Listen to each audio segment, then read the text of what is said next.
The Anchor Hocking Glass Corporation brings you Crime Photographer.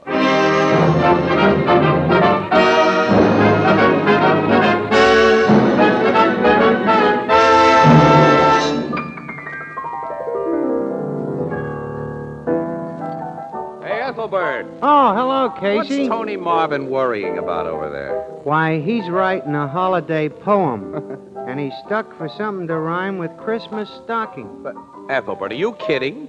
Certainly not. Oh, you mean Anchor Hocking. Oh, gee, fellas, that's wonderful.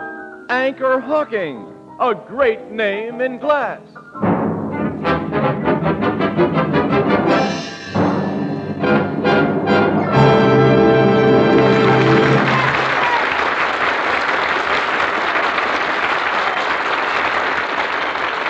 Good evening, ladies and gentlemen. This is Tony Marvin. Every week at this time, the Anchor Hocking Glass Corporation of Lancaster, Ohio, and its more than 10,000 employees bring you another adventure of Casey, crime photographer, ace cameraman who covers the crime news of a great city. Written by Alonzo Dean Cole. Our adventure for tonight, Christmas shopping.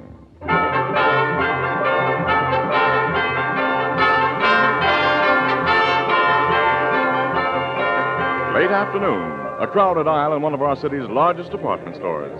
Making slow headway through the jostling shoppers are... Casey, I've never seen the store so crowded. We say that every year during the week before Christmas, Annie. Where are you taking me now, huh? Well, you haven't anything for your Aunt Harriet yet, so I thought right. we'd look at umbrellas. They're on this side of the store somewhere. Yeah. Annie, look, you can pick up a much nicer umbrella for Aunt Harriet than I can. I trust your judgment, absolutely, Annie. So suppose you... I shop for all the uninteresting items while you go up to the toy department and watch the electric trains again. Well, you know I've still got to pick up a few more things for my sister's kids, Annie. Mm-hmm. Hey, Annie, wait a minute. Hang on to your pocketbook. Keep an eye on that little guy in the black overcoat just ahead of us. Who? That's Fingers Fogarty, one of the best-known dips in the city. Pickpocket? Yep. Shove through this mob a little faster, Annie. Now keep him in sight.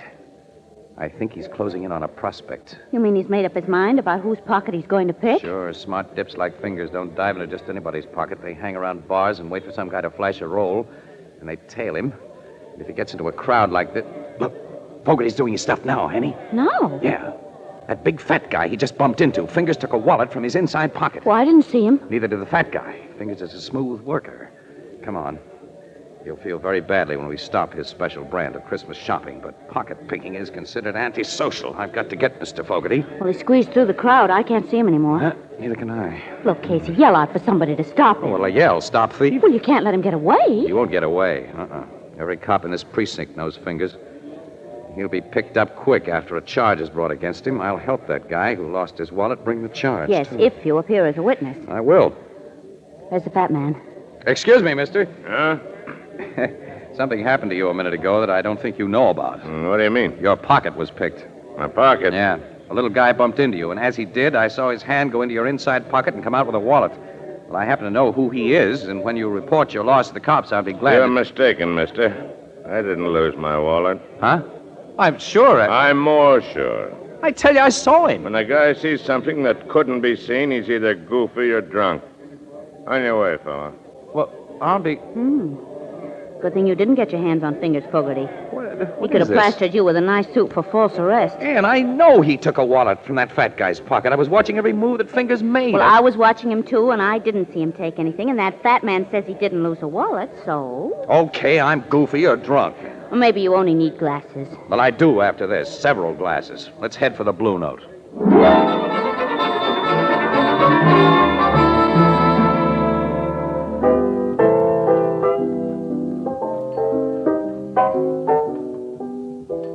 You and Casey get your Christmas shopping done this afternoon, Miss Williams? Well, I accomplished quite a lot, Ethelbert, but not Casey. He got sore, and after that, nothing would please him. What'd you get sore about, pal? Nothing. Oh, he had a little eye trouble. Oh, gee, that's too bad. Did you see spots floating in front of you, Casey? My eyes are okay. Now fill that glass up again, Ethelbert, and don't ask so many All silly right. questions. Mine, too, Ethelbert. Right away, Miss Williams. Oh, now, Casey, don't you think it's about time you snapped out of your grouch? Well, It's pretty silly to get yourself all burned up just because you made a mistake. I didn't make a mistake, Annie. Fingers Fogarty took a wallet from that fat guy's pocket. What burns me up is I didn't find out why the fat guy denied it. Well, how could you have found out? Oh, I don't know. But I'm supposed to be a newspaper guy, Annie. Why, we may have missed a story with pictures. Here's your refreshment, folks. Oh, thanks, Ethelbert. Say, have you stopped into your office since you finished shopping? Hey, bartender, who's the boss here? Well, what do you want? You want to buy a nice Christmas tree?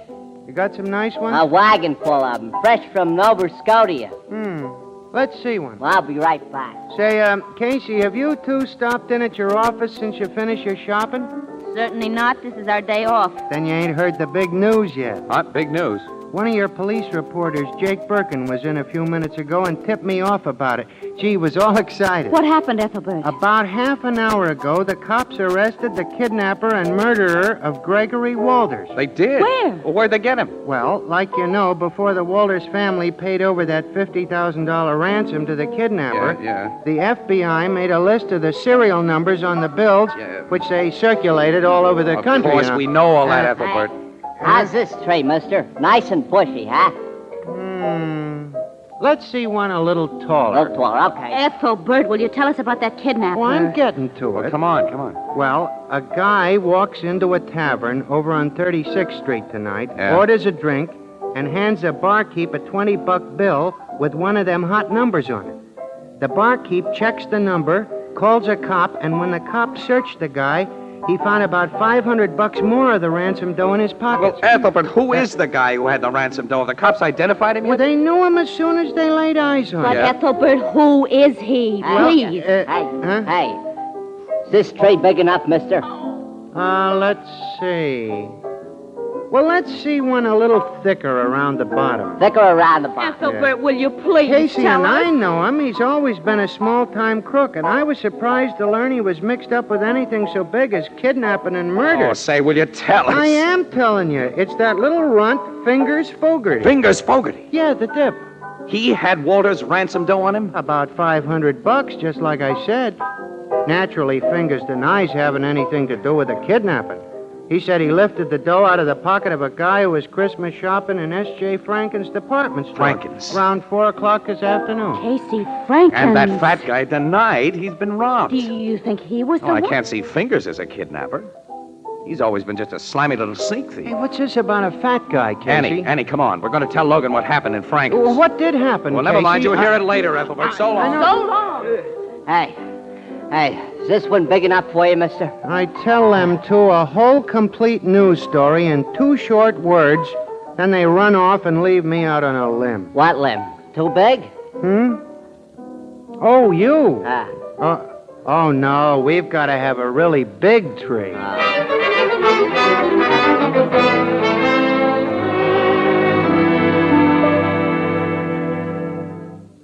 So you think Fingers Fogarty may be just the victim of circumstances, Casey? Circumstances peculiar to his profession. Miss Williams and I have told you what happened, Logan. You can add it up.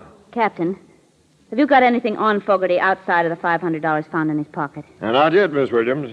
The joint he lives in is being searched, but we don't think he was chump enough to hide the rest of his ransom money there. Well, if he lifted the 5 C's from that fat guy, he has no rest of the dough to hide. Now, look, Casey.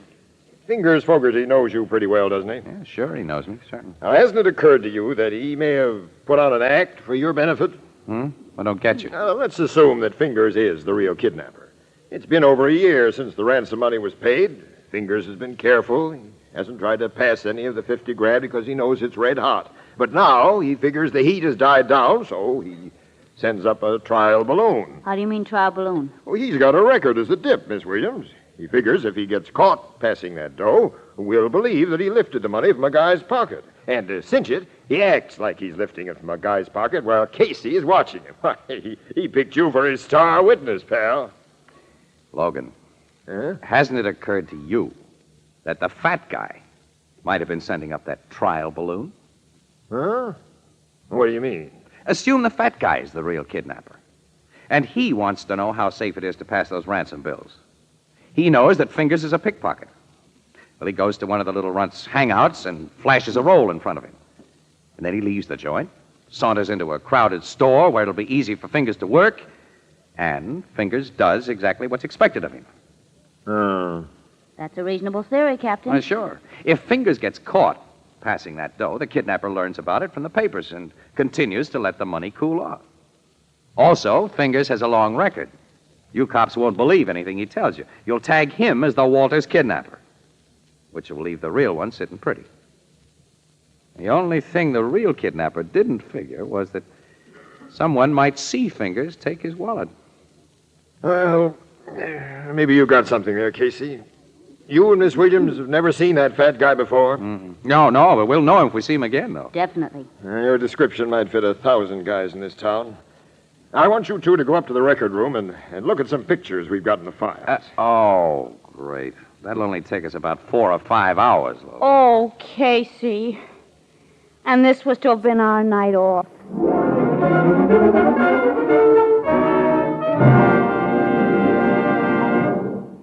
Perhaps you'll forgive this last-minute reminder, but there are now exactly 4 more shopping days until Christmas.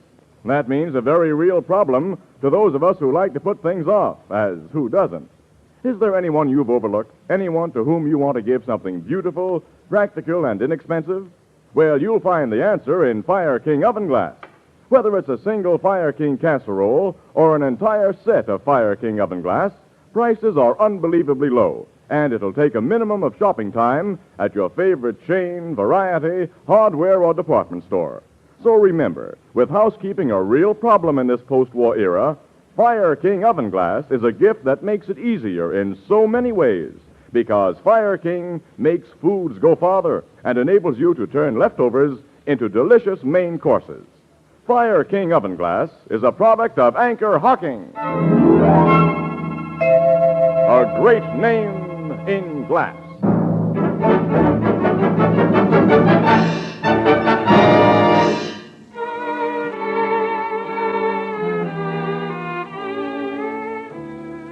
Oh, I don't recognize any picture here, Logan. Oh, me either. Oh, golly. Captain, why don't you have some good-looking crooks in your files? I'm going to have nightmares looking at pictures of so many ugly men. You should see the women. Logan, you know, there's one picture here that bothers me. It resembles the guy a lot, but well, look at the description that goes with it. Nick Pensa, Woolstock Prison, discharged 1944, armed robbery. Age 30, height 5 feet. Well, you said your fat guy was a 6-footer and at least 45 years old. Yeah. He weighed a good 250 plus, too. This Nick Pence's weight is given as only 135. Well, they can't be the same man, then. No, not a chance.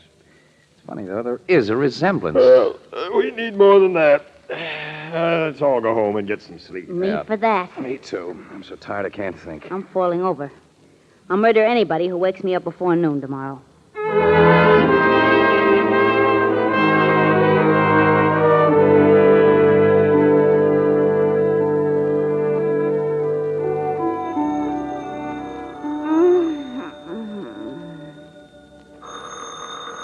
Oh, no, thank you. No, thanks. Oh. Hello. Morning, Annie. Who's this? Wake up, kid. It's Casey. Casey. Oh, Casey. Yeah, Casey, you remember me, don't you? Yes, I do, and it's only 9 o'clock, and what is the big idea? Annie, look. I think I know where to look for that fat guy. You do? I certainly do. The old bean wasn't working last night. But when I woke up a few minutes ago, I had it. The strong resemblance between that young half-pint crook, Nick Pensa, and our big, fat, 45-year-old guy can't be just coincidental, Annie. They must be relatives, maybe brothers. Go Well, on. I've looked in the phone book and found only one Pensa listed, John Pensa, contractor, who lives and does business out on Dudley Road. I thought you might like to drive out there with me and see what John Pensa looks like. Why don't you have the cops go out and look at him? Annie, you're not awake yet. Only you and I can identify that fat guy. Besides, if you and I find him, Annie, we get an exclusive. The cops are in on it. Every paper in town will have Well, it. I'm awake now, all right. Where'll I meet you? I'll be outside your door with a car in 15 minutes. Casey, I've got to dress. We'll make it a half an hour then. We'll make it a full hour, and no sooner. Well, what are you going to dress, yourself or a Christmas tree? Listen, Annie, I can bathe, shave, and get into my clothes in 10 minutes. I put on underwear. Goodbye.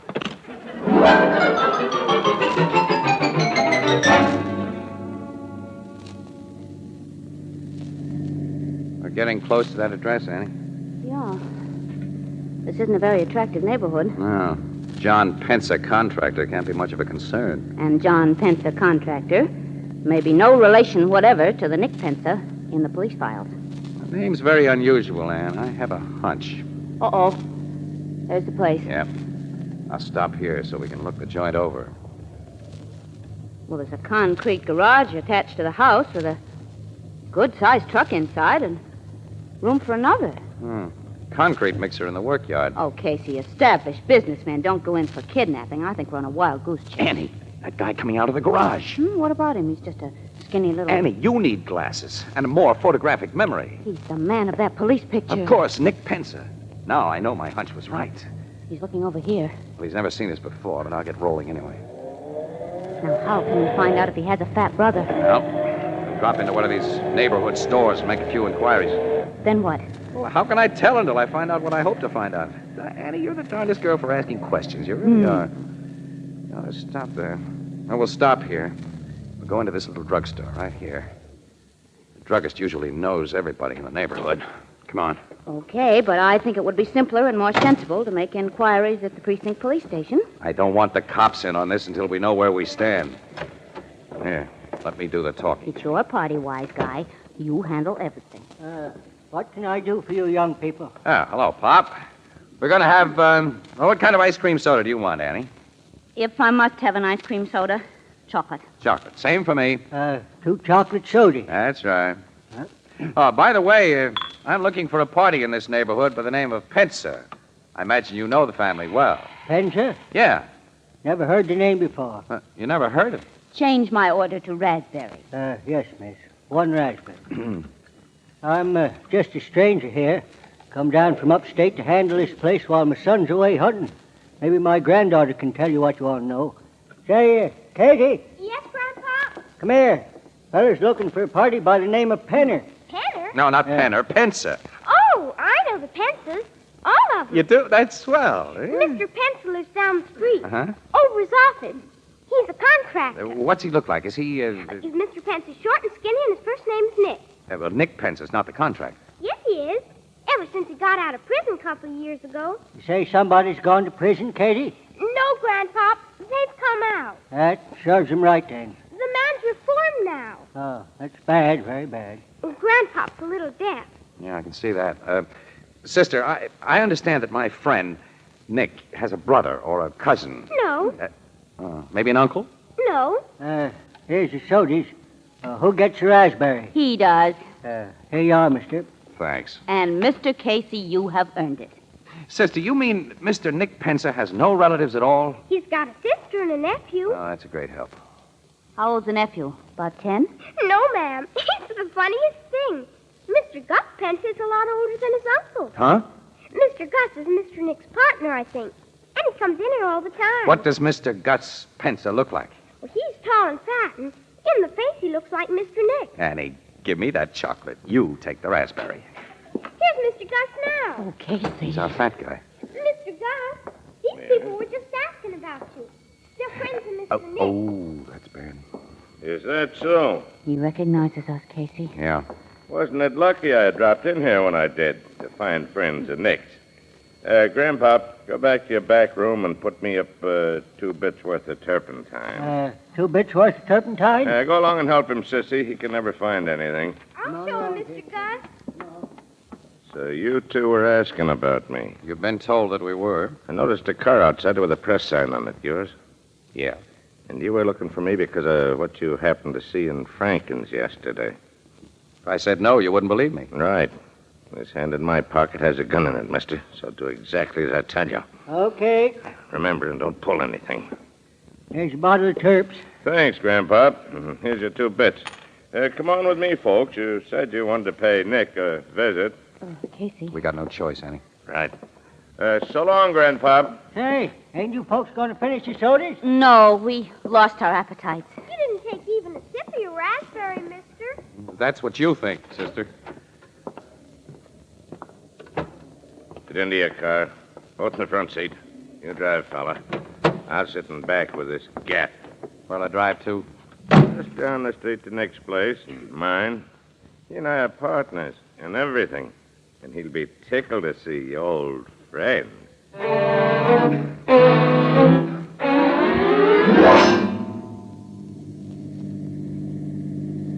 Turn into the workyard and park in our garage. And next to the truck there. Okay. Yeah, that's fine. Now what do we do? You and your boyfriend don't do anything, lady. And to make sure you don't... You hit Casey with your gun! And you get the shape! That'll keep the two of you quiet for a while. Nick! Nick! Yeah? What do you want, Gus? Come into the garage, quick. Okay. Whose car you got in there? You'll see. Come inside and help me close these doors. Okay. There. What's the idea? Take a look inside this car. Who's the guy and the dame? They're the two I told you about last night. Saw that dip take the hot dough from my pocket. They got wise to the layout and located us. They police? No. These two are newspaper mugs. I figured they were making this play on their own, so we got to take care of them. We can't bump them off here. We can. We do it nice, clean, and quiet. Get those big spools of adhesive tape from the house. What are you going to do? You'll see. Get that tape.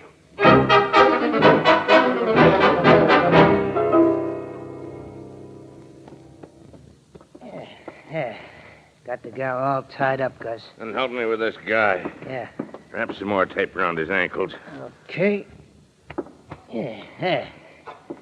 He's fixed now and solid. All right. Now climb into that truck and start the motor, Nick. Oh, the carbon monoxide treatment, huh? Yeah. Nice, clean, and quiet. We just lock them in this closed garage to breathe the gas. Tonight, when it's dark, we get rid of their bodies in their car. Start the motor.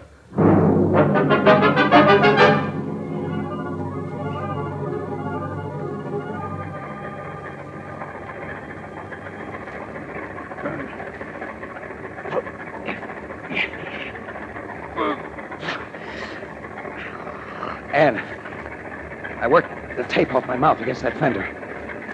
Nod your head if you're okay, kid. Good.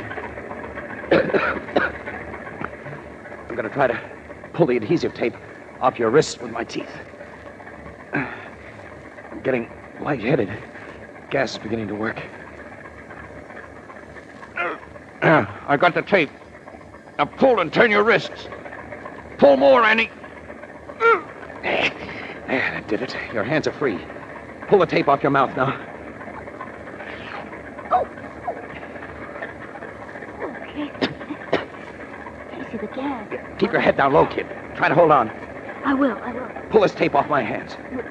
You better let me free my ankles first so I can get to that truck and shut off the motor. No. Free my hands.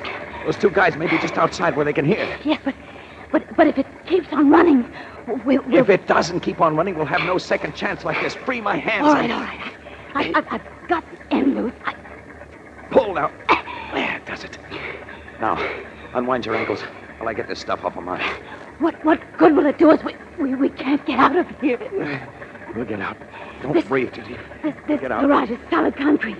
And I heard them lock those heavy doors when they went out. So... I've got my ankles free. Now, hang on, kid. I'm picking you up. What are you going to do? I'm putting you in this truck. This truck? Why? It's taking us out of here. Keep your head down. Okay. I'm driving through those doors. Oh, Casey, we're through. It's pure air. Wait a minute, look. Also, those two Pensa guys, they heard us. Yes, and they have guns, too. Step on the gas, Casey. Drive past them. Let's get away. I can't. You can't. What's the matter? Stall the motor. Duck, they're shooting. Oh, why are they running away? They're getting into that car. They're going to try to get away. If I can only get this motor started again. That did it. Now, come on. Casey, don't drive toward their car. They'll stop I'm driving shooting. into their car.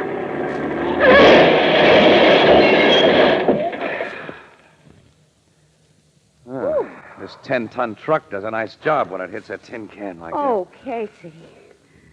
My nerves will never be the same again. that. I'll never recognize mine either.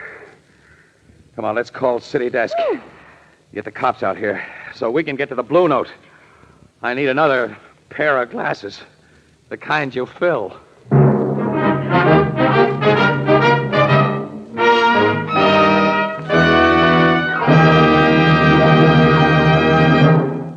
Recently, in a big eastern city, a group of trained men and women called on thousands of housewives and asked this simple question. What kind of container do you prefer for the foods you buy? An overwhelming majority of housewives said they preferred to buy food packed in glass. Among them were a great many mothers of small children, and by a ratio of more than 8 to 1, these mothers said they insisted on prepared baby foods packed in glass. They gave many reasons, as you might expect, but here are the 3 reasons mentioned most frequently. First, glass lets you see what you buy before you buy it. Second, you can heat, serve, and store leftover portions of prepared baby food in the same glass container. And third, these young mothers agreed that sterilized glass containers are cleaner and more sanitary. You can buy an increasing number of the better brands of food packed in glass, and all of the better brands of prepared baby food come to you in Anchor glass containers sealed with tamper-proof Anchor vacuum caps. Both products of Anchor Hocking. A great name in glass.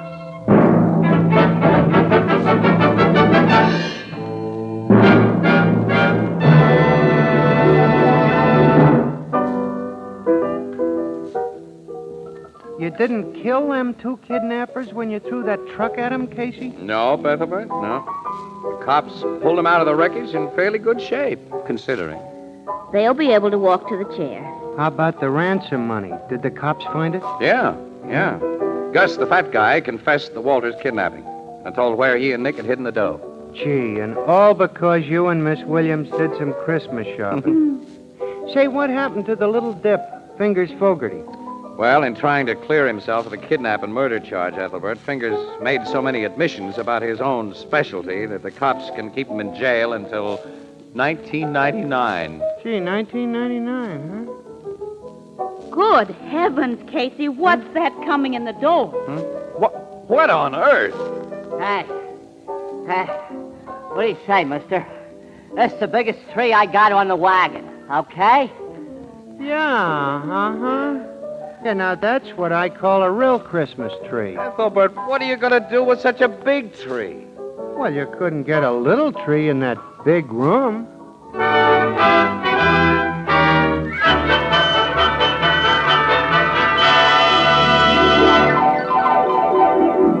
Crime Photographer, starring Stotts Cotsworth as Casey, is brought to you each Thursday at this time by the Anchor Hocking Glass Corporation, makers of Fire King Oven Glass. Anchor glass containers, Anchor caps and closures. All products of the Anchor Hocking Glass Corporation. A great name in glass.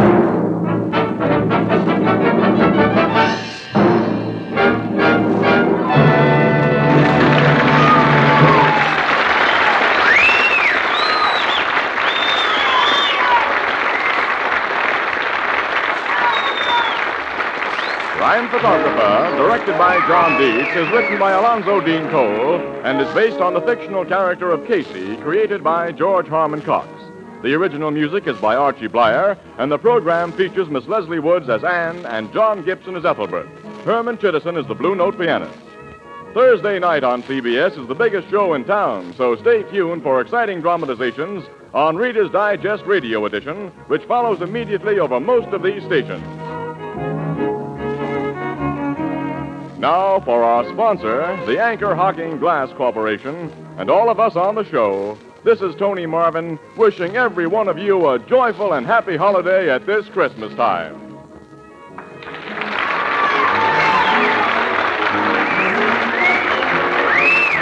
This is CBS, the Columbia Broadcasting System.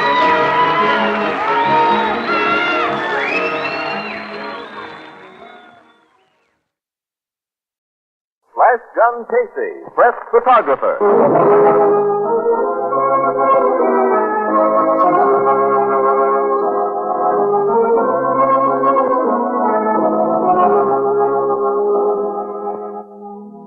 Out of a big city's roaring life, out of a great newspaper's pounding heart, come the exciting adventures of a man with a camera, Flash Gun Casey, press photographer.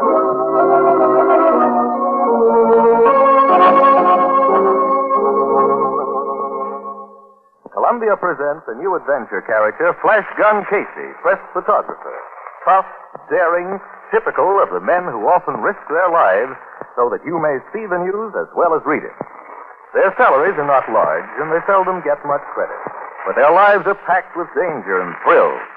Tonight and every Wednesday night at this time, Columbia invites you to follow the story of Flash Gun Casey and the people who pass in swift-moving parade before the shutters of his camera.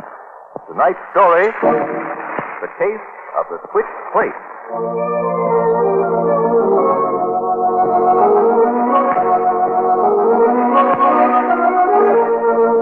The clock in the tower of the Express building reads exactly 7 p.m. In the city room, Ed Burke, the night city editor, is arguing with Casey, a tall, powerfully built man who is carrying a plate case and a camera. Quit griping, Casey. You've got your pictures. Now go develop them. Okay, but for the last time, don't send me to any more weddings. I hate weddings. Tell me that when you marry. That day ever arrives, I'll see that it's a private one, not an Easter parade. Not a big shot there, huh? Stage, screen, and radio. I was knee-deep in celebrity. Did Ann Williams cover the story okay? I guess so. My job was to take pictures of the clam bake, not to write about it. Many a guy would give a month's salary to be in the same room with Gloria Dolores. Ouch. What's the matter now? That name, Gloria Dolores. I wonder who dug that one up. Miss Dolores is one of our most famous movie stars. With all that's going on in the world today, a mere wedding is unimportant. Whenever a woman like Miss Dolores gets married, it's not a mere wedding. And I hope you got some good chops. White satin and orchids fairly dripped from the lens. And the Express would like to use those pictures sometime tonight, if you don't mind. Okay, but if the public never sees it... Story on the Dolores wedding, Mr. Gale. Thanks, Ann. That's what I mean. The story of the Dolores wedding. The poor guy doesn't count. Already he's missed the Dolores. How did the pictures turn out? He wouldn't know. He's been too busy arguing against that wonderful institution known as marriage. I'm not arguing against it.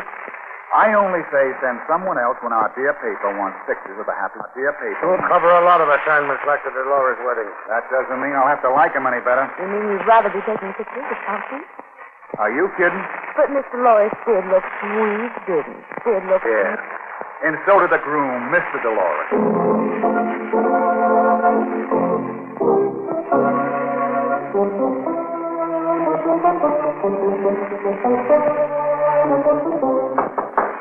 Knocking at my door. Well, come on in, William. Hey, not so wide. You're letting in too much light. Oh, sorry. I can hear. That's why they call it dark. Room. How the pictures, Sonny? I just put them in the suit. Faces and figures should be showing any moment now. And the Dolores said, I'd give anything to look like that. You hold your own. Yes. And stop whispering. I don't know why everyone does that when they come into one of these rooms. See, you won't like it. They'll develop... Oh, okay, Mr. Casey, Hey, okay. wait a minute, my ear. This doesn't. She has a marvelous smile, hasn't she? If you say so. There's 100 million up. Hey, what's this? Whatever it is, it's not a wedding. Oh, looks like a workshop or something. Look, here's another one. A long room filled with odd-looking machines. Yeah. And here's a close-up of one. I never took these. How'd they get in my camera? Somebody took them. Yeah.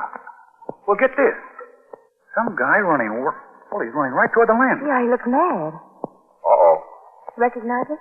No, but I do everything else. Or I think I do. These pictures are of the Hartley Laboratories. Oh, he's the inventor, isn't he? One of the greatest. He's a regular estate. 6 or 7 buildings on the place. Conducts all his experiments there. Hey, this looks like a machine shop. I suppose a lot of people would like to nose around there. You can say that again. But they're not allowed to. Well, their work is done in secrecy. Hartley even has his own private guard. They won't allow a camera within a mile of the place.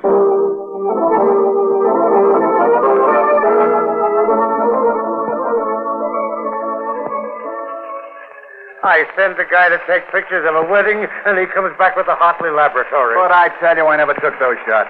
You think I'm crazy? I know. And the ones of the wedding, you didn't take those either. No, someone picked up my plate case by mistake. I got his. See? It's almost exactly like mine. The gentleman was very careless. It was a natural mistake. Why, we were stumbling over each other. That shindig was represented by every news photographer in town. Not forgetting the ones from the magazine. Yeah. Well, whoever he is, I'm glad he didn't hold the laboratories to an exclusive. At least he took some pictures of the wedding, too. Well, we'll have to run them. I doubt if that plate case of yours will ever turn up. I'll get it back. You're lucky you didn't walk off with your camera. And that must be like mine, too. Hey, look, Burke, this is serious. The guy who took these pictures had no right being on that property. I suppose I don't know that.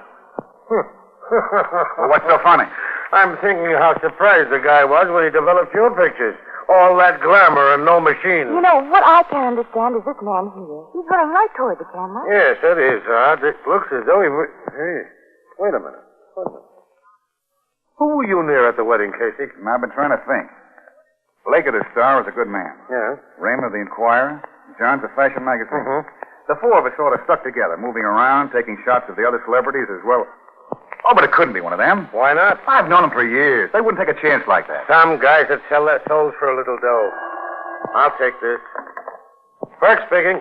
Yeah? What? That's very interesting. About 6 hours ago, eh? Thanks. Okay, I'll switch you to a rewrite. Dixon, take this. That was Kelly. Our Kelly, who covers the plate? Yeah. They just found a plainclothes guard out at Hartley Laboratories. 2 bullets in his chest. Killed about 6 hours ago. Does that mean anything to you, Casey? Yeah, it does now. He's the guy here in the picture. He was running to stop that camera. And in the excitement, our photographer got him on the film before he shot him. Yeah, that's the way it adds up. Well, get out there and see if we're right. And check on your friends, Blake, Raymond, and Johns. And be careful. It'll be much easier for him to finish off his second victim. And from where I sit, you look like the next prospect.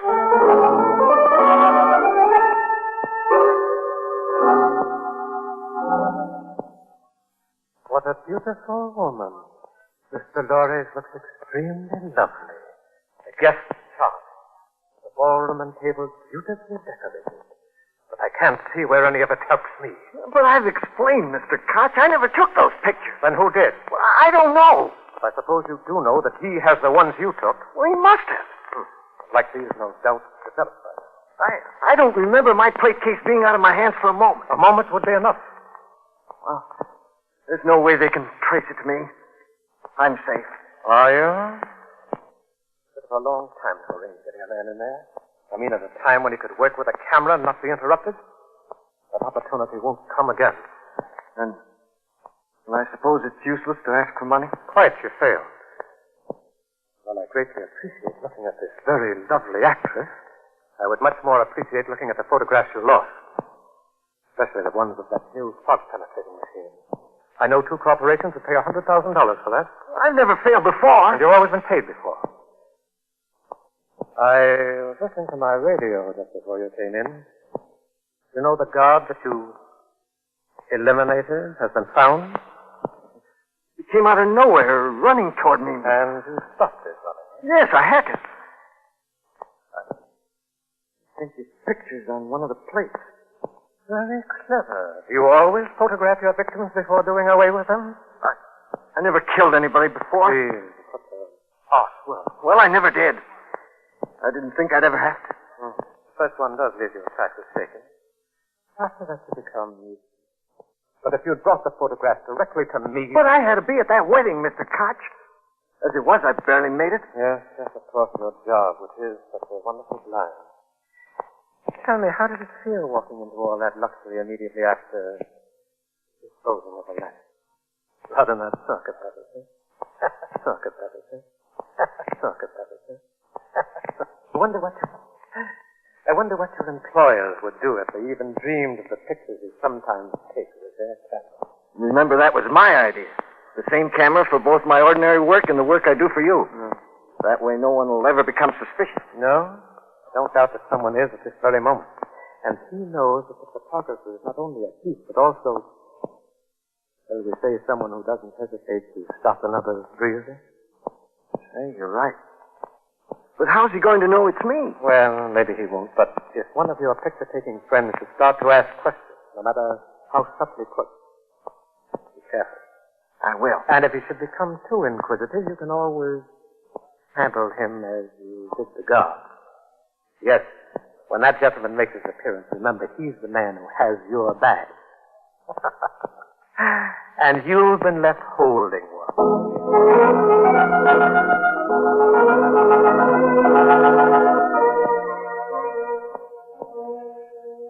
It was the same guy, all right. The murderer rolled his body against the wall and put a machine cover over him. Now, wait. They didn't let you in, did they? No, but I talked to the man who found him. Also to a couple of Logan's men. Who's Logan? Lieutenant Logan of the homicide squad. Oh, did you tell them about the pictures? Yeah. And every photographer I could think of who covered the wedding. I left the plate case with them. They'll try to trace it. A lot of good that'll do. Yeah, there's thousands of those cases. What about your pals, Blake, Raymond, and Johns? They're not pals.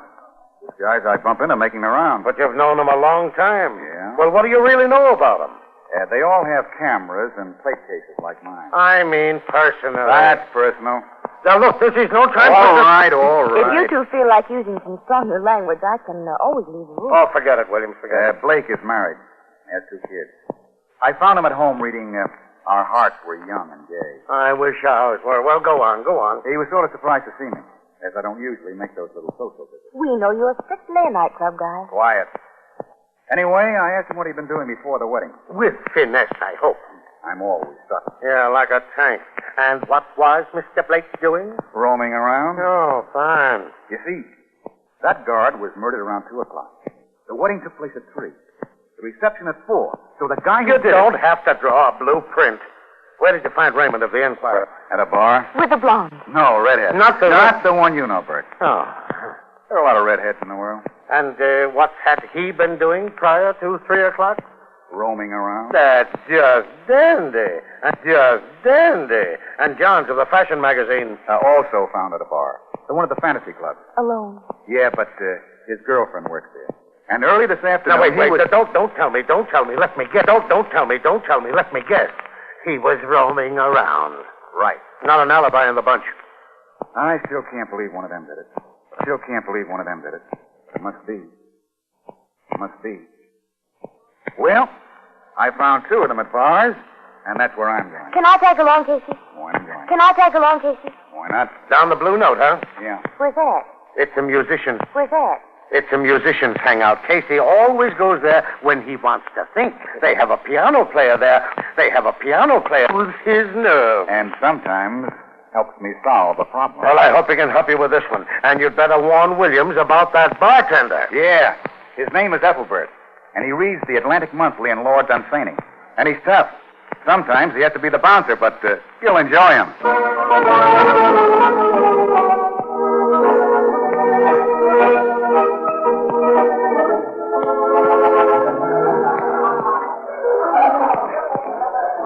I expected to hear a jam session going on. It's only 11:30. The musicians don't roll in here until they're through work. Oh. Want to sit at the bar? Fine. Ethelbert, put down that New Republic and give us some service. Hiya, Flash Gun. Service. New Republic? Look. One world. How do you find it? Great. It says here on page... I've read the book. But maybe you didn't absorb it. I did. It's excellent. Hey, what are you looking at? You ever see a pretty girl before? Not that pretty. Well, thank you, Ethelbert. This is Ann Williams, Ethelbert. She is new on the Express. I'm showing her the site. Fill of eight. Beer. Williams? Same. 2 beers. I'm surprised that you find time to read a book. Yeah. Right now I'm surprised, but not about that. Blake, Raymond, John. Has to be one of them, but why? Well, what they were after must be worth a fortune. Yeah, they wouldn't talk about it out there today. 2 beers, no heads on them. Thanks, Ethelbert. What'd you think of Thomas Paine, Flash Gun? He was a very great man. Yeah. Quote, "These are the times which try men's souls." Unquote. I know all about Thomas Paine, Miss Williams. I'm going over the piano. Want to come along? Listen, Flash Gun. It's not that I don't want to lend you an ear, Ethelbert, but I have a lot on my mind. Maybe Ernie and his music can help straighten me out. Well, I'll stay put and hear about the famous revolutionary figure. Thanks, Miss Williams. I said you'd enjoy it. As you no doubt know, Miss Williams, Thomas Paine was not... Hiya. Slow night? Not too good. What's on your mind? Plenty. Anything you'd like to hear? Nope. As long as you stick to the old ones. We agree on that.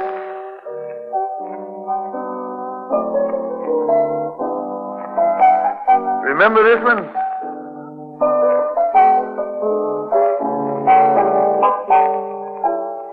Yeah, sure. Confessing. Uh-huh. The late 20s. Maybe earlier. That's right.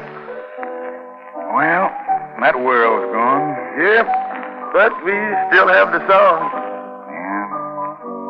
And sometimes that's all we have. Pretty girl you left at the bar. Yeah. Ann Williams, reporter. Only been in town a few weeks. Thinking, aren't you?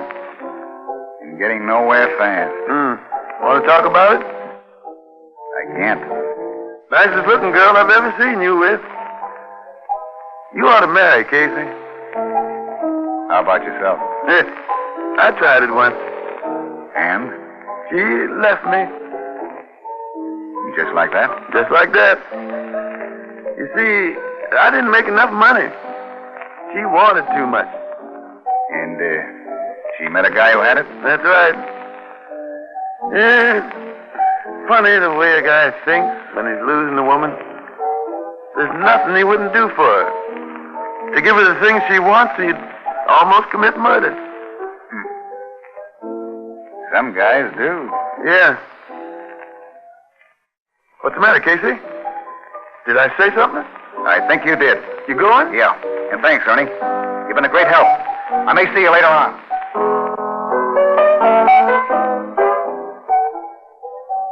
As I was saying, Miss Williams, sometimes I have to throw a guy out, but it ain't like it was in the old days. No? No. Then they threw me out. Look, Williams, I've got to run along. You go back to the office and tell Bert. I'll see him in an hour or so. Where are you going? To see a dame at the Fantasy Club, and you can't come. Ethelbert, Williams will pay for my beer.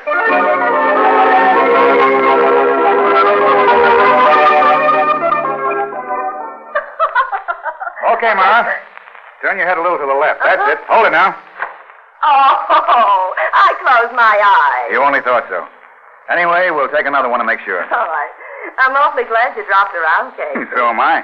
I saw you sitting at the table out front while I was doing my number. I didn't think you came to take my picture. Of course, it's no novelty for you to have your picture taken. You sit for Hal a lot. Mm-hmm. Once a week regularly. It must be love. Oh, it's still nice to have someone else photograph me. How's this? There? Oh, not as attractive as Mr. Lawrence? Oh, you're a different type. Hal tells me it was quite a wedding. Yeah. Were you with Hal before he went to it? No, he was working. I know, but, I thought you might have had lunch together. Not today. This better? Yeah, fine. But, don't cross your legs. Oh. And don't smile. We'll make this one sort of, pensive. Oh, I couldn't look pensive if I tried. Think of green fields and moonlight nights. All right, but I still won't look pensive. Hold it. That does it. Look for them in the express. How many to take altogether? 7. Can I have a set? Sure. I'll drop them over to the towers. That's where you live, isn't it? Uh-huh. Expensive. Perhaps we could have lunch together. And get Hal sorting it. We wouldn't have to have lunch there. As far as that goes, we could have it here. Yeah. I never thought the Fantasy Club would have dressing rooms like this. This dressing room looks more like an apartment. Just a few personal touches that I've added. Just a few personal touches. Mm-hmm. Very elaborate. And those rocks I've been photographing on your lovely arms. They almost reach the elbows. They're real, I imagine. Everything I wear is real. I noticed that mink you were sporting around this past winter. Do you like it? Swell. Those foxes over there are nice, too. Oh, gosh, it must be great to have an income. Are you kidding? Well, you don't buy those things singing at nightclubs. At least not one like this. Why do you work in a nightclub, Ma? Apparently you don't have to. Well, I like to be seen, and it's something to do. I don't have to tell you I'm not much as a singer. But you're really something to look at. Oh, thanks. Then, we have a date for lunch? If it weren't for Hal, I wouldn't hesitate a moment. Oh, forget Hal. I'd like to marry sometime. How long have you two been going together? Almost 2 years. That's amazing. Why? He's very generous. Yeah, I can see that. I like to live well. You don't know what it is not to have anything. Oh, don't I? I'd rather be dead than to live like some people. Nothing but the best for you, huh, Mary? Oh. Don't you think I deserve it? Mm-hmm. But so do thousands of other girls in the world. There are girls who haven't even enough to eat. Are you giving me a lecture? No, but that's why we're not going to have lunch together. You are too expensive for me. Perhaps to you, I wouldn't be too expensive. It wouldn't last. You'd miss those lovely gifts that Hal passes out. I still don't see any reason why we shouldn't see each other once in a while. By the way, where is Hal? Oh, he usually drops in around this time. Shall I tell him you were here? Well, why not? Would you like to wait for him? No, I'll run along. I think I'll develop these pictures tonight. Oh, that's wonderful. The Express thanks you, and I thank you. Do you think one of them might be on the theatrical page tomorrow? The theatrical page? You underrate old Casey. There's a possibility you'll find one on the front page. So long.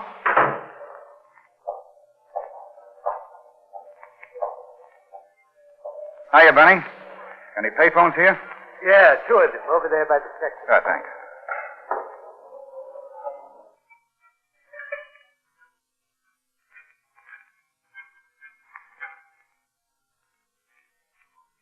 Burke speaking. Hello, Burke. Casey, what do you think we're printing? The Boy's Companion? Where are you?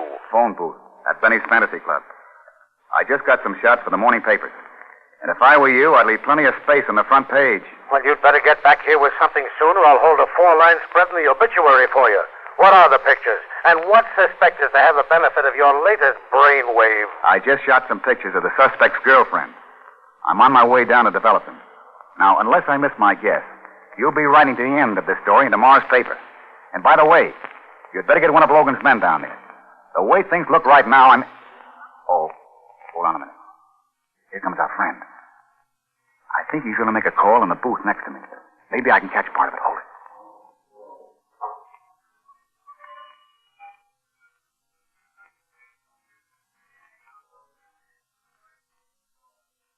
Hello, Mr. Cox. He talked to me earlier tonight, and then took some pictures of Mary. For his paper, he told me. But why at 1 in the morning? Well, I'm certain he's the one. Okay. Yeah, I'll be careful. Where'll I come for the money? Above your antique shop on Sedgwick Avenue. You mean I've got to take care of him tonight? What do you think I'm made of? It was only this afternoon that I know, Mr. Koch, but I never expected that to happen. All right. You think so? I'll do it tonight. Now.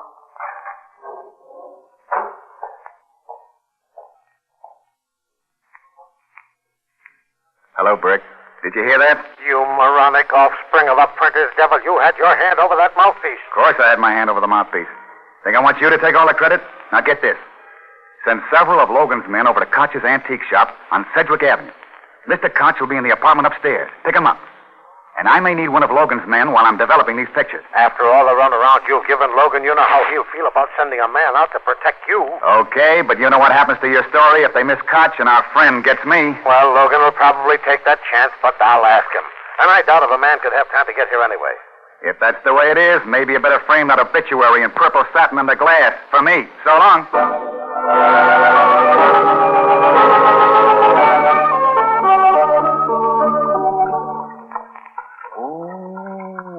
Dark room, very dark. And Casey's in the dark. And this isn't the love. You're letting in a lot of light, Hal. Afraid it'll spoil Mara's pictures? Yeah. You want to see him? No. Why turn on the light? I might miss you in the dark. You seem to know your way around. What'd you do? Come up the back stairs? I've been in the express building before. It's only at 2 in the morning, isn't it? And it's pretty steady. So you finally noticed what it's holding? I noticed it when you first opened the door. But, relax. Relax, Hal. We're old friends. John's the fashion magazine and Casey the Express. Just a couple of guys around town. Cut it. That the same gun you used on the guard? Saying in one respect, it doesn't make much noise. I see. What made you suspect me, Casey? I could have sworn that was coming.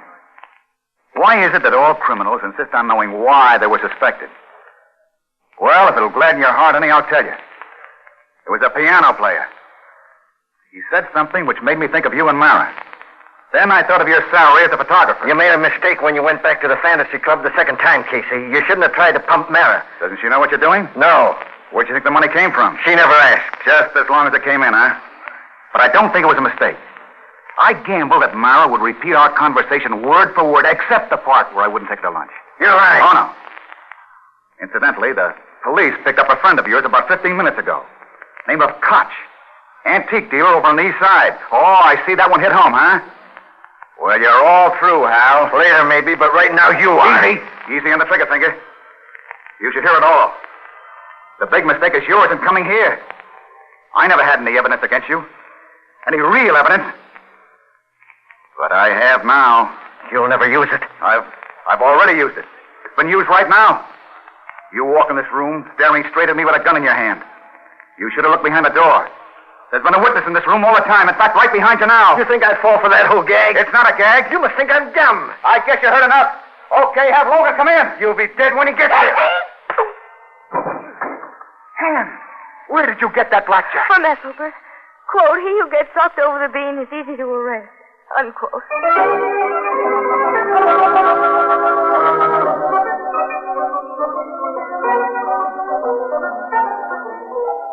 Put down that American Mercury, Ethelbert, and draw me a beer. It's not the American Mercury. It's... I know. It's still one world. Hiya, Miss Williams. Hello, Ethelbert.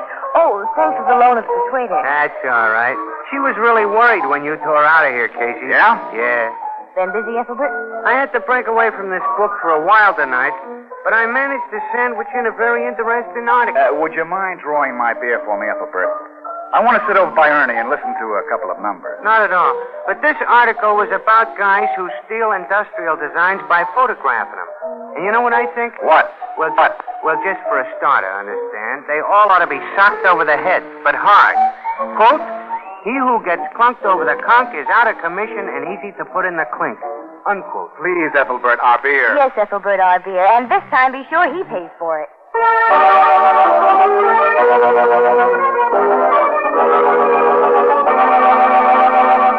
You've been listening to Flash Gun Casey, Press Photographer, the first of a new series of adventure programs based on the fiction character created by George Harmon Cox. This series is written by Ashley Buck in collaboration with Mr. Cox. The program tonight was directed by Albert Ward and produced for Columbia by Chester Rainier. Join us again next Wednesday night at this same time for another swift-moving story of a press photographer, Flash Gun Casey. The adventure, Murder Off the Record.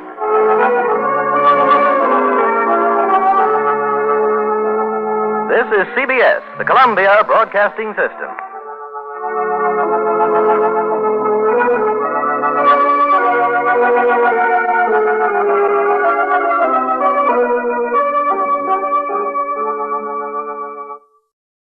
The Anchor Hocking Glass Corporation brings you Crime Photographer.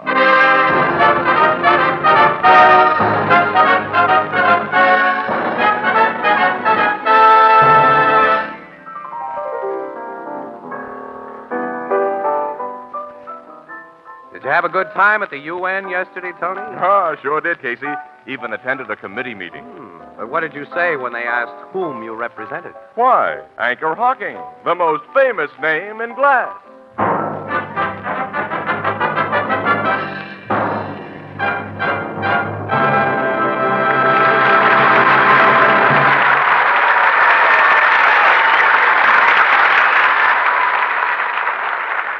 Good evening, ladies and gentlemen. This is Tony Marvin. Every week at this time, the Anchor Hocking Glass Corporation of Lancaster, Ohio, and its more than 10,000 employees bring you another adventure of Casey, crime photographer, ace cameraman who covers the crime news of a great city. Written by Alonzo Dean Cole, our adventure for tonight, The Chivalrous Gunman.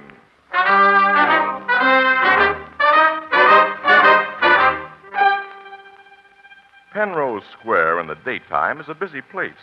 But now at night, lights shine behind a few windows of its old-fashioned office and loft buildings. And a block away, a construction crew continues to drill and blast a new section of subway out of the city's rocky bed. In the darkened offices of the J.J. Titus Company, whose business is private loans, there are 3 men. One is busily engaged at the door of a massive safe. Another holds a flashlight. The third lightly grasps a gun. How you coming, Gus? Almost ready to blow her, Ed. Hold that flashlight steady, will you, Riker? Sure, Gus. Got the shakes pretty bad, haven't you, Riker? No, I'm all right, Ed. You're so scared I can hear your teeth rattle. Oh, it's the guy's first job, Gus. Weren't you scared when you cracked your first safe?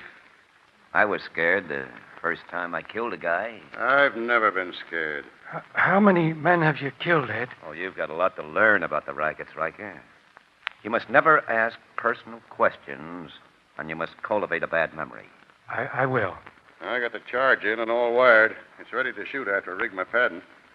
You still scared, Riker? Well, sometimes people work in this building at night doing overtime. If the explosion is heard... Nuts. Nobody paying any attention to this blast. That subway work going on outside makes a perfect setup. I hope we find all the dough in that safe you say will be in it, Riker. There'll be at least $40,000 and maybe 50. I work in this office. I know what Titus keeps on hand. You'd better be right. I don't like to waste my time. I told you, fellas, how much money my boss kept here. I showed you how to beat the burglar alarm. Sure, Riker. You've done your part. Back with the wall, guys. I'll touch her off. Right. Yeah. Here she goes. The door's blown clean off. Sure. I know how to crack these boxes. Now we'll see. The thing is full of dough. I told you. Hey, give me that suitcase. Help me load it with this dough, you guys. You and Riker loaded. I stay close to this hall door to watch and listen. I'm watching you guys, too, to see none of that dough sticks to your fingers. I want a full third of it. You'll get it, Ed. Sure I will. Big bills and packages. Hey, there's all of $50,000 here. We'll count it up when we get to the hotel and make our split. Yeah, shake it up now. We've got it all. Hey, let's get out of here. You carry the bag with my tools in, Riker. I'll take the money suitcases. Oh, why can't Do I... as Gus tells you, Riker. Sure, Ed, okay. But let's get away. Quiet now, and I'll open the door. Come on, there's no one in the hall. We'll go down the back stairs. Yeah, then it's only a block to the car and our getaway. Quiet. Somebody opened the door. It's down the hall there. That girl. Oh! Don't scream, babe. Don't. I won't, but why do you point that gun at me?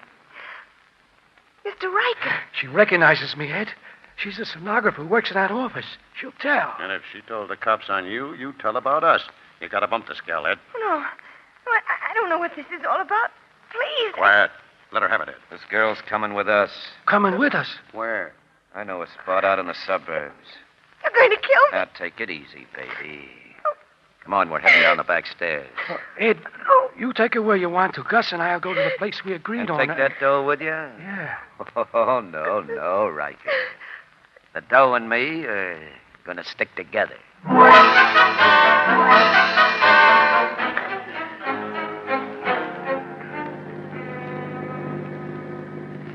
Yeah, this is a good spot, Gus. Stop the car. Okay, Ed.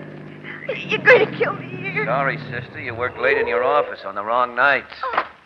Let's get out. No, I'll never tell anybody that I saw you, man. I swear I'll never tell. Mr. Riker, you know me. I swear. That's just it, Miss Birch. You know me, and you could send me to prison. You're the guy who runs the biggest risk from this girl, Riker. Suppose you bump her off. Me? Uh-huh. Oh, no, I couldn't kill anybody. Okay, yellow belly. How about you, Gus? You're strong for this bump off. I've done my end of the job tonight. This is your part, Ed. Yeah, that's so. Want to see me do it? No.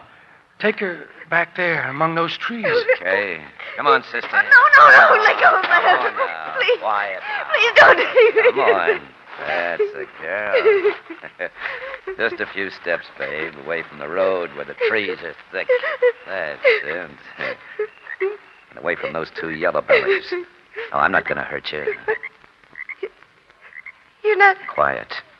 I've been sizing you up, and I figured you'd stand by a guy who stood by you. I swear I'll never tell. I swear... That don't convince me. I go by how I feel about things.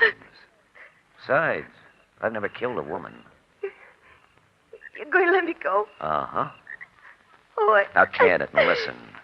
If you follow this path for about a quarter mile, you'll come out on Weldon Spring Road, where you can flag a bus back to town. All right, get going. Mister... That's all. I'll fire a shot or two after you start for the benefit of those mugs back there. So long. Thanks. Thanks. I'll never forget you. What I expect you to do is forget me. Get on your way. Goodbye. You can depend on me.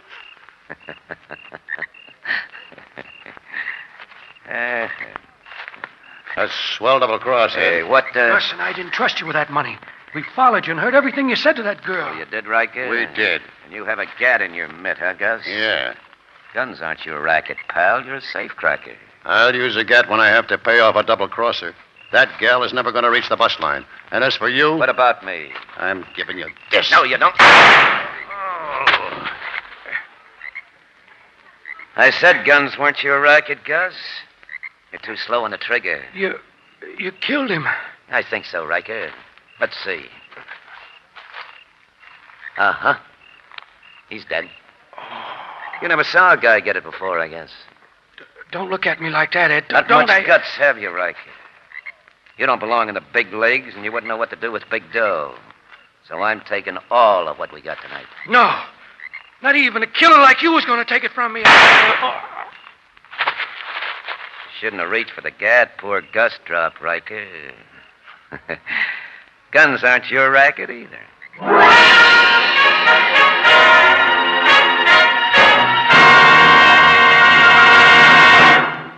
Our story will continue in just a moment. For more than 125 years, we've all enjoyed good, wholesome beer and ale in glass bottles. Why? Because glass, and only glass, can bring you beer and ale as it comes from the brewery, unaffected by any foreign taste or flavor. Yes, glass bottles, and only glass bottles, can bring you beer as it's meant to taste. Beer that's brewery bright. And here at last is a new kind of bottle. A glass bottle that's different. It requires no deposit. No return to the store. When the bottle is empty, just throw it away. It's light as a feather. Sturdy and compact. It saves space in the icebox. It belongs on any table. It's a natural for picnics. And, brother, what flavor, that real brewery flavor. Protected by glass. As only glass can protect it. Yes, the revolutionary new Anchor Glass one-way, no-deposit bottle is sweeping America. For flavor, demand beer in glass bottles. For convenience, demand your favorite brand in the new Anchor Glass one-way, no-deposit bottle. A product of Anchor Hocking. The most famous name in glass.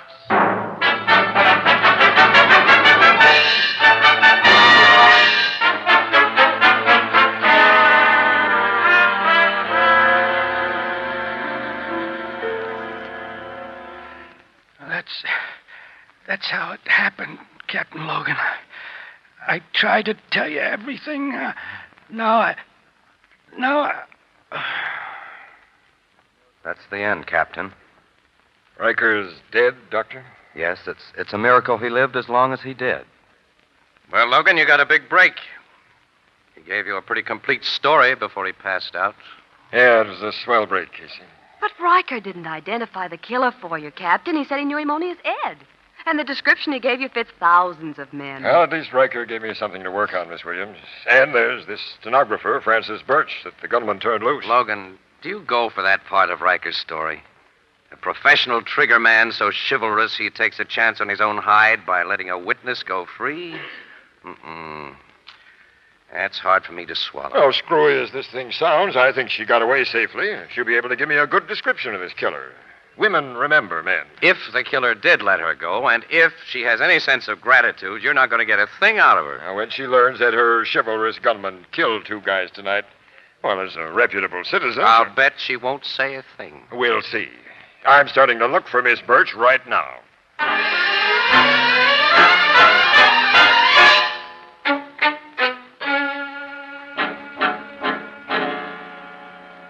Yes, Captain Logan, the man let me go.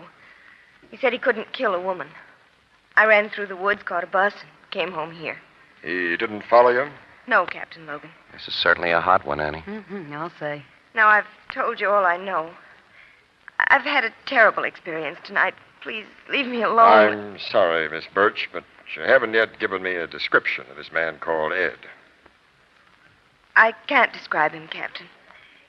It was dark all the time I was with him, and I was so frightened. Well, you must have some idea. I haven't. I don't remember a single detail of the man's appearance. Because you're too grateful to remember? I just don't remember. Miss Birch, this man's a professional killer. He murdered 2 men tonight. It was a cold-blooded murder, and it was a double cross. Well, it's your duty to assist the police in putting him where he belongs. Duty can't make me tell you something I don't know.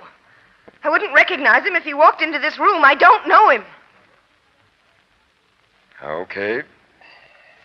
That's the way you want it. I'll have to hold you as a material and unwilling witness. Sergeant, take this young lady to headquarters.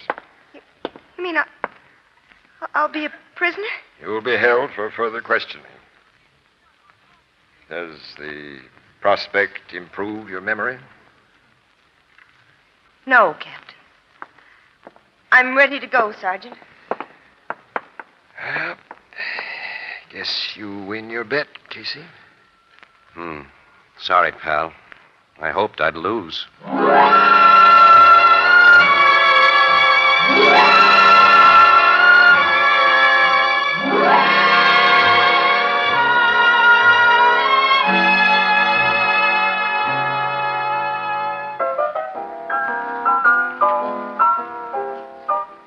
Mr. Ebersole, to everyone who's come into this bar, I've been predicting that this here baseball season is going to end with a big surprise. Hello, Ethelbert. Hi, pal. Casey, Miss Williams. Excuse me, Mr. Ebersole. Where you been all day? Oh, hanging around police headquarters. Who's that guy? I'm going back there in a few minutes. Yeah, we've only got time for a small bottle of beer apiece, so give us some action, Ethelbert. Come Coming on. right up. You sticking close to headquarters, waiting for a break in that Chivalrous Gunman case? Yeah. Yeah, the thing's swell newspaper copy. The women especially are eating it up. Well, I'll say they are, Miss Williams. Every other femme who comes in here is talking about the killer who wouldn't hurt a lady. I think most of them are jealous of that Birch gal. They'd like to have met such a romantical character themselves. Oh, romantical character nuts, Ethelbert. Those cookies don't do anything romantic or chivalrous unless they got a very cold, hard-boiled reason for it. But she still ain't described or identified the killer, has she? Well, no. Which seems to prove, Mr. Casey, that he didn't take very big chances. He was simply an excellent judge of character. Maybe. The thing still has a phony smell to me. I don't see why, Casey. He sized up the gal and figured she wouldn't rat on anyone who done her a big favor. That's all there is to it. That's the way it looks, all right. Admit. I suppose the cops have investigated the Birch gal pretty thorough, huh? Very thoroughly. And she's just what she seems to be, a plain-looking, capable stenographer. And her reputation is A1. Yeah, but, Annie, nobody knows her really well. She has no close gal friends. She never went out much with guys. The cops didn't find anybody she'd ever been confidential with. Well, so what? Girls in a wolf town like this are smart to keep to themselves. Yeah. Well, she worked overtime on the night of the robbery at her own request, Annie. And her boss says that she's done that many times before. Yeah, I know. You got suspicions of Miss Birch, Casey? Well, I had, pal, but there seems to be no grounds for them. Casey had an elaborate theory that the appearance of Miss Birch after the Titus safe was robbed was timed. Timed? To make 2 of the robbers, Riker and Gus, agree to a change in plans. See, they'd intended to split the dough in a downtown hotel. Well, Francis Birch provided an excuse for this gunman Ed to get them and the stolen money out to a lonely spot in the woods where he could bump them off and take the entire haul. You figured Miss Birch and that Ed were working together, huh? Well, it was a theory. You mean a hunch? Yeah, only Logan can't find any connection between the Birch gal and any crooks. I don't think it was a very hot theory, anyways. I guess Captain Logan's been rounding up a lot of suspects, huh? Every guy known to have associated with a safecracker, Gus, has been brought in for questioning. The cops are still looking for more. Oh, well. Annie, come on, let's get back to headquarters. If anything breaks in this case, we want to be around, And we'd better be. Our city desk will have our scalp. You know what I predict about this case, pal? What? It'll either be solved, Yeah? or it'll always remain a mystery.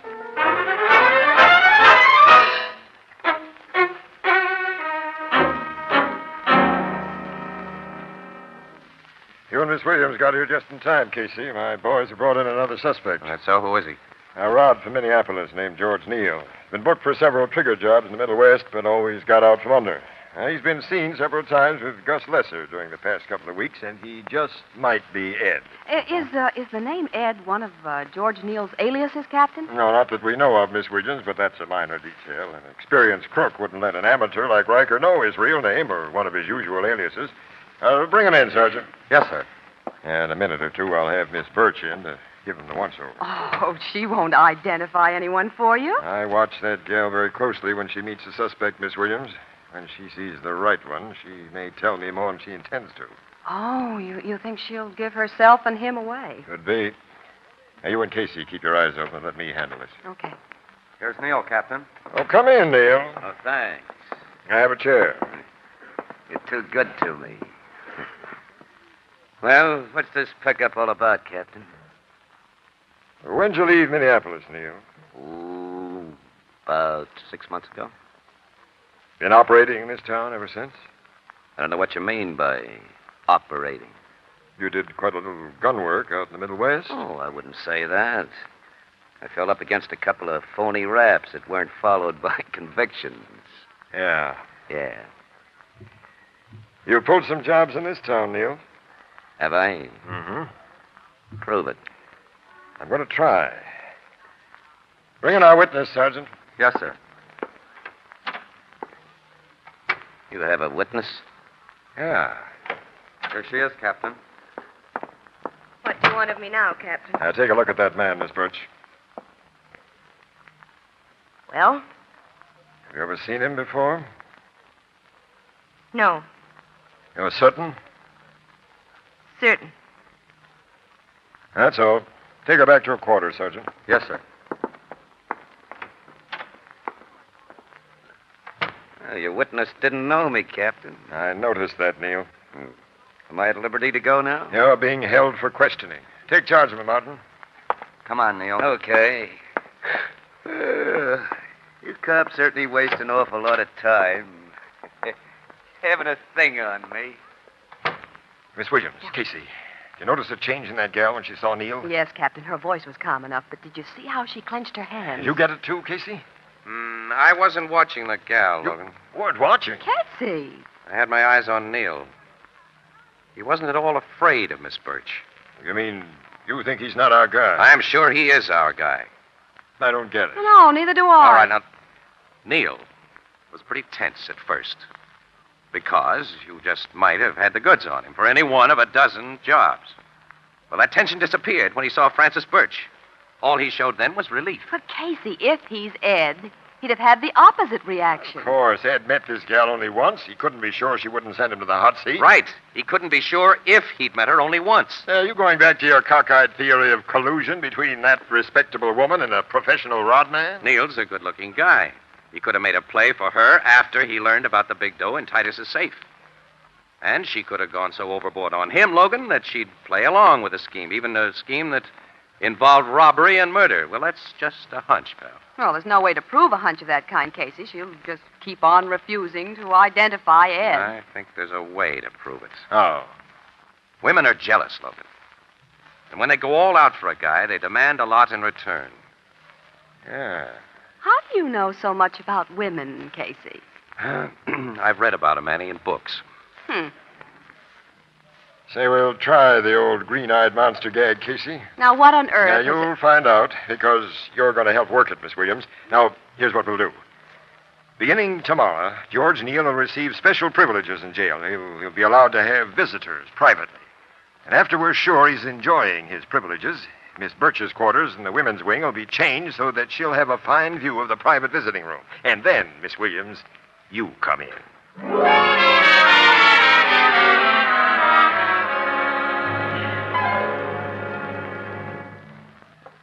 Come in, Miss Williams. Nice of you to visit me. Well, it seems the least I can do, Miss Birch.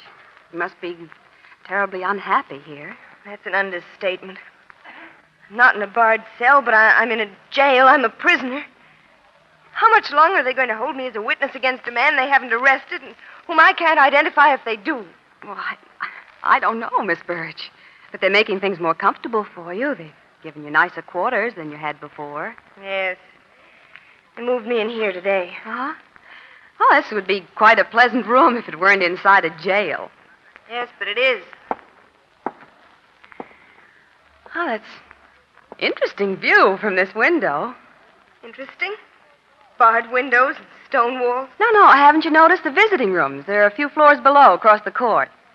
You can see the real prisoners with their relatives and friends. Oh, that'll be fun. That fellow Neil is in one of the rooms now. Neil? He's a good-looking guy. One of the men that you couldn't identify, remember?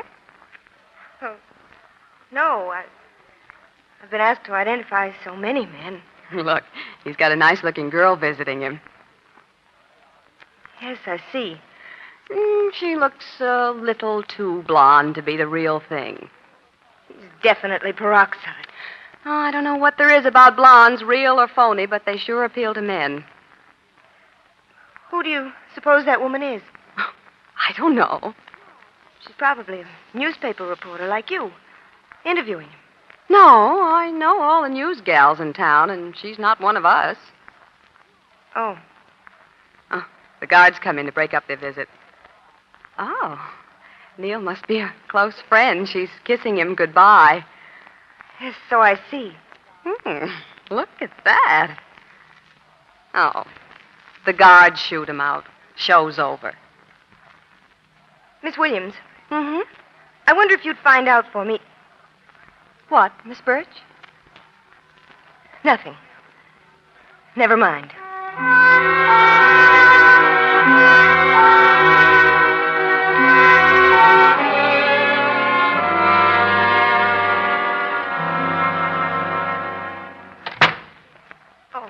Hello, Miss Williams. Hi there. I meant to come back sooner, but I've been so busy. It's good to see you. It's good to see anyone who isn't a matron or a policeman. You don't look very well. Have you been sick? I haven't been sleeping. Well, I don't wonder. You're not really a prisoner, but just... I'm in a prison. I'm in a prison. Well, I wish I could do something for you. You can. Miss Williams. Yes? Nothing. You know, I've had some amusement watching people in that visitor's room you pointed out to me. That man, Neil, I think you said his name was. Oh, yes. Well, do you know that same blonde woman's visited him every day? She must be a relative, don't you think? She's a relative, all right. I was curious enough to ask about her. She's his wife. His wife? Yeah. She flew on here from Minneapolis. His wife? Miss Birch, what's the matter? He's married.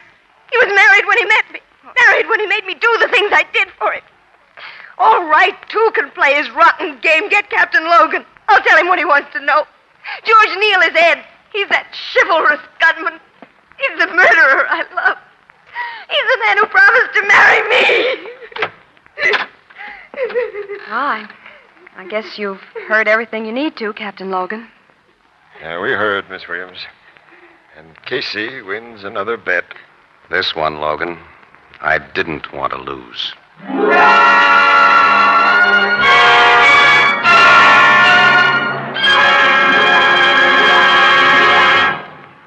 We'll join the crowd at the Blue Note in just a moment. It's a funny thing, but nobody ever seems to have enough glasses. Attractive glasses, big, generous-sized glasses, particularly on these hot summer days and nights when you serve so much iced tea and lemonade. So why not put this note right on the top of your weekend shopping list? 6 oversized sunburst crystal glasses for long drinks of all kinds. These new sunburst crystal glasses cost only 10 cents apiece at your favorite 5 and 10 cent store or any other store selling household glass. They're crystal, yes, genuine crystal, with a beauty that can be compared only to rare and costly hand-cut crystal, the kind that mothers hand down to their daughters. Yet these sunburst crystal glasses cost only 10 cents apiece, only 60 cents for a half dozen, slightly more in distant cities. Now, you'll recognize them immediately by the distinctive sunburst design. But be sure to ask for Sunburst Crystal by name. Sunburst Crystal, product of Anchor Hocking.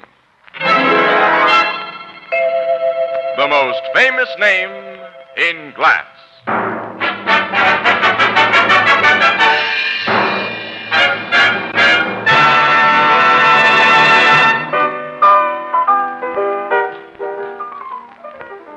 The blonde tomato Miss Birch saw with Neil was just a police stooge.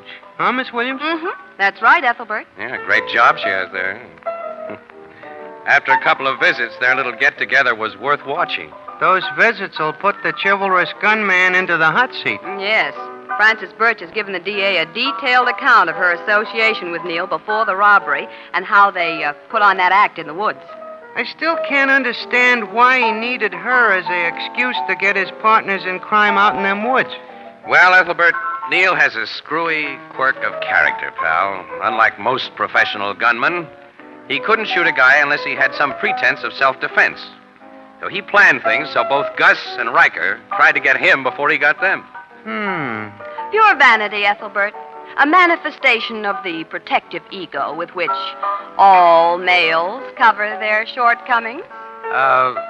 Say, Annie, how do you know so much about men? Not from reading books, Mr. Casey.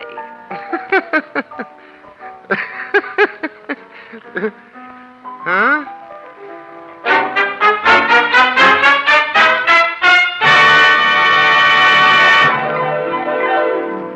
Crime Photographer, starring Stotts Cotsworth as Casey, is brought to you each Thursday by the Anchor Hocking Glass Corporation, makers of Fire King oven glass. Anchor glass containers, Anchor caps and closures. All products of Anchor Hocking, the most famous name in glass.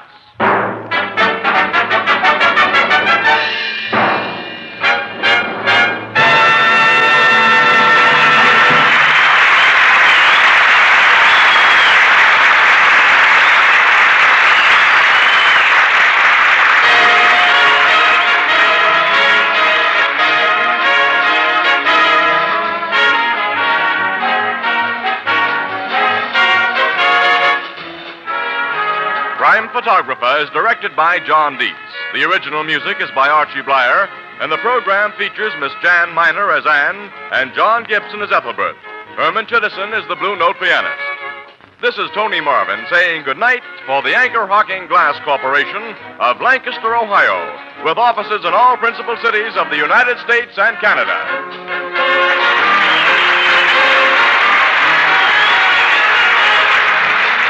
This is CBS, the Columbia Broadcasting System.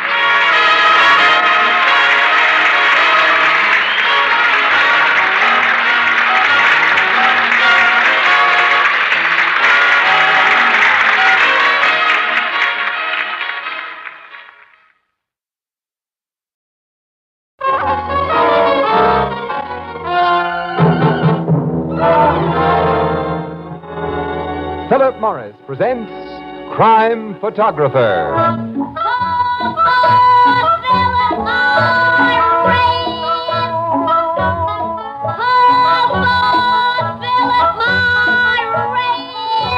It's a wonderful, wonderful feeling to wake up fresh with no cigarette hangover. Yes, you'll be glad tomorrow you smoked Philip Morris today.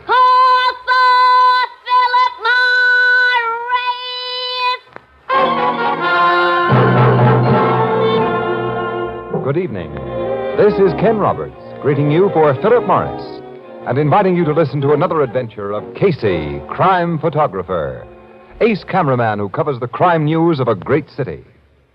Written by Alonzo Dean Cole, Our adventure for tonight, Death of a Stranger.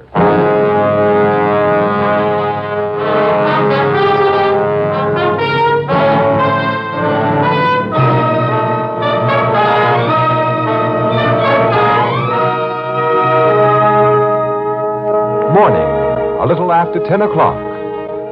Behind a massive desk in the richly appointed office that is a part of his home sits Robert Hayden, whose lucrative business is the buying and selling of rare stamps.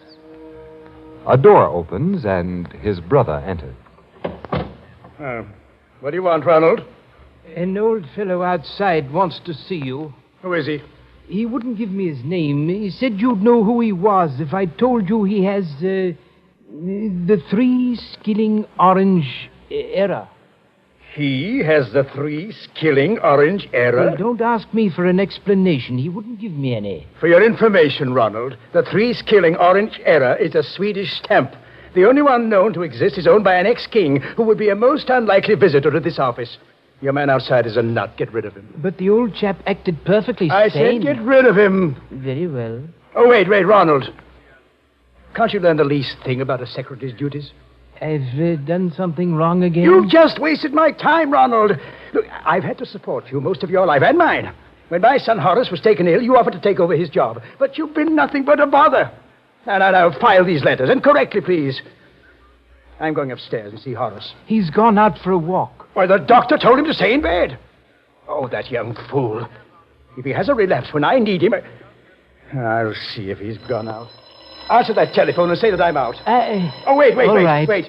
I'm expecting a call from my son, Arthur. If it's him on the wire, say I'll have that check for him this afternoon, and not to bother me about it before then. What check? Oh, he'll know about it.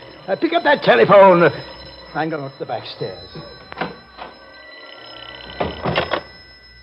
Robert Hayden's office. His secretary speaking. Well, you're learning, Uncle Ronald. Soon you'll be a better secretary than I am. Oh, it's you, Horace. Mm-hmm. Is Dad there? He just went upstairs to raise the dickens if he found you out of bed. Well, I'm down in Market Square. I walked all the way here, and I feel fine. Oh, your dad won't like it. Does he ever like anything I do or you do? The only member of the family who ever gets a decent word out of him is my little brother, Arthur. Is he around now? No, but your father's expecting him, I think, to pick up a check. Another check for the fair-haired boy, huh? When I want extra money, the old man tells me to live on the salary he pays me. Well, now, Horace, your father tries to be... Uncle Ronald! What? Come here! Someone help! What was that, Uncle? Your brother, Arthur, he's yelling. Hold the wire, Horace. Uncle Ronald! What's wrong, Arthur? I just came into the outer office, and I found that man. Look at him. Good. Arthur, Ronald, what's going on here? Who is that? That's the stranger who wanted to see you, Robert, the man who gave me that message. There's a knife in his throat. I found him slumped in the chair like that. Is he dead? Yes, Arthur, the man's dead. Looks like suicide.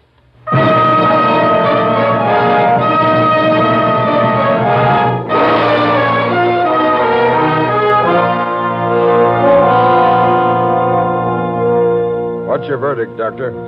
This man did not commit suicide, Captain Logan. I told you this was a murder, pal. Shut up, Casey. Go on, Doc. The knife entered the old fellow's neck at an impossible angle for self-infliction. Oh, it seems I never get an easy one. The people in this house say they never saw the guy until this morning. They have no idea who he is or why he came here. Can we have the knife now, Doc? Yes, I'm finished. Muller, dust it for fingerprints. And you, Sergeant, make a thorough search of the body. Yes, sir. Can I interview the people who found the body now, Captain? You've already interviewed her, Miss Williams, and Casey got their pictures. You sent him upstairs before we could finish our job, That's all we know. It's all I know so far. We heard exactly the same story from Robert Hayden, his brother, and his 2 sons. No prints on the knife, Captain. That's just swell. Did you find anything on the body, Sergeant? Looks to me like the killer went through the guy's pockets, Captain. How about identifying marks in his clothing? No labels, no laundry marks to help us either. The guy must have had a wife who washed his clothes, or he did it himself. He doesn't look to me like a fellow who'd do his own laundry. Why? Well, look at his face. You can tell he was a nervous, sensitive, artistic type, Logan. His kind go dirty before they'll do boresome jobs like washing clothes. Yeah, this guy had an interesting face, Annie. Mm-hmm. Yeah. That's a nice face. At a time like this, you talk about an interesting face? Sergeant, ask the Haydens to come downstairs, all of them. I want to talk to him again. Right, Captain. You think one of them may have been the killer, Captain? Miss Williams, how can I think anything yet about this case? I merely asked. Hayden has quite a fancy setup in this big old house, hasn't he? He's many times a millionaire. Did he make his dough in the rare stamp business, Logan? No, in the stock market. I understand he made a big killing there and sorted the proceeds away, quit speculating, and made a business out of what had been his... I've heard that he's recognized as one of the world's greatest authorities on philately. On what, Annie? Philately. It means stamp collecting. Oh. You wish to ask us further questions, Captain? Yes, Mr. Hayden. Come in, all of you. Well, I'm sure there's nothing any of us can tell you. This lower floor of your house is devoted entirely to your business, Mr. Hayden? Yes, it's kept separate from my living quarters. My clients enter this reception room directly from the street as they'd enter a shop. My private office is in there, and my secretary has a room off that door. Your son has acted as your secretary? My eldest son, Horace, until several weeks ago when he was taken ill. Since then, my brother has attempted the work. Very clumsily, I'm afraid. Of course, you might have trained Arthur to take my place, Dad. I have no head for business, Horace. You simply have no head, Art. No, look, that's enough, boys. Mr. Ronald, you say the stranger gave you the impression that his message about the 3-skilling orange error would mean something to your brother? Mr. Casey... The stranger couldn't have given such an impression. He didn't know me, and I didn't know him. My question was addressed to Ronald, Mr. Hayden. Well, I did believe the stranger knew you, Robert. He seemed so confident that you'd see him. You're a fool. Now, Mr. Hayden, you left your private office shortly after you received the stranger's message. Yes. You didn't come into this reception room then? No. I went directly up the back stairs, and I didn't come down until I heard my son Arthur yelling for help. I thought something was happening to him. Arthur. Yes, Captain? You said you walked in here from the street and saw the dead man. That's right. I've never seen a fellow just stabbed himself. It seemed all I could do was yell for help. At that time, Horace, you were talking to your uncle over the phone, huh? Yes, Mr. Casey. I'd called Dad's office from a booth in the Market Square drugstore. I held the wire while Uncle Ronald went to learn the reason for Arthur's yells, and when he came back on the wire and told me the reason, well, I naturally flagged a cab and hurried home. You reached here before we cops did, Mr. Horace. Yes, you policemen certainly took your time in getting Well, here. if you'd correctly reported the stranger's death, we'd have come here faster, Mr. Hayden. What do you mean? You said the man had committed suicide, but we found a murder. Murder? That man didn't kill himself? He did not kill himself. Well, but then, who killed him? And why? That's something I think one of you 4 men can tell me. Now he's thinking, Annie. Yes, Casey. And I wonder where it'll get him.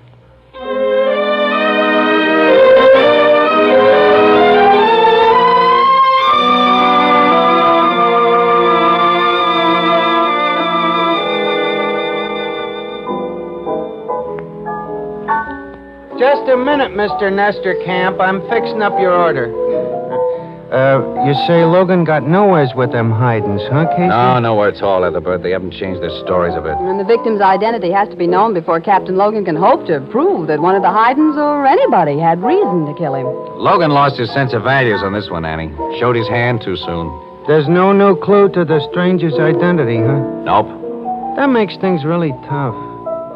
You think any one of them Haydens could have done it except the one who was telephoning from Market Square? I don't know. And we won't know anything about this stranger until... You know, that guy's face haunts me, Annie. No, it's the kind of a face that you don't forget. Yeah. If the paper had print that close-up I took of him... Yeah, somebody would be sure to identify it. Why won't they print it? Well, did you ever see a close-up of a guy with a fresh knife wound in his throat? No. Well, you won't. In any family newspaper, Ethelbert. Too many customers wouldn't like it. Well, I'm a customer, and I wouldn't object. Well, all right, pal. You asked for it. Here's the picture I took of the dead stranger. Oh. You see? Yeah. Hey, that dead guy is Mr. Carfora. What? He lives in my neighborhood, Casey. Where? Oh, who was he? Where? What was he? Mr. Carfora owns a little old house on Bay Street, just back of the lumberyard. He and my sister Edna sent their clothes to the same wash lady. And she says he'd done some kind of work in his house, but she didn't know what. Annie, we're going to that house on Bay Street right now. First, I'm going to kiss Ethelbert. Blue Note Cafe, Ethelbert Oh. Oh, Miss Williams.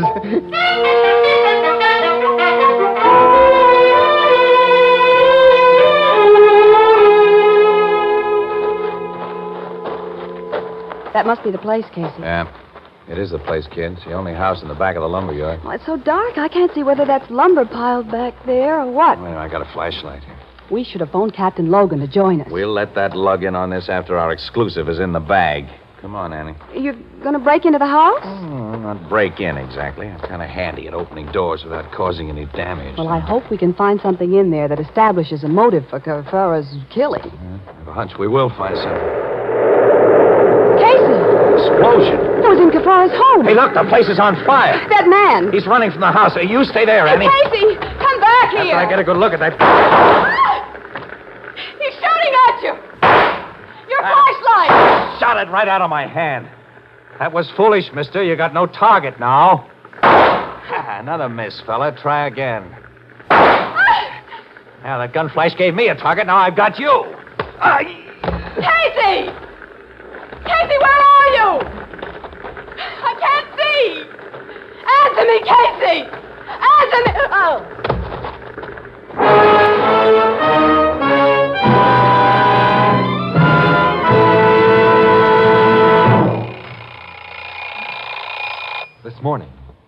This morning, when your alarm clock rang, did you wake up with cigarette hangover? That stale, musty, smoked-out taste in your mouth.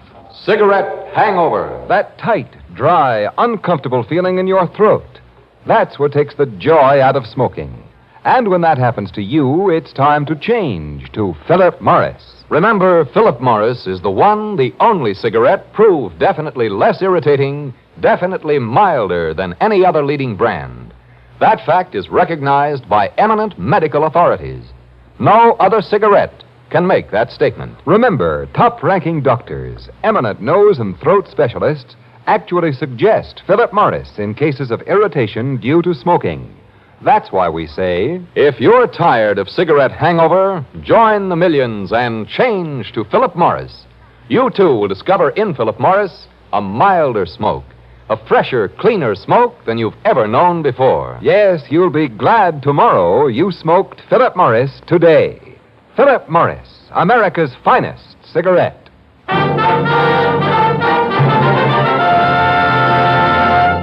And now back to Casey, crime photographer.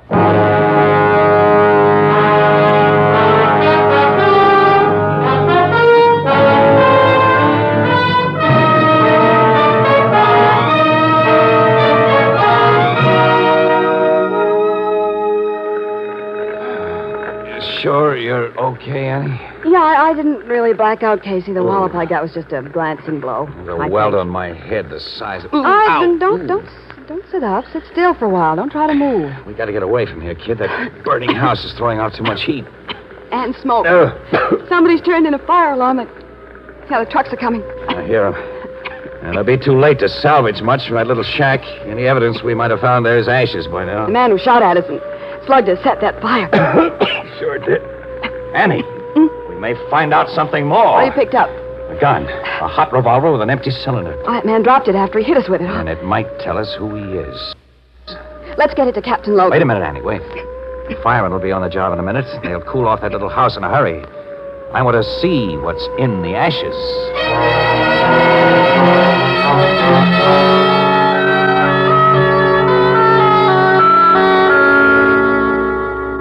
You say this guy Coffin was an engraver, Casey? Well, that had been his trade, Logan, but the guy was essentially a hobbyist. And among other things, he went in for chemistry and photography. Annie and I saw the remains of some swell equipment in the ruins of his home. Yeah, we checked our findings there with neighbors who'd known him, Captain. Nobody knew him really well, but we're told that his main interest was philately. Stamp collecting, dumbbell. Oh, stamp collecting. Well, anybody knows that. Yeah, well, get the connection, though. Parfora was an absolute bug on stamps. He bought them constantly and is supposed to have owned some very rare books on the subject. His collection apparently was destroyed by the fire. And that fire was no accident, pal. It was set by the guy who slugged Dan and me. Have you any idea why? Captain Logan. Yes, Sergeant? I just got the report on the gun Casey found, sir. Oh, good. Swell. Now, let's have it. A permit for a revolver of this make and serial number was issued 6 months ago to Arthur Hayden. Arthur? Well, that's the youngest son, and his father's favorite. Arthur's the one who discovered Carforo's body.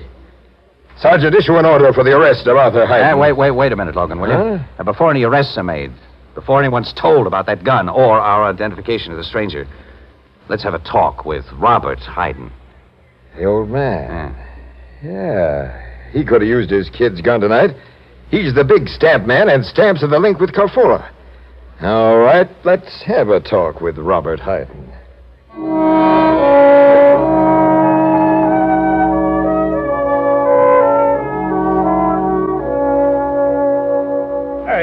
This is an imposition, Captain. Well, why should I open my office to you at this time of night? Because it affords more privacy than your living rooms upstairs, Mr. Hayden. And we'd like to have privacy. For more idiotic questions about the death of that unknown man, Mr. Casey? We'll try to keep our questions a little short of idiotic. You haven't up to now. But citizens must cooperate with the police, I suppose.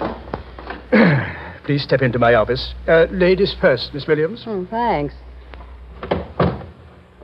Now, what can I tell you that I haven't already told you before? First, Mr. Hayden, what business did you do with Angelo Carfora?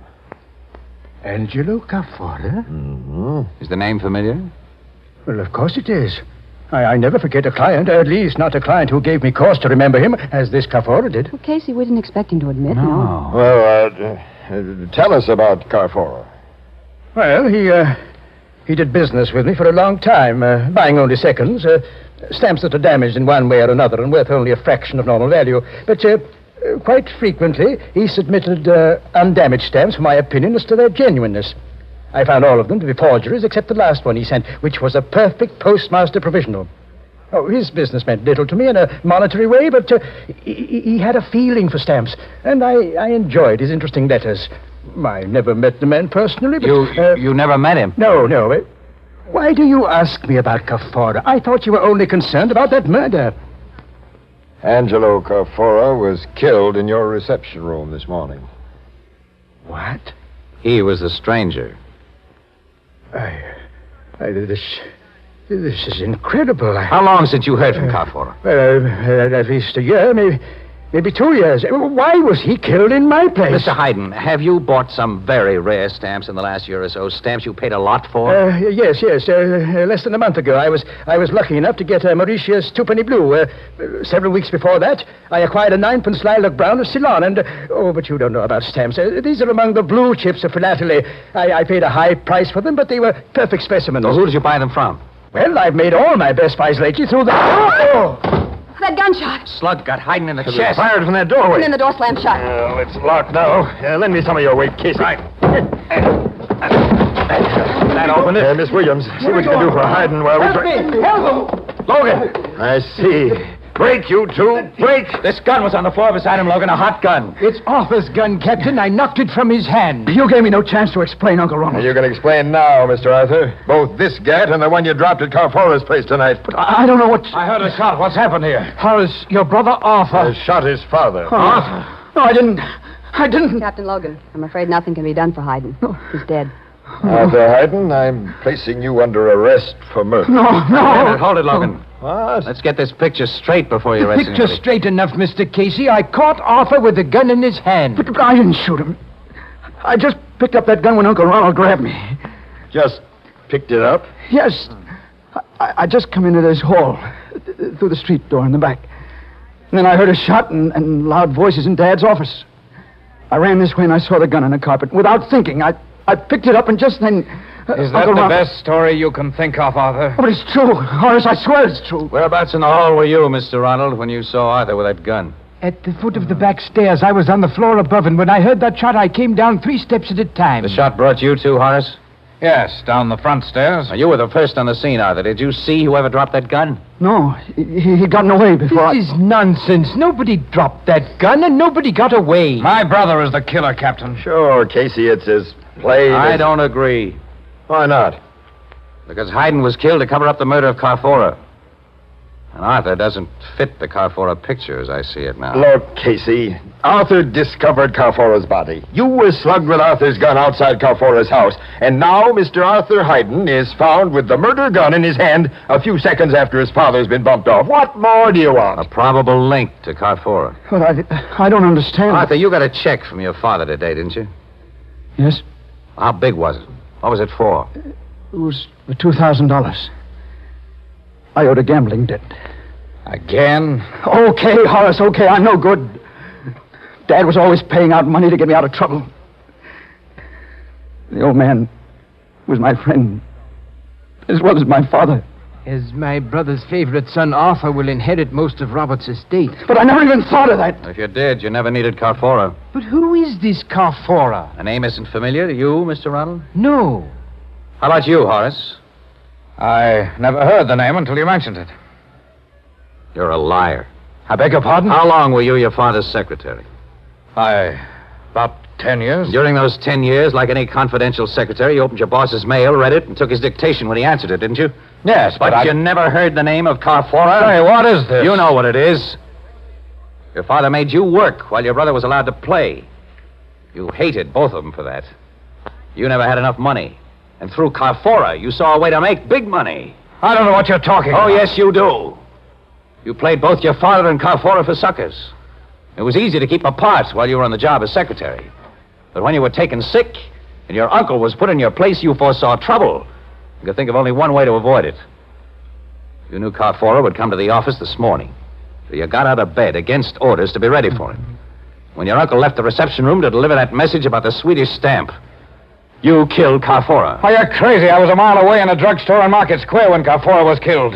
I talked to Uncle Ronald from a phone booth there. Yes, he did, Mr. Casey. How many phones are there in this big house, Mr. Ronald? Lines, I mean, not extensions. Why, 3. You used one of those 2 other lines to call the office line, Horace. You were nowhere near Market Square. You can't prove that. You know about the dermal nitrate test? Dermal nitrate? It'll show that you fired a gun tonight. You're not going to send me to the chair? Logan, drop that knife, Horace. No, let me kill myself. You don't read any easy way out. Here. Casey, hang on to this knife while I slip the handcuffs on him. Okay, pal. Why did you do it, Horace? You've always had all the luck, Arthur. I've always been the fall guy. I was a fool to think I could change things. But, Mr. Casey, I don't quite understand. Why did Horace kill my brother, and what was there between him and this man Carfora? I don't get it either, Casey. Well, neither do I. Well, I'll tell all of you what Horace is going to put in his full confession after I take a lot of pictures.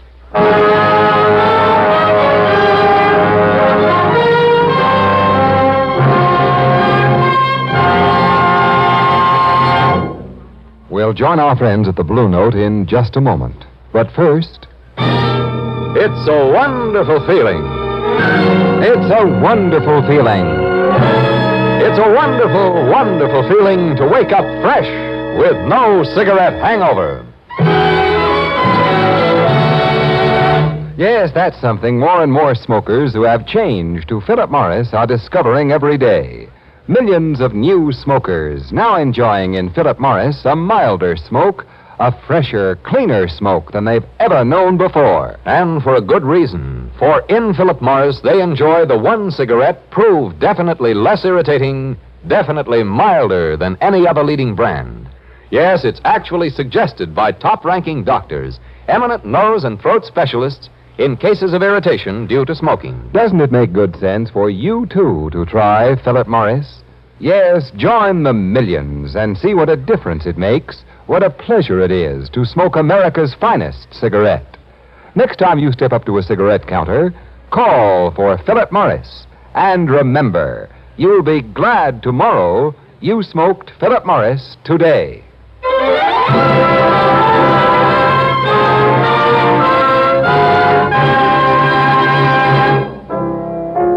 Did Casey call a turn on Horace's full confession in advance, Miss Williams? Pretty nearly, Ethelbert. Well, what was the Carfora setup, and how'd you know? It was all very simple. To a mastermind. Huh. Carfora was a bug on philately. Stamps, that is, to you, Annie. He was a skilled engraver, who had a lot of fine chemical and photographic equipment, and somebody wanted to destroy the place where he lived and worked. All of which didn't mean much to your mastermind until I talked with Robert Hyden. He supplied missing parts of the puzzle. Carforius, he threw the mails, had bought a lot of rare stamps that were in reach of his pocketbook because they were damaged. He'd sent Hyden a lot of undamaged stamps for appraisal. In Hyden's expert opinion, all were forgeries except the last. Which told the great Casey that Cafora had been trying to make perfect stamps by copying damaged ones and had finally succeeded. You mean he was a stamp counterfeiter? Yeah, that's right. But he didn't try to pass his counterfeits off as a genuine article, though. He wanted to sell them for what they were, perfect copies. But Horace was hit with a big idea. He made a deal with Carfora, and an exclusive secret deal, but in his father's name. And then stamps for which he paid Cafora only a few dollars, he sold to his father and other collectors for thousands. Gee, what a racket. Like all crooked rackets, it couldn't last. Carfaro called to see old man Hyden, which would have exposed the whole setup, of course, so Horace had to kill Carfaro. Then he removed all identification from the little guy. Which gave him time, as he thought, to set fire to Cafaro's house and then destroy all the evidence of his counterfeiting activities before the police could see the evidence and smell a rat. Then Horace shot his old man to keep us from smelling the same rat. And tried to frame his brother for both jobs. Nice guy. Charming person. Annie, it's lunchtime. Would you like to put on the feed bag with a really charming person? Meaning, of course. Oh, of course, but the great Casey. Are you paying, or do we go Dutch, or must I lend you 10 until payday? Now, that's a nice question. Well, it's a fair one. Like all the masterminds of my acquaintance, you're usually broke. Well, as a matter of fact, tonight I am. No wonder. What do you mean? Well, he's been associating with stamp collectors all day. What's that got to do with it? Philately. Don't you get it? He's philately broke. Oh, Ethel.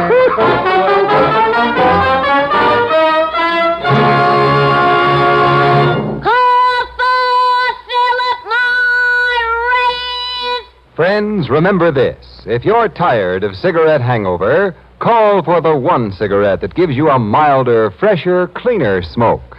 Yes, from now on...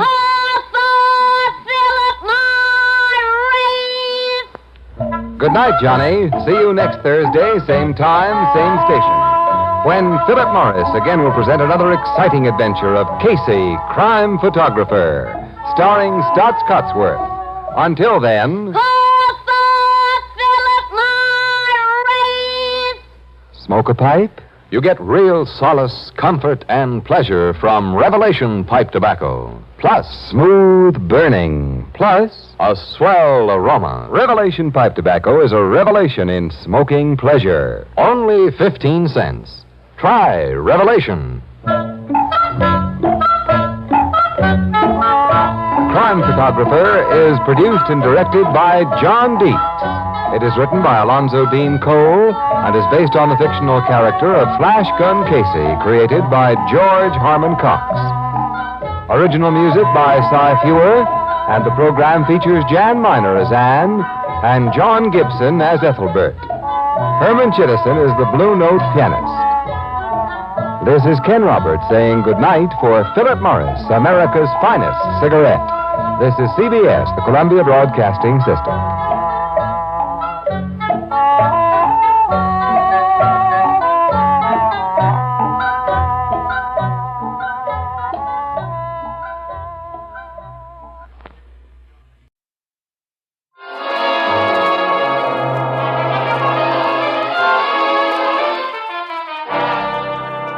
Good evening. This is Ken Roberts inviting you to listen to another adventure of Casey, crime photographer. Ace cameraman who covers the crime news of a great city. Our adventure for tonight, The Upholsterer.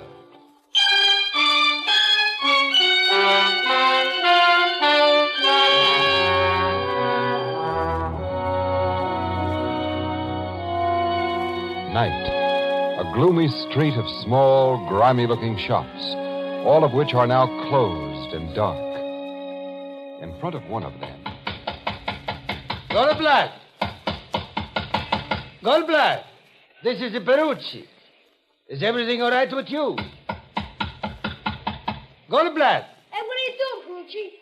Why are you trying to wake up old man Goldenblatt? Is that to you business? And what is a small boy like you, Joey, doing out so late? Late? It's only 10:30. Anyway, the old lady ain't home from work yet. Joey, maybe you should go find for me a policeman. You want a cop? I think so. What for? Because, policeman is coming. That's Carmody, the big flatfoot. Officer Carmody! Officer! Yeah? Come here. Come here quick, please. Something wrong, Ferrucci? I don't know. A couple of minutes ago, Officer Carmody, I hear what sounds like gunshots. Gunshots, huh? Gee. Where'd you hear them? I was just going to bed behind my shop next door. Suddenly, from the other side of my wall, from Goldblatt's place, I hear boom, boom. Then I hear what sounds like something heavy falling to the floor. Door's locked tight. I call him. He don't answer. Hey, maybe the old guy shot himself, Carmody. Or maybe he's been murdered. Hey, kick the glass out of the door, Carmody. Pipe down, kid. Ferrucci, isn't there a window at the rear of Goldblatt's store in the room where he sleeps? See, but he's got iron bars on it, so nobody can get in. You'll have to kick the glass out, Carmody. I hate to disappoint your destruction-loving little soul, kid, but I'm not going to do any expensive glass smashing. Then how are you going to get in? Well, there's a transom above the door here, just big enough for a runt like you to climb through. Me? Goldblatt keeps that transom nailed shut. He told me. Now, we'll see. I'll boost you up, kid, and you try it. Okay. Give me the lift. All right. Here you go.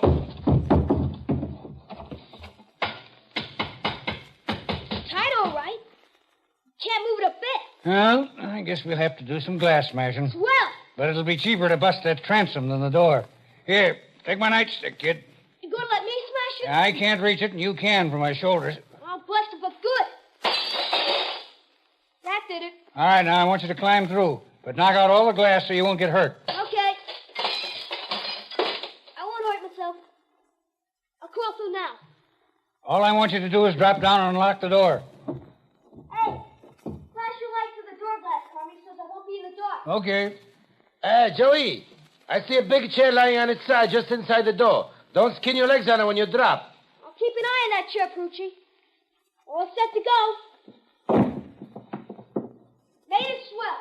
Now, you have to move that chair out of the way so he can get at the locks. I'm doing it. Now.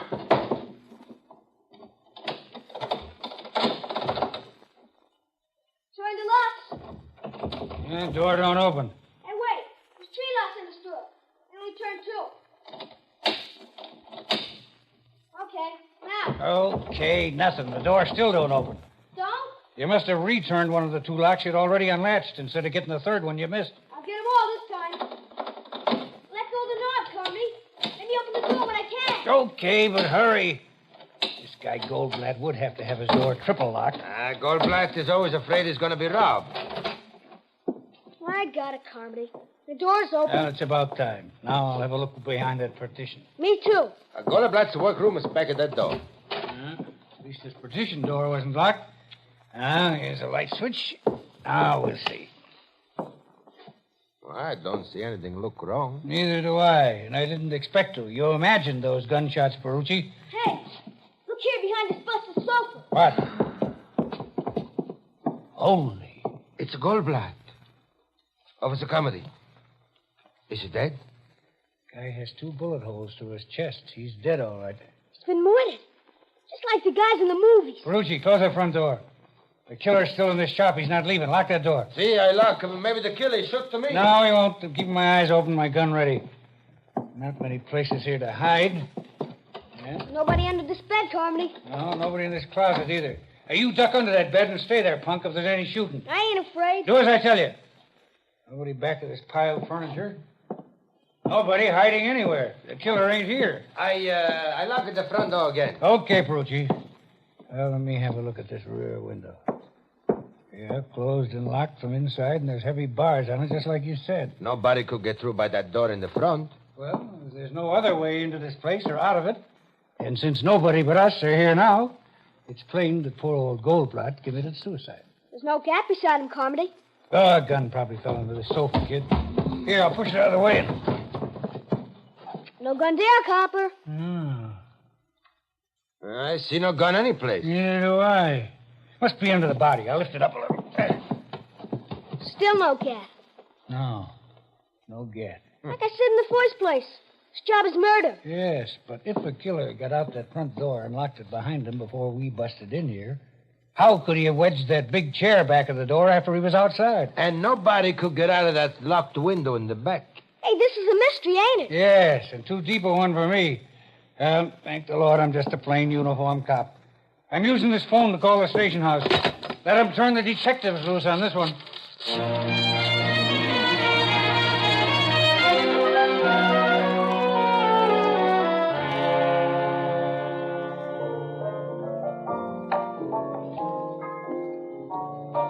The homicide dicks weren't able to find any gun in that upholsterer's joint, huh, Casey? No, Ethelbert. They practically tore the place apart looking for one. But when the medical examiner got there, he said Goldblatt couldn't have committed suicide anyway. Well, if the guy was murdered, how did the killer get out of the place? Well, Captain Logan and his men are having a sweet time trying to figure that. Yeah, they're going nuts, too. Miss Williams and I just came from headquarters where we talked with Logan and also the kid and the shoemaker and the cop who found the body. They all tell a straight story? Well, it sounded straight to me, yeah. This has all the earmarks of a very baffling mystery. You and Miss Williams ain't been to the scene of the crime yet, huh? No, we weren't working when it was reported last night. But we're assigned to it now. Let's go to the Goldblatt shop and have a look-see, Casey. Okay, Annie. Yeah, Logan said he'd be down there about now. Maybe I can help the poor guy crack the case, huh? How you hate yourself. I? Why, Annie, how can anyone have anything but affection for a charming character like me?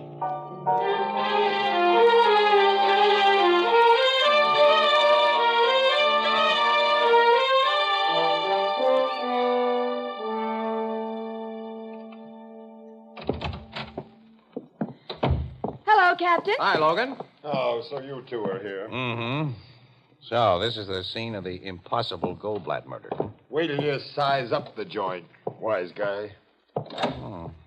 3 good, solid locks on this door. And the door was locked tight by at least one of these locks when the cop and that kid in Perucci tried to get in. But skip the locks and answer this one. After the killer shot the old man and was making his getaway, how did he manage to leave a chair lying against the door inside? Which is the chair? Here, this big old high back. Someone had left it here for Goldblatt to recover. Well, the kid and the cop and Perucci all agree this chair lay inside against the door, which opens inward. Yeah, on its side. I think it was about in this position. Now, it had to be placed this way by somebody inside. It couldn't have been so placed by anybody outside. Well, it may have fallen in that position after the door was closed. Miss Williams, a big solid chair like this doesn't just fall. It has to be wrestled around. Besides, the neighbors say Goldblatt always put a heavy piece of furniture against this door when he closed up for the night. The old guy had a constant fear of being robbed. Well, he was shot through the heart twice. Goldblatt couldn't have put the chair there after the killer left. I know. Dix from the precinct station got here before your guys did last night. I suppose they moved a lot of stuff in the joint. Yeah, to make sure the killer wasn't hiding here. About the only thing they didn't shove around was this sewing machine because it was bolted to the floor. Let me see where they found the body, Lloyd. Come on. It was here in his workroom, behind that old sofa. Have you learned a possible motive for the murder, Captain Logan? No, Goldblatt had no enemies that anyone knows about.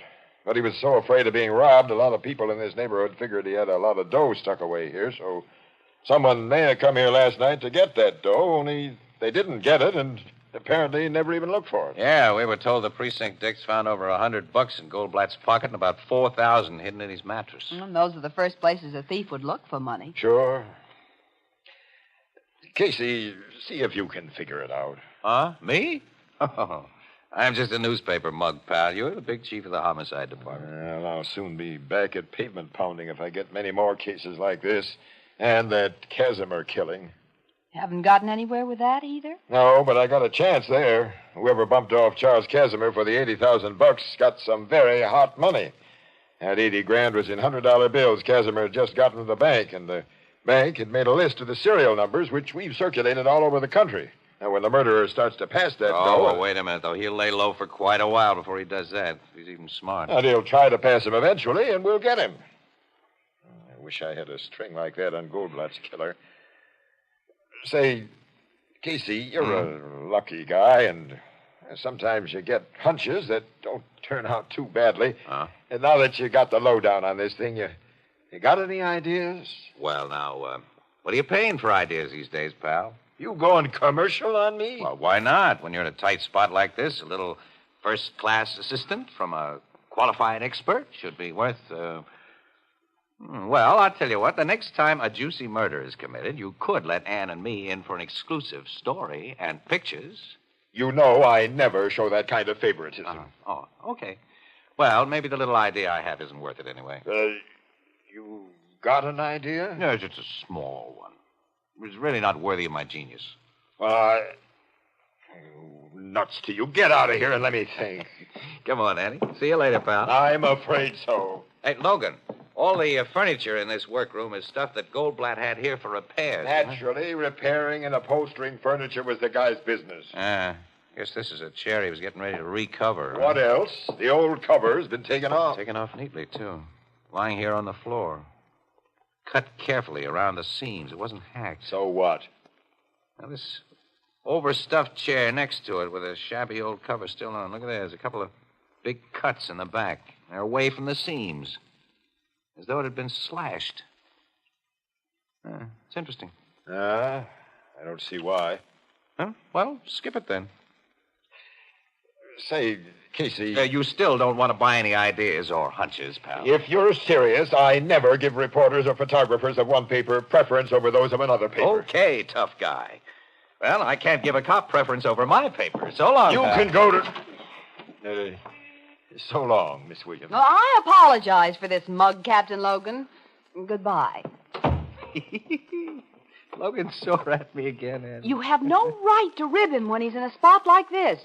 And I know you haven't even the germ of an idea that might break this case. Annie, I not only have an idea now, but I've got a hunch. Casey. Wait a minute. Let me write down something quick before I forget it. There we are. Okay. Huh? Come on, now, let's get in the car. We're going places.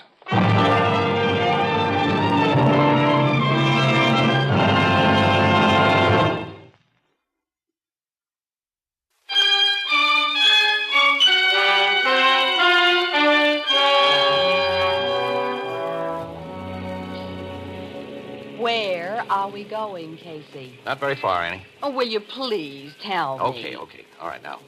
Here's the idea that Logan wouldn't buy. Giving it to him for free if he hadn't been so bullheaded.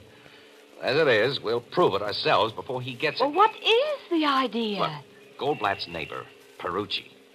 He says that after he heard shots last night, he heard something heavy fall in Goldblatt's shop. Mm-hmm. And everybody, including myself, figured he heard Goldblatt fall. And apparently that's what Logan still figures. But, Annie, Goldblatt's body was found a good 20 feet away from Perucci's wall and directly behind a big overstuffed sofa. Now, Perucci didn't hear a body drop. He heard the crash of that heavy chair that fell behind that door as the killer ran out of the door and slammed it behind him. Well, Logan said that the chair couldn't have fallen. And I think he's right. It couldn't have fallen if it were resting solidly on its four legs, but suppose it was piled on top of another chair upside down. Now, there isn't much floor space in Goldblatt's joint. He must have had to pile stuff up so he'd have room to work. Mm-hmm. And if that chair was piled on top of another, it might have toppled easily. The vibration of a door slam would dislodge it. That's right. The precinct men had moved almost everything by the time that Logan arrived. He didn't see furniture in piles, and he doesn't always use his imagination either. And the killer didn't waste precious time locking that door either. The Perucci and the policeman couldn't open it. Because the chair fell between the door and that sewing machine that's bolted to the floor. It formed a solid wedge there until the kid moved it. Then, when he thought he was unlocking the door, he was really locking it. Okay, I'll buy that idea. Right. Now, where are we going? To an address I wrote down a minute ago. It's on a work tag attached to a chair in Goldblatt's workroom. Annie, we're going to find out why there were several big knife cuts in the back of that chair.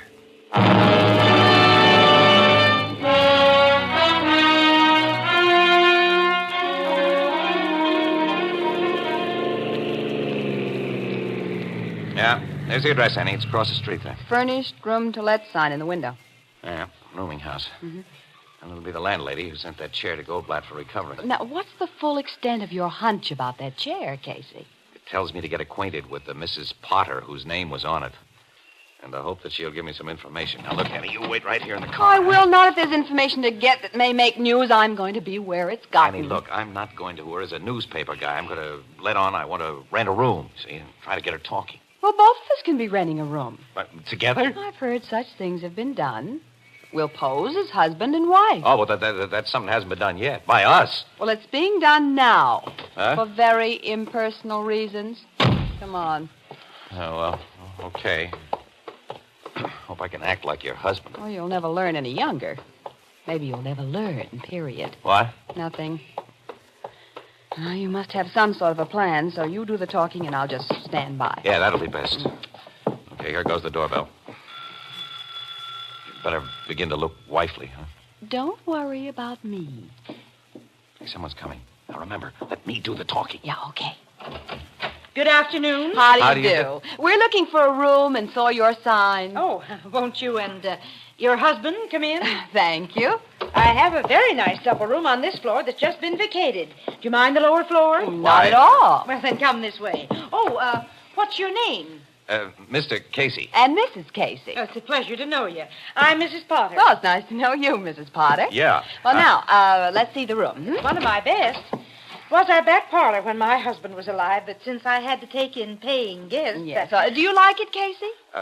You call your husband by his last name, Mrs. Casey? Why, It's a habit she got into before we were married. Yeah. Oh, it's a little unusual. Yes. Well, I have a most unusual wife, Mrs. Potter. One thing, she lets me do all the talking while she just stands by. I can see she's just a shy little thing. Shy. Shut up. Suppose you try it. Well, this is a comfortable-looking armchair. New, Mrs. Potter, or is this reupholstered? Oh, reupholstered. And by that poor man who was murdered last night. What? Murdered? Oh, there's a big piece about it in the morning paper. A little old man named Goldblatt. Why, we heard about that, Annie. Yes, we did hear about it, Casey, darling. Huh? Oh, they say it's quite a mystery, but it's given me a personal worry. I let him take one of my chairs to his shop only yesterday morning. Yesterday morning? Yes, and now with policemen all over his place, heaven only knows when I'll be able to get it back and in what condition. Well, the cops take pretty good care of things like... I believe they do. I hope you made note of the condition the chair was in when Goldblatt took it to his shop yesterday morning. Well, I mean, were there any tears or cuts in it? Oh, no. It was just terribly shabby and needed new covering. But my. Sending that chair out taught me something I'd never suspected. Oh, what was that, Mrs. Potter? Well, it's been in the room of one of my oldest lodgers, a gentleman who lived upstairs in the second floor front, for over 5 years. And I've always considered him one of the mildest men alive. That's so. But he flew into the most awful temper when he came home from work last night and found out that I'd sent that chair to the upholsterer. Oh, he did? Oh, but you're not interested in such gossip, of course. But, Do you like this room? I usually get $20 a week for it, but, well, by the month, I might make it a little cheaper. Oh, is it $20, huh? Well, have you any vacancies on the second floor, Mrs. Potter? Yes, I have an empty across the hall from the gentleman I just mentioned. Oh, you have? Oh, but I doubt if you'll like it. Well, could we see it? Of course. This way. It's a much smaller room than the one I just showed you. Oh, I won't mind that. Oh, but maybe Mrs. Casey will. Oh, no. I'm easy to please. Yes. Mind the stairs there. They're a little steep. The gentleman who didn't want his chair recovered, is he in his room now? No, he's never in this early. He's at business every day till 6 o'clock. Oh. But my, it's nearly that now. What business is he in? Oh, he's a bookkeeper. Oh. In the offices of the Charles Casimir Company. Charles Casimir? Poor Mr. Casimir was robbed and murdered only a short time ago. Dear, there's so much crime these days. Well, here's the room. Oh, it's fine. Swell. We'll take it. We haven't more than looked into it. Oh, we've seen enough. That's exactly what we want. What's the rent? Why, $15 a week. Okay. Here we are. It's a week in advance. Oh, thank you. Oh, when you move in? Well, we're in now. But you haven't any baggage. Well, it's outside in our car. We'll bring it in later. Later? Now, I know you have a lot to do, Mrs. Potter. It's nearly dinner time, so why don't you run along downstairs and don't bother about us one little bit. See you later, Mrs. Potter. Oh, but See you later, Miss Potter. Well, this is a little irregular, but you look like such nice young people. Goodbye. Did you get it, Annie? Of course I got it. the man across the hall had something hidden in that chair, and when he learned it had been taken to an upholsterer who'd tear it apart... He went to Goldblatt's. He slashed the back of that chair, took out what he'd hidden in it, and killed Goldblatt so he couldn't tell what he'd seen. And Mrs. Potter said that the man worked in Charles Casimir's office. Maybe it was the stolen money that was hidden in that chair. Yeah. Come on. The coast is clear. Yeah. We haven't much time. It's 5:45. 15 minutes is plenty if we work fast. Oh, his door is locked. Naturally. These bevel spring locks have never kept me out of a place I wanted to get into. Not when there's enough space between the door and the frame to put this little gadget I always carry. Yeah. Hey, that did it. Come on, quick, so I can close the door again. Now what do we do? Listen, Annie. If this guy killed Goldblatt last night in order to get back the money hidden in that chair, he's had to hide it again. Now, 10 to 1, he's hidden it in here a second time. Yeah, so we search the place. Right. Well, Casey, maybe he's sewn it inside of something again. Yes, that's probable. Yep, look, here. There's a sewing kit on the dresser. Ah, it's a needle stuck in the lid.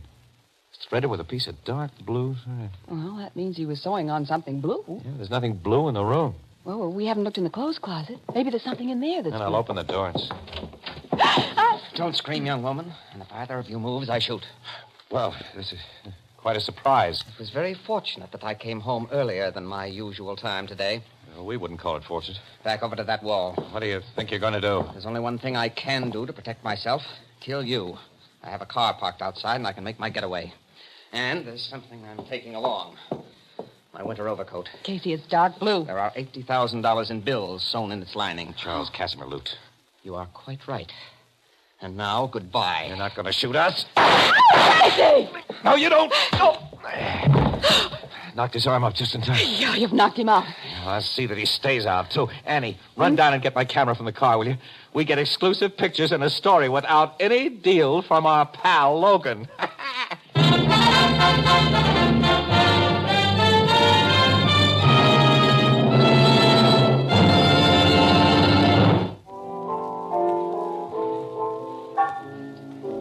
So this guy was the killer of Charles Casimir as well as the murderer of that poor little Goldblatt fella, huh, Casey? That's right, Ethelbert. The Casimir job was his first crime. See, he worked in Casimir's office, and he learned about the $80,000 withdrawal that his boss was making. And he got a greedy impulse. And he never had a chance to spend a nickel of the dough he did 2 murders for. Like I always say, to coin a phrase, crime does not pay. That's right. Well, it pays Captain Logan. He's been congratulated by the commissioner for solving the Goldblatt and Casimir jobs, and told that he's now right in line for an inspectorship. How did Captain Logan get the credit? Oh, hey, he deserved it. Yeah, that guy's a swell cop. Just because a pair of newspaper stiffs like Miss Williams and I run into a little luck. Well... Our Mr. Casey, whom I sometimes like, Ethelbert, called Logan in to make an exclusive arrest of the killer. What do you and Casey get out of the deal? An exclusive story, plus pictures. Casey got a bullet hole through the sleeve of his best coat when the killer shot at him. Well, I never liked that coat. And I've got a blasted reputation with Mrs. Potter. She's found out that I'm not really Mrs. Casey. This is the United States Armed Forces Radio Service, the voice of information and education.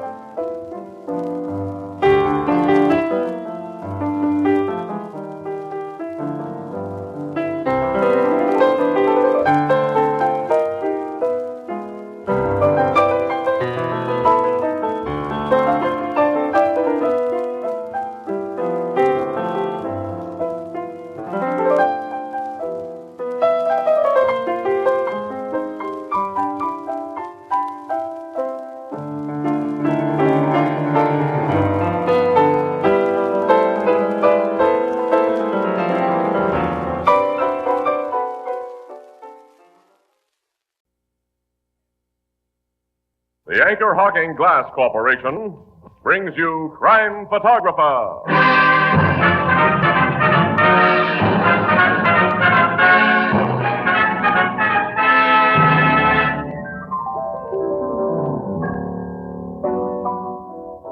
Casey, what does E-M-A-N-S-O-U-M-A-F spell? E-M-A-N-S-O-U-M-A-F. Well, what? Spelled backward, it's famous name. Famous name.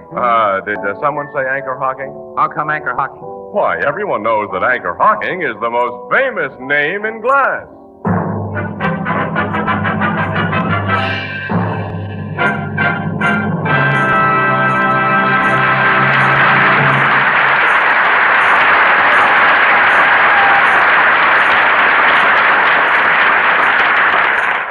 Good evening, ladies and gentlemen. This is Tony Marvin. Every week at this time, the Anchor Hocking Glass Corporation of Lancaster, Ohio, and its more than 10,000 employees bring you another adventure of Casey, crime photographer, ace cameraman who covers the crime news of a great city. Written by Alonzo Dean Cole, our adventure for tonight, Lady in Distress.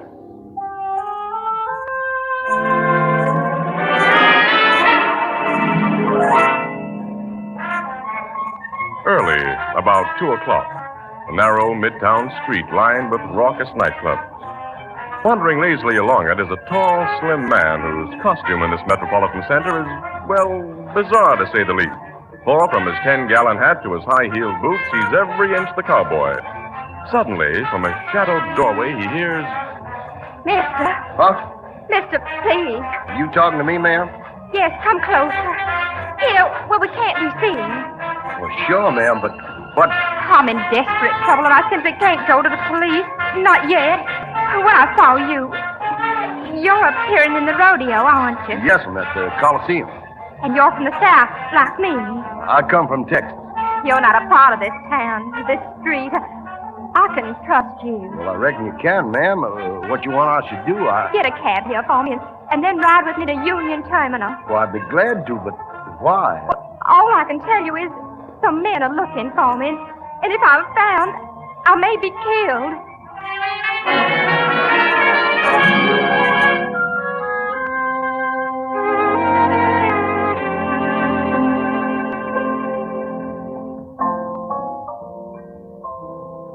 So you and Casey took in the rodeo last night, huh, Miss Webb? No. Casey went alone, Ethelbert. Yeah, I went alone. I saw a swell show, too. Poor Miss Williams. She had a date with her aunt and uncle. They spent the evening at Pinky Bannister's. That clip joint? Yeah, her aunt and uncle are the adventurous type. Well, we had a little excitement at Bannister's Club. That South American playboy. You've heard of him, Ethelbert. Senior Gallo? Oh, yeah. Well, he and another inebriated gentleman got into a fist fight and had to be gently removed by Bannister's muscle men. They say that rich Gallo fella always carries a gold-plated gun and a diamond-studded holster for his self-protection. Did he? No, there were no fireworks. Boy, but I saw the real action at the rodeo, though. Guys bulldogging steers, roping wild longhorns. I really saw a show. Quite a few of them cowboys has been coming into this bar. See their fancy dresses, you know? Just like in them Gene Autry movies. Yeah, there's some swell fellas among them. I got fairly well acquainted with a bunch, taking publicity pictures and all that. Say, here comes one of them now. Hello, Casey. Hey. Howdy, Miss Williams. Hiya, Tom. How Hello, are you? Mr. Morrissey. Just finished your matinee? Yeah. Ethelbert, shake hands with barbecue Tom Morrissey. Pleased to meet up with you. Glad to know you. Casey, I was over to your office a minute ago, and they said I'd find you here. Oh, you want to see me about something? Yeah. Would you excuse us, Miss Williams? Why, sure. Yes, of course. What's wrong, fella? You look kind of worried. I'm terribly worried. I know you well enough to figure you're a good man to come to for advice. Last night, Casey, I met a young lady. Uh-oh, wait a minute. When it comes to women, Tom, I don't know from nothing. Well, you might know how I can find her. You met her last night? You lost her already? Well, she was in big trouble, Casey, and it was really early this morning I met her. I was walking up a street near the Coliseum, sort of gawking up at them nightclub places, and she ran up and asked me to get her in a cab. Some men were after her. Oh, you fell for it, huh? Well, what happened after you and the gal got into the cab, Tom? Well, I tried to persuade her to tell me about the men she was afraid of, but she said she couldn't because it concerned her family honor. Family honor? Which was also the reason she couldn't go to the police. Oh. Did she tell you anything about herself? Well, only that her friends called her Mary Bell and that she was from a fine old Southern family. You say she was young and blonde and beautiful, Casey. How much dough did she borrow from you? How'd you guess she borrowed money? Oh, I'm kind of good at that kind of guesses. How much? $100. Now, look here, Casey. Don't you go getting wrong ideas about that little lady. She wasn't no gold digger. Well, what happened after she got your dough? Well, she got out of the cab and promised to meet me at noon today. I waited from noon till after 2 o'clock at the place she said she'd be, but she didn't show up. I've got to find her, Casey, and if them fellas she was afraid of has done her any harm... Can't you see, Tom, that you've been a fall guy for one of the oldest rackets in the world? I won't believe that. You know your way around this city. I don't. Now, how do I go about finding Mary Bell? You go down to police headquarters and tell your story. But I can't do that. She didn't want the police to know. Oh, I remember, yeah. Well, for your future protection, pal, come across the street to the Express building with me. We just might find a picture of your Mary Bell in our petty rackets file.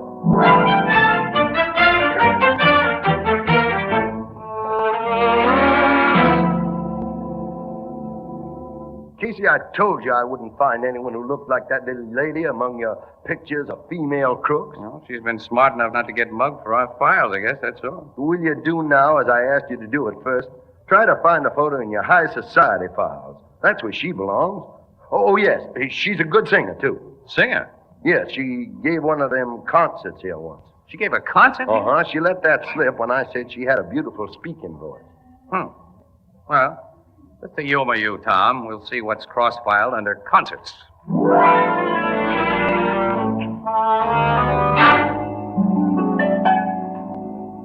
That's her, Casey. That's a picture of Mary Bell. You sure? Wait a minute, Tommy. You sure? Of course I'm sure. What's the stuff in the file say about her? Mary Bell Warren. Daughter of Stephen Warren, socially prominent banker. You see, Casey? Yeah, I see. Concert, May 1945 at Maxwell Hall. House guest of Mrs. Donald P. Burgess. Hey, your Mary Bell must be the real goods. Mrs. Donald P. Burgess is big stuff around I told there. you. Okay, I've been wrong before. Yeah. Now I want to find this gal and know what goes on as much as you do. This looks like the beginning of a front-page story. Let me get that phone. What you gonna do? Wait a minute. Hello, this is Casey, operator. Get me Mrs. Donald P. Burgess. That's right, Mrs. Donald P. Burgess.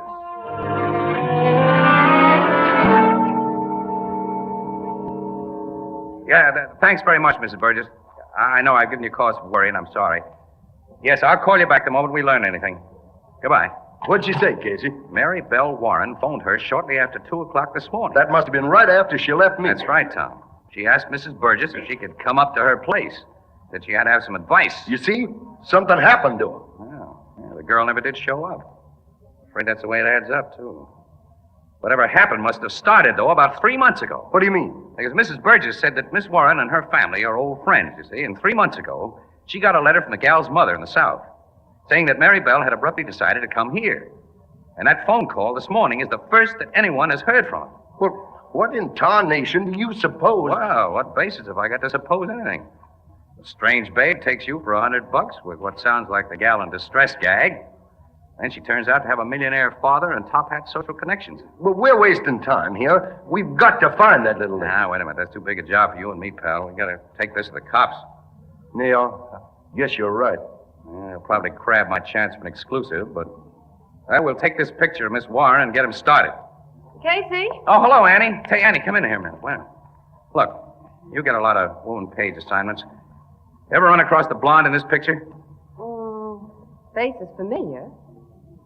Hey, Casey, I saw her last night. You what, huh? You saw her last night? Yeah, at Pink Bannister's Club. Pink Bannister? Yeah, she's a singer there. In that lousy joint? Oh, yeah, she did seem awfully out of place. She looked like a lady, and she had a sweet voice. Well, why have you got her picture? Come on, I'll tell you on our way to Pink Bannister's.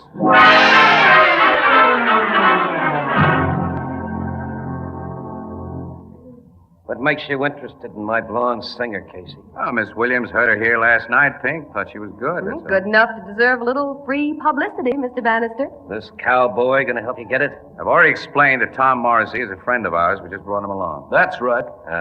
What's the girl's name, Mr. Bannister? I didn't catch it last night. Her name's Lottie Dunbar. Lottie Dunbar. Yeah. How long she worked for you? Oh, about 2 months. Where does she live? Montrose Hotel. Oh, it's not a very classy joint. How late does she work here? Well, our last floor show is 3 a.m. Did she work that late this morning? No, No, she said she was sick. She left early. We need more than that information. I want to know why she Now, wait a left minute, you Tom. early. I asked you to keep your mouth shut. I'm sorry, Casey. Hey, I don't get this. All right. Might as well give it to you straight. We have reason to believe that something's happened to Lottie Dunbar. Something's happened? Yeah. What made her leave here early? I've already told you. Did she come to you and say she was sick? Yeah, here in my office. Now, that's all I know. Was, anyone with you at the time? Well, yeah, a couple of chumps had gotten into a fight on the floor. My boys had brought him in here for a cooling off. I talked one of them out of it, sent him home. The other was still in here with me. Well, that checks, Casey. I told you about that fight. And I saw Gallo leave this office. And the other man hadn't come out when I left with Uncle Wilmer. Hey, who was this other man, Pink? Just a quarrelsome drunk I'd never met before and I never want to see again. Well, after I collected the bill he owed, one of my boys put him out, told him not to come back. Now, suppose you tell me why you think something's happened to the Dunbar girl. Well, it's too long a story to go into now. But if we don't find her soon in good health, you'll hear all about it from the cops. I can't tell them any more than I've told you, Casey. Okay, Pink. Come on, Annie, let's go. Come on, Tom. We'll try the Montrose Hotel. So long, Pink. So long. Goodbye. Yeah. Huh? Hello? Yeah, boss. Come here. Want me I should follow them wise guys? Yeah, I want to know every place they go and about everyone they talk to. I'll be with them all the way. And, if it seems necessary... Sure, boss. I know what to do.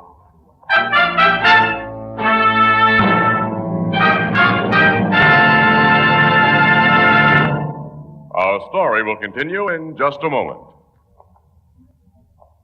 Well, Alex, here's tonight's question. What was the world's first one-way container? Shoot, Tony. What was the world's first one-way container? An egg. An egg?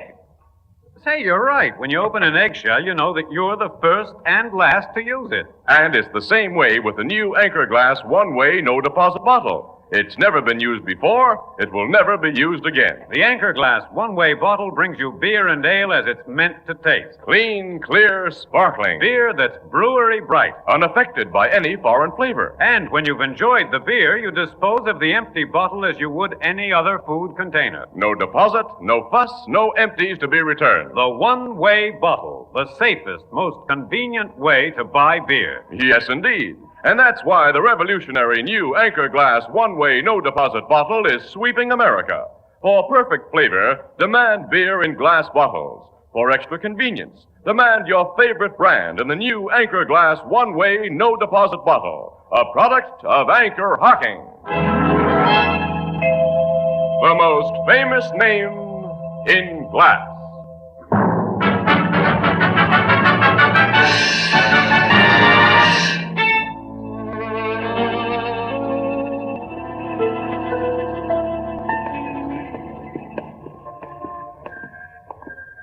Well, the hotel manager told us Mary Bell didn't come home this morning and ain't been seen since yesterday, Miss Williams. No, I figured all this would be a waste of time. Well, let's get back to the car. Okay. One thing to do now, let's go to the cops. Which means goodbye exclusive. Miss Williams, how can you think of newspaper stories when that little lady may be heard Oh, of? I'm sorry, Mr. Morrison. See, Tom, we got to be impersonal in our jobs. If we weren't, we... Hey, wait a minute. What? That guy getting into the green car up ahead of us. Yes. Seems to me that green convertible was behind us when we drove up here. It was. I noticed it. Hey, Casey, I just placed that man. He was one of the bouncers who broke up the fight in Bannister's place last night. Oh, that's very interesting, Annie. All right, I'll start our car and see what he does. You and Tom keep an eye on him. Okay.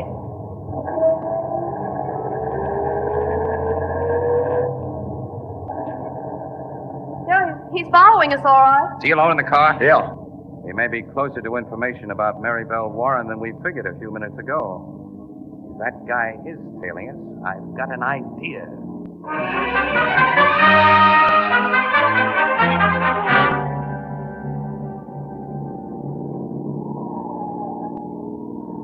His car lights are only about 100 yards behind us now, Casey. I thought he'd creep up on us. All right, get ready for action, Tom. I'm ready. Now, look, Casey, the man in that car will have a gun, and neither you nor Mr. Morrison Tom have and I know what's going to happen, Annie. That mug doesn't. We're coming to another turn. Okay, now brace yourselves. I'm shutting the brakes on hard. He's going to hit us, Casey. No, he's swerving off the road. Had to. We're in the middle of it. His car's in the ditch. All right, come on, Tom, quick. I'm with you. You stay here, Annie. Drive our car to the roadside. Yeah, will okay, you? I know my part. Take your hands off me. I'll take that gun. That's the big idea. You guys forced me off the road and then you Don't get play free. innocent. You gonna tell us what you know about Mary Bell Warren? I don't know what you're talking about. You're one of Pink Bannister's gang. You've been following us. You got me wrong. We've got you right. You choking me, cowboy.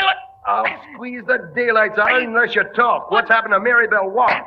I never heard of that name before, I swear. Change your tune. Easy, Tom. Wait a minute. He doesn't know that name. What happened to Lottie Dunbar? The lady who was singing in your boss's place. Talk. You better talk, punk. You haven't got a gun now. But Talk, I said. I will. If you won't go to work on me, I'll spill all I got. But it ain't much, honest. All right, spill what you got. Okay. Last night, there was a fight in the club, see? Between two drunks. Yeah, that South American guy, Gallo. And another guy I never seen before. Me and the head bouncer, Jim Robbins, we broke it up. And Pink had a shag to scrap us into his private office. Pink told me to get back into the club, but Jim stayed in the office. All right, go on.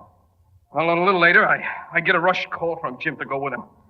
And all he tells me is that this here babe, this Lottie Dunbar, has just been caught snooping on the boss's private business. For us to go get her. This was just before 2 o'clock. Yeah. Well, me and Jim rush out of the joint just in time to see her get into a cab with this here cowboy. So you followed us? No, I didn't follow. Jim sent me back to tell Pink everything was under control. Jim Robbins followed it. Yeah, in another cab. I don't know what happened after that, honest. You're lying. This is help me, I ain't. What did Pink say when you told him Robbins had everything under control? Well, he said to keep my mouth shut, that's all. And I ain't seen Jim Robbins since. I swear I don't know what's happened to that dame or why. Tell the truth, you ornery skunk. Hold it, Tom, hold it. Bannister's a cagey guy. He wouldn't let a punk like this in on anything big. And kidnapping is plenty big. We'll go to Bannister. I'll beat the truth out. Wait a minute, wait. You, Mug. You said the girl was caught snooping while Gallo and that other guy were in Pink's office. That's the way I got it from Jim. I think Senor Gallo is the guy for us to call on next, Tom. Come on, Punk, you're traveling with us.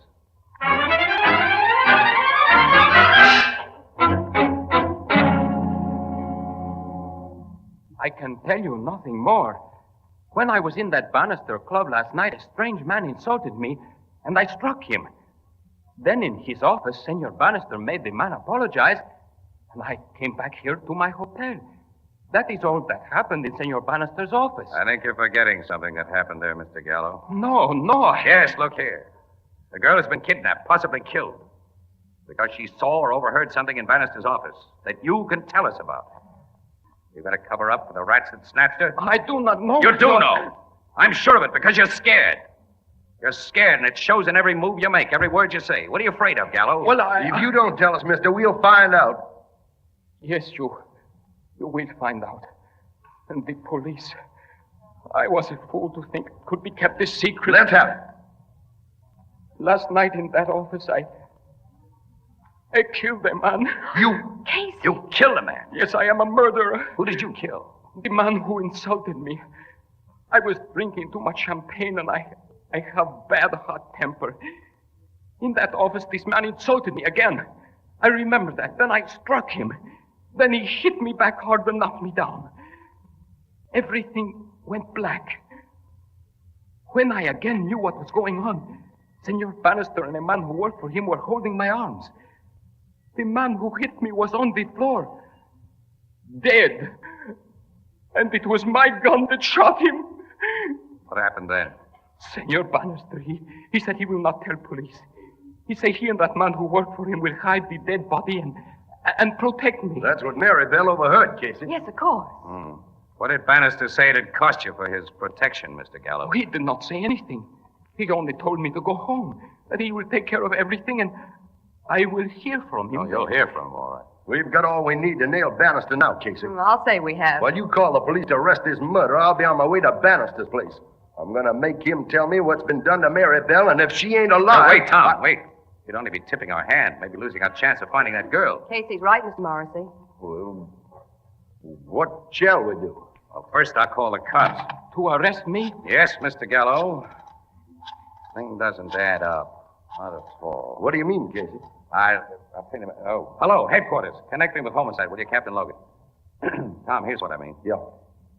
If Miss Warren was snooping on Bannister while he covered up a murder, he had reason for kidnapping her. But why was she snooping? Why was she working in his joint? Why didn't she run to the cops? Yeah, there's a lot of funny things. Yeah, including that crack about her family honor. And another thing. Oh, wait a minute. Hello, Logan. It's Casey speaking. Listen, Logan, I'm going to be down to headquarters in about 20 minutes with a very wealthy Senor Jose Gallo. Because he says he's a murderer. Yeah, he just made a confession. Yeah, well, wait a minute. Now, let me tell you something now that's really important. Put a tap on Pink Bannister's telephone lines, Logan. Yeah, right away, yes. And put a shadow on him, too, the best you got. I'll tell you why when I see you. Logan, it's too long a story to go into now. But do it, will you, pal, and quick. We're starting right away. Goodbye. Tom, I think we can expect action from Mr. Pink Bannister very soon. You want him shadowed? And his phone line's tapped. Because he's going to receive a report from one of his hired hands as soon as it's done. Who? The punk right here. Who, me? Yes, you. With my fingers around your neck. And you'll tell him you're still spying on us. That we've been talking to Senor Gallo, that we've just left his hotel with him, and you overheard us say we were taking him to police headquarters. We'll be at police headquarters when you phone that report. I get it, Casey. Bannister will guess that Gallows confessed to us, and he'll make some kind of a break. I think so, Annie. You know, I've acquired a hunch about that family honor gag of Mary Bell's. Oh? What is it? Oh, no. The kind of hunch I might talk myself out of if I talked about it. Let's get down to Logan's.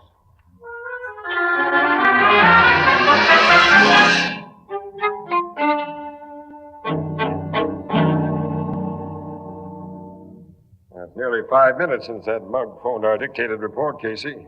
You figured Bannister'd make a move right after. Look, allow him a few minutes to think, Logan. The punk handed him a shock with that news about Gallo. Also, the man on his tapped wire and those covering the club have to have time to phone you after he does something, Captain. Now, this phone's completely cleared for their calls, Miss Williams, and if Casey hasn't guessed wrong... If Casey's guessed wrong, Miss Maribel's life won't be worth a nickel. Will you give my guess a chance, Tom? Hey, there's our ring.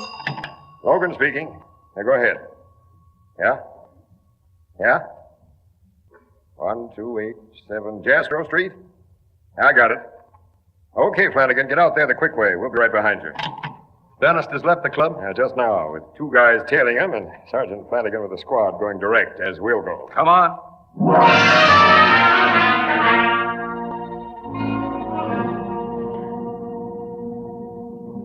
He's gone into the house, Captain.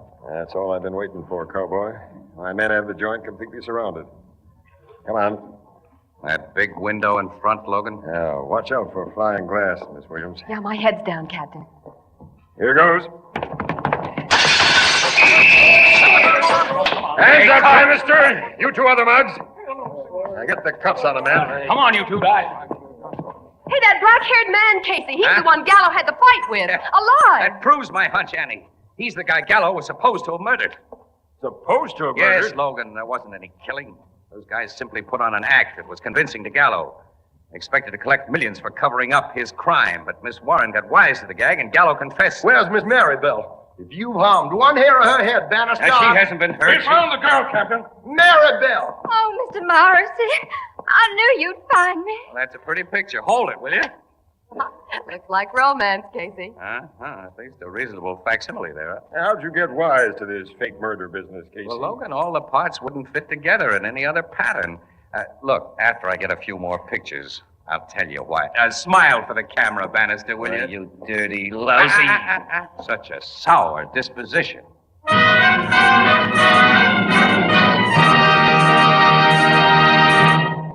We'll join the crowd at the Blue Note in just a moment. You've often heard a woman say, I don't mind washing dishes so much, but oh, those pots and pans. That's because she uses ordinary pots and pans. Now, when you use Fire King oven glass, you reduce that tiresome kitchen drudgery to a minimum. First, because Fire King oven glass is so amazingly easy to clean. Fire King is a special non-porous surface that's literally mirror smooth. It comes clean in a jiffy and never absorbs baking stains or odors. Now, second, you save dishwashing time because you bake, serve, and store leftovers all in the same Fire King dish. You'll find a wide variety of Fire King casseroles, pie plates, and general utility dishes in all sizes at chain and department stores and wherever household glass is sold, all at amazingly low prices, all guaranteed for 2 years against oven breakage. Ask for Fire King oven glass by name. Fire King is a product of Anchor Hocking, the most famous name in glass.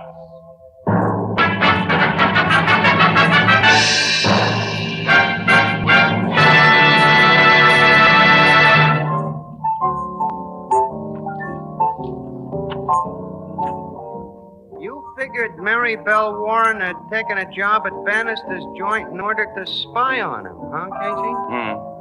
Well, we know now, Ethelbert, that Bannister worked his fake murder gag on Miss Warren's brother about a year ago. Has been blackmailing him ever since. Her brother finally confessed the supposed killing to Mary Belle, and she refused to believe that he'd murder anyone. So she came down here under an assumed name to get the lowdown. That guy Bannister had some racket, making people believe they were murderers and then blackmailing them. Yep.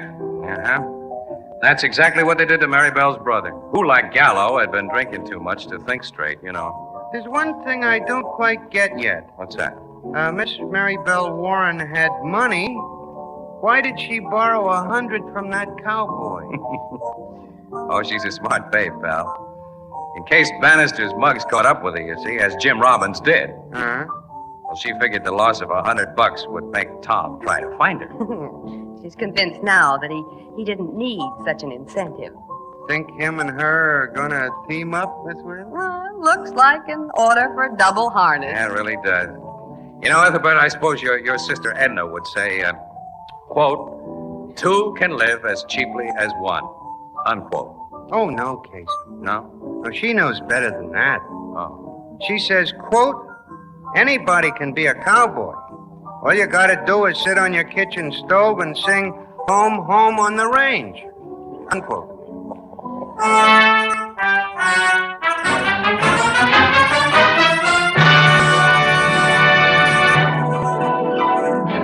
Crime Photographer, starring Stotts Cotsworth as Casey, is brought to you each Thursday by the Anchor Hocking Glass Corporation, makers of Fire King oven glass, Anchor glass containers, Anchor caps and closures, all products of Anchor Hocking, the most famous name in glass.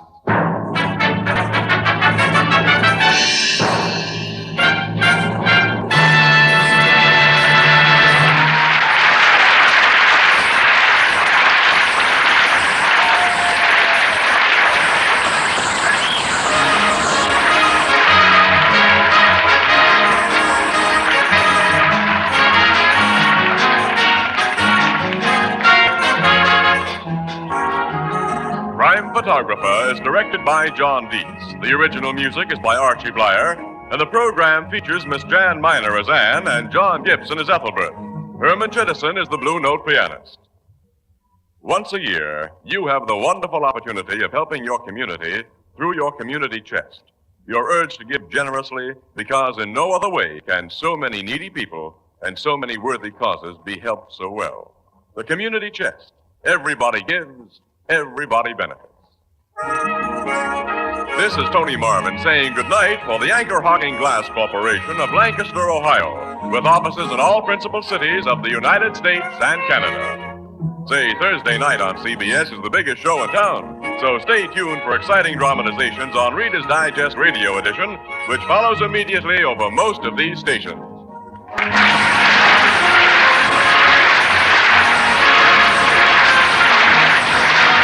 This is CBS, the Columbia Broadcasting System.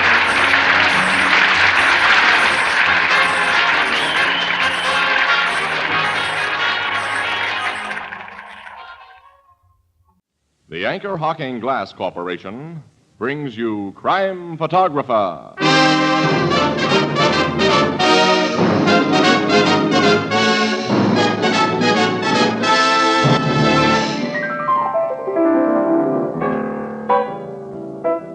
Gee, it's hot today, Casey. Here it is, only April 24th. April 24th, the anniversary of Ethelred.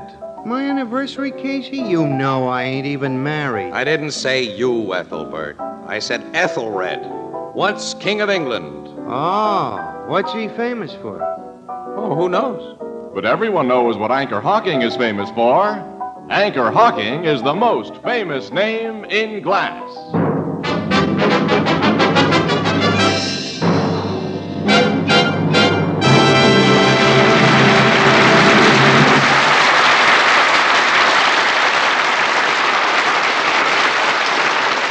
Good evening, ladies and gentlemen. This is Tony Marvin. Every week at this time, the Anchor Hocking Glass Corporation of Lancaster, Ohio, and its more than 10,000 employees bring you another adventure of Casey, crime photographer, ace cameraman who covers the crime news of a great city. Written by Alonzo Dean Cole, our adventure for tonight, The Gentle Strangler.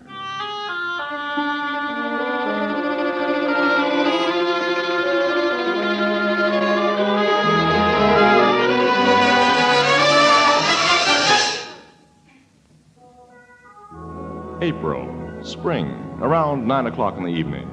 A quiet neighborhood. From one of these homes, a dignified, white-haired gentleman emerges and strolls leisurely down a tree-lined avenue. A man appears from the shadow of one of the trees and... Pardon me. Can I beg the favor of a light? Light? I wish to smoke. I have a cigarette and no match.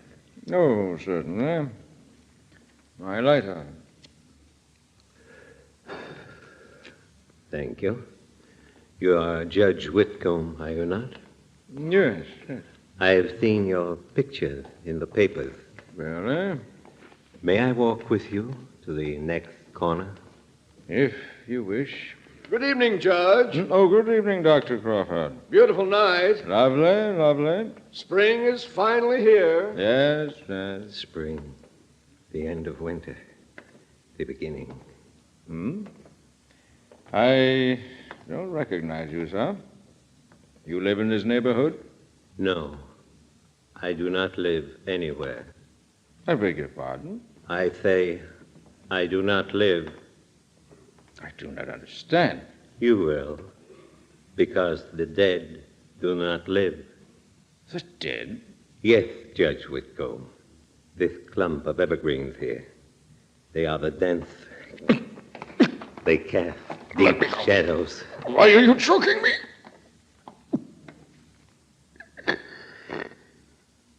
You see, Judge, you do not live anymore. You do not live.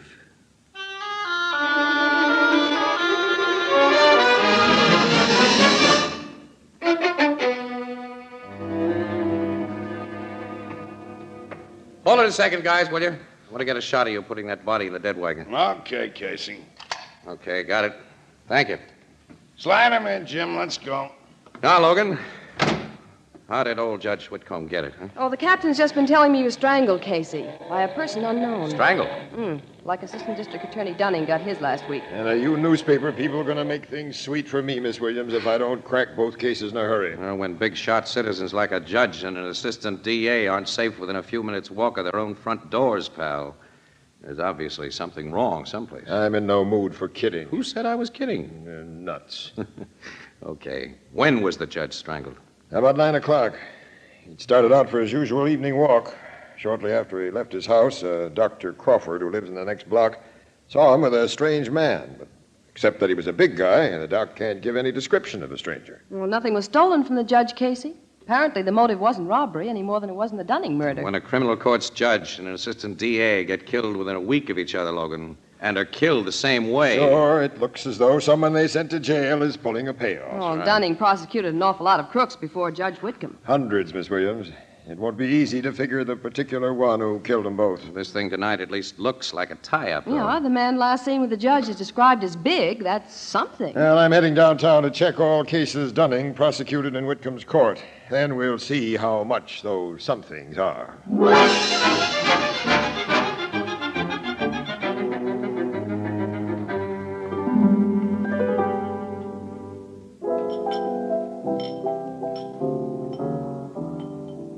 Joe, will you take care of that lady over at the table? She wants a glass of half and half that's a third ginger ale. Oh, such people come in here, Miss Williams. They ask for the darndest things. I'll have another glass of water, pal. There, you see what I mean? Mm-hmm. Your pretzels, Ethelbert, have given him a thirst. That's the idea of having pretzels on the bar. But a thirst for water don't pay our rent or our license. I'll tell you what. I'll come in here someday and buy a beer, Ethelbert. That is when the price comes down. Have a pretzel, Annie? Mind if I do? While you two are eating up the profits, what's new on them strangling cases? Don't you read the papers? Sure I do. And I think it's a crying shame the way they're all picking on Captain Logan. You and Miss Williams told me he ain't got a single clue to work on outside of the idea that Dunning and Judge Whitcomb was killed by the same man. Yeah, well, that idea's beginning to pay off now, Ethelbert. Logan made an arrest this evening. He did? Yep. And it looks as though he has the right man. Well, tell me about it. Well, about 8 years ago, Lloyd Dunning prosecuted a crook named Rankin before Judge Whitcomb on a burglary charge and got a conviction. And the judge gave Rankin the limit. Rankin claimed he'd had a raw deal, made a lot of big threats. He was released from prison just a week before Dunning was strangled. He's a big man, and he has no alibi for the times when the killings took place. Have another pretzel. Thanks. A little more water, Ethelbert. For both of us. You know that water's on a meter, don't you? This is becoming an outright swindle. Hey, you better fill the pretzel bowl up, too. We're touching bottom down here. Okay, but... Oh, excuse me, there's the bar phone. His pretzels were saved by the bell, Annie. Blue Note Cafe, Ethelbert speaking. Yeah, he's right here. Your city editor, Casey. Uh-oh. All right, give me it. Take it. Hello, Burke. Wait a minute. Oh, now, Burke. Well, okay, all right, I got a pencil ready. Go ahead, shoot. Alleyway on Market Street, just south of 12th. I got it. Huh? What's happened there? What? We're on our way, Burke, right now. Wait, say, what is it, Casey? Another strangling, Annie. Another? A detective got it this time, and Rankin didn't do the job. He's locked up in jail.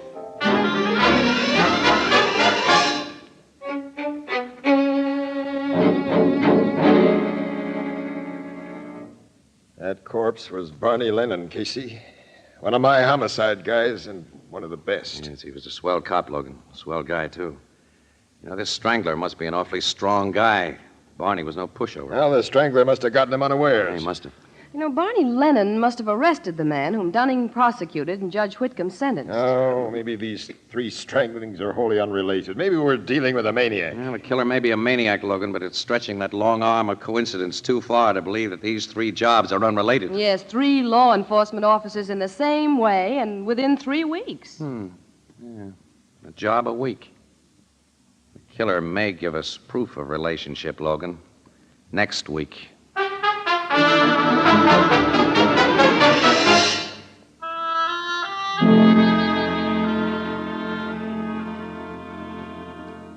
Look, Mr. Candido, never have I offered anyone such a bargain in my shop. An almost new speed graphic camera with a double plasma lens. Jake, I need another camera like you need 12 toes. Dan, sell one of your old ones. I'll make you a trade.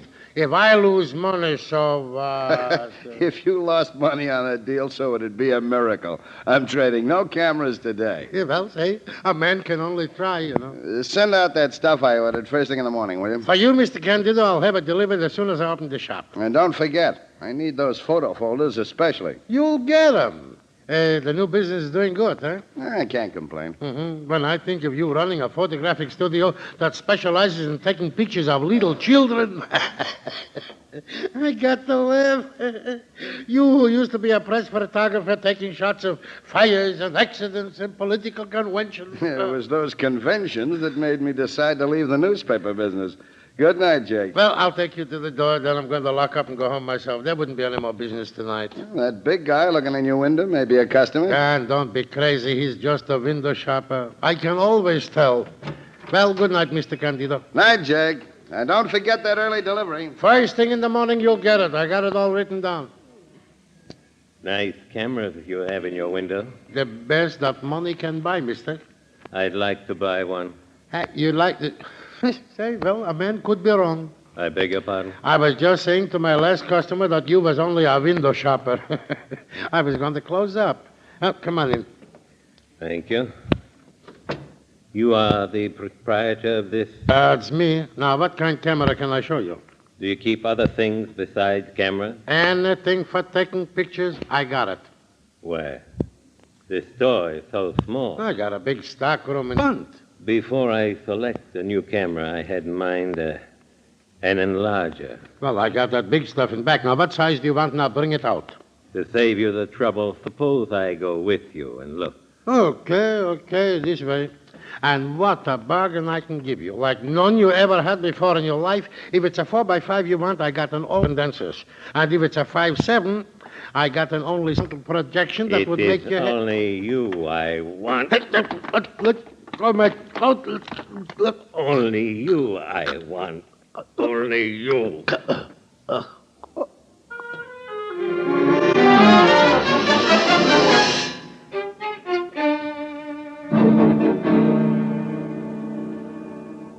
This strangling proves we're dealing with a madman, Casey. This Jake Blumberg had nothing to do with the law. He simply ran a little camera shop.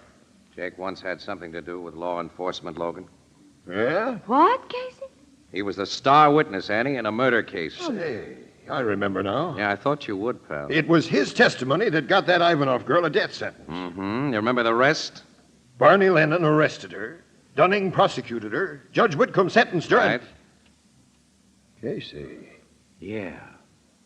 I'm the guy who dug up the evidence against her. I must be next on the Strangler's list.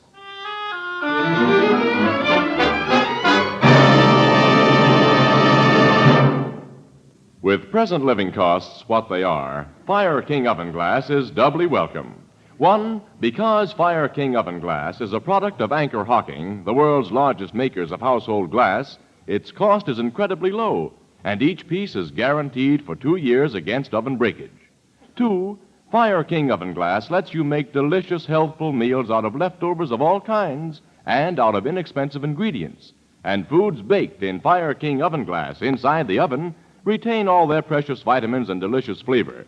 So ask for Fire King Oven Glass by name at your favorite chain, variety, hardware, and department store. Beautiful, practical, inexpensive Fire King Oven Glass is a product of Anchor Hocking, the most famous name in glass.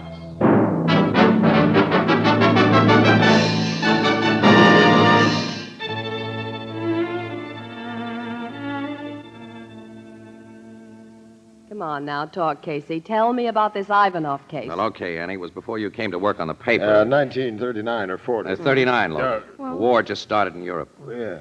Well, a gal named Irene Ivanov was suspected of poisoning some guy. She handed him a poisoned cocktail But, one night. Casey, what did you have to do with this case? Casey discovered that Irene Ivanov had bought the poison at Jake Blumberg's camera shop in the form of a chemical used in developing photographs. Now, he got Jake to identify her, and that convinced a jury. Assistant District Attorney Dunning, Barney Lennon, and I were able to show that the Ivanov dame never even snapped a camera shutter in her life and had no legitimate use for photographic supplies. But before Judge Whitcomb could sentence her, she committed suicide. Suicide? Yep. Got hold of a razor blade in jail and cut her wrists. When her mother heard the news, she had a fatal heart attack, and they were buried together. Now, this Irene was an only child. But, Casey, how does the Strangler tie in with this? You say the Ivanov girl was an only child and that she and her mother are dead. Mm-hmm. What about the father? Before the murder, he had gone back to Russia, Annie. The Soviet government, with a war headed its way, kept him over there. When he heard what had happened to his wife and daughter, Miss Williams, the poor fellow had to be put in a madhouse. Gee. Well, you think he's been released and is back in this country? It's possible. After what's happened, I'd say it's probable. Oh. Well, then all you have to do is to find him. Miss and... Williams, how do you find a man you've never seen and who has no criminal record? Now, the only thing I can remember, even being said about him, Logan, in a descriptive way, I mean, was that he was a big and a gentle guy. I don't remember the gentle part, but his bigness clicked with me as soon as you mentioned the Ivanov case. Did anybody see a big guy come into this camera shop before Jake was killed? I don't know, but the last sale he made before he was killed was for stuff to be delivered to a Mr. P. Candido. Candido? Yeah, here's his order book with the name and address. Hey, that's Pat Candido. Pat? Sure, Pat Candido. You know him, Logan. He used to be an on the news. Yeah. And if Pat happened to see that big guy... It's been his business to notice things. Come on, we're calling on Candido right away.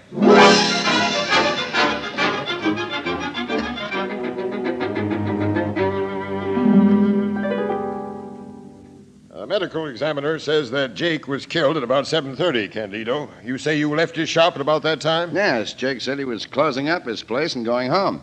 But I saw someone go in right after I left. What did he look like, Pat? He was big, Casey. That's all I can tell you about him. Well, you got to tell us more than that, fella. That guy was Jake's murderer. Now think. Come on. I've been thinking. He was just a big guy I saw looking in a window and never expected to see again. And you were supposed to be a hot press photographer before you got soft and went into the baby picture racket. You were supposed to have a nose for news. Oh, was my nose supposed to tell me he was going to commit a murder? Oh, I'm sorry, Pat. I'm sorry I let you down, Casey, but I just don't remember. Wait a minute. That big guy has eyes like a baby's. Like a bit? What do you mean? I take pictures of young kids all day, and, well, the babies, the infants, their eyes are different. They seldom focus when they look at you. They seem to look through you and all around you and not at you. Yeah, I know what you mean, Pat, but that isn't much help. But the best you can do for us, huh? That's all I can do for you. Yeah, well, thanks, pal. It's at least more than we had before. Well, now, that isn't enough to give Casey warning of a man who undoubtedly intends to strangle him next week. Now, what are you going to do about that, Captain Logan? Don't worry, Miss Williams. Casey won't be alone any moment of the day or night from now on. What do you mean I won't be alone? Pal, I'm not particularly concerned about your skin. And I want to catch a murderer, and you're bait. Wherever you go and whatever you do, a cop will be right beside you.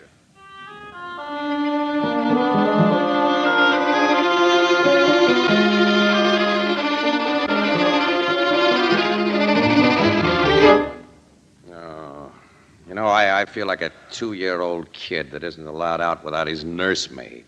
It's bad enough in the daytime, but when I have to look at one of you cops in my own apartment at night here... I don't like it any better than you do, Casey. If you were pleasant company, it wouldn't be so bad, but you do nothing but gripe. Well, I'm sorry, Mac.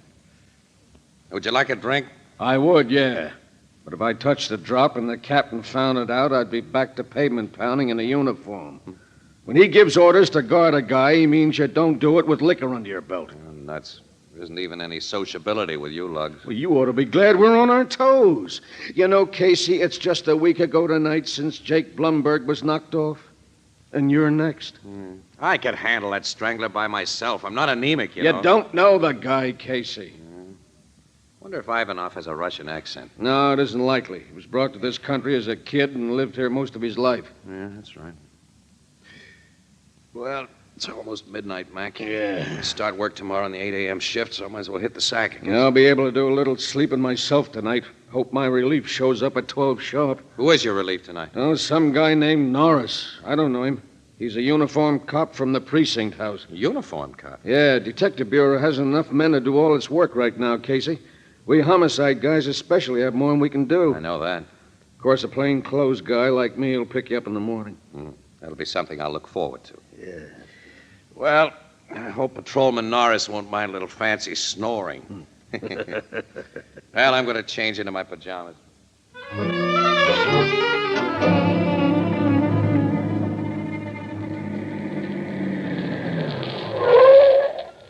All right, this is the place, Norris. Casey's apartment's 3B. Thanks for giving me a lift here, Lieutenant. It's all right, I was going this way. Now, remember your instructions, lad. No sleeping on this job. Keep your eyes open and your ears working. Anything happened to Casey while you're on duty, it'll be too bad for you. And if you're lucky enough to nab the Strangler, you can store away that uniform and get yourself a detective shield. I'll be on the job, sir. All right, you'll find a drive-it-yourself elevator back of the lobby stairs. Good night, Norris. Night, Lieutenant.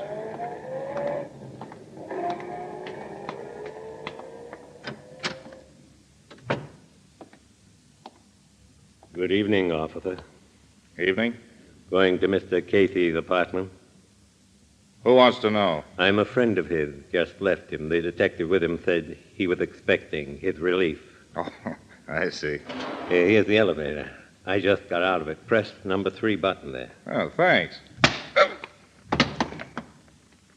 You went to sleep nice and quiet, officer. Hardly a sound. Now I'll take you to the roof and tie you up. You're big like me. Your uniform will fit me fine.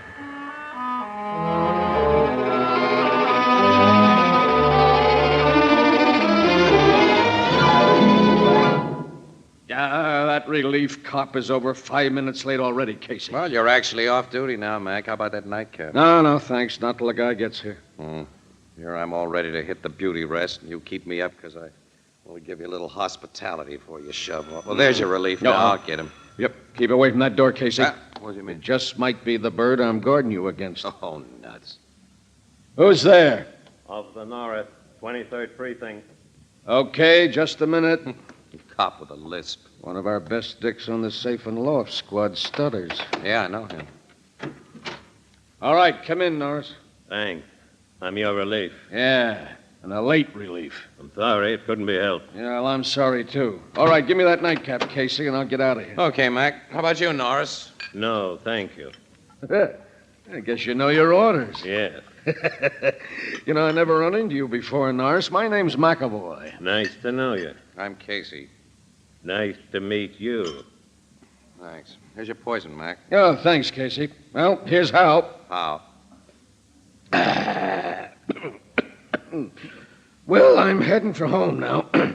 You lock the door when I go out, Norris, and take care of this lug Casey.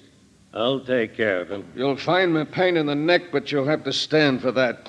Sock him if he gripes too much and put him to sleep. I may do that. Go on, get out of here, Mac. Yeah, I'm on the way, Casey. Good night. Good night. Good night. Now, I'll lock the door. I'm going to bed, Norris. There's a lot of magazines on that table for you to read if you want. Some books in that case and this bottle. Help yourself to all of them. Thanks very much. You got a long, dreary night ahead of you. All nights are long. Well, I'd hate to have your job, sitting up guarding a guy that snores. Maybe you won't snore tonight. You're an optimist. Well, good night. Good night. Say, Yes? how did a guy like you ever decide to be a cop? It was a means to an end. What end? Excuse me, I'm getting kind of personal on such short acquaintance, but you seem such a gentle sort of fella that Gentle. Why do you look at me like that, Mr. Casey? Just sizing you up. How do you size me up? Okay. You're okay. Think I'll have a nightcap. I prescribe it. Sure you won't join me? No, thank you. Detective McAvoy should be out of the building now, well on his way home, don't you think? Yeah. I think so, too. And since we won't be disturbed... No, you don't! My eyes! The whiskey! Yeah, I've got a full glass right in them. Ivanov. I've got my hand on you now. You'll die like the others who killed my daughter. Hey, you can't move so quick. But you're not going to strangle I can see. Again, I have a gun. You won't use it, though. How was that for size? Now try this on your whiskers.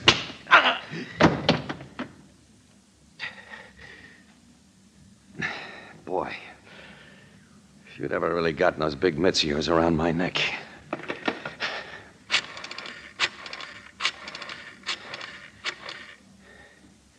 Hello, headquarters. Give me Captain Logan, will you? He isn't in, huh? Well, when he comes in, tell him Casey called. And to send a wagon up to my joint for the Strangler. Yeah, he's sleeping right now in my apartment, and I'm afraid I'll wake him up if I start to snore. Oh, wait a minute. Give Logan another message for me. Tell him my opinion of his idea about having me guarded is phooey.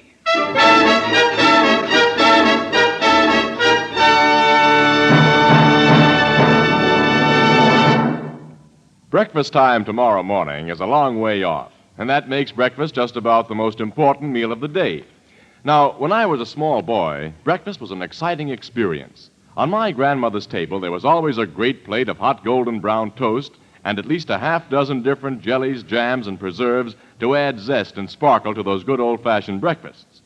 Now, that's one reason we're so glad tonight to salute the Preserve Industry Council of America for its magnificent campaign to brighten up the breakfast toast with mouth-watering strawberry and apricot, sweet tart orange marmalade, and blackberry jam, fragrant apple butter, and currant jelly. Why, how much more inviting they can make your breakfast table. They whet young appetites, provide quick energy to see you through the day.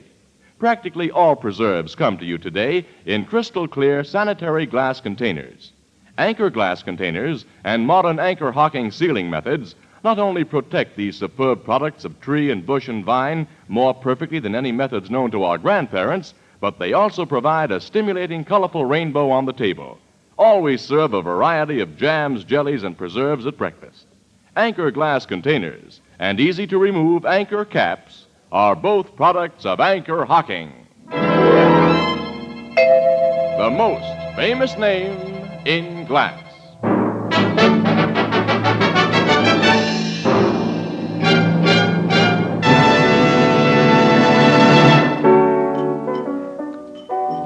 But, Casey, how did you get wise to that Ivanov guy in the cop's uniform? His eyes were like a baby's, Ethelbert. They didn't focus. The eyes of mad people are often like that. Yeah. And Ivanov is as crazy as they come, poor devil. He's going to spend the rest of his life in a nut house. Of course, those funny eyes Pat Candido noticed put me on guard, you see. I filled that whiskey glass just in case. I wasn't going to take any chances. Ivanov had the cop's revolver, Ethelbert, in case he couldn't take chances. Right. How'd you find the cop whose uniform Ivanov had taken? He was on the roof, tied up and gagged. Otherwise, he was okay. Ivanov had been listening outside Casey's door. He'd heard the name of the cop that was to relieve McAvoy, and that McAvoy didn't know him personally, so he just put poor Norris to sleep and took his place. Seems to me that for a crazy guy, he went about his strangling business in a pretty smart way. Well, insane people often have a very sane side, pal. And vice versa. Why look at me? I wasn't looking at you, Casey. I was looking at that pretzel bowl. Oh. Well, don't just look at it. It's empty again. Fill it up. Yeah. And Ethelbert. I know. 2 more glasses of water. Yeah. And cold this time.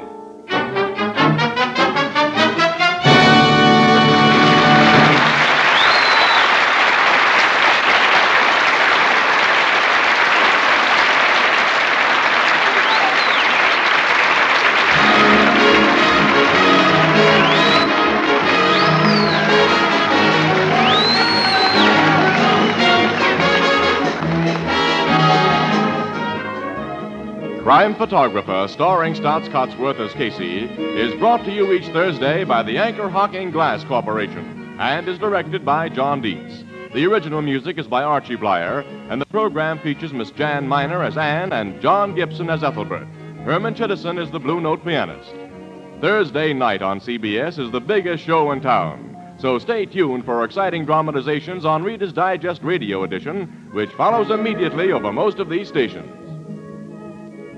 Next week, part of the country goes on daylight saving time. If your area remains on standard time, tune in your favorite radio program, Crime Photographer, 1 hour earlier.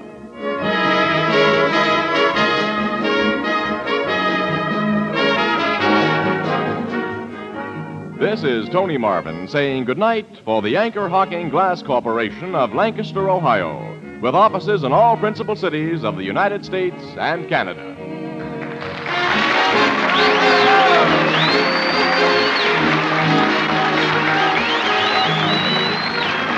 This is CBS, the Columbia Broadcasting System.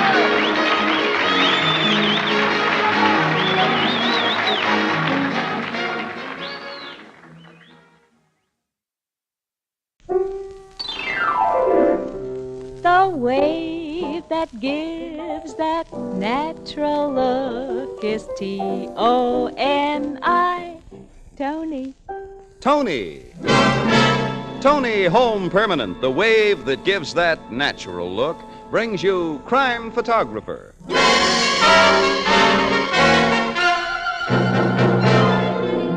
Good evening, everyone. This is Bill Cullen greeting you for Tony Home Permanent and inviting you to listen to another adventure of Casey, Crime Photographer, ace cameraman who covers the crime news of a great city. Written by Alonzo Dean Cole, our adventure for tonight, The Wolverine.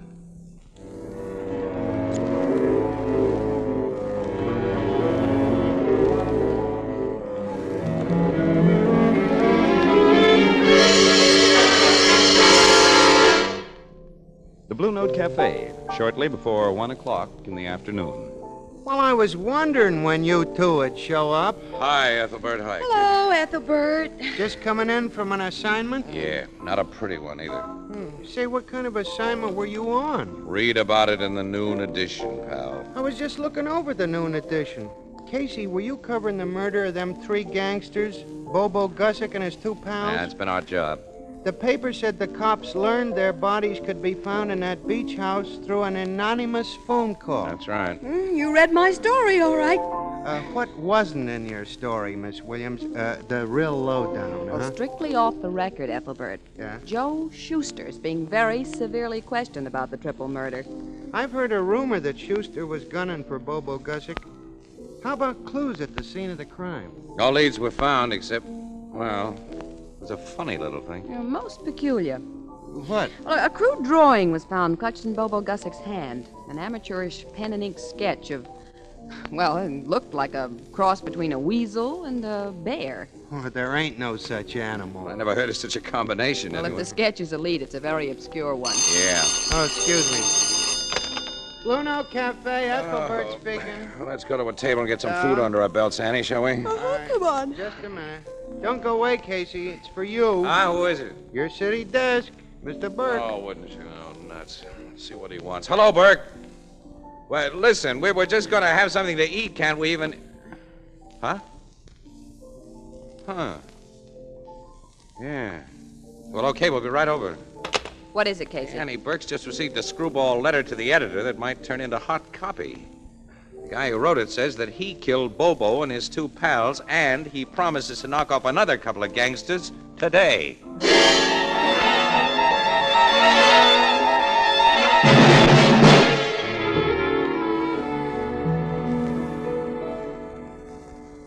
Have you looked into your mirror lately and wondered what to do about your hair? Well, let me suggest an answer. A lovely Tony Home Permanent. Your hair will be soft and natural looking from the very first day. You'll have just the right amount of curl, and your wave will last for months. You know, a Tony wave is guaranteed to last just as long as the most expensive beauty shop wave, and guaranteed to look more natural or your money back. No wonder each month another 2 million women have beautiful Tony waves. A Tony costs just $1, with plastic curlers $2. Get a Tony kit tomorrow and give yourself the loveliest, longest-lasting wave you've ever had. A Tony Home Permanent. The wave that gives that natural look. Toni. Tony.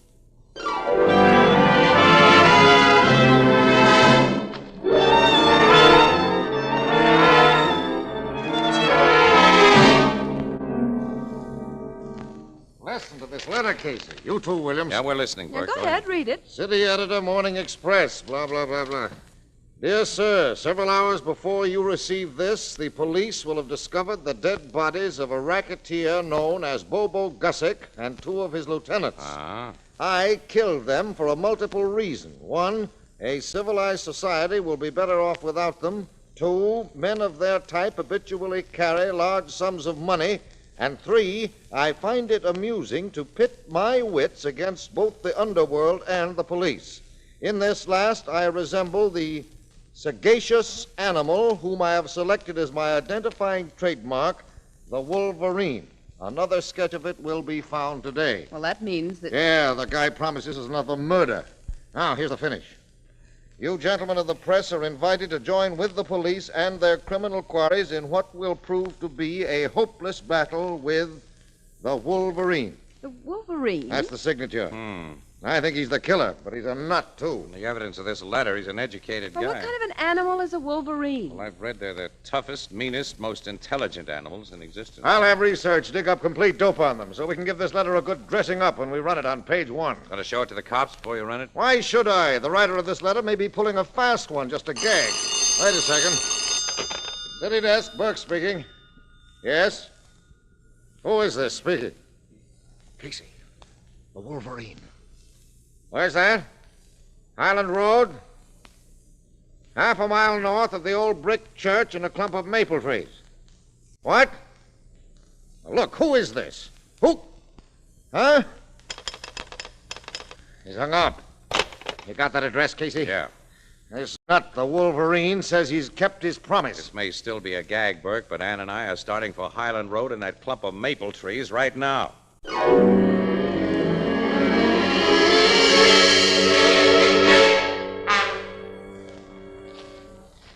Find anything yet, Annie? Not a thing. The shade of those big maples is so dense, Casey. It's almost like night in here. Holy... You found something? Plenty. Come here. Practically stumbled over this guy's body. Body? Look at the holes in his chest. Apparently the Wolverine isn't just a gag. Casey, look. What? Over there. That foot. I see it. It's another dead guy. He was mostly hidden behind that tree trunk. Uh-huh. Annie, we knew this guy. I can't look at his face. It's Ed Mason. The numbers operator? Yeah, a racketeer like Bobo. The other stiff used to be his chief muscle man, Herb Frankel. Well, come on, Annie. I'll get my camera from the car and shoot pictures of this while you find a phone, call Burke and the cops. Casey? What? Something's moving over there. Coming this way. Yes, I hear it. I can see now. It's a man. Yeah. Maybe he's the Wolverine. He's not gunning for newspaper stiffs. Who's that there?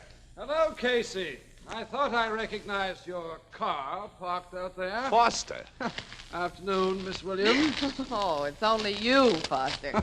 And who did you think I was? The Wolverine? What do you know about the Wolverine? I work for a newspaper, too, you know. Not a high-circulation bourgeois paper like your Morning Express, but our exclusive little daily Standard-Bearer gets letters to the editor, and since we meet in this place, I assume we were brought here by the same reason. You got a letter? Followed by a phone call from the ambitious gentleman who calls himself the Wolverine. Burke isn't going to run this story as an exclusive, Annie. You two find anything among these trees? Well, if we told you no, you'd look around for yourself, so look there. Well, thanks, old chap. These gentlemen seem to be deceased. That's putting it mildly. Now, this Wolverine is assuming the proportions of an interesting character. Oh, by the way, do you know what a Wolverine really is? Yes. Really? You surprise me. Why? Journalists employed by the Standard-Bearer are required to have a general knowledge of almost everything. You're all college graduates, you know. But you Morning Express. Yeah, all we've got to know is news values. You recognize either of these dead guys, Foster? No, can't say I do. Really? You surprise me. Do you know who they are? Mm-hmm. And you can read all about them in the Morning Express. Okay, Annie, start looking for a phone. Give Burke our story. Oh, by the way, Foster, why didn't your classy Standard-Bearer send a photographer with you? Because we of the Standard-Bearer have multiple talents, Casey. I have a camera in my car, and after taking suitable photographs, I shall make some effective and exclusive pencil sketches of this gruesome scene. These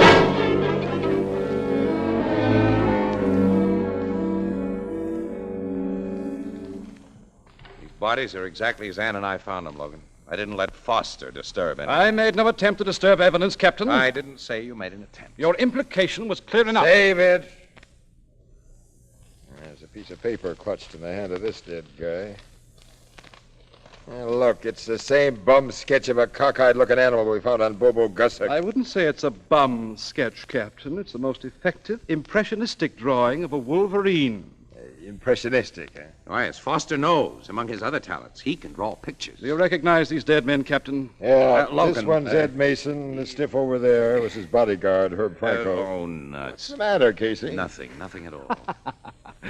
Nothing at all. Now I shall return to my paper with a full story. Good day, Miss Williams and gentlemen. Good day. So long, Foster. Yeah, so long. Funny guy, that fella. Pain in the neck, and so's his lousy paper. Hey, this Wolverine gave his sheet the same break yours got. Yes, it did. Well, anyway, the Wolverine makes good on his promises. Crooks like Bobo Gussock and Ed Mason and the Red Hots who've been killed with him are cagey guys, Logan.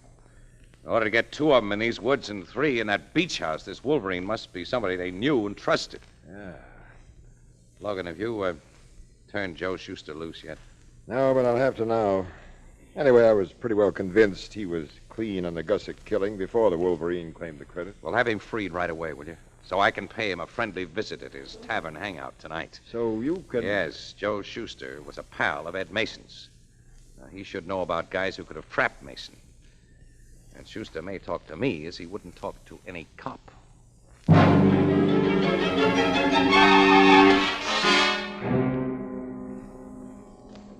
Yeah, Joe Schuster's back in his private office, Casey, and he ain't in very good humor on account of the cops trying to hand him a bum rap for that Gussick bump-off. I don't know whether he'll see you or Well, not. tell him I'm not here on newspaper business, Leo. Say I want to give him a straight talk on the Gussick bump-off, Ed Mason's bump-off, and the Wolverine. Hey, you got any inside dope on that mug who calls herself the Wolverine? My paper carried a story about it. You know? Yeah. Just your paper and a standard bearer. The guy Foster from the standard bearer was here a while ago to see Joe. What? Yes? Yeah, Joe talked to him because Foster'd been a pal of Ed Mason's before he got bumped off. Foster was a pal of Mason's? Well, not a pal exactly, but he and Mason knew each other pretty well. But did Foster know Herb Frankel, too? Sure. Oh. Hey, Manny. Yeah? Come here and keep Casey company while I go and see the boss, huh? Yeah, okay, Leo. I'll give Joe your message, Casey. Yeah, thanks, Leo. Yeah, I'm drinking a Tom Collins, Casey. Will I have the barkeep fix you one? Oh, no, thanks, Manny. No.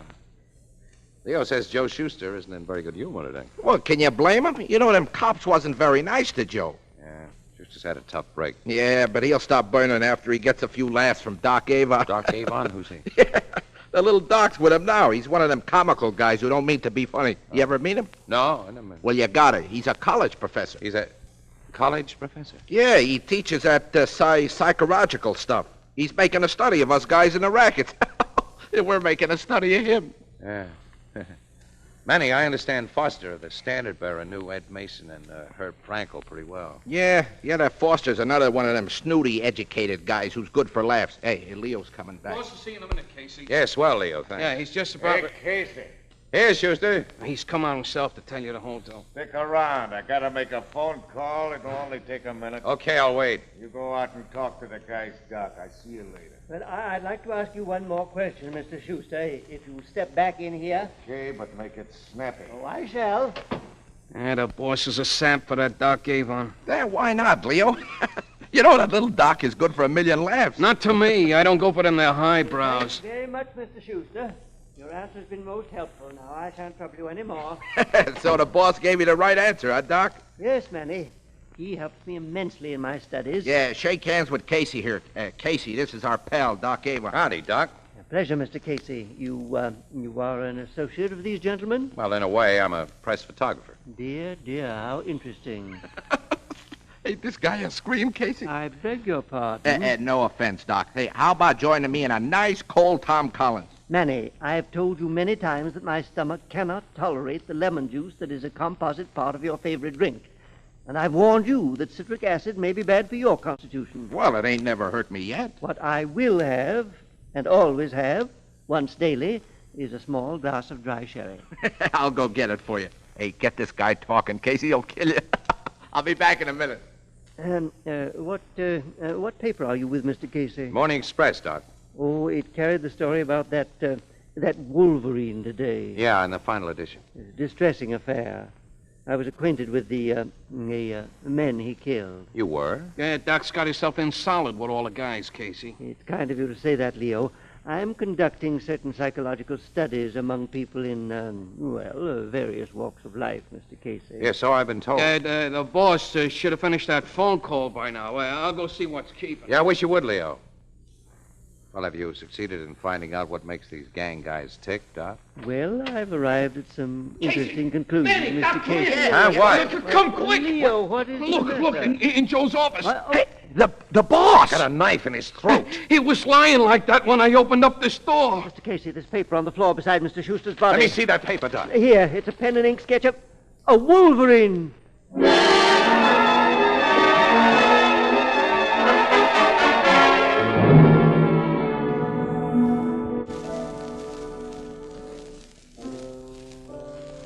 Oh, Mr. Cullen, I thought you was Casey. I got a swell riddle poem especially for him. Can't you tell me? Oh, sure. Listen. All right. You have to guess what animal I'm writing about. Okay, let's hear it. Yeah. I ain't a weasel and I ain't a bear, but I mean murder, so beware. That's good. And if you read the Morning Express, what I am You should guess. Oh, that's a Wolverine. Picture one was found in a dead man's hand. I read all about it in the noon edition. Gee, you got it fast. Oh, You sure are smart, Mr. Oh, Cullen. you're the one who's smart, Ethelbert. How about doing a riddle poem especially for me, all right? Well, let me think. All right. I got it. Go ahead. Everyone thinks she has a natural curl, but the actual fact is she's A Tony girl? Yes, people simply can't tell which is the girl with the natural curl and which is the girl with the Tony. That's because gentle Tony waves actually look and feel like naturally curly hair. Over and over again, Tony users write of the same experience. People ask if their hair is naturally curly. Even on the very first day, there's no frizziness, no harsh effect. Tony waves look natural from the first moment, and they're so shiny, soft, and silky, they're so easy to set and style. You'll enjoy doing your hair when you see how beautifully it behaves with a Tony, and you'll be pleased with yourself when you look in your mirror, for you get such lovely results, sure results. Remember, Tony is the only permanent that gives you this twin guarantee. Your Tony wave is guaranteed to last just as long as the most expensive wave you've ever had, and your Tony is guaranteed to look more natural or your money back. No wonder more than 2 million women each month choose Tony Home Permanent. More than 2 million? Mm-hmm. That's a lot of women. Yes, each month another 2 million women have lovely, long-lasting Tony waves. How about you?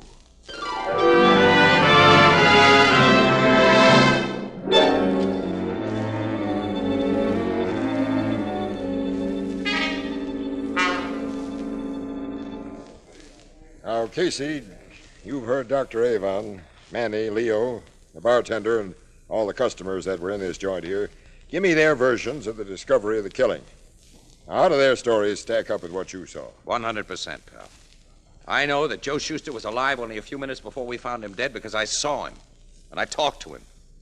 And not more than 30 or 40 seconds later, I heard Doc Avon talking to him as he left Schuster's office.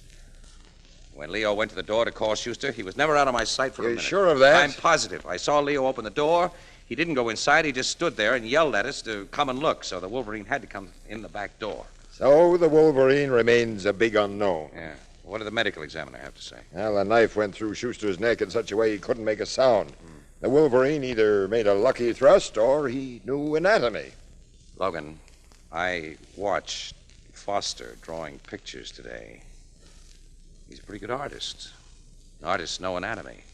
Foster? Yeah, the standard bearer. Another thing. Tonight, I've learned that Foster was well acquainted with Ed Mason and Herb Frankel. And yet this afternoon, when he saw their dead bodies, he denied that he knew either one of them. You think Lastly, Foster was in this office with Joe Schuster just a little while before I got here. So he knew about the back door. I think you'd better talk to Mr. Foster.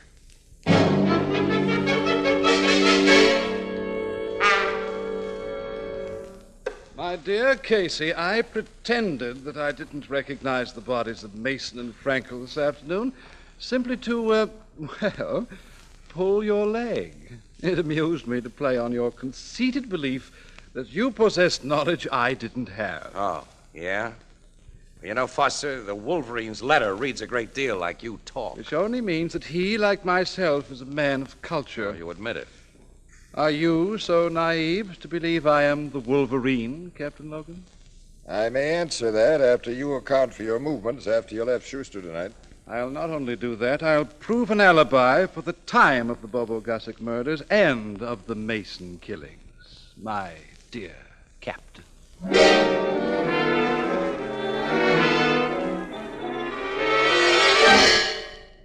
Well, Casey, I'm told your suspicions of our little pal Foster blew up with a loud bang this morning. Don't believe everything you hear, Annie. They only seem to blow up. Well, he established alibis for all of those 3 killings, and Logan turned him loose. Logan turned him loose with the notion that given a good long rope, Foster may hang himself. Those alibis of his aren't altogether tight by any means. Oh? And I'm going to try to loosen them still more. How? Well, first, we're paying a visit to Doc Avon. Doc Avon? Yeah. Oh, because he was the last man to see Schuster alive? No, because he's a psychologist. I want to get his professional opinion of Foster and of the Wolverine.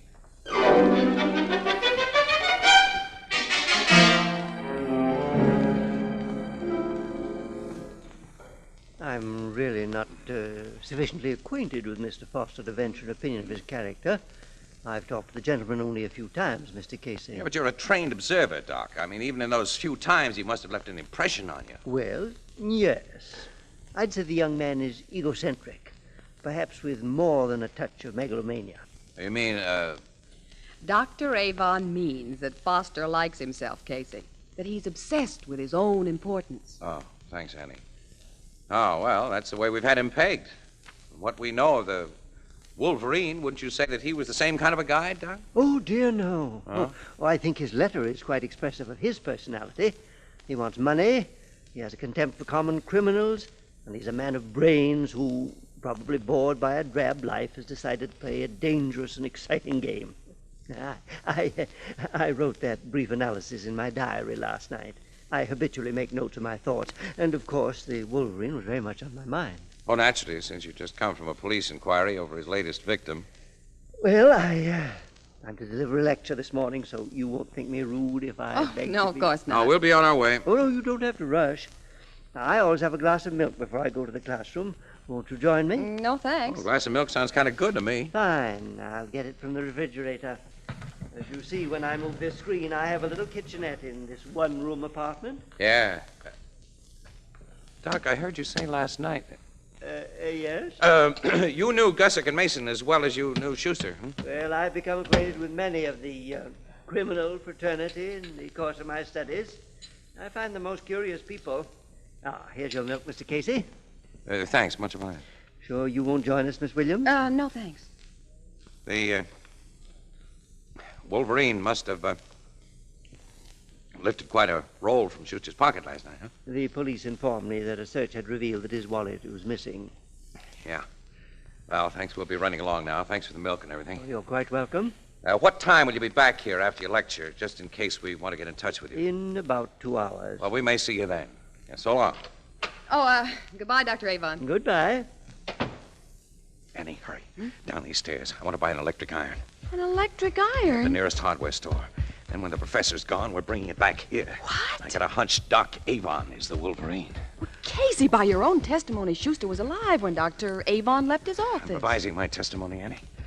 I merely heard Avon talking and concluded he was speaking to a live guy. It takes only a few seconds to drive a knife into a guy's throat and grab his wallet. But because it was done so quickly and so cleverly, even I was giving Avon an alibi until I saw those lemons in his kitchenette. Lemons? Yes, last night. He said he was allergic to lemons. Now, Casey, have you gone crazy? Lemons, electric irons. Avon habitually makes notes of all his thoughts, Annie. I think you'll see the connection when we get back to his room.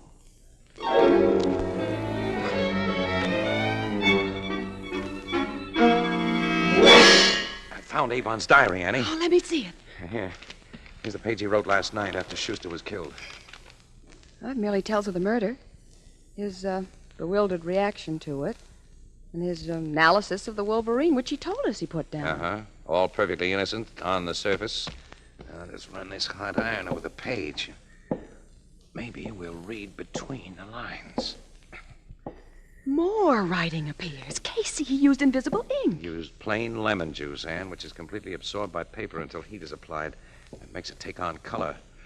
I learned the lemon juice trick as a kid. And Avon's only reason for having lemons in this place had to be for secret writing. And the secret writing says my plan to destroy Schuster was as perfect in execution as it was in conception. I thrust the knife exactly right, and he slid to the floor without a sound. My alibi was firmly established, and nobody remotely suspected that I am... The Wolverine. Avon. Be quiet, both of you, if you want. We see the 45 in your hand, Doc. We came home sooner than we expected. Mr. Casey, the Wolverine is acutely sensitive to danger, so I returned without making my lecture. Now the would-be trappers are trapped. You can't afford to spring any traps in your own home, Doc. On the contrary, you entered my home without my permission. You have no more right to be here than have common thieves. I have a legal right to destroy those who threaten my property. Oh, Casey. Like the Wolverine, Miss Williams, when I trap the trappers, they are really trapped. What was that? Something struck him, Casey, and knocked him down. Well, that was a camera that hit him. A good pitch, wouldn't you say? Foster! Yes. I've been watching this interesting scene from the fire escape outside that open window. Oh, When things seemed to be getting hot, I thought I'd better do something, and my camera was all I had to do it with. Oh, boy, well, I'll get you a new camera. That was a grand job you did, and that camera knocked the doc cold. Oh, well, how did you happen to be on the I phone? had my own little suspicions of Dr. Avon and decided to keep an eye on him. I was doing just that. Well, thank heaven. Yes, and thank you, Foster. Well, don't mention it, my dear Casey. I guess a guy can be wrong about a guy once in a while.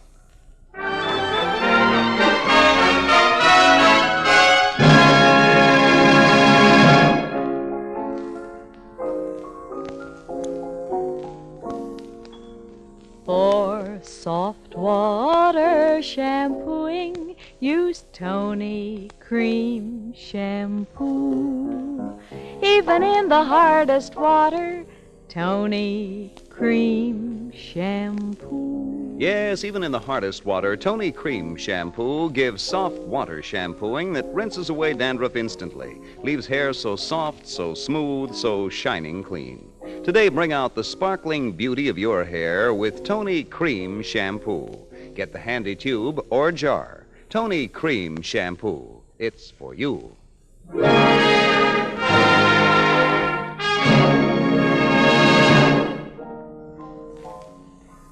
That Doc Avon had written all about his killings in that diary, huh, Casey? Yes, Ethelbert, in lemon juice. And now his habit of writing down his thoughts will put an end to his thoughts. In the chair. Just the same, you didn't do so good on this one, Casey. Until almost the very last, your big suspect was a guy who finally saved your lives. Yeah, I was sure all wrong about Foster, wasn't I? You know, that fella has the makings of a first-class newspaper man. Like you? Well, Casey won't go that far. Oh, only because great newspaper men are never snooty, my dear Miss Williams. Huh? Come on, Annie, should we be off? Well, see you in the comics, Casey. Yeah. Oh, hey, that reminds me. Oh, yeah. I want to tell our friends that the first issue of the Crime Photographer comic book is now on all the newsstands.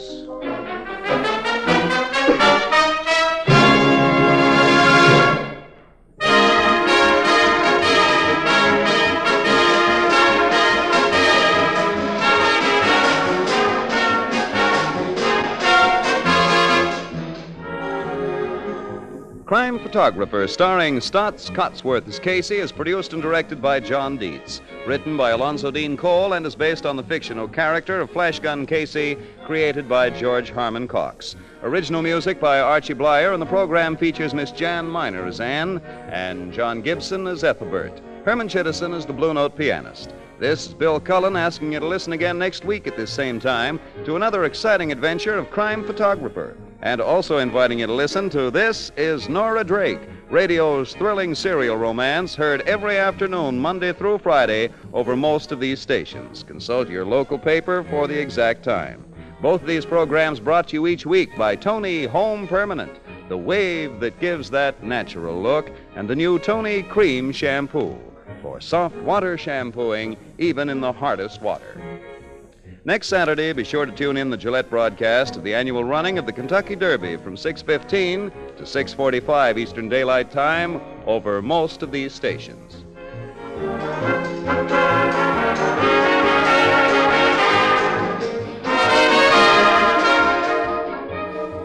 Hallmark Playhouse, starring Linda Darnell in Mother, follows immediately. This is CBS, the Columbia Broadcasting System.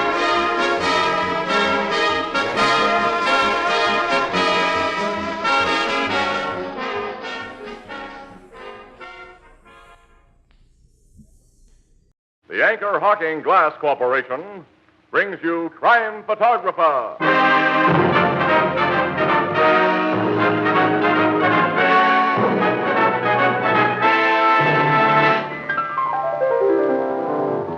Hiya, Casey. What's a good word? Framus on the cranifran.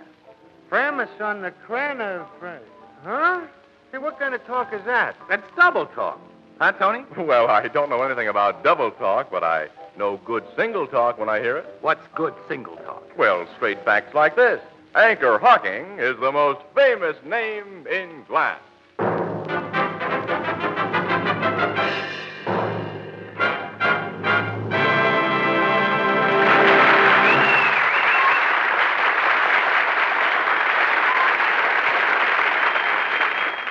Good evening, ladies and gentlemen. This is Tony Marvin. Every week at this time, the Anchor Hocking Glass Corporation of Lancaster, Ohio, and its more than 10,000 employees bring you another adventure of Casey, crime photographer, ace cameraman who covers the crime news of a great city. Our adventure for tonight, the Blonde Lipstick.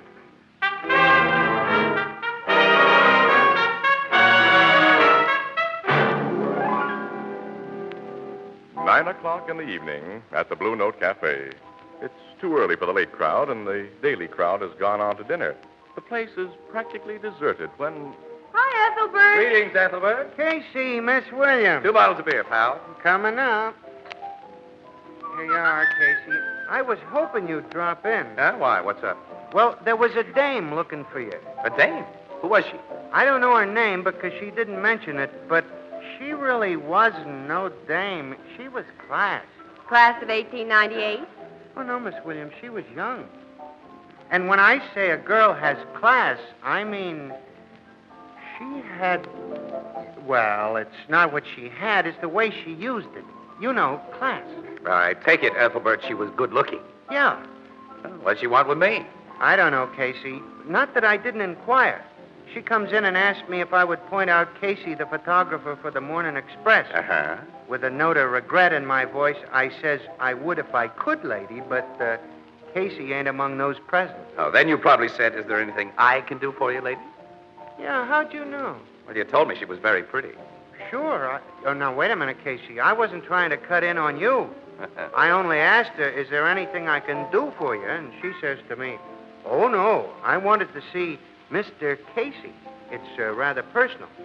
So I told her you'd be around about this time, and she said she'd come back. So you don't know her angle? She didn't have no angle, Miss Williams. Well, she sounded more like she admired Casey from afar. Well, don't choke, Annie. What's so funny about that? Oh, be your age, Casey. Well, she did tell Ethelbert that her business was personal. Oh, and the way she said it. Men can tell about things like that. Well, it might be a case of hero worship, you know. Lots of girls go for big names. Well, stick around and see. Maybe after all, I'm not a... Casey. What? What's the matter, Ethelbert? She's here. Yeah? The one near the door. Oh. Wow. Yeah. That's what I said when I first seen her.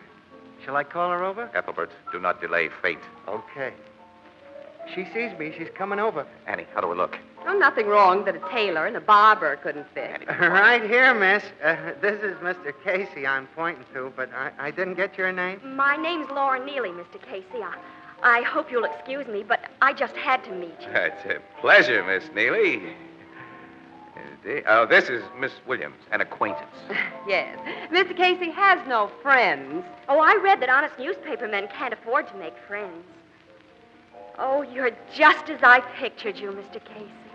Really? Well, I don't go building up any romantic ideas about me, Miss Neely. Oh, but it's true. Well, you reach the public every day.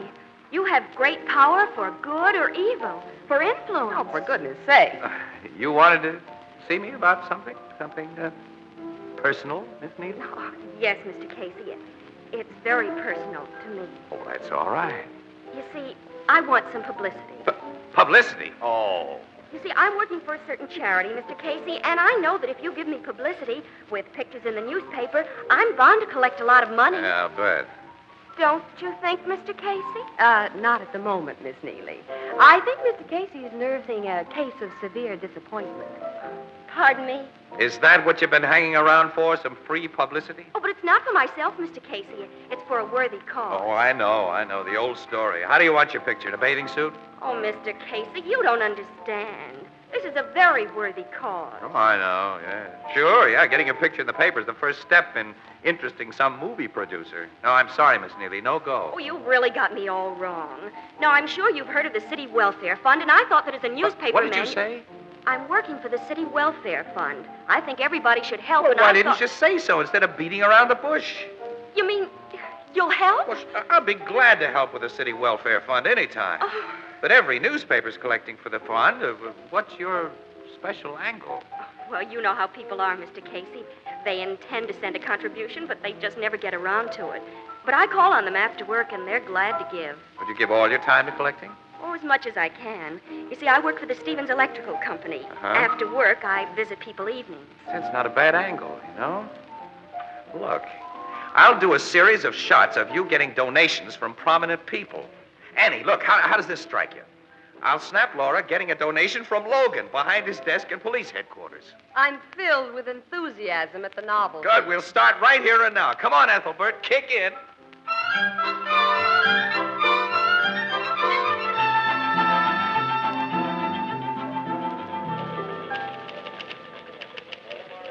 Hello, Annie. How's the news department? Fine, Casey. 1 murder, 2 arsons, and a nightclub fight between 2 movie stars. In other words, I'm not writing up that baby-faced space grabber. Now, Annie, she's collecting for the city welfare fund. Collecting a lot of glory for herself. Well, so what? She's working for it, isn't she?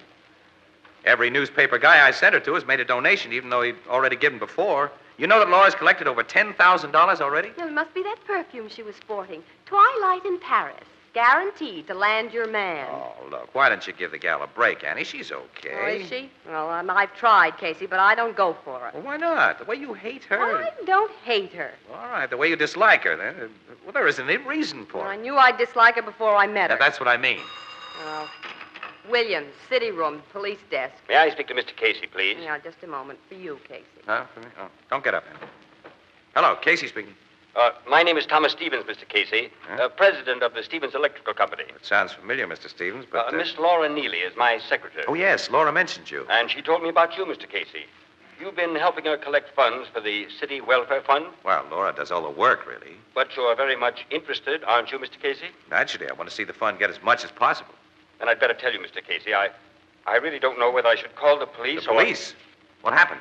Well, there may be nothing to it, but on the other hand, Laura left the office with over $10,000 in cash, which she was going to take to the bank. When? What time? During her lunch hour at 1 o'clock. That's 4 hours ago. Yes, she hasn't returned. I didn't think anything of it at first, but then I began worrying. Well, did you check with the bank? Did Laura deposit the money? I called the bank, but she hasn't been there. I'm afraid she's... well, it could have been an accident or anything, but she had $10,000 with her. What shall I do? Call the police? No. Hold everything for a while. I'll check at this end, and I'll call you back in an hour or so. All right. Goodbye, Mr. Casey. Goodbye.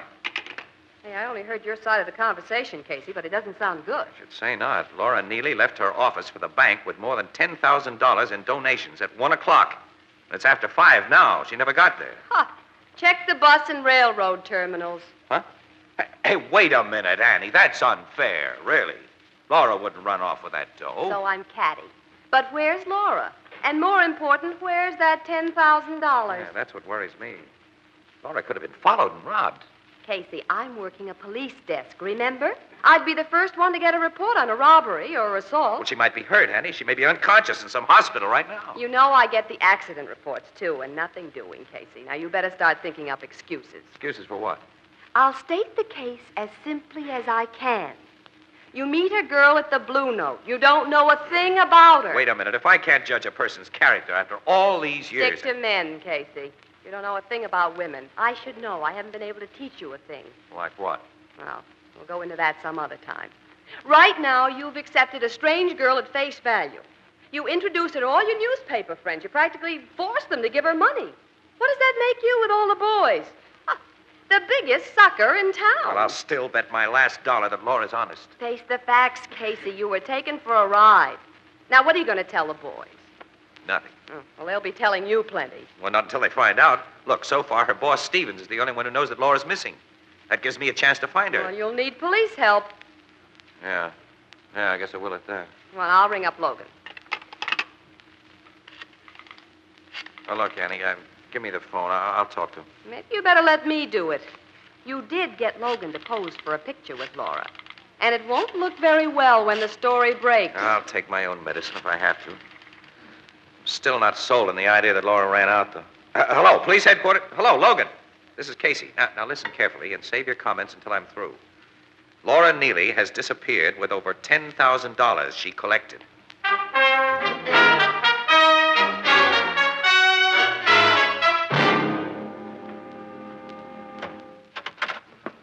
Come in, Miss Williams. How are you, Captain? Fine. And who's the gentleman with you? Oh, cut the comedy, Logan. The gentleman is Mr. Casey. Impossible. Oh? Why, Captain Logan? Because a certain photographer named Casey wouldn't dare show his face around here, not after what he's done to me. Go ahead, rub it in. Now, what'd you expect me to do, roll out the welcome mat for the guy who's made me the laughingstock of the police department? Every paper in town's going to dig up the picture of me handing a donation to Laura Neely. And are they going to go to town? Quote, Captain Logan gives official sanction to bunco game, unquote. Now, hold on, Logan. I'll admit it looks bad for Laura. Oh, and you'll also admit that Hitler might have been guilty, I suppose. When you cut the sarcasm, we might get to work. Laura disappeared. She was carrying 10 grand. Well, now, lots of guys in this town could knock her off for less. Why don't you investigate before you jump to conclusions? You know, Casey, the same thing occurred to me, too. I did investigate. Did you find out anything? Not much. Laura Neely was making $55 a week. And last week, she buys $970 worth of dresses. Well, so what? Every girl saves for clothes? Oh, sure. But Laura's personal bank account was $200. She didn't touch that. And on top of the $970 for dresses, she spent $300 for 2 suits and bought $150 worth of luggage. When I got all those reports, I began to suspect that Laura might have been preparing for a trip. How about the railroad and bus terminals? Well, my boys checked them, but not a trace. Well, you see, now. But I found the record of an automobile sale in her name. Yesterday, Laura bought a blue convertible roadster from a second-hand dealer. Today, she's gone. She bought a car. Huh? Pick her up fast in a blue convertible. Not many of them on the road. So we pick her up. Then what? We put her on trial, and the whole story comes out. How she took the wise boys in town, the newspapermen and the police. All right. I'll take the blame for that, Logan. The boys will be glad to pass the buck to me. But, if you take all the blame, Casey... What else can I do, Annie? I fell for a story. I introduced her around. Well, it would be pretty hard to live it down. Who's worried? Yeah, I can always get a job. Who says I've got to be a crime photographer? I can go around snapping baby pictures. Captain Logan, I'm afraid for him. He'll blow his top and then calm down. Well, I better stay with him. If Casey ever needed me, he needs me now.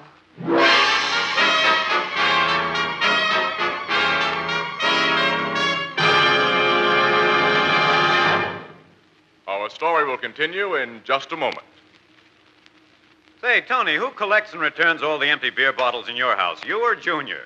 Empty beer bottles? Well, say, hasn't anybody told you about the new Anchor Glass one-way, no deposit, no return bottle? Say, that's right. There's no need to save one-way bottles. No deposit is required. You never have to return them to the store. And they're a tremendous convenience, too. So light, so compact, and they take up so little space in the refrigerator. And the Anchor Glass one-way bottle is a glass bottle. And because it's a glass bottle, it brings you beer and ale that taste as beer and ale should taste. Unaffected by foreign flavors. Clean, clear, sparkling. Beer that's brewery bright. No deposit, no fuss, no empties to be returned to the store. And when you've enjoyed the beer, you dispose of the empty bottle as you would any other food container. You are the first and the last to use it. Yes, and that's why the new sanitary Anchor Glass one-way, no deposit bottle is sweeping America. And that's why, when you buy beer, you should say that you want your favorite brand in the new Anchor Glass one-way, no deposit bottle. A product of Anchor Hocking. The most famous name in glass.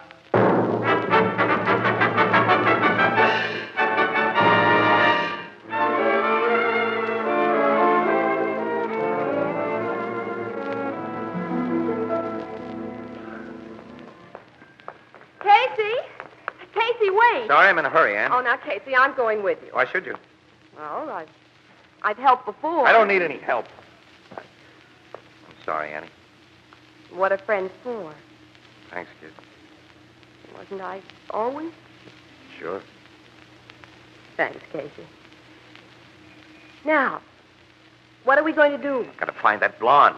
Well, the police will pick her up. Oh, sure they will. Sure. But I've got to get to her first, Annie. If this story ever gets in the papers... Well, what can you do? Well, the way I figure is, if Laura was getting ready to leave town, she might have dropped some hint to somebody. Well, she doesn't have any family that we know of. Her boss was probably closer to her than anybody else. At least he may have a lead to girlfriends or boyfriends.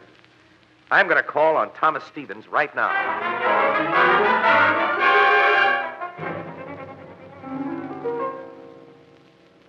If you make yourselves comfortable in the library, I'll tell Mr. Stevens you're here. Thank you. If I may take your valise, sir? Oh, that's all right. That's my film case. I'll set it down right here. Mr. Stevens will be down directly. Yeah, we'll wait. Boy, the electrical line must pay off plenty. Uh-huh. This is a lovely house. Oh, an original painting by Van Houten. Oh, good evening. Do you like my wife's Oh, portrait? good evening, Mr. Stevens. Your wife is a beautiful woman. Oh, thank you. She's out of town right now, Miss... Oh, I'm sorry. I'm Miss Williams, and this is Mr. Casey. Oh, yes, I spoke to you on the phone, Mr. Casey. Yes. Do you have any news of Laura? Yes, bad news. You mean Laura's hurt? No. Laura has run away with the money she collected for the city welfare fund. Oh, it's impossible. I don't believe Well, it. they had a pretty hard time convincing me, too, but I can't argue about it anymore. Police found that Laura bought a flock of new clothes and luggage in a car, and then she disappeared. She did. And You what? I donated $300 to her fund myself. Huh? You're in good, smart company, Mr. Stevens. Quite a few people would like to catch up with Laura. And I'd like your help. Well, what can I do? Well, answer some questions, if you will. You see, the way we figure, Laura was with you during her working day, and she might have dropped a hint as to where she was going. Nothing that I can remember, Mr. Casey. Oh, did she ever say she wished you were in California, we'll say, or Florida, or someplace? Well, no, as a matter of fact, I know very little about her. And there isn't anything you remember that could give us some lead. I'm afraid not, much as I'd like to. Well, I'm sorry to bother you, Mr. Stevens. Well, if I think of anything, I'll call you, Mr. Casey. Yeah, thanks. You can reach me at the newspaper office. Or perhaps the police will catch her. Maybe. Yeah, but by that time, Laura Neely will have run through the money for the welfare fund. Shall we go, Annie?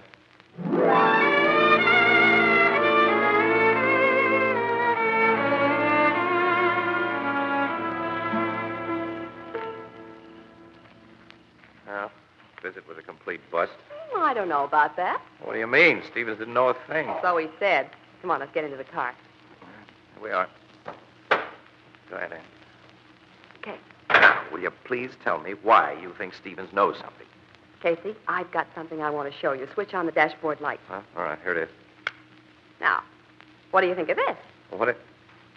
Oh, a tube of lipstick. Well, look closer. Well, let's see it.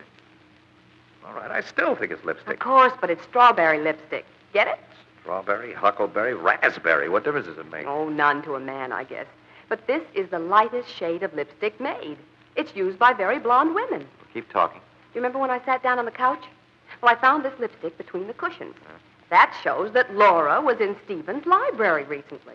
Annie, you got Laura on the brain since you met her. This lipstick could belong to any blonde woman. It might even be Mrs. Stevens. Didn't you notice that portrait of Stevens' wife? She's a brunette. Her shade would be deep red or purple. True enough, but Mrs. Stevens might have dozens of blonde friends. Stevens said his wife was out of town, didn't he? Well, none of her friends would come around when she's gone. I still can't see it, though, Annie. All right, let's say for the sake of argument that I agree that Laura was in Stevens' library. She was. All right, does that make any sense? What would she be doing there? Oh, she might be in love with Stevens. In love with... Well, all right. Well, let's see. Now, suppose he were planning to run out with Laura. So what does he do? He lets Laura steal the 10 grand which she collected for the welfare fund? Think, Annie. Stevens is a very rich man. $10,000 doesn't mean very much to him. Why would he let Laura take the money and get the police after them? Well, when you put it that way. Well, sure, those are the facts. Stevens is no dope. How do you get around that? Oh, I don't know, but I do know that this is Laura's lipstick. How? What are your reasons? When something is true, you don't need reasons. Oh. And I know this is Laura's lipstick. And if we could get back into Stevens' home, I'll bet that you'd find more clues that she was there. What am I supposed to do? Tell Stevens that I think he's harboring Laura and search the house, or shall I pull the gag about reading the gas meter? All right, get sarcastic if you want to. But I'd get into that house if I wanted to find Laura. Well, we could wait till Stevens left the house, then I could walk in and tell the butler I left my film case behind. Yeah, that's it. That'll give us a chance to examine the library again. Well, okay, Annie. But I'm doing this for one reason. Oh? What reason? Your intuition was right once about Laura. And even if it's 1,000,000 to 1 against you being right again, I'm not leaving myself open.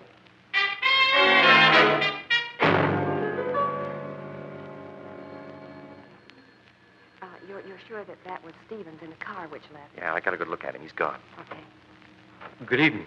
Oh, I'm sorry, Mr. Casey, but Mr. Stevens left the house shortly after you did. Oh, well, that's all right. I didn't come back to see Mr. Stevens. You see, I missed my film case, and I think I left it here. Film case? Yes, that square leather case with a leather strap that you wanted to take. You know? Oh, yes, I remember, sir. Will you come in? Yeah, thank you. After you, Annie. Yes. You must have left the film case in the library, sir. I'll look. I'll just come along, pick it up. Here's the library, sir. Do you remember where you put it? Well, it's too big to miss. It might be on the other side of the couch. No, it's not here. Do you remember what I did with it, Annie? Well, you might have shoved it under the couch. Oh. No, it isn't there. Hey, what's that over there? Hmm? Wasn't here before. Oh, no, that's too big. That's Mr. Stevens' overnight bag, sir. Oh. I placed it there after you left. Oh, I see. Could anybody have picked up the film case after I left? Well, it's hardly possible, sir, but I'll ask the maid if you wish. Yes, thank you very much. I'd appreciate it if you I'll would. only be a few moments, sir. Take as long as you want. Well, Annie, did you find anything more? Yep. Come here, Casey. What? Near the couch. What do you mean? I don't see anything. Smell. Huh? You mean the perfume? Yeah. And it's strongest near the couch. Laura sat here recently. Some more intuition, Annie, or some logical reason this time? Look, I'm sure, Casey. It's faint, but I'm sure it's Twilight in Paris, Laura's perfume. I'm sure she was here. Just might fit in at that, Annie. Annie, I'll tell you what I'm going to do. What? Well, first I'll take you home. Then I've got to prepare a speech to make to a tough guy. And then I got to buy a can of paint.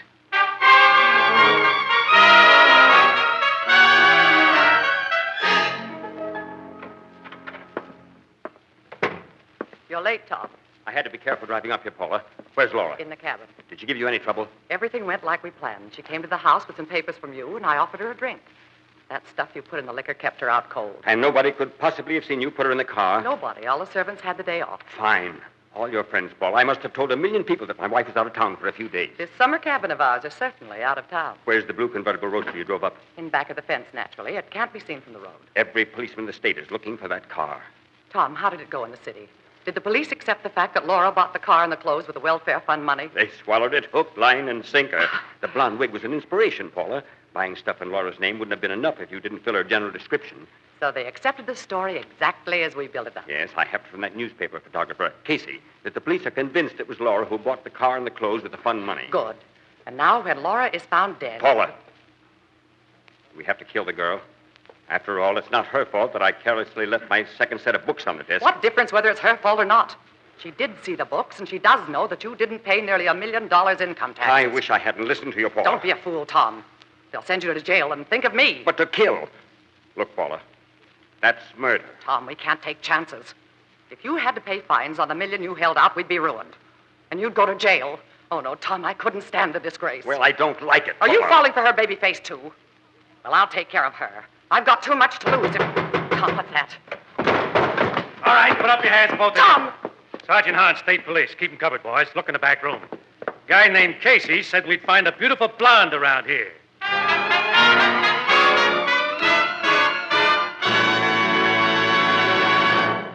We'll join the crowd at the Blue Note in just a moment. You know the old adage, the pot calls the kettle black? Well, maybe you think it's natural for all cooking utensils to become scorched, blackened, and hard to clean. Well, that's because you've been using ordinary pots and pans. Now, when you use Fire King oven glass, that just doesn't happen. Fire King oven glass has a special non-porous surface that's literally mirror smooth. It doesn't absorb baking stains or odors, and it's amazingly easy to clean. And because you bake, serve, and store leftovers all in the same Fire King dish, you save hours of kitchen drudgery. Now, you'll find a wide variety of Fire King casseroles, pie plates, and utility dishes at chain and department stores and wherever household glass is sold. You'll be surprised at the amazingly low prices. Be sure to ask for Fire King oven glass by name. Fire King is a product of Anchor Hocking, the most famous name in glass.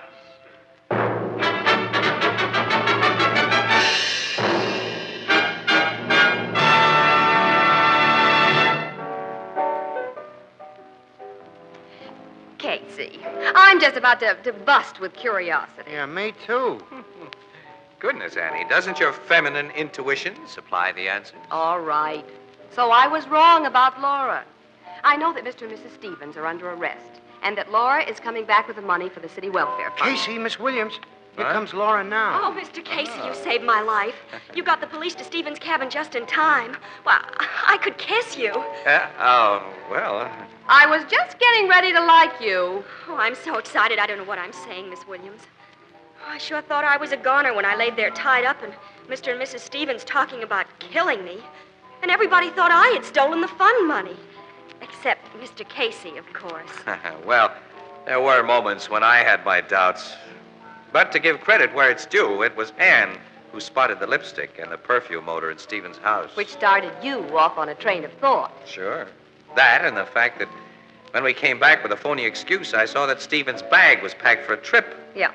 Well, so I decided to see where he went. And that reminds me, when you left me, you said that you had to prepare a speech for a tough guy That's and buy a can of paint. Now, what did you mean? Well, I knew that we'd make Stephen suspicious if we followed in a car, so I had to get a plane. Now, who would you say is the toughest guy in the world, Annie? A city editor. That's right, Burke. Well, I got our city editor to authorize the use of our news plane. And once I had that, I needed a can of paint to mark the top of Stephen's car so we could follow it. Oh, I see. A cub reporter phoned the airport when Stevens left. Well, we spotted the marks on Stephen's car from the air and followed him to his summer cabin in the woods. From above, we could see the blue convertible hidden from the road. So I knew that Laura was there. Well, how'd you let the police know? Annie, have you forgotten? Our new Morning Express plane is equipped with two-way radio. Oh, of course. Well, there's your story, Annie. You better get back to the office with it. Oh, there are a lot of things which I don't understand yet. Huh? How about coming up to the office while I write the story, Casey? Just to help a slow-witted pal. Sure. Oh, Miss Williams, I don't think you're slow-witted at all.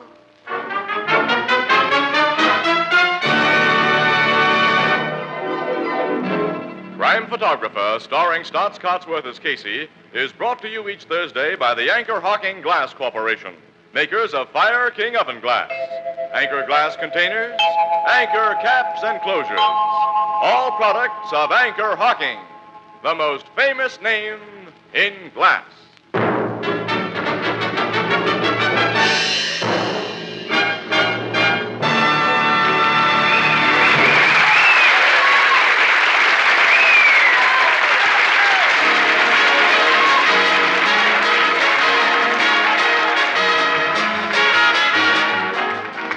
Crime Photographer is directed by John Dietz. The original music is by Archie Blyer, and the program features Miss Jan Miner as Anne and John Gibson as Ethelbert. Herman Chittison is the Blue Note pianist, and tonight's story was written by Milton Kramer. Hunger and starvation are the enemies of civilization and democracy. It's up to every American, man, woman, and child, to save a little food each day. In that way, the people of Western Europe can be helped in their fight for decency and freedom. This is Tony Marvin saying goodnight for the Anchor Hocking Glass Corporation of Lancaster, Ohio, with offices in all principal cities of the United States and Canada. This is CBS, the Columbia Broadcasting System.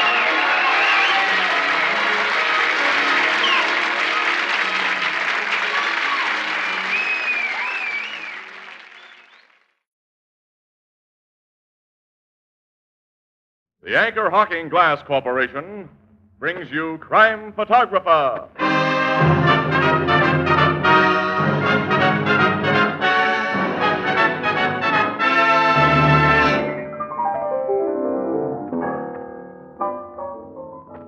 What do you know?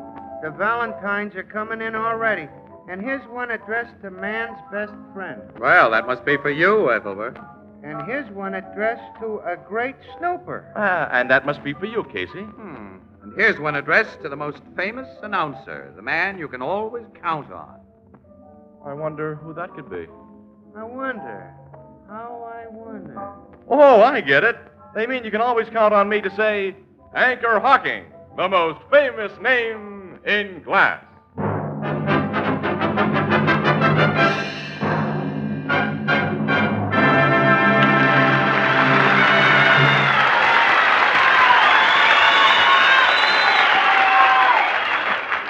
Good evening, ladies and gentlemen. This is Tony Marvin.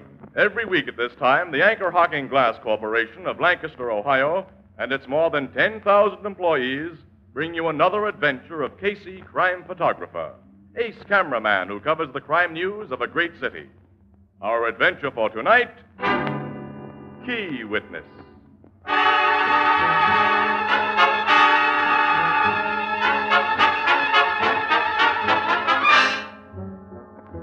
Night, and a most unpleasant night. Dark, windy, damply cold. Snow is falling, the kind of snow that turns to wet gray slush as it strikes the ground, and then in spots turns to a treacherous film of ice. On an almost deserted highway, far out on the city's fringes, a car moves cautiously over the slippery pavement. In the car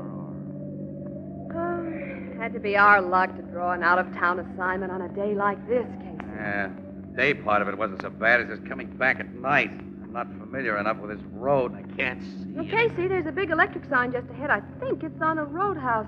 If it is, let's pull up and have a cup of Oh, coffee. we certainly will. A warmer-upper is something both of us need. I can make out the sign now. 5-Spot Cafe. That's for us. That's for us. 5-Spot Cafe.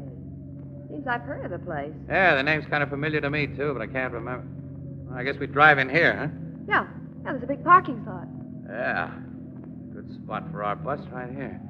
About as near as we can get to the main door, I guess. Well, I'll come around and help you out, Annie. No, don't bother. I can make it. We have cameras inside. Don't forget to lock up. Yeah, I won't. Casey, doesn't Huh? some racketeer run a place like the 5-Spot? Hey, wait a minute. That's right, kid. You got it. This is Shark Yardley's headquarters. I've known the rat for years. Never been out to this joint, though. Well, I've never heard of him selling poisoned food, so I guess his place is as good as any other on a night like this. All right, we're all locked up. Come on. Uh-oh. Electric signs just went out. Oh, nuts. It's the only light we had out here, too. I can't see 10 feet in front of me. Now, wait a minute. I got a pencil flashlight in my inside pocket. Stand back of the car, Annie, out of the wind while I dig it out. Yeah. Careful with him, Pete. Oh, not being careful. Which is our car? I can't see. Yeah, I know where it is. Let's get a minute and get going. All right. Someone else is having a little trouble in the dark, Casey. More than we're having. You see that drunk those two guys had between them? They passed close enough for that. He could hardly stand. They were practically dragging him along. Well, he wanted to take the pledge tomorrow. Where's that darn flashlight, anyway? I found it here. Car's pulling out. Guess they got the drunk inside okay. Yeah. Oh, nuts. Now it doesn't work. Try the flashlight? Yeah, the battery must be dead. Oh, again. we don't need it now. Signs come on again. That's a break. All right, come on. Let's get into that cafe. I hope there's plenty of heat in there and chill through. Hey, wait a second. What? Kicked something in this slush here. Huh? Oh, I heard it. Hotel key. At least it has a hotel tag attached to it. Yeah, wait, let me wipe some of this muck off it. Harwell Hotel, room 1118. Maybe one of those men dropped it who were taking the drunk home. Well, if the drunk dropped it, they're going to have some extra trouble taking him home unless they know his hotel and room number. He'll never be able to tell them. Well, I'll stick the key in my pocket and turn it over to somebody inside the joint here. Maybe inquiries for it. Let me help you on these steps, Annie. They're pretty slippery. Yeah, thanks. Oh, boy, it's going to get inside. The dining room's pretty crowded, Annie. Let's look in the bar. No customers in there. We'll get quicker service. We'll get the bartender to bring us coffee and sandwiches. Huh? Okay. Good evening. Well, it's really a very lousy evening, bartender. Yeah, so they tell me. You just drove up here? Yeah, give me a menu, will you? Okay. Here. Casey, where'd you get that blood on your hand? Huh? Blood? Yeah, look. Yeah, I see. Cut yourself, mister? Well, not that I know of it. Annie, this hotel key I found.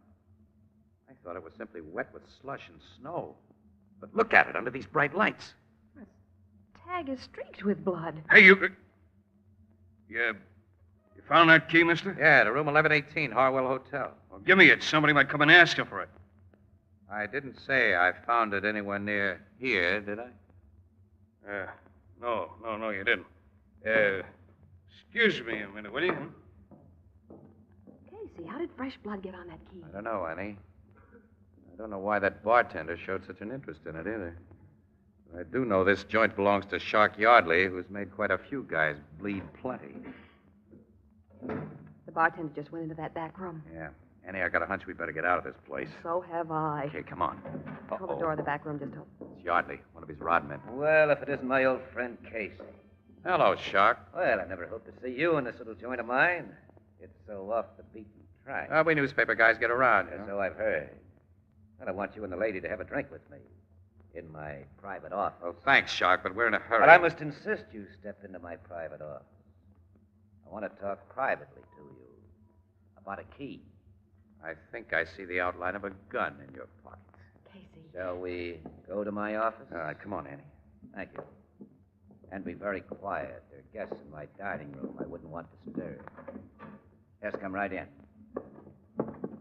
Well, sit down, lady. This chair is the most comfortable. It looks comfortable. Before I ask my friend Casey to sit down, frisk him, Nick. Okay, boss. I don't carry a gat, Shark. Guns aren't part of my racket. Oh, I believe that, Casey, but I'd like to be sure. He's clean, boss. Here's the key that was in his pocket. Where did you get this key, Casey?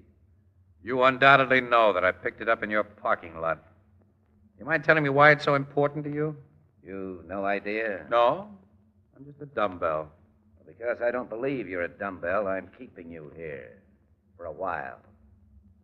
I'm leaving Nick here to watch you while I join my guests in the dining room. How long are you going to keep us here? We'll discuss that when I come back, lady. Now I must return to the cafe. You see, I have reason to wish that my guests see a lot of me this evening. Make Casey and the lady comfortable, Nick. I'll take care of him, boss. Now, excuse me, won't you?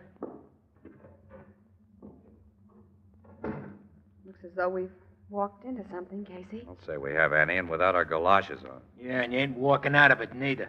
Shark told you to make us comfortable, Nick. That's not the way to do it. Oh, thanks for reminding me. Sit down and take a load off your feet. No, I'd rather stand. Sit down or I'll blast you. Since you put it so nicely, I will.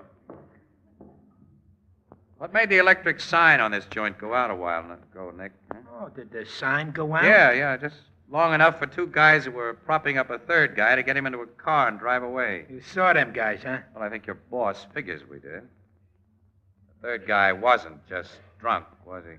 Casey, that Sure, luggage- Annie, yes. Was the third guy dying, Nick, or already dead? I ain't here to answer questions.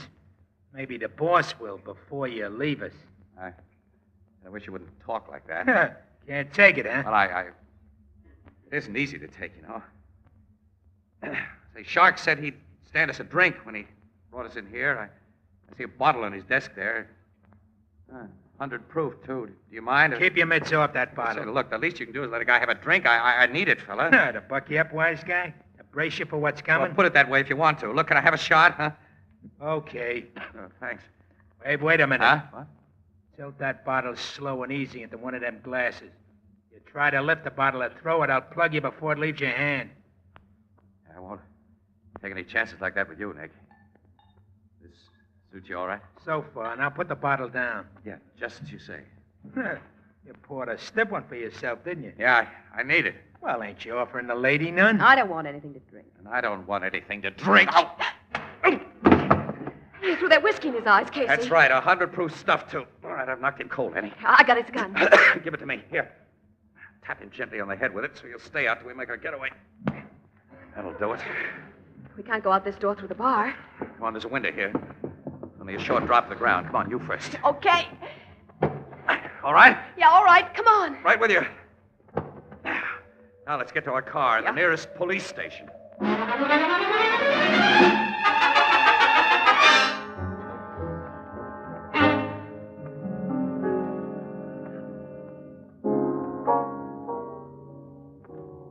Did you have to throw a half tumbler of that good whiskey in the guy's eyes, Casey? Well, it was worth it, Ethelbert. I'll say. Well, what happened after you made your escape from that joint last night? 20 minutes later, we were back at the 5-Spot Cafe with a carload of cops. Yeah, but Shark Yardley and his gorillas were gone, of course.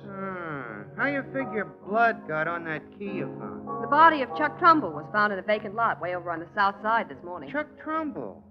He's the character who's been trying to bust in on Shark Yardley's racket. Uh-huh. Shark paid him off last night. Trumbull was stabbed to death with his own knife. The police found it sticking in his body. And Trumbull lived in room 1118 of the Harwell Hotel. Well, then that key you found... When Yardley learned that we had the key with the blood on it, he knew it would put him on the spot for Trumbull's murder. And as he'd planned the murder, there was to be no evidence that Trumbull had been anywhere near the 5-Spot Cafe. In fact, Shark Yardley's alibi would be that he was at the 5-Spot when Trumbull was killed someplace else. Yeah, but that key to Trumbull's hotel room, found in Shark's parking lot, was proof he'd been there. Yeah, that's it. And when Yardley's brought to trial, Casey's testimony and mine about that key will send him to the chair. The cops ain't caught up with the shark yet? No, but they will. Until they do, I'd be pretty worried if I was you. Worried? The shark's a bad baby, Casey. This Trumbull ain't the first guy he suspected of bumping off. No. Cops think he got Ed Clive last year. Yeah, with Clive's own gun. Like you think he carved Trumbull with Trumbull's own knife. And there was that gambler a couple of years ago, I forget his name. Oh, Ernie Hastings. Yeah. And the cops could never prove nothing. What I mean is, Shark Yardley ain't gonna like having a couple of witnesses loose that can finally fry him as he deserves to be fried if they stay loose. I'm not worried about the shark. He'll be too busy dodging cops to bother Ann and me. Besides, we've been witnesses against his kind of rats before. Well, he's a special mean kind of rat, Miss Williams. A special dangerous kind. Look, Annie, it's after midnight. It's time I took you home. Yeah, I'm ready to go home. I'm tired. Well, here's what we had, pal. Gee, you're paying for a change. Huh? Well, I always pay. Don't I? Well, eventually. Don't I? Yeah. Good night. Night, Casey. Night, Miss Williams. Good night, Ethelbert.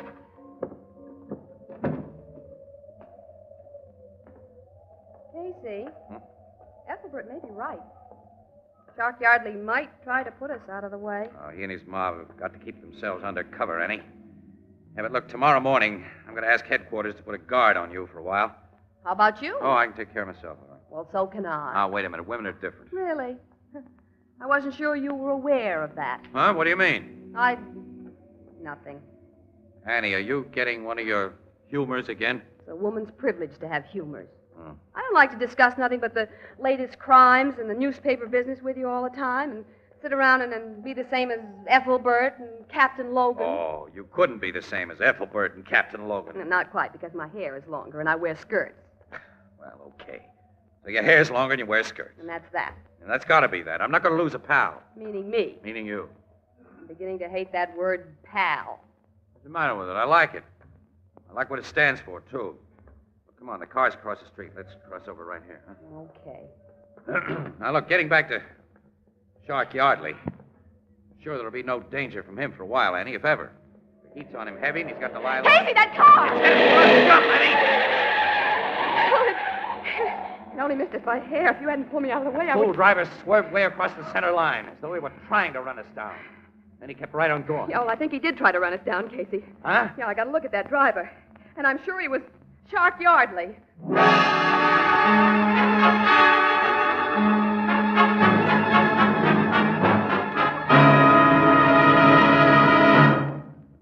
This is the season of buffet suppers and other informal entertaining. Now, when it's necessary to serve an unusually large number of guests, jadeite is the ideal answer. Yes, jadeite, spelled Jadeite, jadeite, the new kind of dinnerware developed by Anchor Hocking. You'll love its delicate jade green color, its fine porcelain-like texture, and you'll be amazed to find that jadeite is as strong and heat-proof as the Fire King oven glass you use for baking. Yet, with all its advantages, jadeite is incredibly low in price. For example, a jadeite cup and saucer costs only 15 cents in open stock, and a complete 35-piece dinner service for 6, including cups, saucers, dessert dishes, salad plates, dinner plates, vegetable bowl, platter, and sugar and creamer set, is priced at less than $5. Ask for jadeite at chain stores, department stores, hardware stores, and other stores selling chinaware and glass. Jadeite is the newest triumph of Anchor Hocking. The most famous name in glass.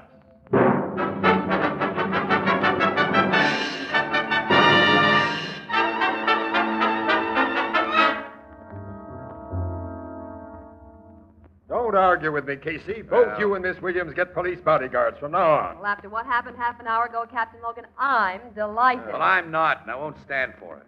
How could I have one of your cops at my elbow 24 hours a day, Logan? I'd feel like a sap. You rather feel like a dead sap who don't feel anything at all? Listen, the driver of that car may not have been Shark Yardley. Oh, yes, Casey. I thought... think he was the driver, and I don't think this will be his last attempt to get you. You two are the key witnesses against him. And while he's on the loose, you're on the spot. Well, okay, all right, you win. And aside from bodyguards, I'm giving each of you a gun to carry. No, give one of them to Ann. I'm not looking to gat around. Hey, Casey, please. No, I don't like the thing. I won't carry him and I won't shoot him. All right, bullhead. Now, look, since I must have bodyguards, give me guys who won't be hard to take, Logan, will you? I mean, preferably bad pinochle players. I'll put Bradley in charge of your guard detail. Does he suit you? Yeah, Brad's okay. But will he get worn out following me on assignments? Come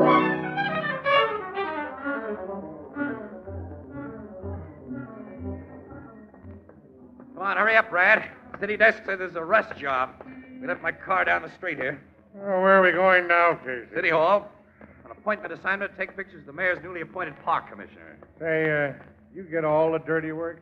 Who takes all the pictures of those pin-up gals I see in the papers? Oh, the very old press photographers. Well, you've been my shadow for 5 days now, Brad. How do you like it? I'll be glad to get back to the straight detective business. Yeah, say, look, Logan's making saps out of both of us. Shark Yardley hasn't tried anything, and he won't try anything. They tried to make a hit-and-run morgue case out of you. Yeah. I think Miss Williams only imagined that Shark was in that car. And nothing's happened since. Logan's just wasting your time and the city's money, Brad, and that's a fact. Well, here's the old bus. Let's get in, get going. Okay. Casey, don't step on that starter. What? Don't touch the starter. When we left this car half an hour ago, its hood was covered with snow. Yeah? Most of the snow's fallen off. Maybe because somebody raised the hood. I'm going to see. Well, why would anybody raise the hood? Somebody did. And put this underneath. What is it, Brad? Look. It's attached to your starter. I think it's a little TNT. Bomb, huh? Uh-huh. The old gangster gag. When you started your car, Bluey. Bluey, yeah. Oh, thanks, Brad. Guess maybe Logan was right.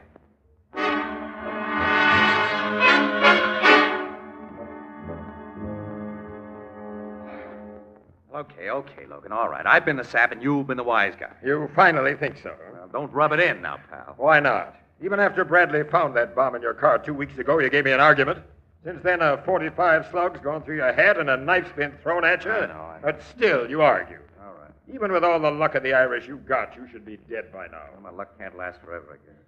Plenty jittery right now. Yeah, since this morning, after you learned Miss Williams had received a box of candy through the mails that turned out to be poisoned. Look, if she'd been sap enough to eat one of those candies, Logan... Fortunately, she wasn't. You'd probably have swallowed a couple. We gotta stop this, We gotta nail this guy, Yardley. How, exactly? You know we've turned this town inside out trying to find him. We've got to make him come to us. That's a beautiful idea. Just what method will you take? Wait a minute. I think I've figured a method. Yeah? Look, the Shark's got a big fat grudge against me, Logan. He's a guy who always settled his grudges in person when he could. Well, I want him to have an opportunity to get into my apartment at night unmolested. What do you mean? I want the guard who watches my fire escape to apparently sneak away from his post every night and do a little guzzling at a bar around the corner. I'd like him to make a special habit of doing it between 2 and 3 a.m. So Shark will be tipped off and pay you a call by way of the fire escape? Right. Now then what? I'm going to take that gun you offered me. Casey, I doubt if you'd shoot a guy even to save your own life. I'll kill Shark Yardley if I have to, but he ought to save me that trouble. Crooks and killers usually follow a set pattern. They stick to old habits. I don't get you. Well, I'll explain it later, but right now, you tell my fire escape guard to play hooky between 2 and 3 a.m., and do I get a gun? I'm always a sap for you, pal. All right, I'll instruct the guard. And I'll give you my best gun, a 38 positive and a 45 flame. No, I don't want a revolver. I want a rifle. Rifle? Yeah. A big calibered rifle with a silencer attached. Silencer? Yeah. And Logan, look, we'll have to let Bradley and the rest of my shadows in on this, of course, but don't let it go any further, especially don't tell Ann Williams about my plan. I'm not to tell Miss Williams. Suppose you tell me about your plan, and now.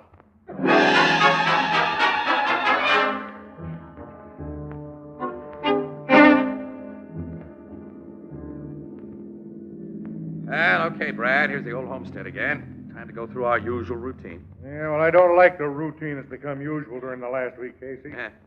You're taking a big chance with nobody watching that fire escape between 2 and 3 in the morning. I'm watching. But you're not used to handling guns. Well, I can handle a rifle Logan gave me. Also, I've had lots of experience handling crooks. All I can do is hope you'll be okay. Shark may show up any time now, Casey. Maybe tonight. Yeah, the sooner the better. Miss Williams is losing a lot of sleep. She's got nothing to worry about. She hasn't a fire escape. Well, come on, Brad. Let's get out of this car. You come up to my apartment as usual, look the joint over as usual, then come back here down to the street as usual. Then you'll turn out your lights as usual. And I'll seem to be sleeping soundly between 2 and 3 a.m. What if you do fall asleep, Casey? Well, in that case, Well, I won't.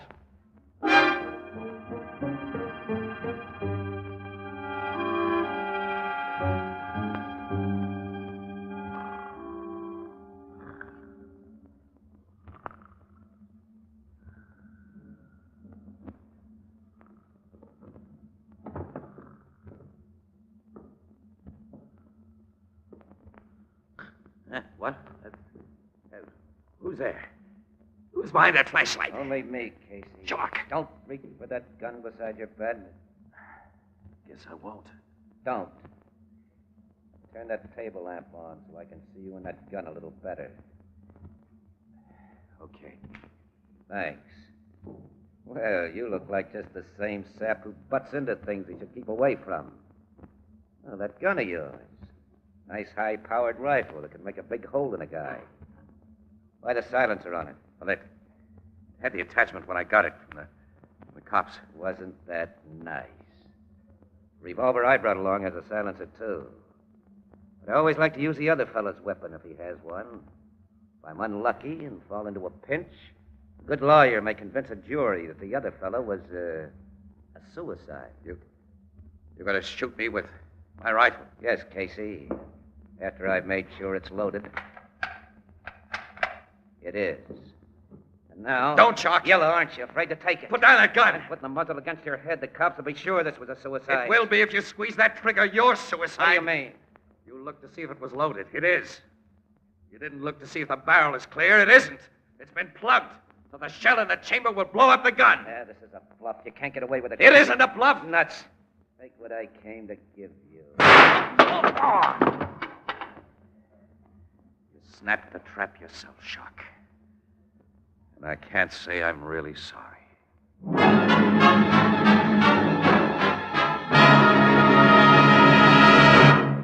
We'll join the crowd at the Blue Note in just a moment. The baby of today, your baby, has many advantages which most of us didn't enjoy when we were very young. And not the least of these are scientifically prepared baby foods.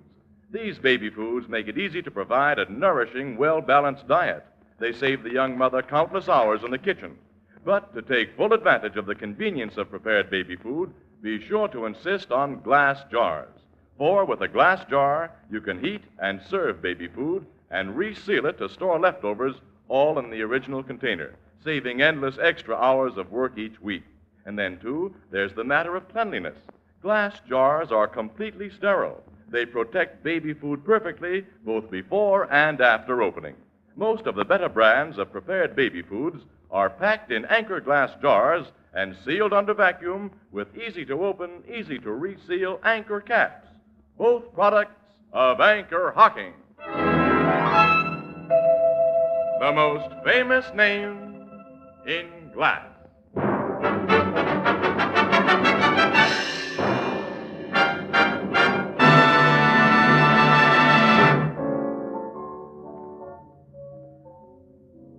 Well, the explosion of that rifle didn't kill the shark, huh, Casey? No, Ethelbert, miraculously enough. The docs will have him patched up for his trial on a Trumbull murder charge, and he'll be able to walk to the hot seat afterwards. But how could you be sure he'd try to shoot you with that rifle instead of his own gun, Casey? Look, now, he'd killed Trumbull with Trumbull's own knife, huh? Yeah. And Clive with Clive's own pistol. Yeah. Well, that was Shark's murder pattern, don't you say? That's right. Well, I'm awful glad it's over, Casey. Oh, my, Annie. I'm sure glad to get rid of that bodyguard. You know, I'll miss mine. Huh? Miss having a cop at your elbow every minute? Well, my principal guard was nice. I liked him. Yeah? Nice looking, too. You met him. Oh, yeah, I met him, sure. Of course, I won't miss him too much. Oh? We have a date together this evening. Oh. Have a date, huh? With a cop tonight? Mm-hmm. Yeah, but look, Annie, you and I usually go out together every evening. Oh, but you and I are just pals, Casey. Huh? I said we're just pals. Oh, yeah, that's right. Oh, I must be running along to meet him now. So long, Ethelbert. Hey, so long, Miss Williams. Good night, pal. Good night. What are you laughing about? Pal. Nuts.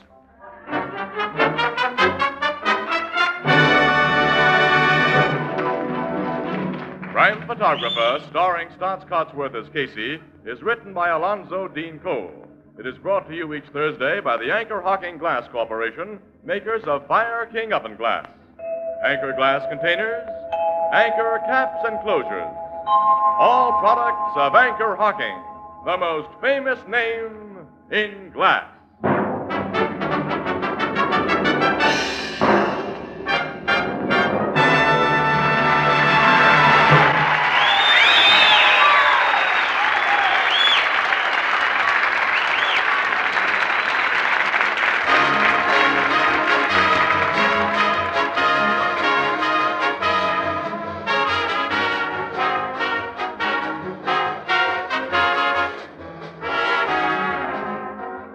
Crime Photographer is directed by John Dietz and is based on the fictional character of Flash Gun Casey, created by George Harmon Cox. Original music is by Archie Blyer, and the program features Miss Jan Miner as Anne and John Gibson as Ethelbert. Herman Chittison is the Blue Note pianist. If you're a young man from 17 to 31 years of age, the Navy is interested in you, and you'll be interested in the Navy. For the Navy offers you training in the most extensive scientific schools in the world, combined with travel and adventure, good pay, financial security, and early retirement. Get in touch with your local Navy recruiting office immediately.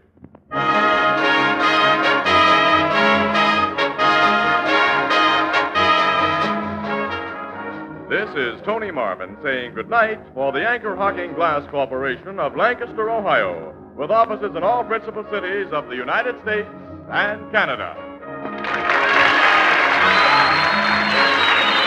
This is CBS, the Columbia Broadcasting System.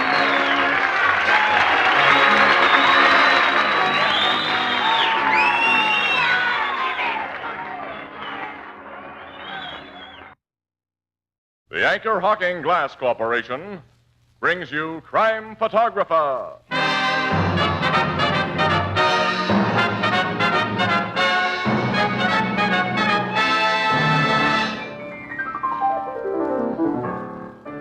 Hiya, Tony. Oh, okay, Ethelbert. What's doing? Not much. We're just waiting. Oh, waiting for what? Waiting for you to say those wonderful words. Oh, you mean about Anchor Hocking being the most famous name in glass? Well, not going to say 'em. And why not? Well, because I think the Anchor Hocking people would rather have me remind everybody that the March of Dimes begins today. Say, that's right. And I hope that everybody wants to be in step with that famous march.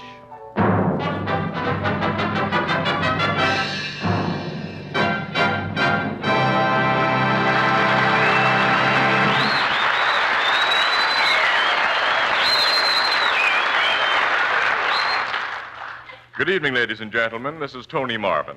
Every week at this time, the Anchor Hocking Glass Corporation of Lancaster, Ohio, and its more than 10,000 employees bring you another adventure of Casey, crime photographer, ace cameraman who covers the crime news of a great city. Written by Alonzo Dean Cole, our adventure for tonight, The Miracle.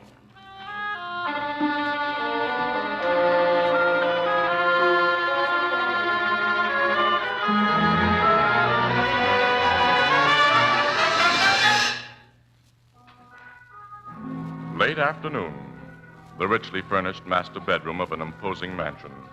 Beside a great canopied bed stand a handsome, dark-haired young woman and a deferential, quietly dressed young man. In the bed itself lies an older man, gray-faced and wrinkled, in whose sunken eyes lie pain and fear.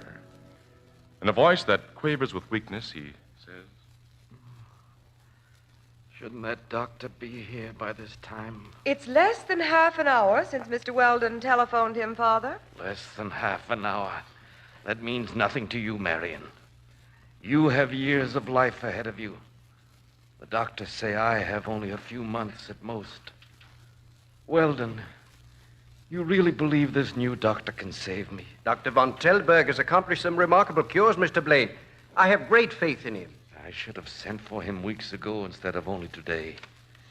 Marion, it was your fault I didn't. I don't share your secretary's faith in this Dr. von Tellberg, Father. As I've told you before, other medical men consider him a charlatan. Other medical men are envious of his success, Miss Blaine. What success, Mr. Weldon? The man runs a tiny private hospital where he claims to cure diseases that reputable physicians pronounce incurable. And according to my information, he hasn't proved a single one of his claims. Only because organized medicine refuses to accept his proofs, Miss Blaine. Marion, I don't think you want me to get well. Father! Even if this von Tellberg is a quack, he's my last hope. I'm only 55 years old. A rich man. Someone's got to save me. I can't die. I can't. That may be. Come in. Dr. von Tellberg is here, Miss Blaine. Bring him in, Andrews. Bring him in. Yes, sir. Doctor? Thank you. Good afternoon. I am Foster Blaine, Dr. von Tellberg. This is my daughter. How do you do? You already know my private secretary, Homer Weldon. He tells me some wonderful things about you, Doctor. I hope to deserve his praise, sir. You'll wish to examine Father. I'll leave you alone. Please stay, Miss Blaine. An examination at this time is unnecessary. Mr. Weldon has provided me with your father's latest X-ray photographs, which I have carefully studied. Mr. Blaine, I can practically guarantee to restore you to health. You practically guarantee? Yes, but I will effect your cure only upon my own terms. If you can save me, anything. Then you will be removed to my private hospital this evening. No, I won't have it. So there can be no later question of our understanding. I have prepared this simple contract. You will please read and sign it, Mr. Blaine. Your daughter will sign, too. I'll never sign it. You'll do as I say. Very well. When this is signed, Miss Blaine, much will have been purchased.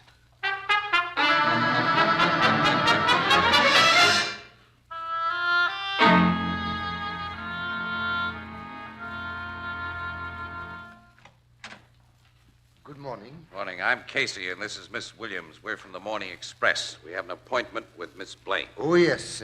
Will you please come in? Thank you. Right. Andrews, is that? It's the lady and gentleman from the newspaper, Miss Blaine. Miss Williams, I'm delighted to see you again. Hello, Miss Blaine. And Mr. Casey. It's very flattering to have you remember us. How could I ever forget you? If it hadn't been for you, I wouldn't have gotten back a lot of stolen jewelry several years ago.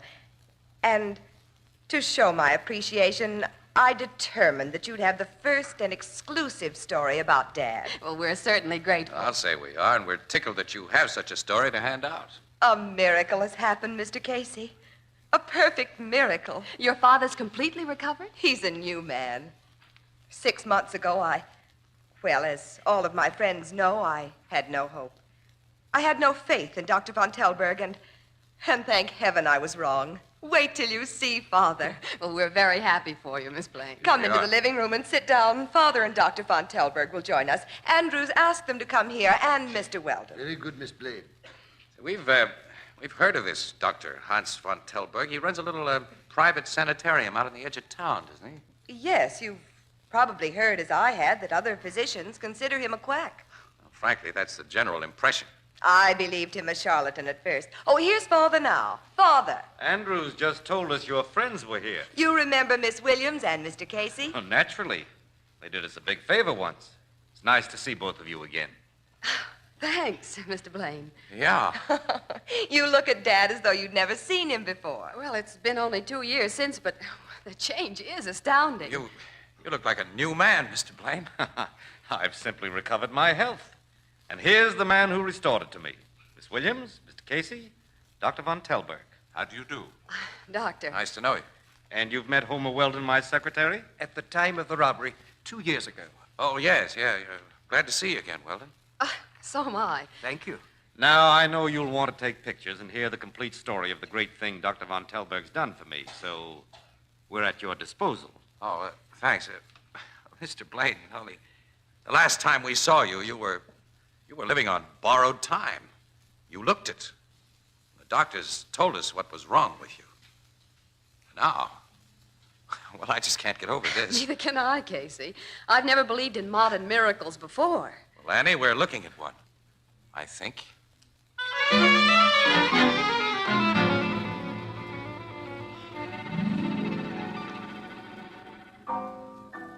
I don't know what's eating you, Casey. Gee whiz, doctors are making new discoveries every day. Doctors like this Von Telberg don't make 'em, Ethelbert. Well, now, how can you say that, Casey, when we've seen the proof in Mr. Blaine's appearance? The thing just doesn't ring true, Annie, that's all. Blaine went into that hospital on his last legs and looking at least 70 years old, and he comes out a peppy guy of about 55. You're not playing with the idea that Von Telberg has rung in an imposter for Blaine, now are you? You said his personal secretary and his own daughter accepted him as the real thing. Well, the secretary was responsible for placing Blaine in Von Telberg's care, Ethelbert. And Marion Blaine wouldn't be too hard to fool, because her father's cure, well, that must be a wish fulfillment for her. What's known about this Dr. Von Telberg, Miss Williams? Well, very little. He's convinced the authorities that he's qualified to practice medicine, but most of his life has been spent in Germany. Yeah, it's pretty hard to check on a guy like that, too. Anyhow, for my dough, he's a crook. And with the publicity he'll get out of Foster Blaine's cure, he stands to make a couple of $1 million, Ethelbert.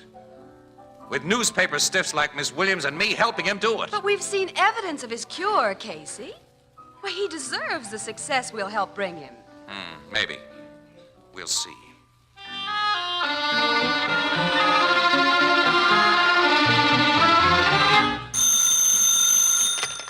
Hello, Ann Williams speaking.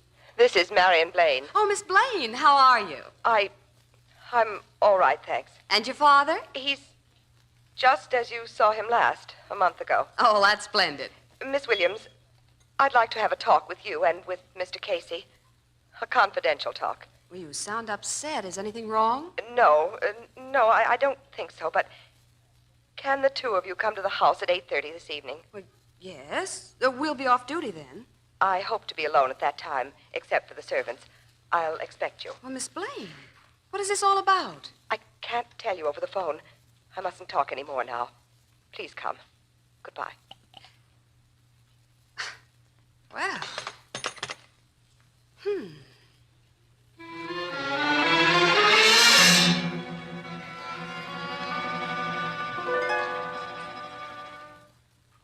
Please come in. Thanks, Andrews. I'll tell Miss Blaine you're here. Oh, there she is now. Miss Williams and Mr. Casey, I'm so glad to see you. You may go, Andrews. Yes, Miss Blaine. Come with me. I'm going to take you two into the conservatory. Through here, where we can be alone. Contrary to my expectations, Mr. Weldon is here tonight, and Father. What's this all about, Miss Blaine? Wait. Step in. Okay. Sit down while I close these doors.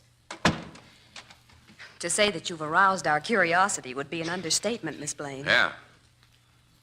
Miss Williams, Mr. Casey, I'm afraid. Afraid of what?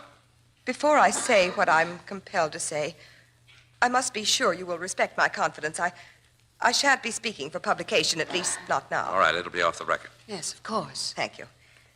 I know how experienced you are with the criminal side of life. I know nobody else who can advise and help me. Go on. Mr. Casey, it's been a month since my father came home from Dr. Von Telberg's private hospital. You remember how happy I was to have him back, how convinced I was of the miracle that had apparently happened. Apparently? I use that word because I've been thinking a great deal. You see, during the months Father spent under Dr. Von Telberg's care, I was permitted to visit him for not more than 5 minutes each day. On most of those days, he never spoke to me because he was under the influence of drugs. And on none of those days was I able to really see him. What do you mean by that? His room was always kept dark. Dark? Well, exactly what are you driving at, Miss Blaine? I'm beginning to wonder if the man Dr. von Tellberg brought to this house is really my father. Casey. Shh. Someone's outside that door. Well, this is a pleasant surprise. Oh, Mr. Blaine. I had no idea you had visitors, Marion. Nice to see you, Miss Williams. How are you, Casey? Very well, thanks. Come in, Weldon. Some old friends of ours are here. So I see. Good evening. Good evening, Mr. Weldon. Hello.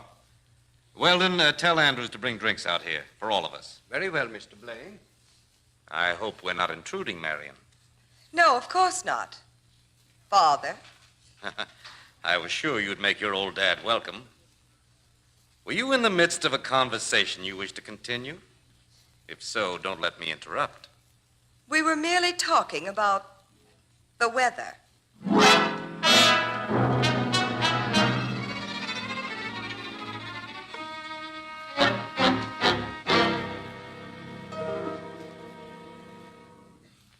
You two think Blaine was listening outside that conservatory door? We're sure of it, Captain. And that Secretary Weldon was listening with him, Logan. What happened after Blaine and Weldon joined you, Casey? They never left us until finally we had to leave them and go home. And this happened the night before last, huh? Tell Logan about yesterday, Annie. Yeah, well, I phoned Miss Blaine several times, but was unable to reach her until late afternoon. And then, well, she told me everything was all right and to forget the whole thing. Forget? She said all her doubts about Blaine had been settled, and she was reconvinced that he was her father. Which sounds to me as though some pressure had been brought to bear on her.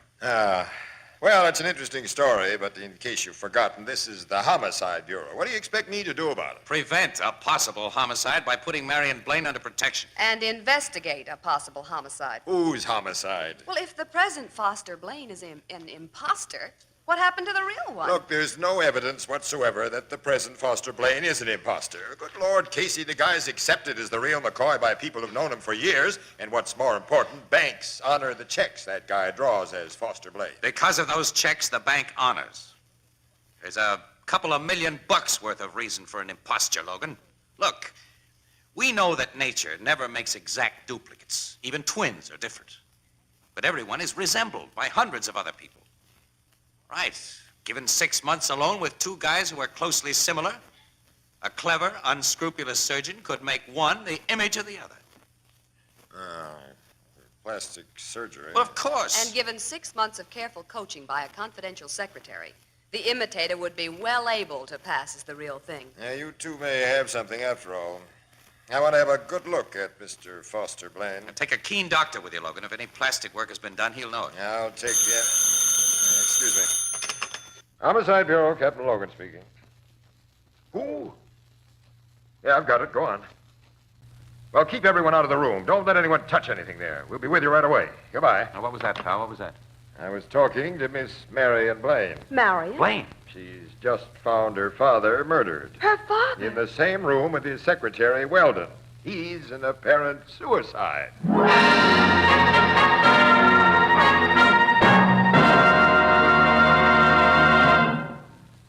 If you've been shopping recently in chain stores, department stores, hardware stores, or any other store selling chinaware and glass, you undoubtedly have seen Jadeite, the beautiful new kind of dinnerware developed by Anchor Hocking.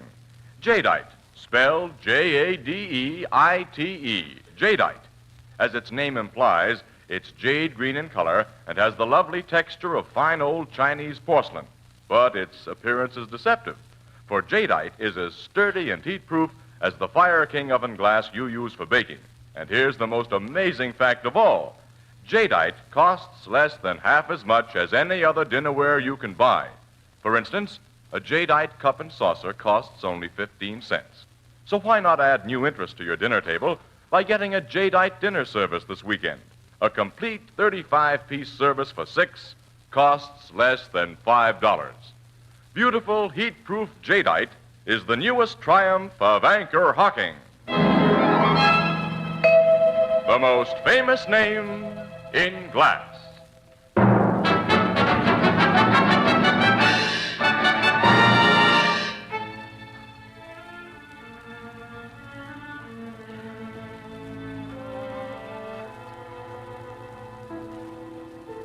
Yes, Miss Blaine, tell me what happened.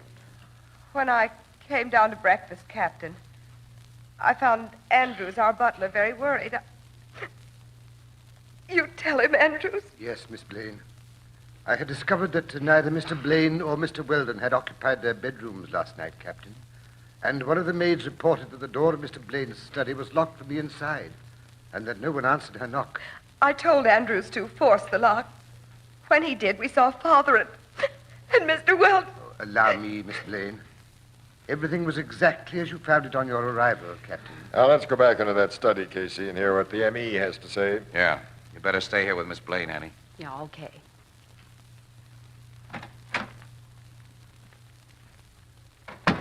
What's the word, Doc? It looks like murder and suicide, Captain. Blaine was shot twice in the chest from a distance. Weldon has a single bullet through the temple. The gun muzzle was held only a few inches away. What time did the two guys die? At about 2 o'clock this morning. The rest of the house is asleep upstairs. These walls are thick. The shots wouldn't be heard. Doc. Yes, Casey? Did you examine Blaine's face? Thoroughly. No plastic surgery was performed on the man. There isn't the slightest indication of it. Huh. Another of your big ideas gone haywire, pal. And how? Yeah. Now, why should Weldon kill his boss and then do a harry-carry? Well, that's for you cops to figure out. I haven't even a haywire idea.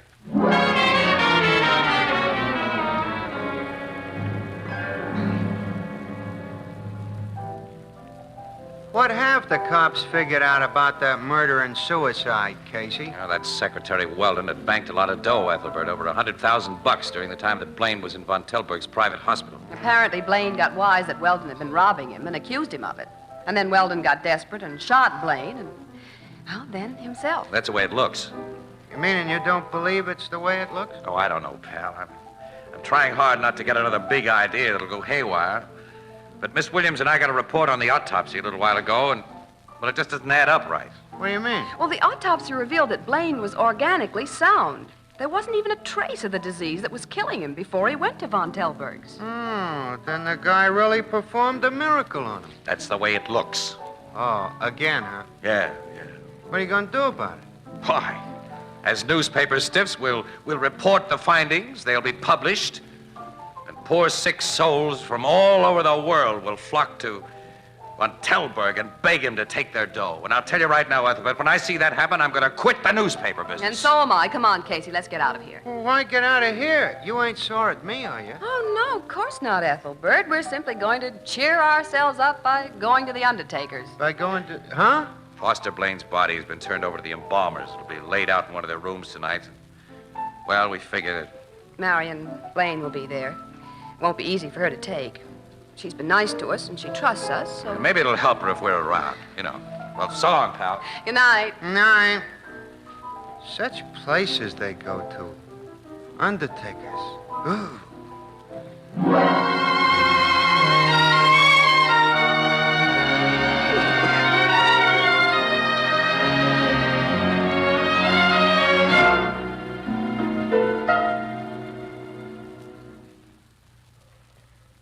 I'm very glad you came here, Anne, and you, Mr. Casey. I'm glad we're welcome, Marion. Yes. They made Father look very natural, didn't they? I just don't know how I could have ever doubted he was my father. Wait a minute. What, Casey? What? I just noticed something that... Miss Blaine, your father was almost bald in front. He had only a thin line of hair on his forehead that he brushed back in an attempt to cover his bald spot. Why, yes, they're brushed that way now. Yeah, but these few brushed back hairs don't cover a bald spot. Of course they do. Well, they don't. There's a thick stubble there. This spot has been kept shaved. Von Telberg found a man so like your father he could be mistaken for him, Miss Blaine, if he was as bald as your father was. Oh, no, I won't believe The it. cops will when I show them this. I'm going to phone Logan right away. Wait. What? What's the matter? If the man in this coffin was an imposter, Von Telberg is responsible. Von Telberg killed my real father. I'm afraid so. Then Dr. Von Telberg owes me a life for a life. The cops will make him pay. Oh, no. I'll make him pay. What? And you won't stop me. You carry a gun, I see. I've always carried it for my own protection. But now it'll be used for something else. Well, why point it at us? I'm not going to let anyone interfere with what I mean to do. My car's in front of this place. Anne, you'll drive, and Mr. Casey will sit with you. If you follow directions, you'll be in no danger. Come on. We're going to call on Von Telberg.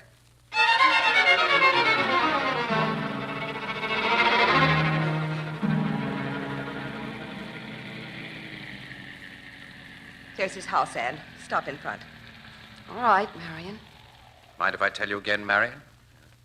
That you're acting very foolishly? I tell you again, Mr. Casey, that I'm the best judge of that. Now, get out. I'll be holding this gun under my coat. Oh, I hate to threaten you two this way.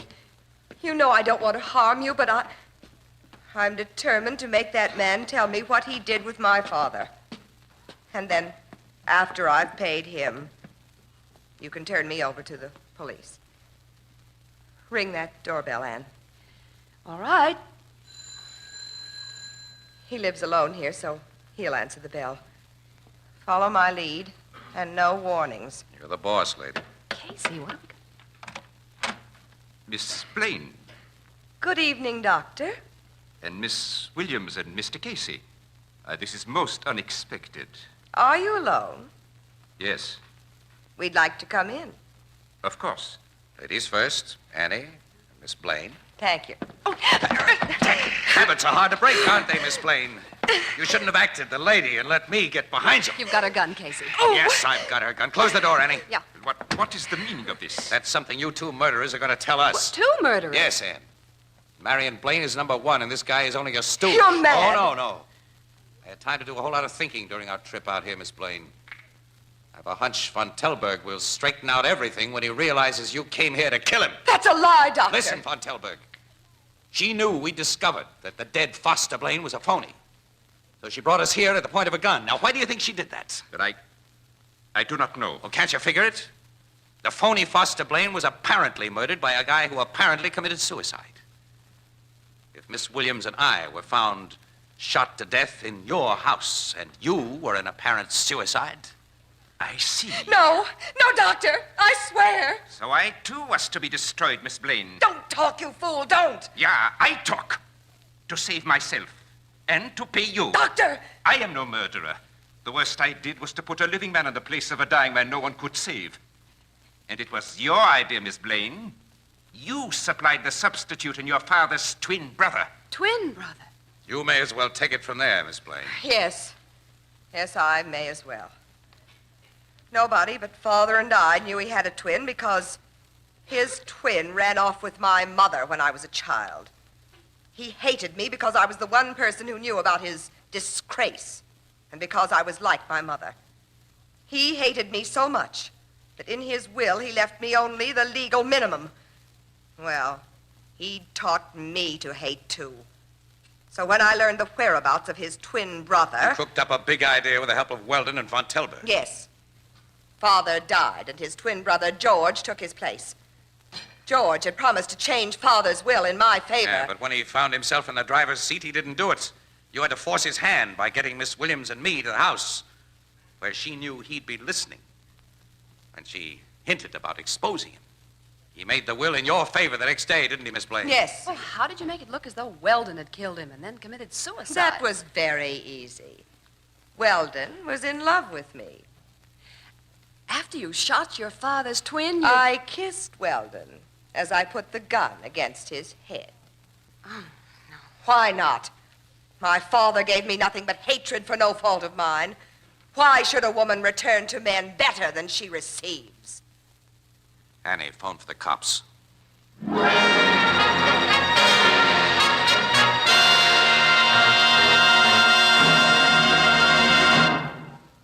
We'll join the crowd at the Blue Note in just a moment. This year, America, the land of plenty, is sharing with the world one of the most serious food crises in history. If it were not for the Food Packers of America in convention this week at Atlantic City, this crisis would be far greater than it is. For the Food Packers of America take each food crop as it ripens and becomes ready for market, products of field and orchard and stream, and preserve them for your use throughout the year. If it were not for the magnificent efficiency of our food packers, much of the food produced in America would be wasted and would never reach the market. As it is, even in this year of food shortages, it is possible for you to enjoy varied and healthful meals throughout the year. Anchor Hocking is proud to be associated with the Food Packers of America and to be privileged to supply so many of the glass containers and easy-to-open caps which bring you the better brands of food. Anchor glass containers and tamper-proof Anchor caps are products of Anchor Hocking, the most famous name in glass.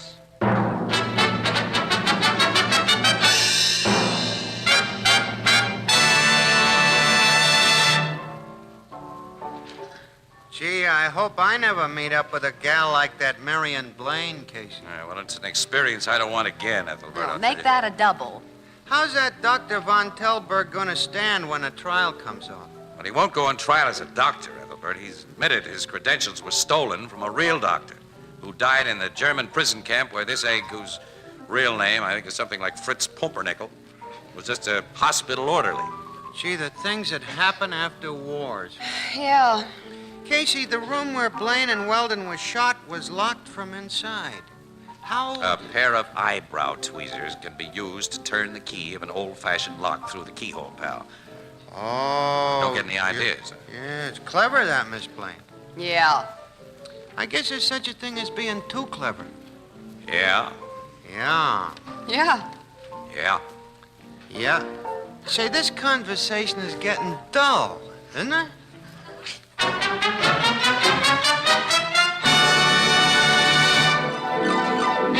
Crime Photographer, starring Stotts Cotsworth as Casey, is brought to you each Thursday by the Anchor Hocking Glass Corporation, makers of Fire King oven glass, Anchor glass containers, Anchor caps and closures. All products of Anchor Hocking, the most famous name in glass.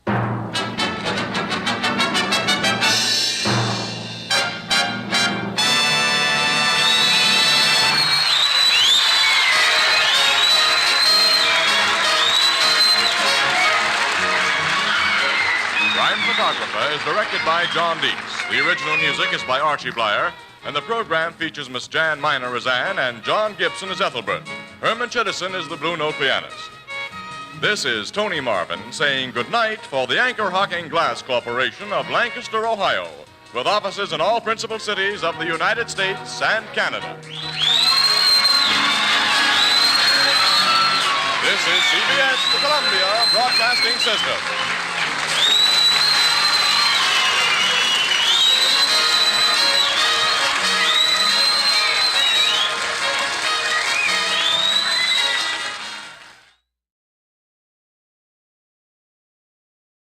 The Anchor Hocking Glass Corporation brings you Crime Photographer.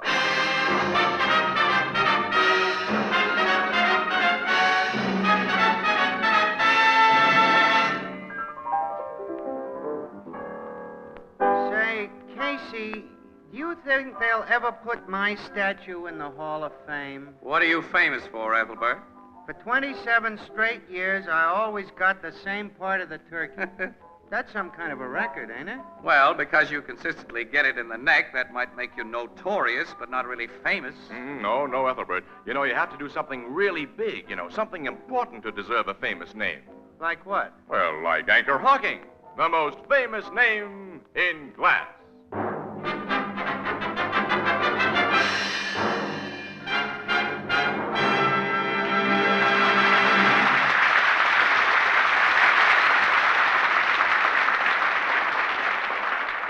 Good evening, ladies and gentlemen. This is Tony Marvin. Every week at this time, the Anchor Hocking Glass Corporation of Lancaster, Ohio, and its more than 10,000 employees bring you another adventure of Casey, crime photographer, ace cameraman who covers the crime news of a great city. Written by Alonzo Dean Cole, our adventure for tonight, After Turkey, the Bill.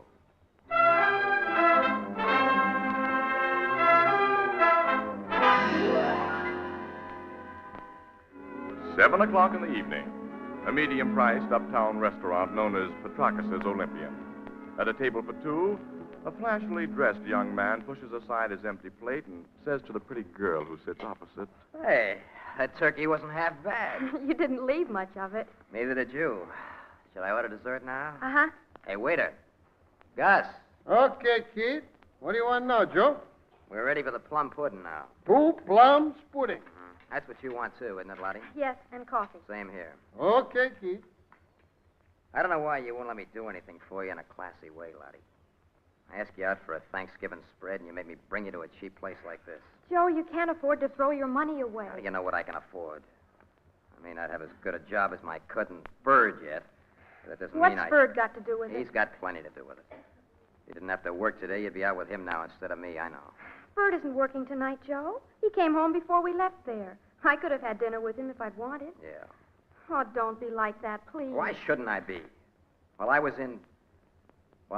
away, you and him became awful good friends. We were always friends, the three of us. We grew up on the same block. Yeah, but while I was away, he moved into your old man's rooming house so we could be closer friends. Oh, don't start that again tonight. We're out for a pleasant evening, and it has been pleasant so far. Please, Joe. All right. Comes out dessert. 2 plums pudding. And coffee. You know, when you go out with me, Lottie, you're going to get class whether you think I can afford it or not. I'm going to take you to Danceland. I'm going to buy you a whole roll of tickets. Best you'd get out of that tightwad fur is a soda and a movie. All right, that's all now, Gus. Bring me a check, will you? You said it, Joe. All right, Joe, since you won't drop the subject, we'll talk about Bird. Swell. He wants me to marry him. Figured that from that dirty double-crosser. He isn't a double-crosser. He knows I've been going with you since we were kids, that I've always been crazy about you.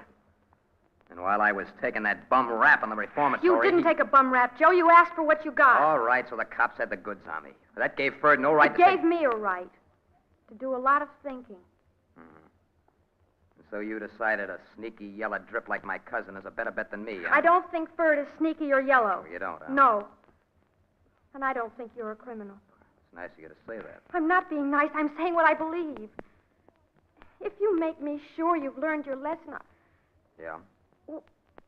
you won't have to worry about me liking Ferd or anyone. There's never really been anybody but you, Joe. Only I've got to be sure. How do I make you sure, Lottie? Just show me and Dad that you're steady, that's all. And I've been showing you that since I came back. Didn't I get a job right away? Yes, Joe, but I don't see how you can afford those 2 new suits and that overcoat with what you're making. Oh, I get it. Bird can buy clothes or take you out, and it's okay, isn't it? He's never had trouble with the cops. But the minute I spend an extra buck, you and your old man figure I've glommed it somewhere. Oh, no. Oh, yes. Your old man especially. Hates my insides. He don't want you to have anything to do with me. If Dad hated you, he wouldn't let you stay at our rooming house. He rents rooms and I pay for the one I rent. That's business. And to ease your mind about the extra dough I spent, Lottie, I'm a lucky guy with dice and a good pool player. Here's your check, kid. Thanks, Gus. Pay you so we can get out of here. We're going to Danceland and What? Joe? I haven't got my wallet. Oh, you've lost your money? I don't know. Maybe I left it home. Well, phone Dad. He'll look in your room. Well, if he found it, I'd have to go there for it. It's only a few blocks. You stay here, Lottie, while I go and see. Oh, you don't have to leave the lady here, kid. You're an old customer. I know you come back and pay. Well, thanks, Gus, but I can make better time alone. Hand me my overcoat from that rack. It's the blue in there. Sure. Oh, it's a fancy coat. Nice and bright with red stripes. You got a class, kid. Yeah, but right now I got no dough. I'll come back as soon as I can, Lottie. I hope you find your money, Yeah, Joe. I hope so, too. And how?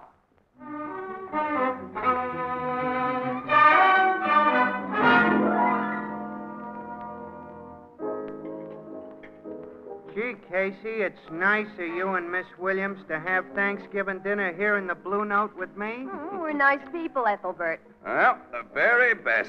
True, warm-hearted, and generous to a fault. Pass the salt. Also Walt. honest, kind, and steadfast. Here's the salt. And you. pepper. You know, we're really understating our sterling qualities, Annie. We've risen to the heights of magnanimity, whatever that is, by chewing Thanksgiving turkey in this crummy joint we see every day simply because our little pal here had to work and could only get away from his bartending long enough to grab a meal on the house. We hope you appreciate our sacrifice, Ethelbert. Oh, I do. Good. Pardon my reach for the Tabasco. To prove your gratitude, Ethelbert, you can pay for our dinners. Yeah, well... Tabasco, Annie? Huh? Thanks. Say, you've made a splendid suggestion, Casey. Paying our bill will relieve Ethelbert of a small part of his obligation for our company. Say, come to think of it, you two are working today yourselves. You didn't have time to get a full meal any further away from your office than this crummy joint. Ethelbert, you impugn our motives. He destroys my faith in human nature. Yes. The spirit of the day is entirely lost upon this lug. Casey, if you'd pay me what you already owed this crummy joint, I'd be only too happy to buy you dinner. Get it, Walter? This guy's too wise for us, Annie. I'm afraid so, Casey. Casey, Yeah, Walter. you wanted the bar phone, you said it did. Oh, nuts. I'm only just finished my turkey. No, this means no dessert, Casey. I'll see what Burke wants. Well, stall him off if you can. Yeah, I'll do my best, Annie. Hello, Grace. Hello, Casey speaking. Look, Burke, we haven't finished our dinner yet. Oh, all right. Wait till I get my pencil out. Corner of Whitestone and Evans. Well, what happened there? What, is that all? For a run-of-the-mill story like that, we gotta leave our dessert? Well, okay, Burke, all right, goodbye. Why I stick to this newspaper racket, I don't know. What was it, Casey? All the Look, we gotta get out to Whitestone and Evans, Ann. Some mug just held up a filling station there and got away with a couple of $100 or so. Did he shoot anyone? No. Huh? Just one of those inside page fillers. Burke says news is light and we gotta cover it. All right, where is Whitestone and Evans? It's way uptown, not far from Petrakis Olympian Restaurant. You know, we've eaten there a couple of times. Yeah, I remember. Any description of the hold-up guy? Yeah, he wore a flashy blue overcoat with red stripes. See you later, pal. So long, Ethelbert. So long. Say, wait! Who's gonna pay for this crummy joint?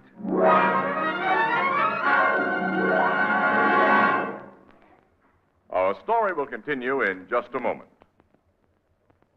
In mansion or cottage, in city or town, Thanksgiving Day is a time for family reunions, feasting, and fun. But through all the gaiety, there runs a deep note of real thanksgiving for blessings past and present. There's a tacit recognition that a better-fed nation is a stronger, happier nation. And one of the ways in which the American way has made its greatest progress is in the production, preparation, and distribution of food. Now, take the matter of delivering food alone. The great organizations who process and ship us our better foods know that flavor, purity, and freshness are best preserved by clean, sanitary glass. And that's why, as you look around the shelves of your food stores, you see that so many famous brands are brought to you in gleaming, protective containers made of glass. Containers that preserve and safeguard flavor and taste while they permit you to see in advance exactly what you're buying. It's noteworthy that many of the leading brands of food of all kinds come to you in Anchor glass containers sealed with tamper-proof Anchor caps. Products of Anchor Hocking. The most famous name in glass.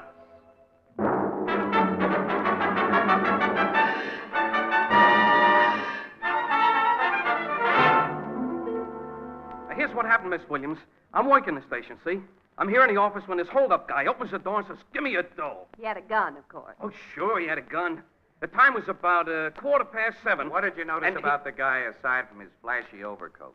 Well, he wore his hat pulled down over his eyes, and a handkerchief was tied around the lower part of his face. Also, he worked fast. What'd he do?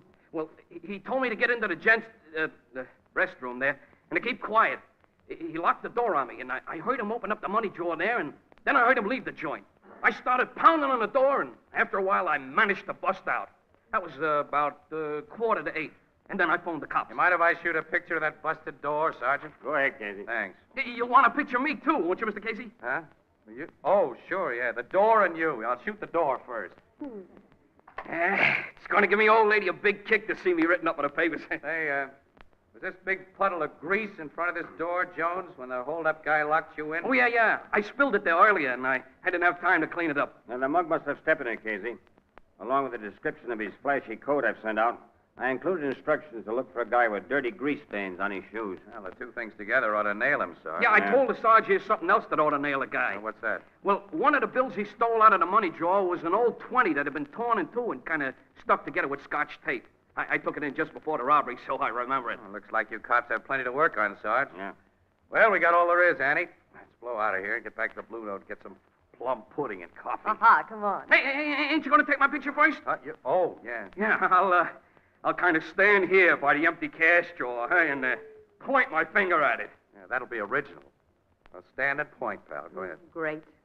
All set now. Shoot. Jones. Hey, Gus, I'm getting my picture took. Don't walk in front of the camera. I have just heard what happened to you. About that guy in the blue overcoat which holds you up. Well, I'll tell you all about that later, Gus. As soon as I get my picture. No, I tell you and those cop about it now. You'll tell. Who are you? Oh, I am Gus Nikopopoulos. I am waiter in Petrakis Olympian restaurant 3 blocks from here. And I know who is the kid who robbed my good friend Jones. You know? Yeah, I know as soon as I am told the news about that fancy overcoat. What are you talking about? Yeah, what are you talking about? I tell you cops everything. Even where to find this hold-up kid. He tell me he is going with his girl to Danceland.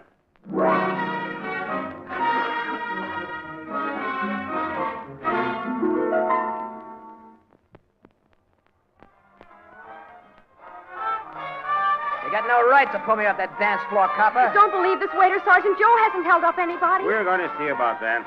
Close the door, will you, Casey? Okay, Sarge. Now, this overcoat we got from the check room, it's yours, isn't it, Bowers? Yeah, that's my coat. And you, Jones. Say the guy who stuck you up wore a coat just like it? It's the same coat, Sergeant. You're nuts. The store I bought this blanket had a couple of dozen just like it. Now, take it easy, kid. If your story's okay, we'll check on everyone who owns a coat like this. I'm going to search you. While I'm at it, you can tell us what you did after leaving Petraka's restaurant. After you couldn't find your wallet, I mean. I went straight to my room and house to look for my dough. Finally, I found it in a dresser drawer. And I came straight back to Petrakis for Lottie. That's Miss Newcomb here. Yeah. The dough's in that wallet you just took out of my pocket. It's about $40, and it's mine. I didn't steal it. Hey, is that torn 20 in the wallet, Sergeant? No, Jones. Torn 20? I guess he hasn't got a gun on him either, Sarge. He's clean, Casey. Yeah, so are his shoes. Grease would show up plain on those light tans. Well, he may have changed shoes and hidden a few things. Yeah. How far is your rooming house from that filling station, kid? It's 2 blocks away down Evans Street. My father runs it. How long did Joe leave you in Petrakis while he was finding his money? I didn't time it. It wasn't more than 15 minutes, maybe a half an hour. So what? So you had plenty of time to stick up Jones and go to your room before you came back to Petrakis. All right, if that's the way you dope it, copper, search my room. I'm going to do that little thing, young fella. All of you. Let's go.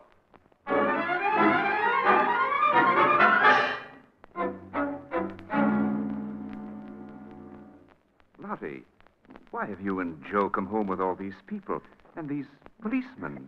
Everything's all right, Dad. They've made a mistake about Joe, but it's going to be all right. A mistake about Joe? A big mistake, Mr. Newcomb. I don't understand. I'm Sergeant Healy, 5th Detective District. There was a stick-up a few blocks from here tonight, and Joe Bowers here is under suspicion. A stick-up? Joe? He didn't do it, Dad. I know he didn't. You were with him, Lottie. You must know. Your daughter wasn't with him for a long half hour. Mr. Newcomb, I haven't taken time to get a search warrant, so I'd like your permission to go over Joe's room. Give him a go-ahead. I have. He'll find nothing to tie me up with any heist job. All right with you, sir? Oh, yes, of course. Thanks. Take me to your room, Bowers. Come on. Everybody else stay here with this uniformed officer. Miss Williams and I'd like to go with you and Joe, Sarge. Okay, Casey. Well, thanks, Sergeant. My room's on the next floor. It's right up those stairs. Well, lead the way, kid. And don't try anything tricky. Why should I try anything? All you got on me is that a stick-up guy wore an overcoat like mine. And that's all you're gonna get. There's the door of my room, copper. Open it. Make yourself at home. Give me a key.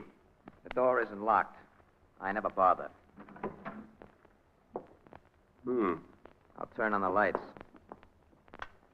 Now do your stuff. I will.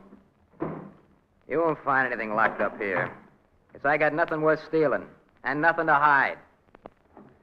Now, if you were going to work on my cousin's room across the hall, you'd need a fistful of keys. He's one of those careful, secretive guys, you know? You got a cousin living across the hall? Yeah, his name's Ferdinand. And is he a crumb? I take it you don't like him. I like him about as much as he likes me, maybe more. Because he's been making a play for my girl. He isn't getting anywhere. How you doing, copper? You see anything of the dough I'm supposed to have stolen or the gats you think I used in that stick-up? Not yet, kid. And you won't. I'm 100% in the clear. Oh, yeah?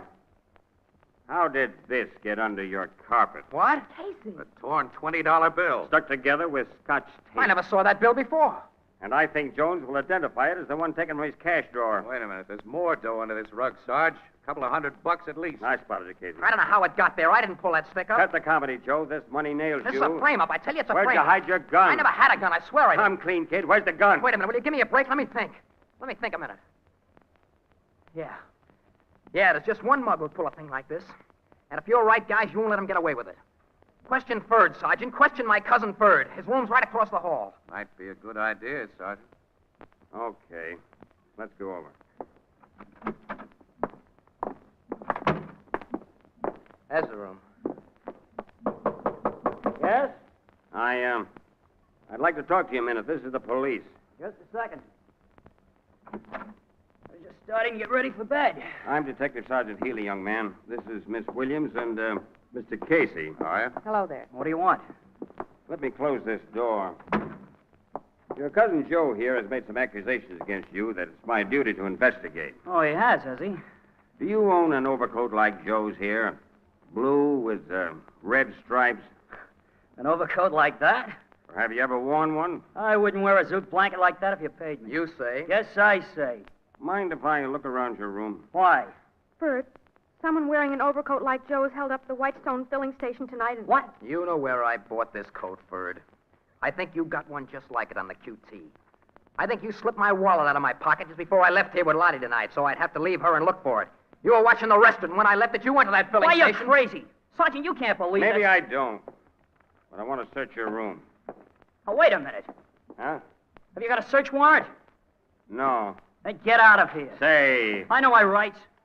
Unlike a certain relative of mine, I've got a clean record. Who are you calling a lousy You, rat? Joe. Why, I'll knock And your if- teeth out. Cut it up. Cut it, both of you. So you don't want me to search your room, hey, young fella? You heard me before, Sergeant. Hey, pal, wait a minute. You're taking the wrong attitude. If you got nothing to hide, this isn't the way to show it. He's got a good reason for saying you can't search, and I'm going to prove it. Keep out of that closet, Joe. Make me if you can. I'll make you. Hold it, Ferd. Let me go. Come Let out me of go. there, Joe. I'll get a warrant. You I'll won't tell need a you- warrant, Sarge. Look there. What? In the back of his closet, covered with other clothes. Oh. An overcoat like yours. Just like mine. And in its pocket, there's a gun. I never saw that coat before. I never saw that gun. Well, somebody did. Come on. I'm taking you both to headquarters.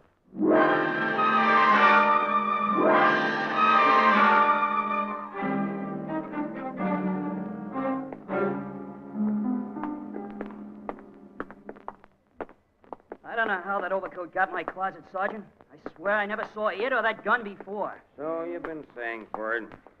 Both of you get into this car. You did this to me, Joe. Sure, I got wise to your frame up, you louse. I threw it right back at you.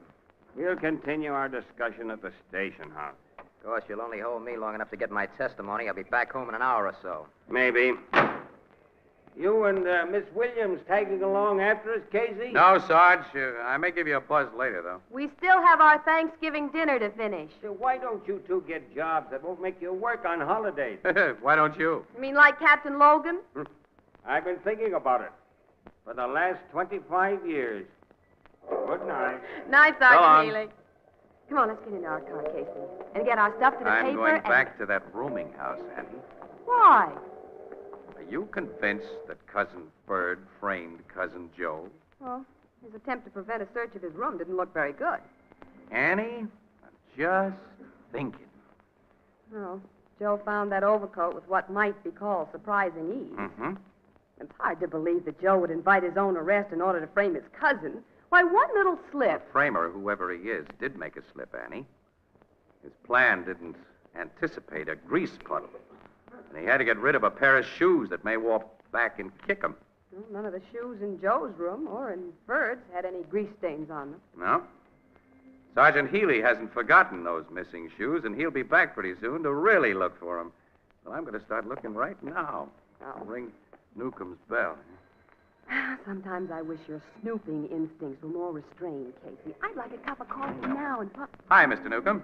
Mr. Casey? Yes, may we come in? Of course, but We didn't go with Sergeant Healy and his prisoners.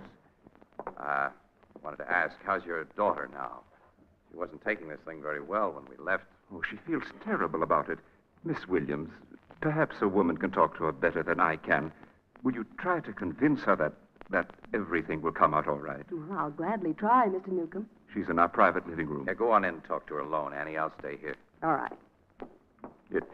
It breaks my heart to see my girl crying, Mr. Casey. She's all I have. She blames herself for what has happened.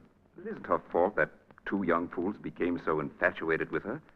I knew they hated each other, but I never anticipated anything like this. No. Guess not. Of course, you had some reason for coming back here, Mr. Casey. Yes, I came back to ask your permission. Yes? I want permission to ask a few personal questions between ourselves and off the record. Very well. You haven't wanted Joe for a son-in-law, have you? In my place, would you?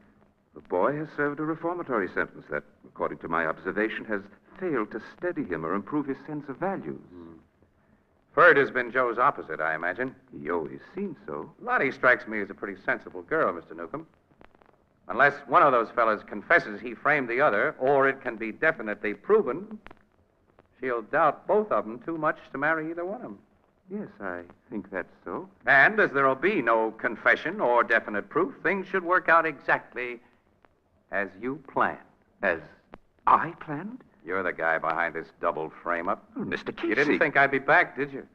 You shouldn't have changed back into those comfortable old shoes after Sergeant Healy left here. You did a lousy job of cleaning off that grease. Oh, but... You held up that filling station and framed both the boys to keep your daughter from marrying either one of them. I was very foolish, wasn't I? Yes, I think so. Shall I call Sergeant Healy? All right. You can call Sergeant Healy, Mr. Casey. I'm ready to confess. Wait a minute. Wait.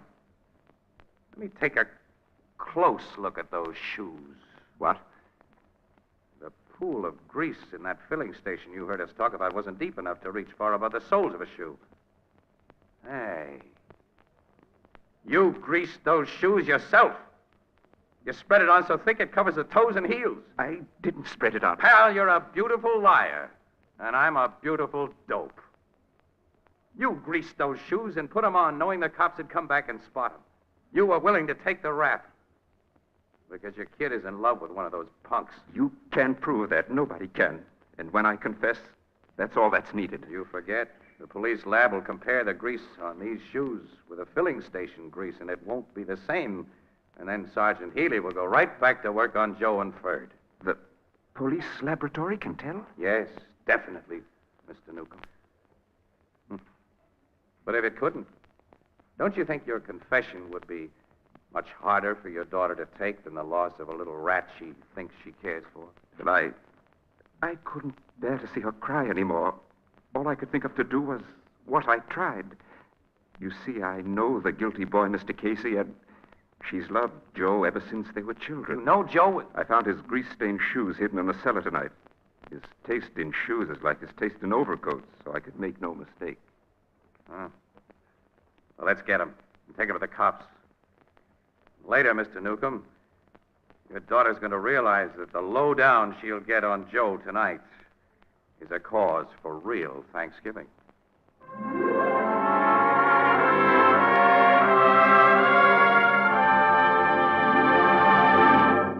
We'll join the crowd at the Blue Note in just a moment. This is Harry Marble to remind you how important the new Anchor Glass one-way no-deposit bottle is to your enjoyment of ale and beer. It's a custom-made container made just for you. No one has used it before, and no one ever will use it again. When you're through with it, you dispose of it as you would any other food container. There's no deposit, no fuss or bother. And the new Anchor Glass one-way bottle assures you of sparkling ale and beer without cloudiness and with no foreign flavor or aroma. Beer that's truly brewery bright. Most of the brewers of New England and those who ship ale and beer into New England have adopted this bottle for your protection and added convenience. For the Anchor Glass one-way bottle not only costs the brewer less than any other type of single-trip container, but it also gives you much more for your money. So here's a good rule. When buying ale and beer, always demand a glass bottle. And for extra convenience, demand your favorite brand in the new Anchor Glass one-way no-deposit bottle, a product of Anchor Hocking, the most famous name in glass.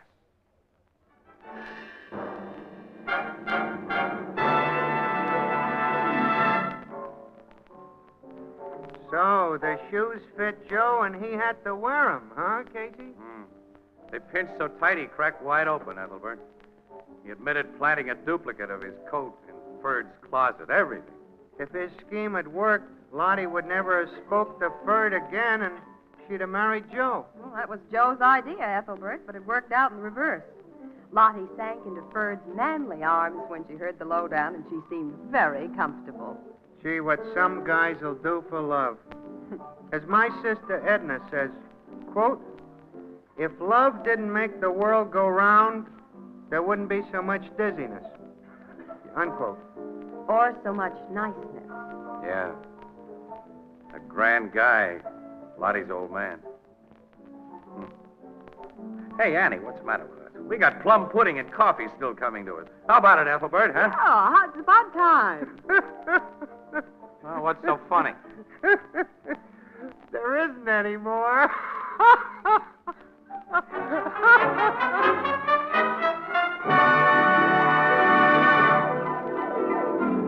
Crime Photographer, starring Stotts Cotsworth as Casey, is brought to you each Thursday by the Anchor Hocking Glass Corporation, makers of Fire King oven glass, Anchor glass containers, Anchor caps and closures.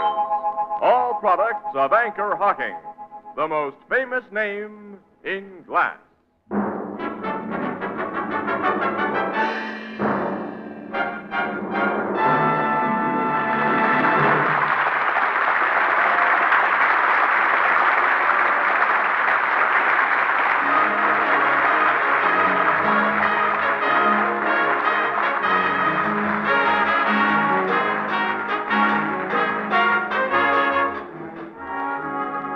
Crime Photographer is directed by John Dietz. The original music is by Archie Blyer, and the program features Miss Jan Miner as Anne and John Gibson as Ethelbert. Herman Chittison is the Blue Note pianist. If civilization is to survive, we must reaffirm our religious faith. It's up to each of us. Do your part by supporting and attending your church or synagogue. This is Tony Marvin saying goodnight for the Anchor Hocking Glass Corporation of Lancaster, Ohio, with offices in all principal cities of the United States and Canada.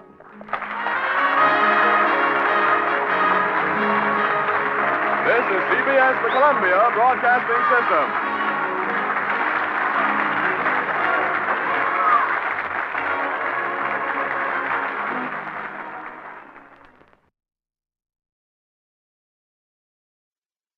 The Anchor Hocking Glass Corporation brings you Crime Photographer.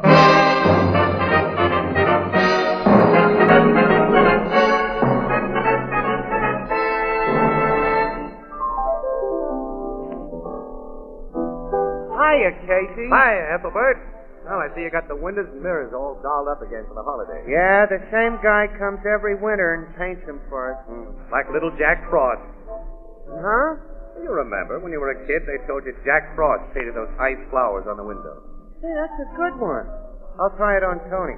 Hey, Tony. Yeah? Who's the famous artist that paints on glass? Oh, that's easy. Jack Frost.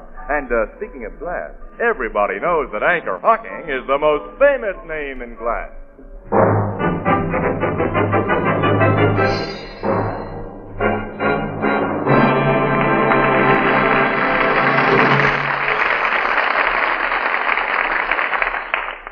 Good evening, ladies and gentlemen. This is Tony Marvin.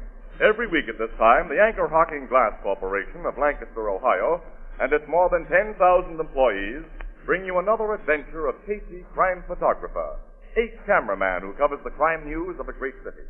Written by Alonzo Dean Cole, our adventure for tonight, The Life of the Party.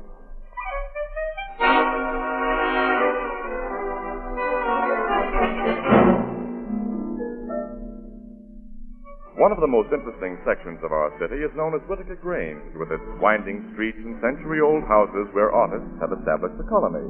The more successful live and work in a narrow dead-end alley called Gedney's Close. And in the late afternoon, a familiar, battered-looking automobile pulls up near the entrance of Gedney's Close I guess we'll have to park here, Annie. They don't let you drive into this alley. Well, I prefer to walk the rest of the way, Casey. I love to look at these old houses. You do, huh? Well, I got my camera and stuff. Come on, let's go. Okay. Higgins' studio is that big stone barn at the dead end there. I'm going to get a big thrill out of seeing his studio and meeting him again. I think Andre Higgins is our greatest living sculptor. Well, he was. He hasn't been producing top quality lately, though. The art critics say this new bronze group that you're going to interview him about is only run-of-the-mill. I know. He's too busy playing to really work, I guess. Yeah. It's a sweet-scented crowd he plays around with, Well, I've too. never met any of them except his model, Marcel. He's certainly no bargain. Oh, wait a minute. She's the only one who is a bargain. That gal's the most gorgeous brunette I've ever looked at. Really? Well, I mean of her type. I don't know how a cultured, mature man like Andre Higgins can stand having her around, let alone be in love with her, as he apparently is. Well, at least she's not dangerous. I can't say that for one of Andre's other pals. Who? Blister Hoagland. He's a pal of Andre Higgins? They've seen together a lot. Oh, Casey, Blister Hoagland's suspected of a couple of murders. The cops have been trying to nail him for years. Uh-huh. How can Higgins associate with a man like that? I don't know. He's a strange guy. Like all famous artists, he attracts parasites who live on reflected glory. He's either too weak or too good-natured to give him the brush off, I guess. Uh-oh. Hey, look at that guy. He just came out of Higgins' place, didn't he? Casey, he must be headed for a costume party. Yeah, look at the green velvet pants on him. He's fantastic, and that bright yellow smock, and a red beret. If he goes outside of this deserted alley, a cop will pinch him for obstructing traffic. Annie! What's he doing with that big knife? He stabbed himself, Casey. Annie. Quick, come on. He's fallen to the sidewalk. Oh, I can see the knife handle sticking out of his chest. And his blood. He drove that blade right into his heart. Has he? Is he dead? We gotta get a doctor, quick. And the police. This guy came out of Higgins' place. Punch that doorbell, Annie, will you? The door's open. Hello, Casey. It's William. Andre, come here. I saw you two from my window, so What's happened here? This guy just committed suicide. We saw him do it. Good heavens. Well, who is he? Why did he come out of... He's Bertram Farland, art student. Student? Well, he looks at least 50 years old. Well, I'm glad the poor devil can't hear you say that, Miss Williams. He liked women to think of him as young. He was the life of every party he attended. That should be his epitaph. He was the life of the party. Poor fellow. Well, he's gone, and there's nothing we can do to bring him back. Come inside and meet some friends of mine. We're having cocktails. What can I make for you, Miss Williams? Mr. Higgins. Wait a minute, Andre. You knew this guy. He just killed himself in front of your door. And it was most inconsiderate of him. Oh, I know you think I'm callous, but I'm a realist. Well, now that I've spoken so frankly, how about a cocktail? We'll skip it. Definitely. Well, now, apparently I've shocked you. My guests are coming out. Why are you staying outside so long, Andre? Yeah, what's the big idea? Andre, I want you to make me another drink. Oh, Casey. Hello, Marcel. Oh, mon Dieu. Why is Bert lying on the sidewalk? He's committed suicide, Marcel. Suicide? A knife in his chest. He stabbed himself, Tom. The poor sap. Did it because of Marcel, I suppose. Probably, Daisy. Well, I could not help it if he was in love with me and I did not want to make marriage with him. He knew my heart belonged to Andre. He should have. You tell the world your heart belongs to Andre when Andre's around. How do you mean that last part, Daisy? Never mind. Miss Williams, Casey, you know Marcel, of course. Yeah? Certainement, I know Casey. And Miss Williams? Mm-hmm. I don't think you've met Mrs. Leland Carmichael. Noted for her wealth, the 5 husbands she's divorced, and her bulky display of diamonds. Gals who can get husbands get 'em, Andre, and gals who can buy diamonds wear 'em. Glad to meet you, chum. Call me Daisy. And this is Tom Thompson. He's a mere artist and a bad one. Candor can sometimes be more unpleasant than refreshing, Andre. Nice to know you, Miss Williams. Mr. Casey. Thanks. Now let us all go inside and get a drink. Oh, wait a minute. We'll have to do something about poor Bert, won't we? Oh, don't bother. Let 'em lay. Oh, I've never met such callous, inhuman people in my life. Neither have I. And Higgins, I never could figure you, but I kidded myself you were a right guy. Now I see you're nothing but a louse. As for these characters you call your friends, why, get out of my way. I'm going into your joint and call the cops. And I'm going with you. What? Oh, they're laughing. Yeah. Annie, look at the dead guy. He's getting up. With the handle of that knife still sticking out. It's a gag. Oh, no. You fell for it, chum. Miss Williams, Casey, meet the late corpse, Bert Fallon. Oh, me. If you could have seen yourself when you thought I'd done a harikari. The old collapsible knife trick and a little red ink to make it look better. Yeah. The knife blade slipped into the handle when I hit myself. See? You've been a fine pair of dopes, Casey. You don't pay a thing. Bert cooked up the joke when I mentioned you were coming, and we watched for you. Why, I hope you're not sore. Oh, no, anything but. We can take it. And you certainly handed it out. Yeah. Oh, you'll get a laugh on somebody else before you leave here. I'll see to that. You can depend on Bert. He's quite a frank Yeah, I know a million gags. Our little Bert loves fun. Well, why shouldn't I, Daisy? Fun never hurt anybody. That's a debatable question. What do you mean, Tom? Oh, do not talk so much, Bert. Let's all go inside. Come on, I want a drink. Let's go in, Casey. Miss Williams? Oh, close the door, Tom, and keep the common people out. What a lovely studio you have, Mr. Higgins. It's so big. Oh, thank you can lose yourself in this barn. Say, where's Blister? I'd forgotten that. Here I am. Oh, he's sitting behind that statue. Miss Williams, Casey, let me present Mr. Hoagland. We already know Blister, Hoagland. How'd you like the gag they pulled on you, Casey? Pretty good, huh?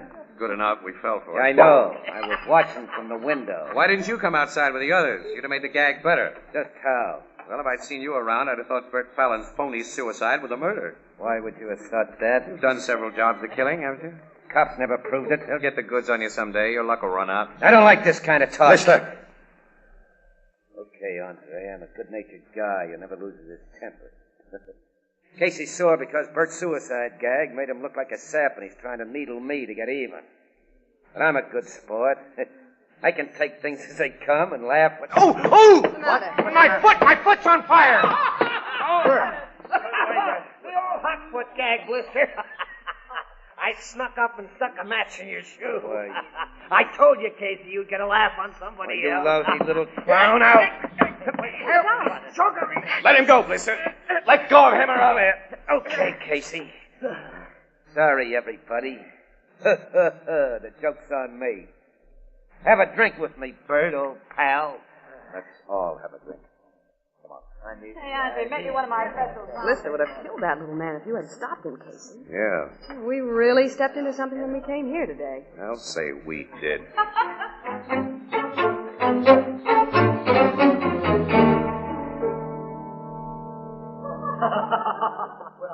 I'd like to get out of here, Casey. Yeah, so would I, Annie. We came here for an interview, and until you get it, we I gotta know. stay. I simply haven't been able to pin Higgins down. He's all over the place. So is everybody else. How can a man like Higgins put up with such people? They have no talent, no intellect, nothing to recommend them. Daisy, that big overstuffed gal, told me this was dear Andre's inner circle. Oh. Casey, Huh? you think all those diamonds that Daisy wears are the real thing? No, she told me they're imitations. All except the big headlights she wears on her finger. That's a lot of carats of the real McCoy. She says she's superstitious. She always wears it because her first husband gave it to her for luck. She's taking a big chance wearing anything valuable around a crook like Blister Hoagland. And I wouldn't trust that Marcel very far either. You don't like Marcel, do you, Annie? I never met such a phony. Look at her over there. Chewing gum like a chopping machine. And playing footy-footy with Thompson. Seems to be a little double timing going on with that young artist.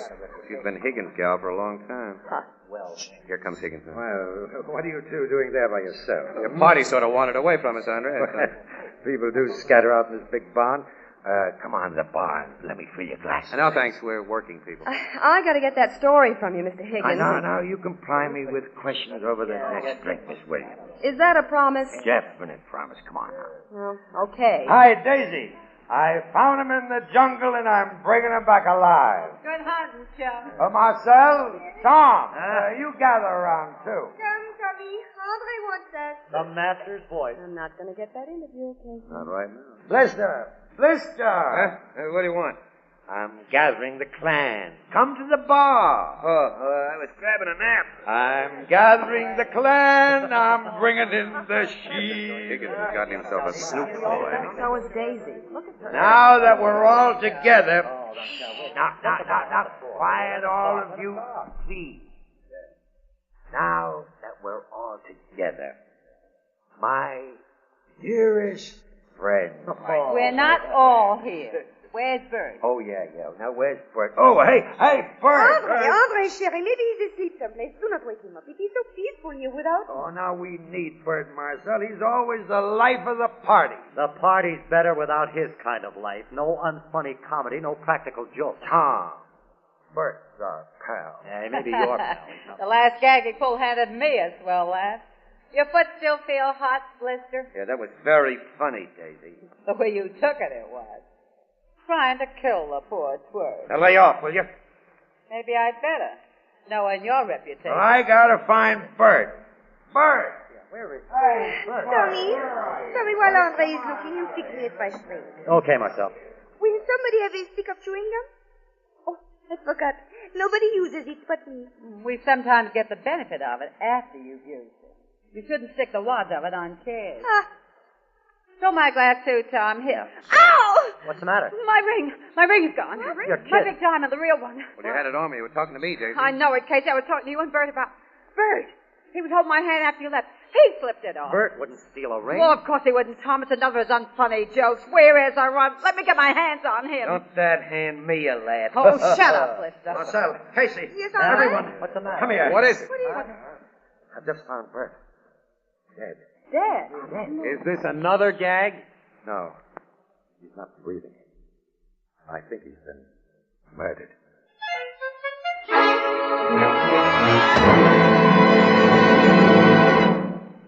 Our story will continue in just a moment. Nothing is quite so comforting as a good hot cup of coffee, particularly the first thing in the morning. But that's the very time of day when everyone is in a hurry. Well, here's a way to enjoy delicious coffee with no fuss or bother of any kind and in a matter of moments. Simply take a cup, a spoon, and a glass jar of soluble coffee. Put a spoonful of coffee in a cup and add hot water, and that's all there is to it. But make sure to buy your soluble coffee in a glass jar. Glass jars are easy to open. A quick turn of your wrist and the coffee is ready. And then, too, your spoon fits easily and conveniently into the wide top of the jar. No trouble in measuring. And last but not least, glass jars protect the flavor and freshness of soluble coffee perfectly against moisture or contamination of any kind. Now, most of the better packers of soluble coffee protect their products by using clean, sanitary Anchor glass containers and Anchor caps. Both products of Anchor Hocking. The most famous name in glass.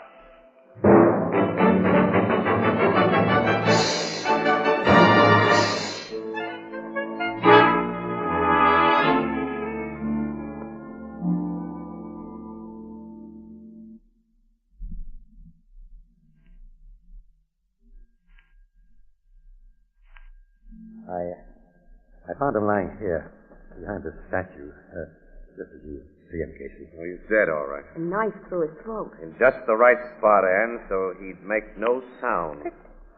Who could have killed him? It had to be someone here, Marcel. Definitely. You tried to kill him earlier this evening, Blister. Now, don't you point the finger at me, Daisy. You've been suspected of other killings. Now, be careful, Tom. You did it, please. I didn't. I swear I didn't. I think the cops will nail it on you. With all of you against me, accuse me, maybe they will. But I'm giving them no chance. I'm doing a lamb. You're not leaving here. Yes, I am. He's got a gun, Casey. Keep away from me, all of you. Not taking a rap for something I didn't do. I'm getting out of here. Anyone who tries to stop me gets a bullet. Oh! Andre. Andre, you shot him. One has the right to shoot an escaping murderer. Luckily, I had a gun. Phone the police, Casey. Okay, Andre. Good job of shooting you did. Caught Blister squarely between the eyes.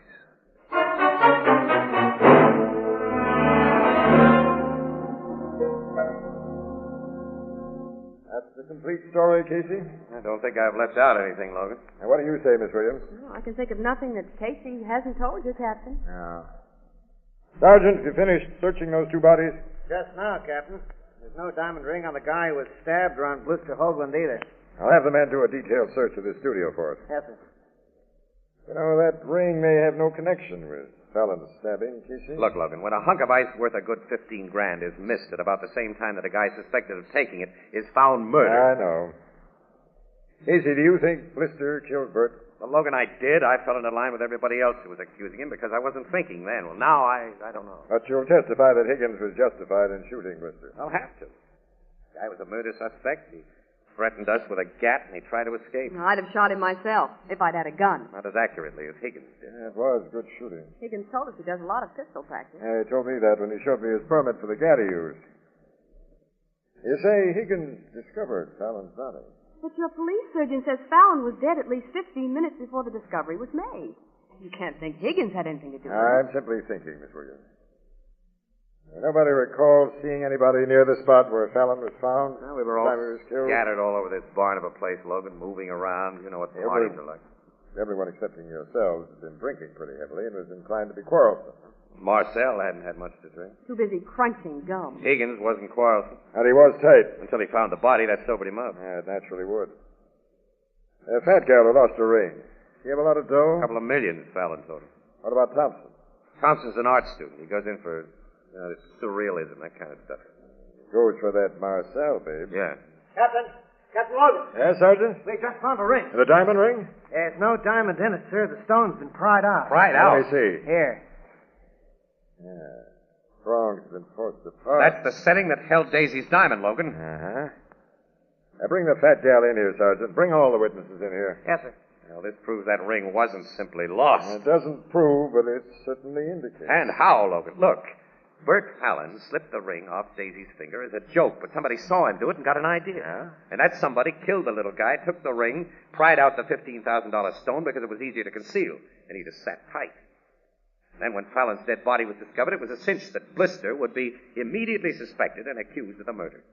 And if he'd gotten away with his run out, even for a short time, no one would believe that he hadn't stolen the diamond in addition to knifing Fallon. Now, Higgins' gunshot spoiled things for the real thief and killer. Sure, because Blister was killed before he could leave this studio. And your search of his body proves he didn't have the diamond. Now, if your theory is right, it eliminates Higgins and the fat gal.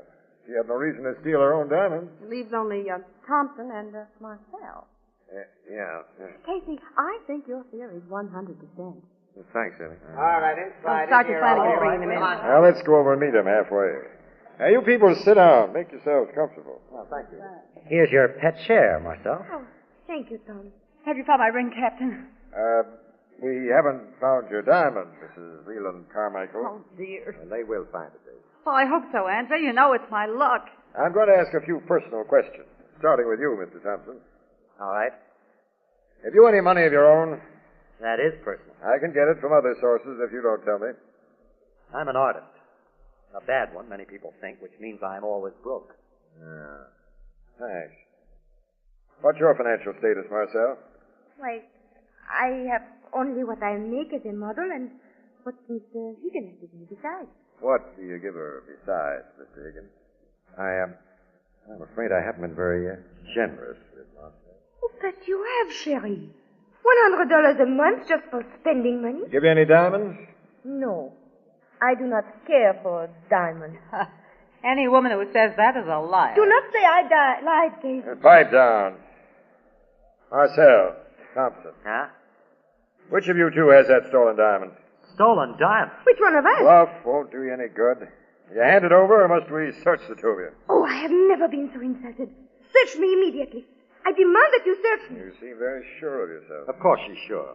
This girl wouldn't steal anything, Captain. Now, we're going to see about that, Mr. Higgins. Sergeant, send for a matron to search this girl. Right, Captain. Say, Logan, maybe you can save yourself a lot of trouble. Huh? A quick way to hide a diamond would be to wrap it in a wad of chewing gum. Chewing gum? Yes. There's one on the edge of Marcel's favorite chair. Now, let's see. Marcel is the only one here who chews that stuff. I put nothing inside my chewing gum. Someone put something inside this Here's wad. a knife, Logan. Scrape the stuff off. I didn't. I swear I didn't. It's a diamond. It's my diamond. I didn't. I didn't. We'll go into that at headquarters, Marcel, thoroughly. I'm taking you there now. No, do not let him, Andre. Help me. Wait. I stole that diamond, Captain. You, Thompson? Yeah. I hid it where you found it. Now, let Marcel go.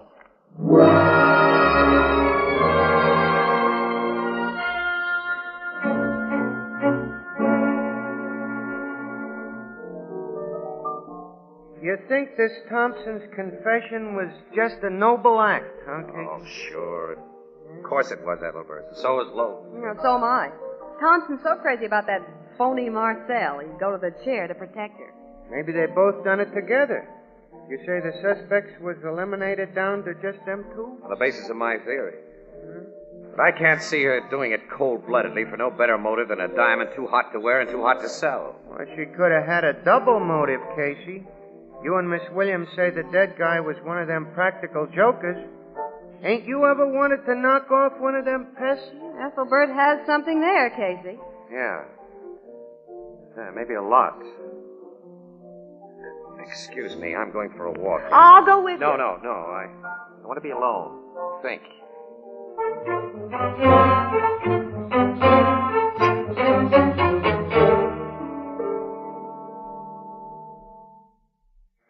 Casey. Thanks, Andre. Hope I'm not disturbing your work. Well, I'm scarcely in the mood for work after what happened here last evening. Anyway, I've been away from the studio until a few minutes ago. I went down to jail with Marcel. Oh. How is she today? Oh, she feels utterly friendless. She even thinks I'm against her. You're trying to help her. You believe she's innocent. Naturally. How does she feel about Thompson? The idiot's phony grandstand confession strengthened the circumstantial case against her. That was the net result of it. Mind if I sit down, Andre? Oh, yes, please do. Oh, are you paying me this unexpected but welcome visit as a newspaperman or as a friend, Casey? Just as a guy. Oh. Hey, Andre, what's your frank opinion of Mrs. Leland Carmichael, Daisy? Why, all around good fellow? Very superstitious, isn't she? That's right. And so I gathered from her talk about that ring. She kind of got on my nerves last night. She's too common. She's too bossy. Well, Daisy can be a bit trying. Yes, and Marcella, $1 million worth of looks and quarters worth of brains. And she'd be hard to take as a steady diet. Now, really, Casey, Lister was hard to take, and Thompson and Bert Fallon. But all these people had fastened onto you like leeches. What are you driving at? Just this. You saw a chance to get rid of all of them in one sweep last night, and you took it. You got Daisy's diamond, you planted it to frame Marcel, you killed Fallon, and then Blister, so you could be free. How will you prove this idea of yours? The cops will prove it when I sell them. You haven't done that yet? No. I wanted to spring it on you first and see how you'd react. Your face has told me that my theory is good. What does this reaction tell you? I thought the cops impounded that gun you killed Blister with. They did. This is another. No one else will realize the motive for what I did. I didn't kill for profit or because of hatred. I simply had to be free of the friends who were wrecking my life. They were driving me mad. I was too weak, too cowardly to send them away. Now you threaten my freedom. So I must kill again. No, you don't. You broke out his gun, Sergeant. Get the cuffs on him. Yeah. All done, Captain. Logan, I was beginning to think you'd make your play just a little too late. You policemen were hiding it. Yeah. We let ourselves in here while you were visiting Marcel at the jail. Casey, you said you hadn't told anyone. I'll never trust a newspaper guy, Andre. We're terrible liars.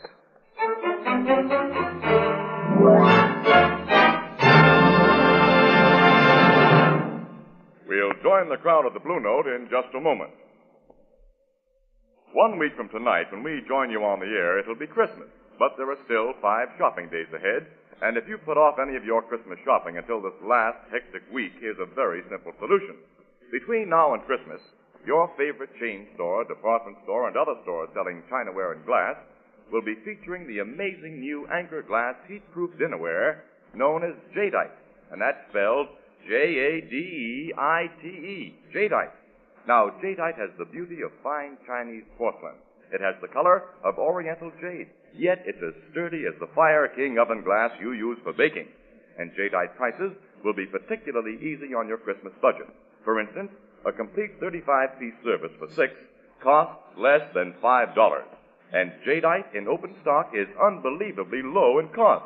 So be sure to ask for Jadeite by name.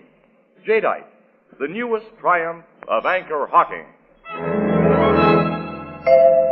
The most famous name in glass.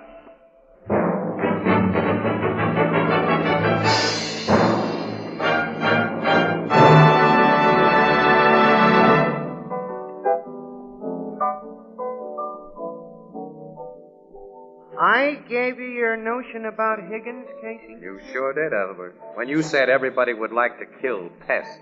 Yeah, but nobody does kill them. They just say they'd like to. Well, there's always the exceptional person. A fact naturally only realized by an exceptional person like Mr. Casey. Exactly, Miss Williams, and thank you, Miss Williams. You're welcome. Well, anyway, when I started to think seriously of pest extermination as a motive, the parts that hadn't fit fell right into place. There's 2 parts that don't fit for me. What's that?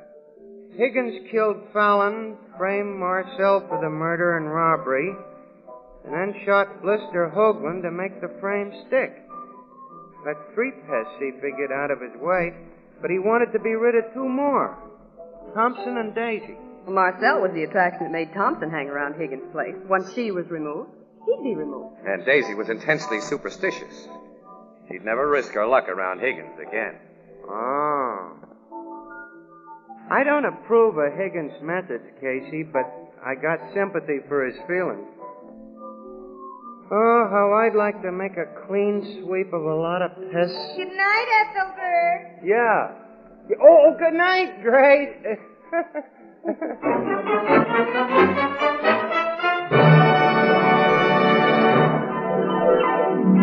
Crime Photographer, starring Stotts Cotsworth as Casey, is brought to you each Thursday by the Anchor Hocking Glass Corporation, makers of Fire King Oven Glass, Anchor Glass Containers, Anchor Caps and Closures, all products of Anchor Hocking, the most famous name in glass.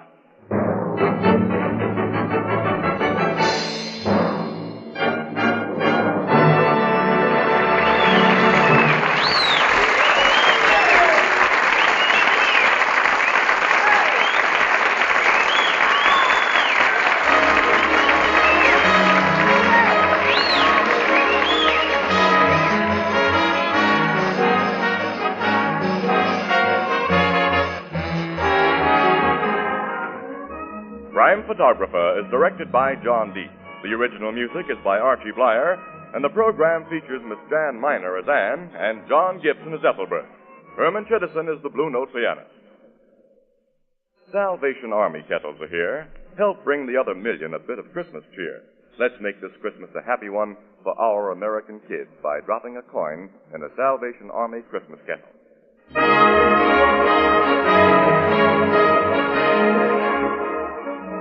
This is Tony Marvin saying goodnight for the Anchor Hocking Glass Corporation of Lancaster, Ohio, with offices in all principal cities of the United States and Canada. This is CBS, the Columbia Broadcasting System.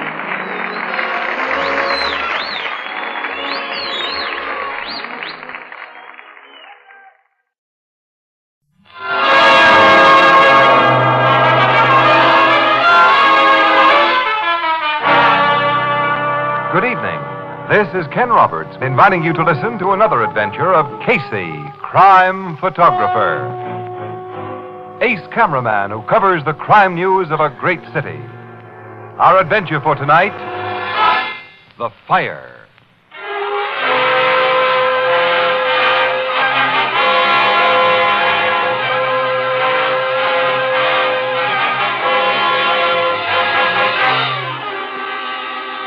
Morning.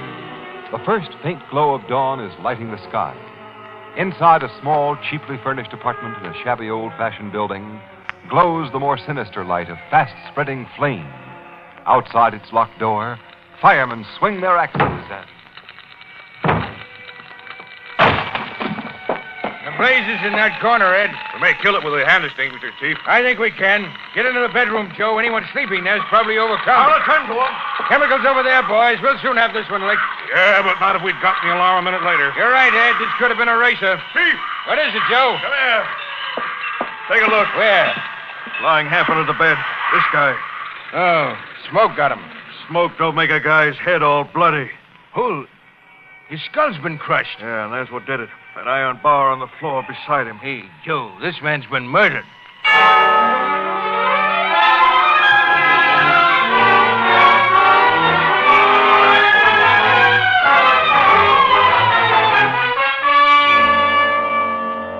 According to the medical examiner, Miss Williams, this guy was bumped off about 11 o'clock last night. Well, then he'd been dead all around 7 hours when the firemen found him, Captain Logan. Yeah, that's right.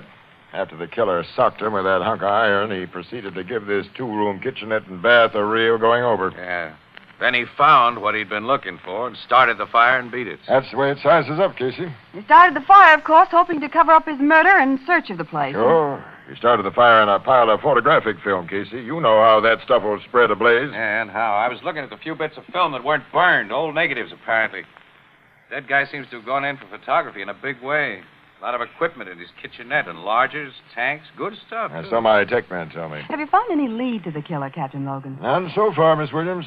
What could the killer have been searching for? That's the payoff question. What have you found out about the dead guy, pal? Not much. All I could learn here was his name was Henry Milton, a quiet guy who kept to himself and held some kind of office job with the C.J. Winburn Company. I'm going to the Winburn factory as soon as its offices open at 9 o'clock and Try to get a real lowdown on the guy. Good. Annie and I'll go with you. Yes, we'd like to know more about Mr. Henry Milton.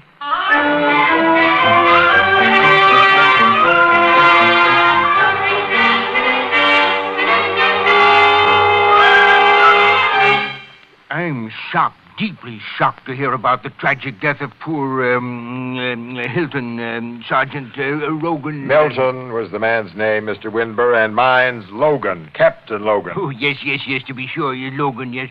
Good, faithful old Milton. I'd like you to tell me all you can about this man. Yes. Well, I think perhaps I'd better turn you over to my executive vice president. He keeps in slightly closer touch with details and personnel than I do. Oh, not that I'm unfamiliar with the people who work for me, Captain. I regard them all as partners and close friends, but, You rang, Mr. Winber? Yes, Purvis, tell Mr. Haywood I want to see him. Yes, sir. Just a minute. Has there been any news of Crowley yet?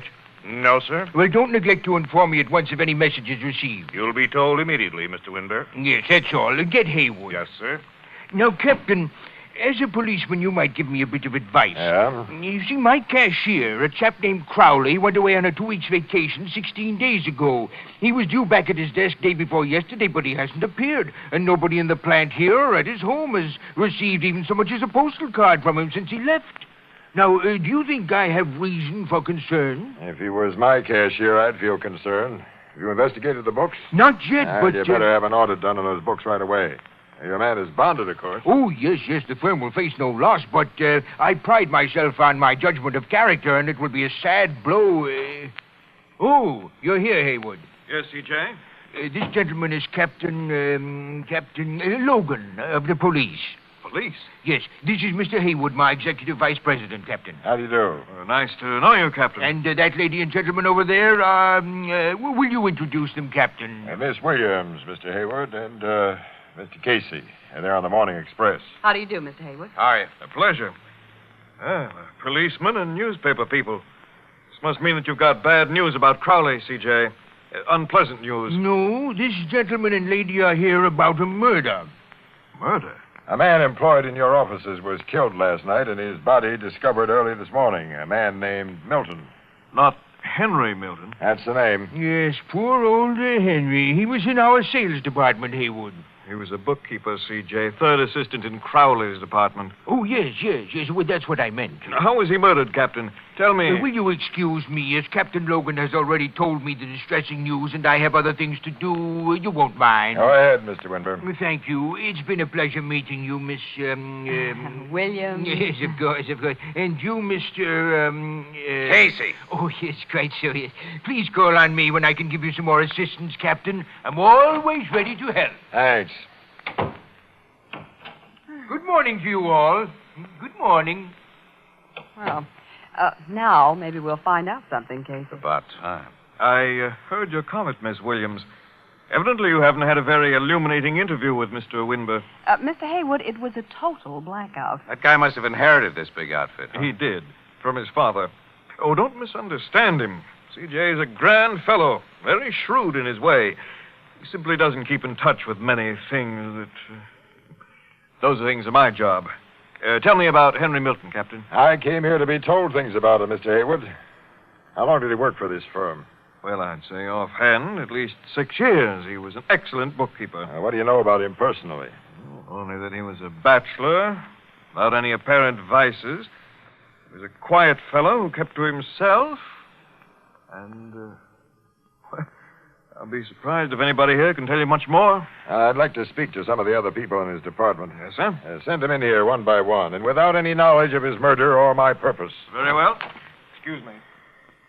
I'm afraid we're not going to get very much here, Casey. Yeah, it seems this Milton was a kind of mystery man. Oh, Casey, did you notice the gorgeous diamond that Mr. Haywood wears on his finger? Quite a ring, isn't it, Annie? Yeah, I must have turned a delicate shade of envious lettuce green when I saw it. It's 4 carats at least. A beautiful engagement size. Yeah, Casey, why don't you buy your girlfriend a little piece of ice like that? Why don't I also buy a yacht and a country estate? But Haywood doesn't flash the only big headlight in this joint. The one C.J. Winber had on his finger wasn't broken off any bottle. Mr. Winber wore a diamond ring? Yeah. Did you notice it, Annie? Well, no. I didn't either. I don't know how you could have missed it. Oh, well, come to think of it, though, he turned the stone around to the inside of his hand while you were introducing yourself, Logan. Guess he's one of those nervous guys who fiddle with things they wear. I brought you our head bookkeeper, Captain Logan. Fine, Mr. Haywood. Now we can get back to business.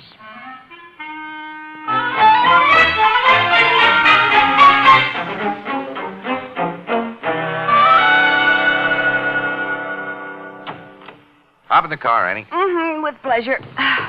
Well, time we've spent in the Winburn plant's been a dead loss, Casey. Yeah, nobody knows anything about that guy Milton at all. Except that nobody liked him. Which doesn't give Captain Logan much to work on. Well, we might as well enjoy the scenery, eh? What scenery? The factories on that side or the billboards on this side? This becomes a nice old country road after we round the curve just ahead, kid. Yep, we'll see spring busting out all over. Oh, I'm too tired to look at it. You know, someday I'm going to quit this newspaper racket and get married and live like a human being. Yeah? Yeah. Pick the guy? I'll take the first one who slips a diamond on my finger. And it doesn't have to be the size of Mr. Haywood. Anything that shines just a little bit will do. Oh. So whoever gives it to me won't have to be in the country estate class. You mean, that leaves the field wide open, huh? Yeah. Well, personally, I got no use for diamonds. You wouldn't. You take my advice, kid, and hold out for a country estate. There, now you can look at some real scenery, Annie. Look down there on that valley below us, huh? So what? So it's nature in her fairest aspect. Budding trees, new grass, birds. And bees. Hey, nature pulled a sneak play there. Look at that. There's been a landslide. Part of the hill took a trip down to the valley. Must have happened very recently. I was along this road only a month or so ago. I ought to stop and ask that old guy sitting on the fence. I want to get back to the office, Casey, and then home. What do we care about an old... The slides messed up a view I've often enjoyed, Annie. Hey, Pop. Speaking to me, young feller? Yeah. When did this landslide happen? Just a little over 2 weeks ago. During that raining spell we had. Rain did it, huh? Yeah, I imagine so. It happened during the night, so nobody knows. How far did it slide? Quite a spell. As far as that, huh? Yeah, maybe a little further. I figure rain loosened the ground under a big rock it was here. And when the rock started to roll, it carried part of the hill along. You mean the big white rock that looked like a warty cucumber? That's the one. Yeah, it's a wonder that old cucumber rock didn't do a Brody long time ago, Annie. It was only sort of balanced there. Oh, isn't that interesting? I've been telling folks for years it was going to fall someday and take half the hillside with it. I always said, let a strong man stick an 8-foot crowbar under that there rock in the right place, give a healthy heave, and over she'd go. No man ever tried it, but the rain proved my point. Sure did, Pop. Well, let's get along, Casey. Oh, okay, Ann. Well, thanks, Pop. So long. So long, young feller. Good luck to you and your missus. I'm not his missus. I'm not even a friend. Well, Annie. I hate men who have no use for diamonds.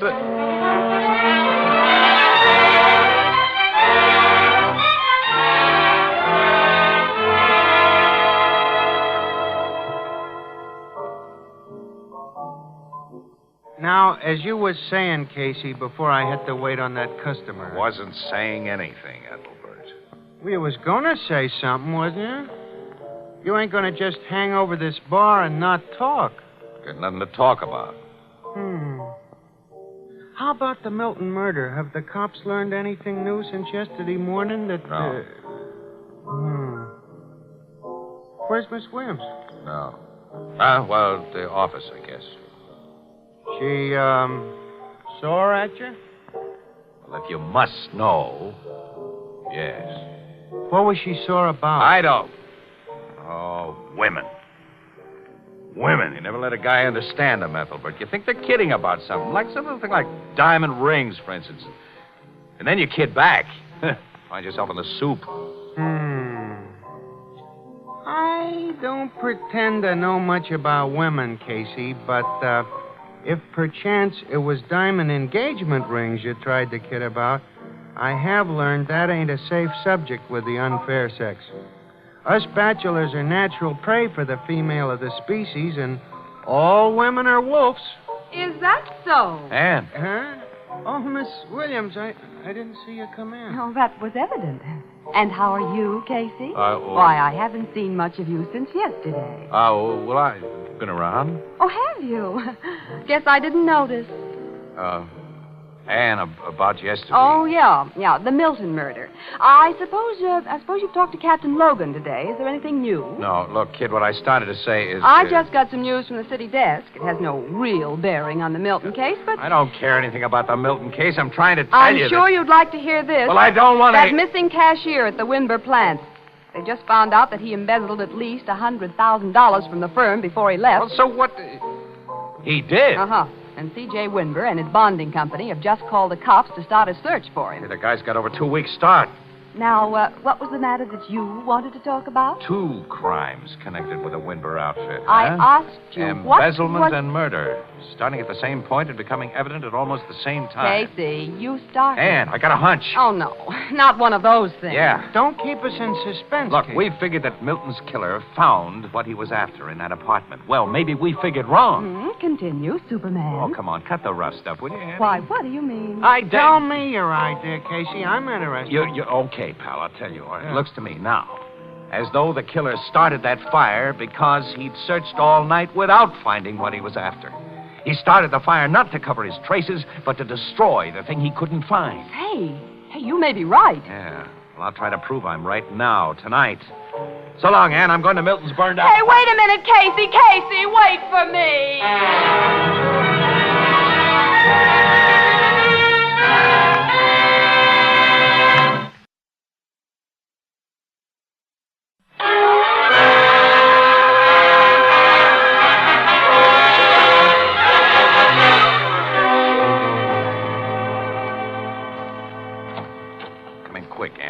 Close this door. Dark in here. Someday you're going to get into trouble for opening doors that you have no right to open. The cops expected to keep people out of Milton's apartment. They should have done a better patch-up job on the door the fireman busted down. You know, I expected a cop to be on guard out there. So did I. Homicide guys went over this joint so thoroughly, I guess Logan figured there was nothing to guard here. Yeah, they went over it so thoroughly that I can't imagine us finding anything that they missed. They didn't know what they were looking for. Do you? Not exactly. Well, never mind. Don't waste time talking. Now, let's see. Cops and the killer didn't search where? How about the plumbing? Hiding stuff in pipes and sink traps. An old gag. You can bet Logan's guys used their wrenches here. Seems to me they and the killer didn't overlook any possible hiding place. I think they did, Annie. Annie, look, the fire didn't reach this bedroom. And the curtain on this window's still in place. Well, nothing could be hidden in that curtain. It's net. We can see right through it. Yeah, sure, but the metal rod it hangs on is hollow. Hey, that's so. Well, let's see, anyway. Tubing isn't even fully closed in the back. It's an extension rod, see? And I pull it apart. Annie! What? You found something? Look. What is it? It's film. Rolled up film. The roll's no bigger than a cigarette. Stuck in the end of the inside rod. Where do I unroll it? It's negatives. 35-millimeter negatives. 4, 5, 6 of them. What are the pictures on them? How can I tell in here? We'll take them out in the hall where there's light. Casey! Who are you? No! Don't hit me with that! Oh!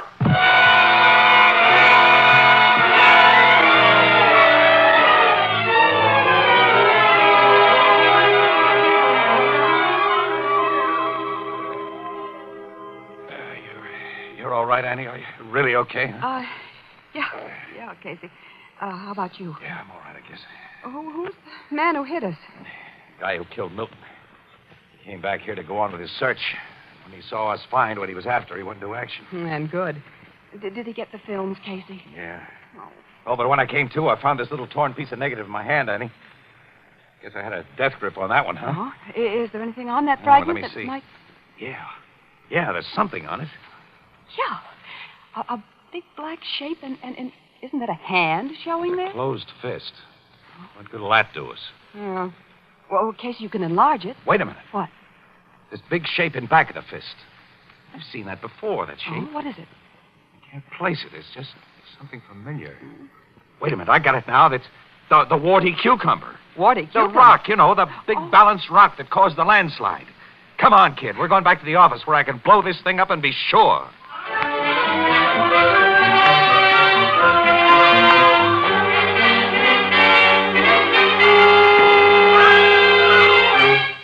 Look at this blow-up, Annie. It shows the big cucumber rock and plenty more. What more? The hand. It isn't simply a closed fist. It's wrapped around a crowbar. Crowbar? Well, Casey, I Well, know you'll what... get it all in a minute. Look, what do you see on the hand in this picture? A ring. Set with a big stone that may be a diamond. Yes. And we've met two guys who wear big rings like that. Haywood and C.J. Winber. Either Haywood or Winber murdered Milton. And another guy. Another guy? Uh-huh. And either Haywood or Winber socked you and me just a little while ago. And I'm not forgetting that. But which one? Early tomorrow morning. You and I and Logan will go to the Winber factory and find out.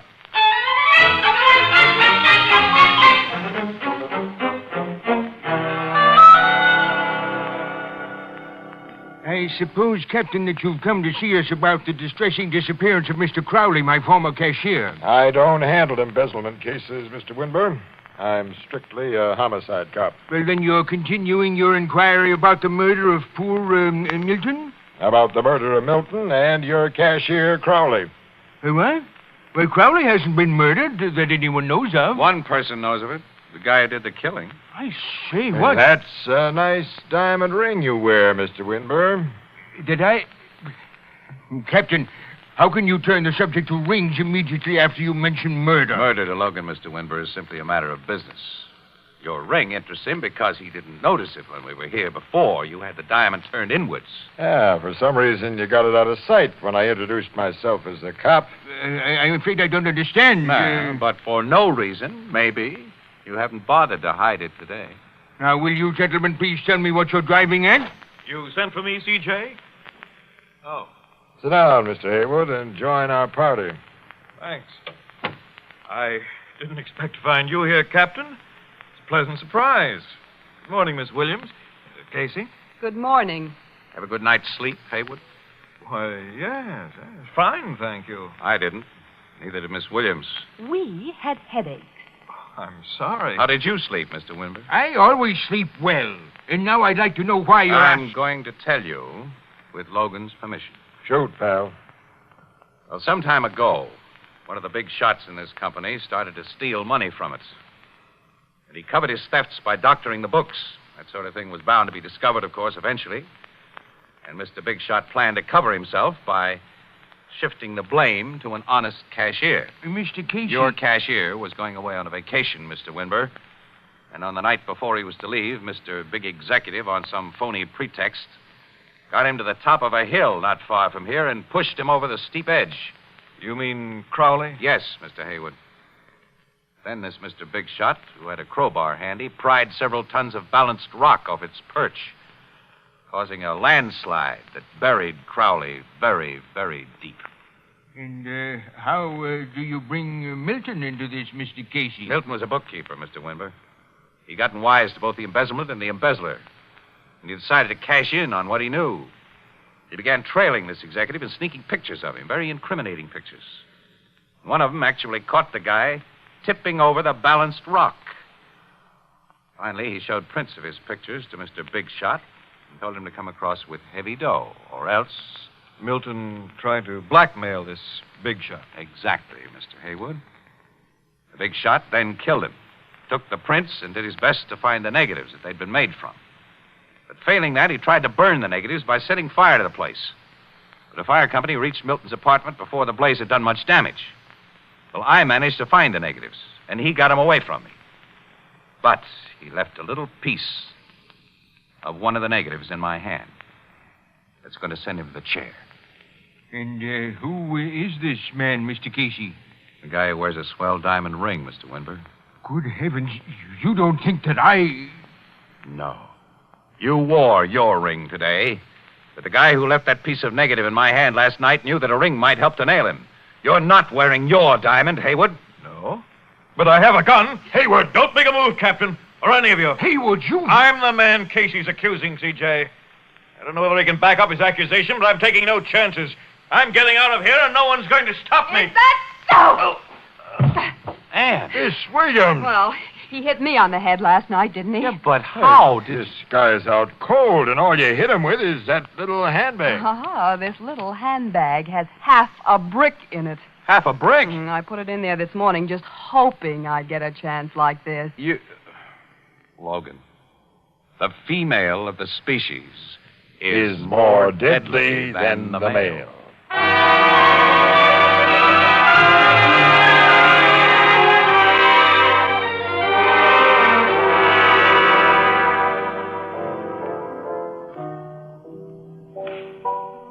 So now you're a KO artist, huh, Miss Williams? Haywood didn't come to till he reached the old jail. Well, I only gave him half of what's coming to him. Has he owned up that he killed that cashier and Milton? Mm-hmm. After a bulldozer went to work on that landslide this morning and uncovered the cashier's body. Miss Williams, that's a swell ring on your finger. Where did Ask Casey. Well, you see, it was C.J. Winber's ring. He wanted me to have it as a reward for trapping Haywood, but, of course, I got no use for diamonds, so... So, Mr. Winber gave it to me. It kind of looks like a engagement ring. Well, it isn't. Annie, I priced a beautiful little house today, way out in the country. A house. Oh, way out in the country. Well? I couldn't afford it.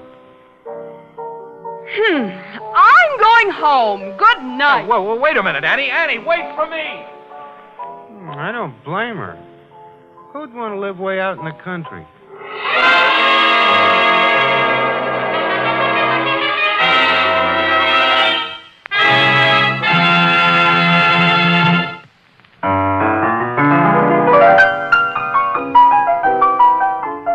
This adventure of crime photographer, starring Stott Cotsworth as Casey, came to you through the worldwide facilities of the United States Armed Forces Radio Service, the voice of information and education.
Hawking Glass Corporation brings you Crime Photographer.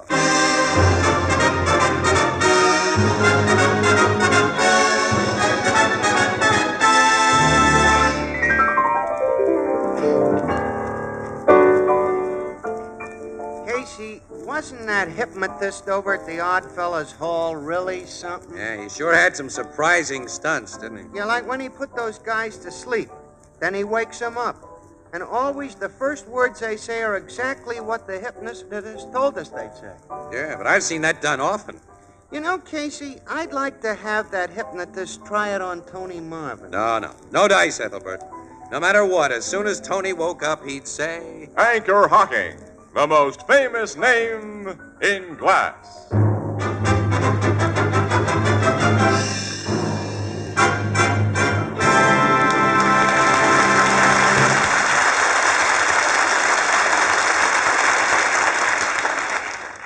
Good evening, ladies and gentlemen. This is Tony Marvin.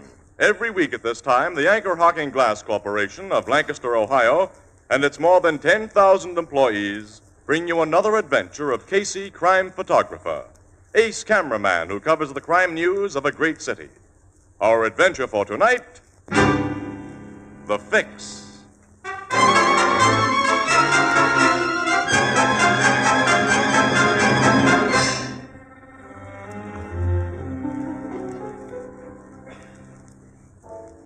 Sunday afternoon, the Blue Note Cafe. Ethelbert, the head bartender, is engaged in conversation with a rather weak-looking young man and a very good-looking young woman when the street door opens and... Whoa.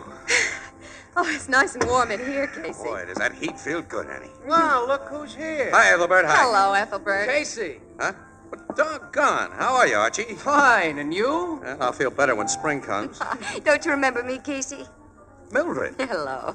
Well, what do you know? Say, you look like a million in that mink coat. Thank I you. gather you know these folks, Casey. Huh? I've known Archie ever since he was a punk in grammar school, Ethelbert, and Miss Sells here. Our acquaintance goes back only a few years to the Warren affair.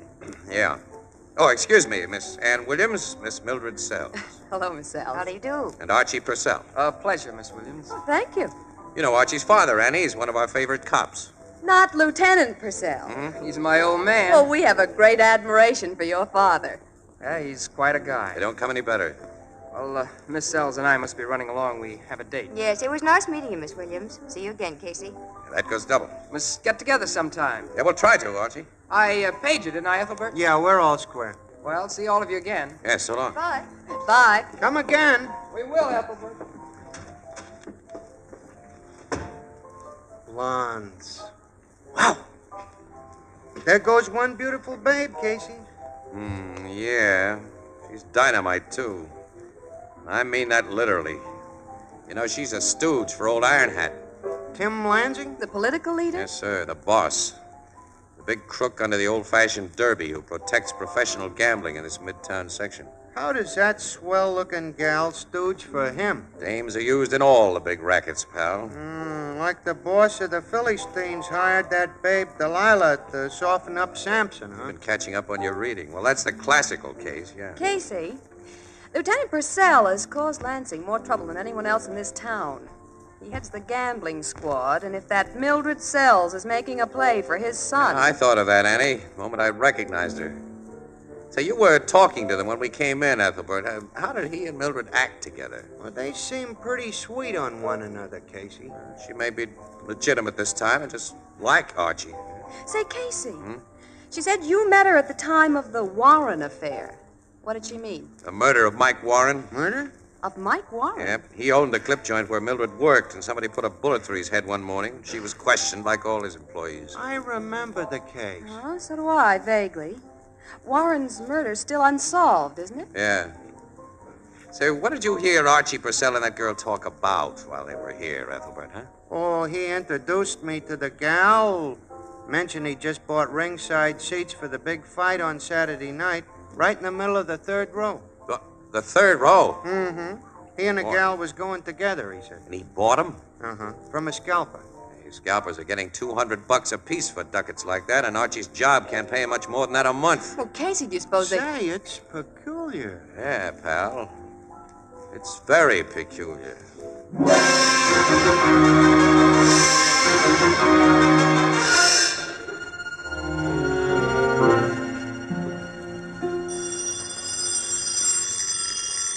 Will you answer that, Whitey? Okay, Brent. Hello. I'd like to speak to either Mr. Kelton or Mr. Watts. Kelton speaking. This is Archie Purcell. I don't know you, friend. You may have heard of my father, Police Lieutenant Frank Purcell. I've heard of him. We thought you might like to talk over a little matter with me. I'm downstairs in the lobby of your hotel right now. We'll be right down. What is it, Whitey? The shakedown we expected, but not from the source we expected. What do you mean? Down in Florida, they told us the guy who fixed things in this town was Lansing. The guy to be careful of was Purcell. Purcell's son just gave me the come hither. This don't sound right. We'll soon see how right it is. Put your coat on, Brent, and let's go.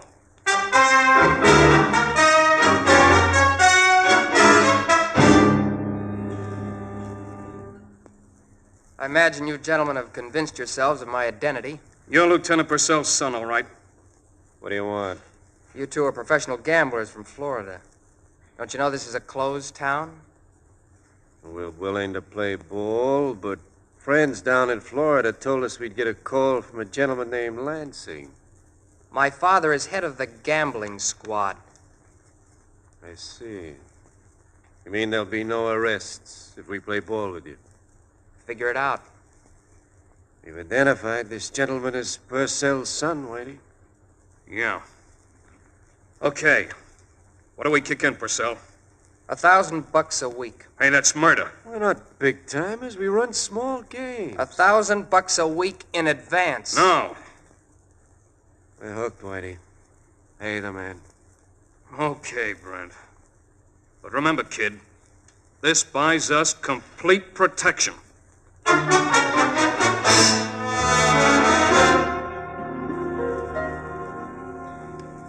Thanks for the tip, Casey. And to you, Miss Williams.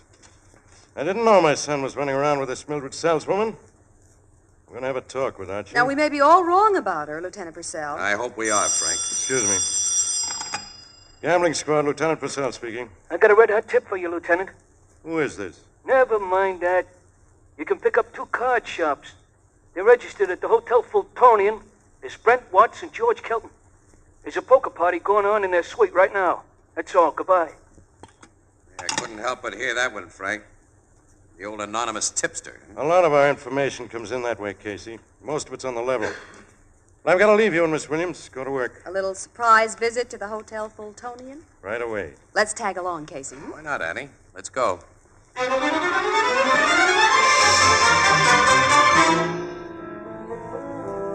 What goes on? What is it? Hey, what's the idea you cops busting in here? All of you men are under arrest. You're making a big mistake, fella.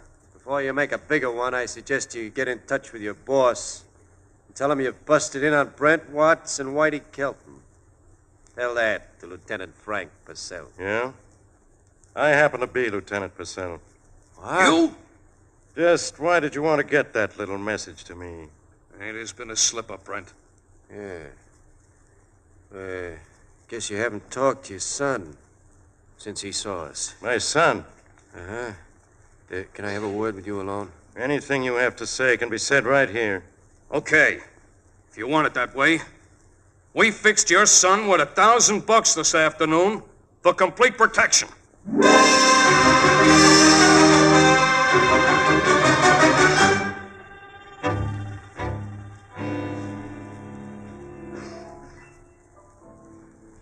What happened to them gamblers, Casey? Lieutenant Purcell got the full story about Archie from him, then took him to headquarters and put him in cells. Archie had traded on his father's reputation to extort dough, huh? Yeah. What does he say about it? Archie, I mean. Oh, he hasn't been found yet.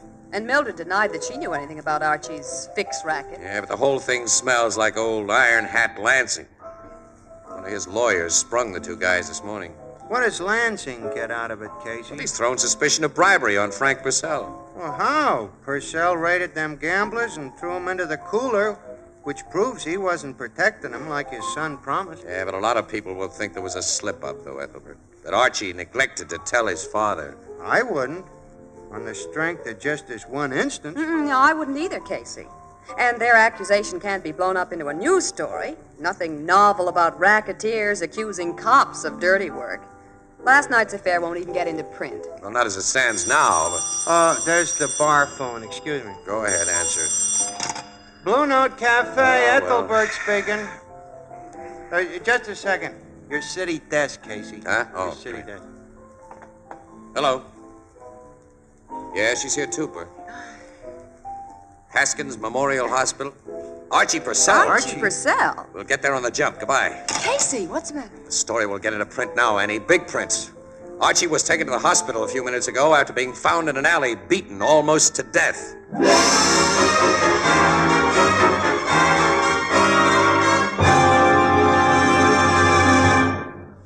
Perhaps once in a decade, a new material is perfected which changes our standards of value. Now, such a material is jadeite, spelled Jadeite, jadeite. It makes possible dinnerware unlike anything you've known. Jadeite is really beautiful. It has the lovely texture and color of rare Chinese porcelain. And jadeite is unbelievably strong. It stands up under rough handling without chipping or cracking, and is so heat-proof you can safely put it in a hot oven. Yet jadeite actually costs less than the most ordinary dinnerware. For instance, a big jadeite platter costs only 25 cents in open stock, and a 35-piece dinner service for 6 is priced at less than $5 at your favorite chain store, department store, hardware store, or other store selling chinaware and glass. A set of jadeite is a perfect gift, and it makes it easy to replenish your own supply of dinnerware. Jadeite is the newest triumph of anchor hocking. The most famous name in glass.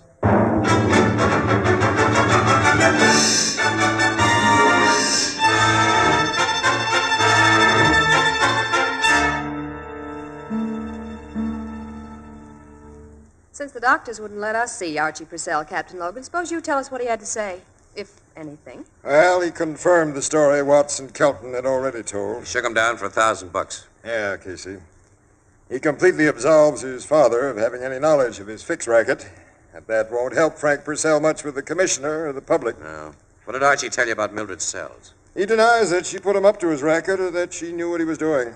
What did she have to say? Denies everything we think is so. We can't even hold her. Well, who gave Archie his beating? He says he doesn't know. Says it happened so suddenly he had no chance to see what the two guys looked like. Two guys, huh? Watts and Kelton were freed on bail this morning. They had plenty of motive to go after Archie, Miss Williams. And when my men find him, they'll have to prove they didn't do the job. Did you find anything at the scene of the beating? No, but the guys who worked on Archie didn't do it just for fun. They cleaned his pockets before they left him. Well, they took his dough, huh? Took everything. Come in. Detective Griffo just brought in those two gamblers, Watson Kelton, sir. That's fine. But they claim to have an alibi for the time of the beating. Yeah? They say they were with the lawyer who sprung him this morning at John Ferris. Here's his home phone number, sir. I'll call him right now. Not that I'd take the unsupported word of one of Lansing's trained mouthpieces. It's beginning to look as though an alibi's been carefully set up for him, Casey. Hello. I want to speak to Mr. Ferris, please. Oh, Ferris, this is Captain Logan. We've got two new clients of yours here at headquarters, Watts and Kelton. I'm sure you can tell me where they were between 8 and 9 this evening. Huh? You haven't seen them since noon today. No alibi? Thanks. That's all. Goodbye. You hear that, Casey? Yeah.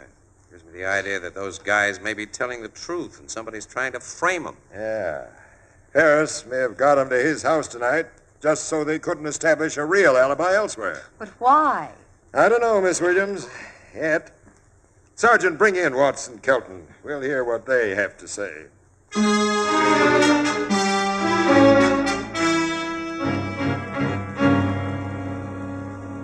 Well, Logan, they said they'd been framed. Yeah, for a solid hour, they said it, Casey. Mm-hmm. And it sounded on the level. Well, the setup's fairly plain, Logan.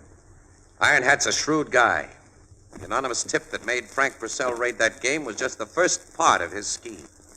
He knew the squawk they'd make about Archie would attract enough attention to discredit Lieutenant Purcell, so Iron Hat has a near murder performed on Archie that's sure to hit the front pages. And he makes sure it'll stay on the front pages by framing Watts and Kelton as the near murderers. Yeah, he's sure going to make it look bad for an honest guy like Lieutenant Purcell. What can you do about it?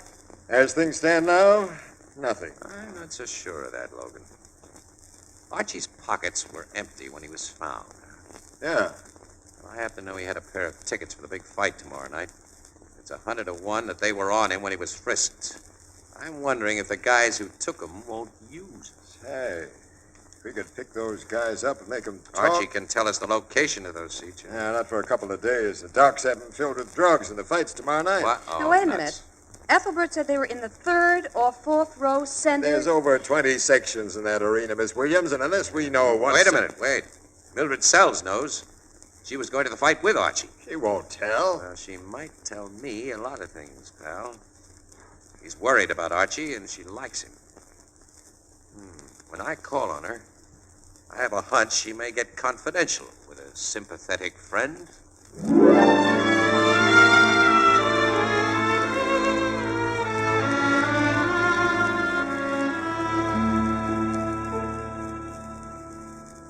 You've just come from the hospital, Casey. Yes, Mildred. Well, how is Archie? I got some news, Mildred. It was not pleasant. Well, Archie isn't... No. He isn't dead. But he's in pretty bad shape. Oh, no. The docs say he has a chance to pull through if he wants to. If he wants He to. realizes what he's done to his old man. He hasn't got much interest in living. I know. How do you suppose Archie got himself into this mess, huh? Oh, I don't know. Said he wanted the dough to spend on you. The cops told me that. What gave him the idea to get the dough that way? I don't know. Archie was going to take you to the fight tonight, huh? Yeah, Get tickets for swell seats. Remember where they were? I couldn't forget. He was so proud of having gotten them, he told me over and over. Yeah. Where were they? Numbers 8 and 9 in the third row of Section F. Why? Just curious. You know, Mildred, you're the only one who can save Archie's life. Casey, what do you mean? He's going to die unless it can be proven that he was just a fall guy in his fix setup, and that he was pushed into it so his old man will be kicked out of the police department. He won't say that you had anything to do with it because he's in love with you. He's protecting you. But if you care anything about him, you'll tell me and you'll tell the cops that Iron Hat Lansing engineered this whole raw deal. If I do talk to you and the cops, Casey, I'll be arrested for murder. What? But I'm going to talk. Wait a minute, I don't I get went that. to work for Tim Lansing after Mike Warren was killed. I had to because Lansing had evidence that would convict me of the killing. You shot... No, I didn't shoot Warren. I don't know who did. But I'd written a crazy letter threatening to kill him. He and I had been friends, and he'd gotten tired of it. Well, Lansing found that letter and held it over me. Yeah, that sounds like Iron Hat. About Archie, Lansing told me to make a play for him, to get him to spend more money than he could afford to. Then to suggest that he could get easy money by shaking down gamblers in his father's name. I did it. And then I fell in love with him. But I didn't know he was going to be hurt like this. I didn't know. Come on down to headquarters, kid. We'll tell all this to Captain Logan. All right, I'll get my coat. Someone's at the door. I'll see who it is. And give him a quick brush off. Will you? Yes, I will. Hello, Mildred. Mr. Lansing. I happened to be near your apartment, so I thought I'd drop in. Well, Casey. Hello, Lansing. What are you doing here? Casey and I are old friends. Oh, I didn't know that. How's the picture-taking business, son? Just about the same, Daddy, like that derby you wear. Yeah, hard hat's the only sensible hat, boy. And since you've got your hat in your hand, guess you're fixing to leave. Don't let me stop you. I was going with Casey, Mr. Lansing. He said he'd drop me off at a store. I have some shopping to do. Pretty late for shopping, Mildred. Anyway, I want to have a little talk with you. A private talk. Nice to have seen you, Casey. So long. Wait downstairs, Casey. Okay. So long, Mildred. So long. See you later, Lansing. Goodbye, son.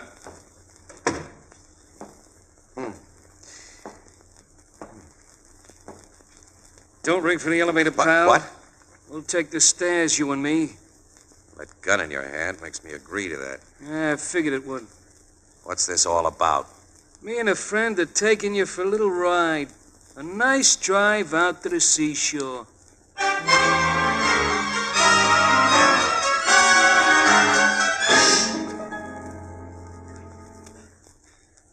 Look, how much longer are you guys going to keep me in this beach house here? Like I told you before, Bud, we're waiting for orders. Whose orders? That's something we ain't saying. Yeah, I hope we get them orders pretty soon. I want to see that fight. Fight? Yeah, me and my pal has ringside tickets to the big scrap tonight, Bud. Yeah. Ringside tickets, huh? Right down in front. Seats like that are hard to get. We didn't have no trouble. It was easy. Hey, car's driving up. Give a look out the window. Butch. He'll be bringing our orders. He's also bringing the Celtic. The Celtic? I see. Open the door for Butch. I'm doing it.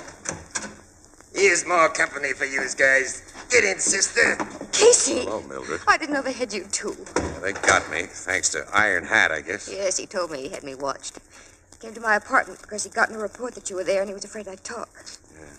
He had them grab me in case you had. Yeah. That's enough conversation for you two. Sit down, sister, and shut up. Hey, do we bump the two of them off, Butch? Yeah, but not yet.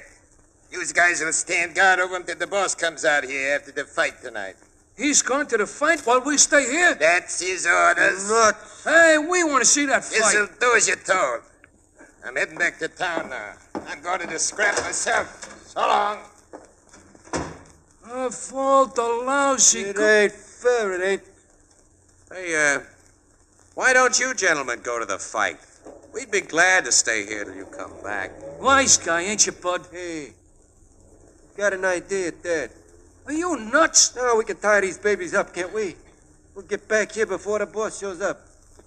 Well, I'm beginning to believe you got brains. Sure, I got brains. Hey, what if the boss sees us at the fight? He won't, because his seats are on the other side of the ring. I saw his tickets. Yeah, come on, let's get to work. And this was really your suggestion, fella. Yeah. Thanks. Why haven't I learned to keep my big mouth shut?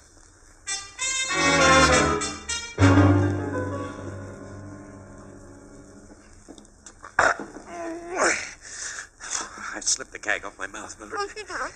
Now listen, wait. I can see your hands. They weren't as careful with you as they were with me. I think you can get loose. Now go to work, kid. Go to work.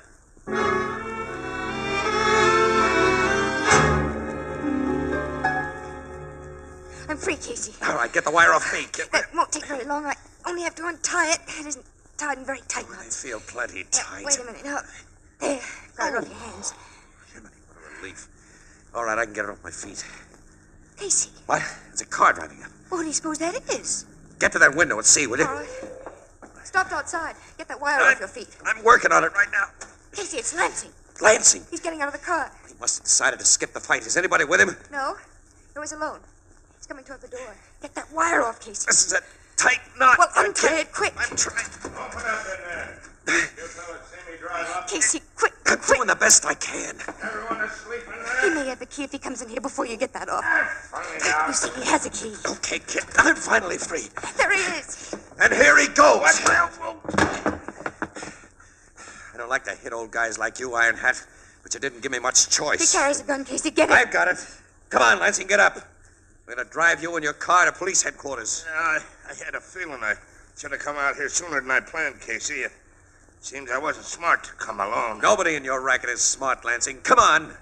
We're going to the nearest precinct station. Yeah, as soon as I pick up my hat, you knocked it off. Go on, pick up your derby. You look naked without it. Yeah, I'm attached to this old hat, and here's the ring. He had another gun in that hat. You take the next bullet. No, Lansing, you take it. I had your other gun, you know. Casey, you got him. You're bleeding. He only got me through the shoulder. It's not bad. No, come on, sit down. Let me stop that blood. Well, let me see what I did to him first.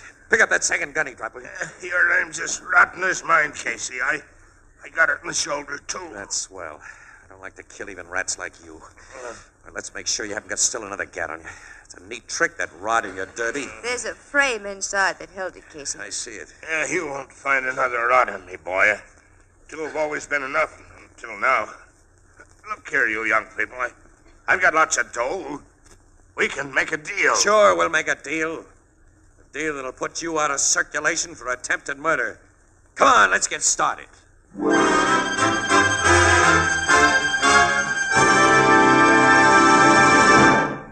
We'll join the crowd at the Blue Note in just a moment.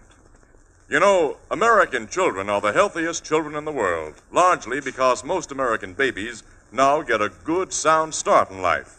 Much of the credit for this is due to our American food packers who produce convenient, scientifically prepared baby foods. The young mother can now give her baby well-balanced, nourishing meals without spending endless extra hours in the kitchen. In selecting prepared baby foods for your baby, whether fruits, vegetables, soups, or meats, it's wise to insist on two things. One, a brand name with which you're familiar, and two, a glass jar. Sterile, crystal-clear Anchor glass jars can't possibly affect purity or flavor.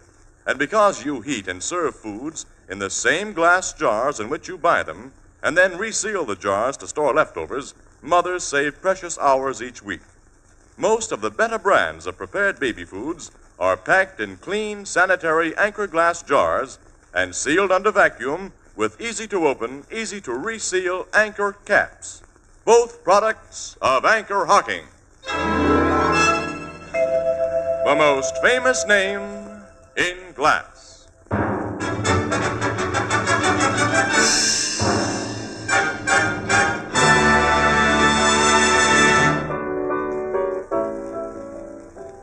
Mildred cells ain't going to be accused of the Mike Warren murder, huh? No, Casey? not a chance, Ethelbert. The very good reason that the bullet found in Warren's body years ago was fired from the automatic that Lansing wore in his iron hat. A ballistics comparison proved that beyond any doubt. Lansing killed Warren? Mm-hmm. After he found a letter that would incriminate Mildred if suspicion were pointed his way. Well, what do you know? At least one other thing. The DA won't bear down too heavy on the extortion charges against Archie. He and Mildred are going to be married. The DA and Mildred? Oh. Oh, no, of course not. Excuse me. Right, boy. You know, this has turned out so nice and romantical, it makes me feel good. Almost like throwing a party on the house. Almost. With that big bandage on your shoulder, you couldn't lift the glass, Casey. Ain't it too bad? Yeah. Al, I got news for you. I got one good arm. And I've got two good ones to help both of us with. Why don't I learn to keep my big mouth shut?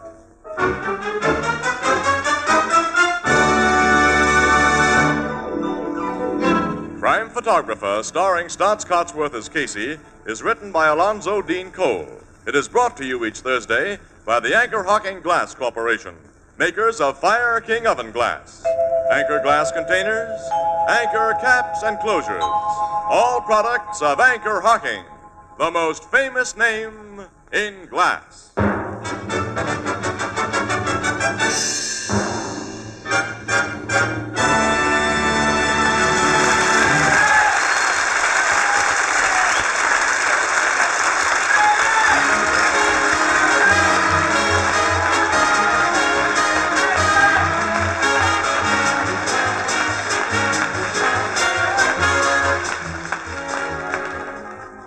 Crime Photographer is directed by John Dietz and is based on the fictional character of Flash Gun Casey, created by George Harmon Cox. Original music is by Archie Blyer, and the program features Miss Jan Miner as Anne and John Gibson as Ethelbert. Herman Chittison is the Blue Note pianist. Once again, it is your privilege to aid in the increasing fight against suffering, disease, and disaster. Once again, your American Red Cross confidently appeals to American generosity to support its humane work. This year, then, give a little more, because the need is greater. This is Tony Marvin saying goodnight for the Anchor Hocking Glass Corporation of Lancaster, Ohio, with offices in all principal cities of the United States and Canada.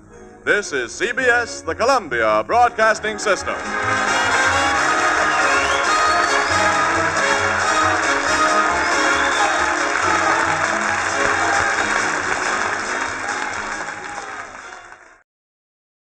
The Anchor Hocking Glass Corporation brings you Crime Photographer.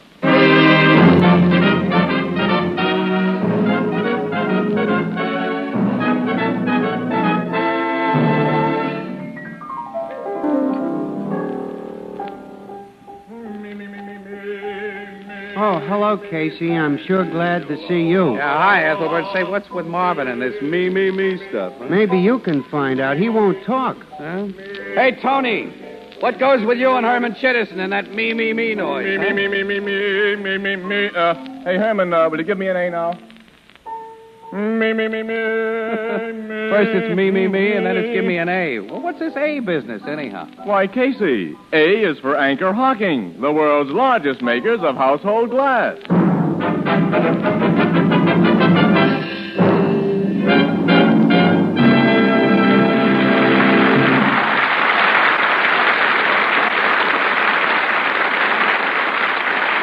Good evening, ladies and gentlemen. This is Tony Marvin. Every week at this time, the Anchor Hocking Glass Corporation of Lancaster, Ohio, and its more than 10,000 employees bring you another adventure of Casey, crime photographer, ace cameraman who covers the crime news of a great city. Written by Alonzo Dean Cole, our adventure for tonight, The Surprising Corpse.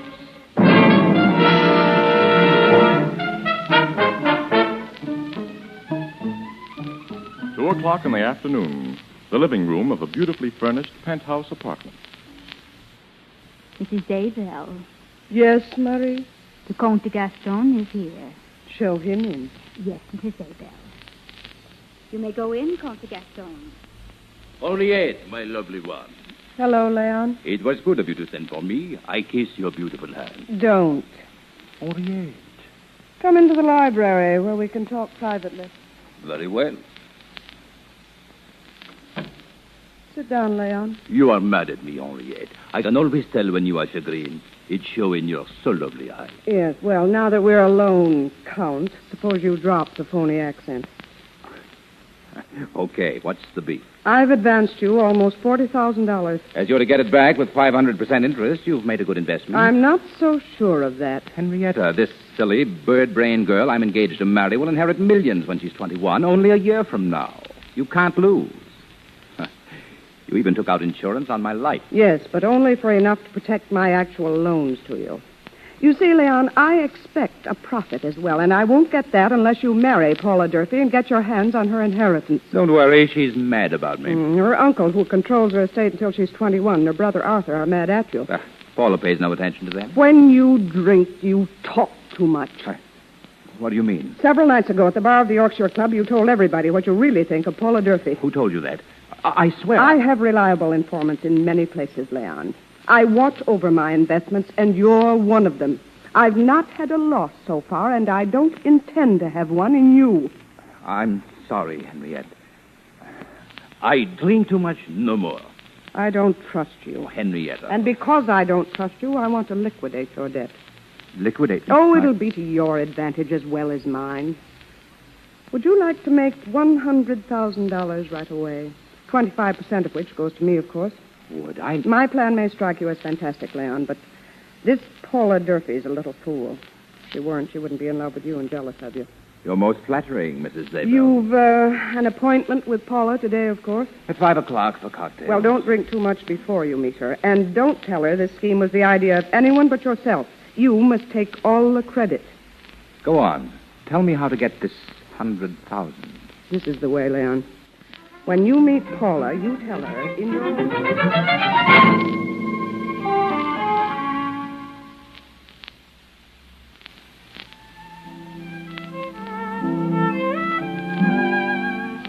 Leon, darling, you're not serious about this. My beautiful Paula, I've never been more serious in my life. But it's crazy, my sweet. You had too much to drink before you met me. I have only a few. What is for 5, maybe 6 cocktails? Where did you have them? At Luardi's bar. With some woman? I am with a man named Casey. I don't know any Casey. He's a nobody who takes pictures for the newspapers. I meet him in this cafe. We have a drink together. But I don't trust you. You've been seen with other women. Who sees me with other women? My brother Arthur has seen you, and my uncle. They tell you this because they do not like me. Paula, chérie, you have proved that I love you madly, that I desire to marry you right away. What I tell you a moment ago is proof of that. What, that crazy scheme? It is good scheme. Will you go to your uncle tonight? I'd never convince him. You will. Paula, you are a great actress. What drew me to you when first we meet is the drama in you. I say to myself, there is woman with fire, with emotion. She is Bernhardt. She is Betty Grable. You didn't. Upon my love for you, I did. Oh, Leon. Will you go to your uncle in 2 hours from now and tell him? Would be exciting. It is perfect plan. You thought it up? Certainement. I have a brain. I'll do it. Uncle Clement should give me enough for us to get married on, even if we have to trick him into it. Tell me the plan again, Leon. All of it, so when I go to Uncle Clement...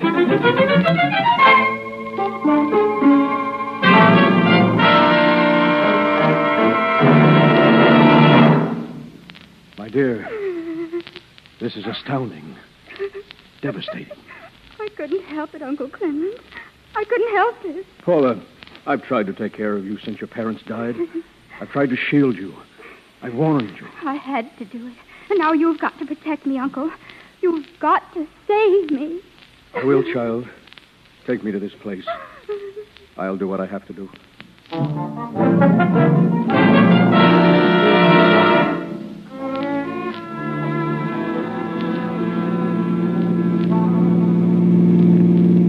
Why are we turning here, Casey? Annie, won't you ever learn this town? This is a shortcut back to the office. Oh, you and your shortcuts. Hey, that car that just passed us, Annie. What car? Look at the license number. Captain Logan, Homicide Squad. Wait a minute, it's stopping. He's going to park. Sure is, in front of that brownstone house. Look, Logan and Sergeant Flanagan are getting out and fast. They're here on a job, Casey. Said it. Let's see what this is all about. You and me both. Come on. What do you suppose they're here for? Well, what's the use of supposing? We'll know in a minute. Logan just opened the door and walked in. We'll do the same thing. He probably won't like this. Well, so what? They're in that room. Hi, pal. Casey. Just happened to be passing by. Thought we'd drop in. Good evening, Sergeant. Hello, Casey. Miss Williams. Hi. Well, what brought you two uncouth characters to this swanky church, huh? Take a look behind this sofa. What? Say. A dead man. 2 gunshots got him through the head. Hey, that's the Count. Who? Well, Count Leon de Gaston is what he called himself. He was engaged to that dumb little glamour girl, Paula Durfee. Sure. I've seen her with him around the night spot. This is interesting. How did it happen, Captain? I don't know, Miss Williams. I got a phone call at headquarters from a guy who wouldn't give his name. He said a murder had been committed at this address and that we'd find the front door unlocked. He knew what he was talking about. Logan, his body's still warm. Yeah. I'm going to take some pictures of this. No, not until I call my tech man. Now, Logan. You heard me. Wait a minute. Outside door's opening. More visitors. It happened in that room, Uncle. Some woman. Now get behind this screen, everybody out of sight. Show me, Paula. Paula? Quiet and keep out of sight. I can't go in there again, Uncle. I can't. You must show me where you killed that man. Oh, please, Uncle Clement. Show me where and how you shot him. All right. Leon stood there behind that sofa laughing at me. I took the gun, pointed it at him, and pressed the trigger. Right there is where he stood. You told me the truth. There's his body. No.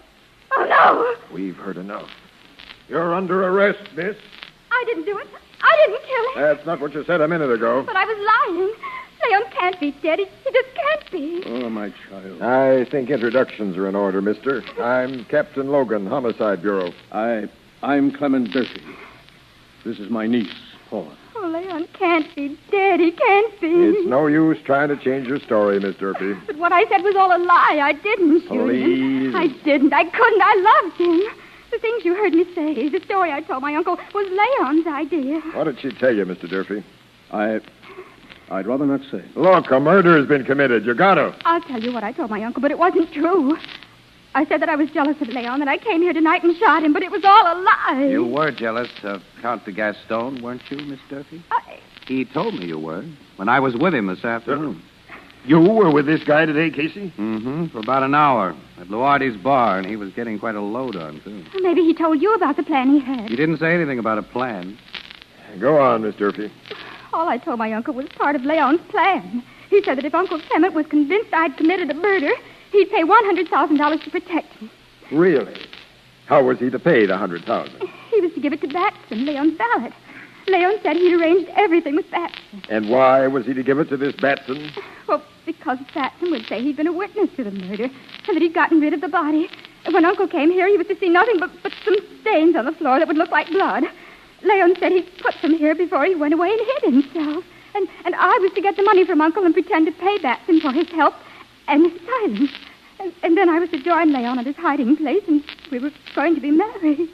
I don't know who killed him. I don't know. I've heard some pretty fantastic stories from murderers, Miss Durfee, but yours tops them all. Oh, Uncle Clement, make him believe me. My niece told me this man Batson had promised to take the Gaston's body away, Captain. He obviously didn't take the body away. Sergeant, we want to see Batson. Get out a tracer on him. Yes, sir. There's the front door again. More people come into this house. What? I beg pardon. Who are you? It's Batson. Good evening, Miss Durfee. Batson, tell them what the Count de Gaston told you to do tonight. Tell them. The Count told me to do nothing tonight, miss. He did. He must have. He was going to give you instructions. I haven't seen the Count since early afternoon, Miss Durfee. You're lying. You're lying. Really, miss.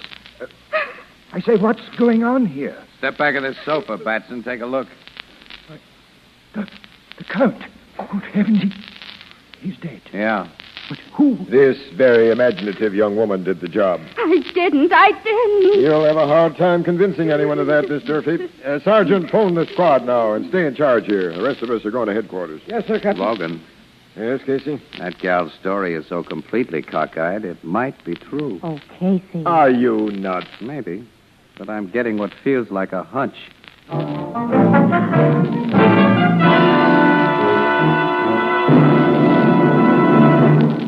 Only a few years ago, oven glass which could be used for oven baking, was considered an expensive luxury. Anchor Hocking, with its vast laboratory and manufacturing facilities, changed all that by perfecting a new kind of oven glass, more beautiful than anything that had been known before, guaranteed it for 2 years against oven breakage, and offered it at unbelievably low prices. This new kind of glass is Fire King Oven Glass. You can recognize it immediately by its beautiful pale blue color. A special process makes its mirror-smooth surfaces miraculously easy to clean. Its lighter weight makes it easier to handle. If you've never tried oven glass, why not try it now? Ask for it at your favorite chain, variety, hardware, or department store. Fire King Oven Glass is a product of Anchor Hocking. A great name in glass.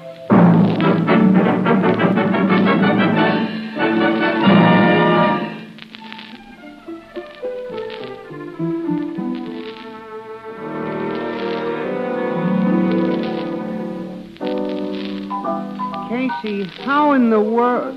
Huh? Now, Grace, look. After all... No, not now. Oh, dear, these women.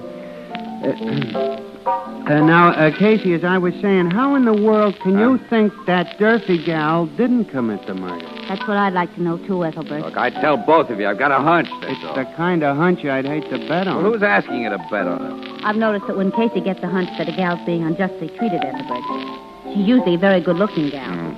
Paula Durfee hasn't got a brain in her head, but she has got looks. Oh, don't talk nonsense, Anne. Hey, Walter! Bring up some more lemons. Yeah. Huh? Annie, listen, I'm telling you, it's because that kid is so brainless that I think that she may have fallen for that crazy plan she says to Gastoni proposed.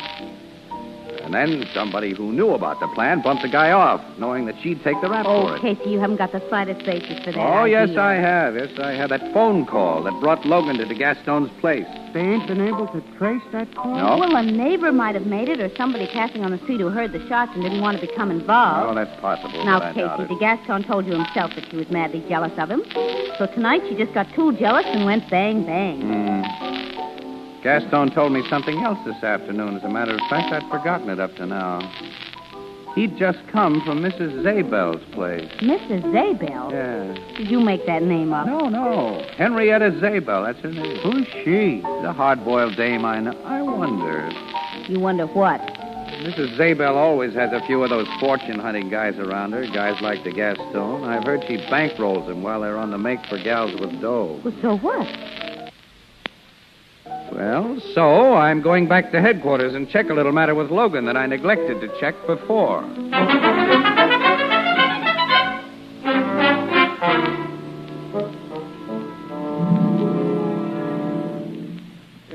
Captain Logan's in his office, Casey, but he's busy right now. Somebody with him, Sarge? Yeah, the brother of that girl who knocked off the gas tone, Arthur Durfee. Oh, yeah, that Paula kid's his only sister. Just two of them, huh? Yeah. Well, Arthur's about 5 years older than she is, I think. He's another case of too much dough. Uh-huh. He got his share of the Durfee millions when he reached 21, and he's been spending it. He's leaving the office now, Casey. Yeah. Good night, Mr. Durfee. I deeply regret the trouble that's come upon you and your uncle and your sister. That you must realize that I have a job to do. Yes, I realize that, Captain Logan. I can promise you she'll undergo no unnecessary hardships. Thank you. Good night. Good night, Captain. Tough luck, fella. Oh, who? I'm just a newspaper guy. I want you to know that I'm all for your sister. Oh. Well, thank you. Thank you very much. You want to see me, Casey? Yeah, Logan, yeah. Come on in. The toughest thing a cop ever has to do is talk to relatives of a prisoner he's shoving toward the chair. I can imagine. What's on your mind, Casey? Logan, you traced all phone calls to and from DeGaston's home today? Yeah. Did DeGaston make a call from his home not long before he was shot? Yeah, it's here in the report. Yeah, to whom? My Mrs. Henrietta Zabel. Mrs. Zabel, huh? Yeah. Lives in a swanky penthouse over on the boulevard. Yeah? She's 100%. 100% what? Well, okay. What makes you so sure of that? Oh, I went over and talked to her myself. She admits de Gaston phoned her. Makes no secret about it. Says they were old friends. Yeah? What did he call her about? Yeah, she doesn't know. She was out at the time. The maid answered. Oh. Where was she out at the time de Gaston was shot? How do I know? I don't ask everyone I talk to for an alibi when I got the killer in a cell. I don't think you have the killer in a cell. Are you going to start that again? Yes, Logan, I am, and you're going to help me prove that I'm right. Oh. Logan, look. Now, I've met this Mrs. Zabel, and she's a foxy character. And de Gaston hadn't enough imagination himself to cook up the scheme that Paula claims she fell for. Well, my hunch says that Mrs. Zabel put him up to it. Casey, there wasn't any scheme. But you don't know there wasn't. You've got to give that Durfee kid a chance. What do you want me to do? I want Mrs. Zabel watched and her telephone wiretapped. Hey, You can do it, Logan. You can do it. And be sure it's done by the time that I visit her tomorrow. So you're going to visit the lady? Yeah. I'm going to pull a bluff that I think she'll fall for.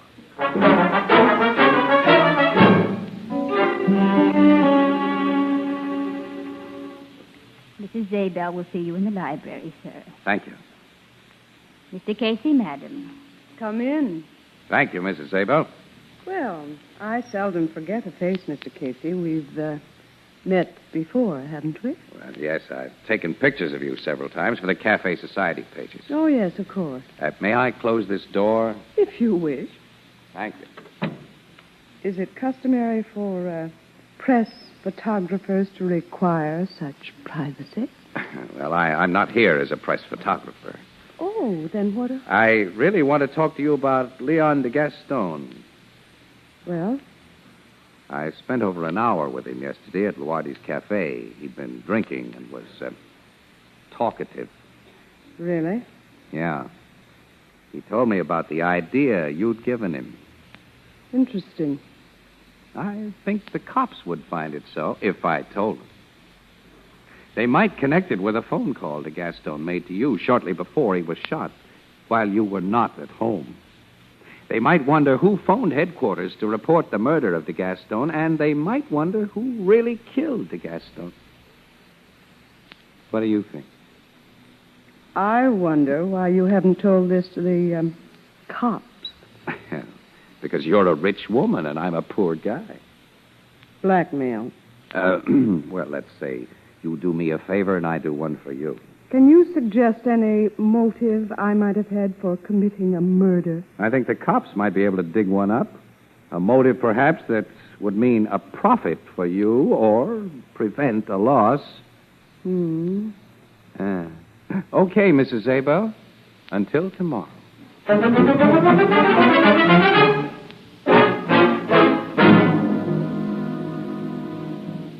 Logan, you say she made a phone call right after I left her, huh? Yeah, but not from her own phone that I had a tap on. She went out to a public booth, so my guys don't know what she talked about. Oh. We traced the call she made to Clement Durfee's home. Paula's uncle. So he's her partner in this scheme. Oh, now, wait a minute. Look, Logan, look. If you'd just been threatened by a blackmailer who accused you of conniving in a murder that you had connived in, wouldn't your first act be to contact the other party to your killing? I guess so, but... Well, Mrs. Zabel fell for my bluff, Logan. Because she framed the scheme that de Gaston and his girlfriend fell for. And she framed it with Clement Durfee. But why Durfee? Remember, he handles Paula's estate, Logan. In a year, he'd have to turn it over to her, but with her out of the way... But why should Mrs. Zabel... Well, she'll do anything for dough, won't she? And he's paying plenty for what she did. But we'll get them both, Logan. And with the goods. I hooked her today. Tomorrow, when she tries to pay me blackmail, you'll be there to pull her in. Well, she's a swell-looking woman with a head full of brains, all right. And that little Paula's a beautiful thing, too. Excuse me. Homicide Bureau, Captain Logan speaking. This is Mrs. Zabel, Captain. Huh? Mrs. Zabel. How do you do? I'd like to see you as soon as possible, if I may. Logan, she's all set for a confession. Shut up.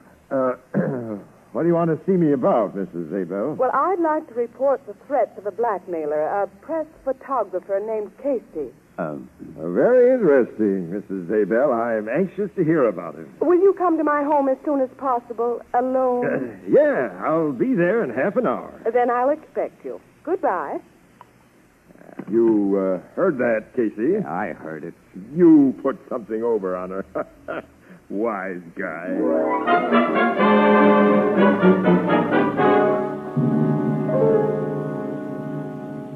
And that's a full account of the man's clumsy blackmail attempt, Captain Logan. And a true account.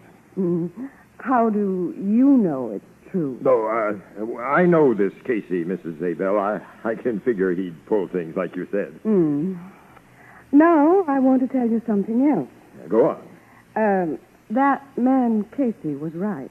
I did suggest the plan that Paula Durfee told you about. What? Yes, I gave it to Leon de Gaston in detail, and I told him to make Paula go through with it. Well, then... No, I didn't kill him. Somebody else made dupes of all of us. Who's that somebody else? Telling you won't be so convincing as letting you see and hear for yourself. Now, look here, Mrs. This Zabel. will be done my way, Captain, or not at all. Let's hear your way. Can you install a radio contrivance in my car that will permit you in a car following to hear what's said? Yeah, my men can. Then have it done at once, and follow me tonight.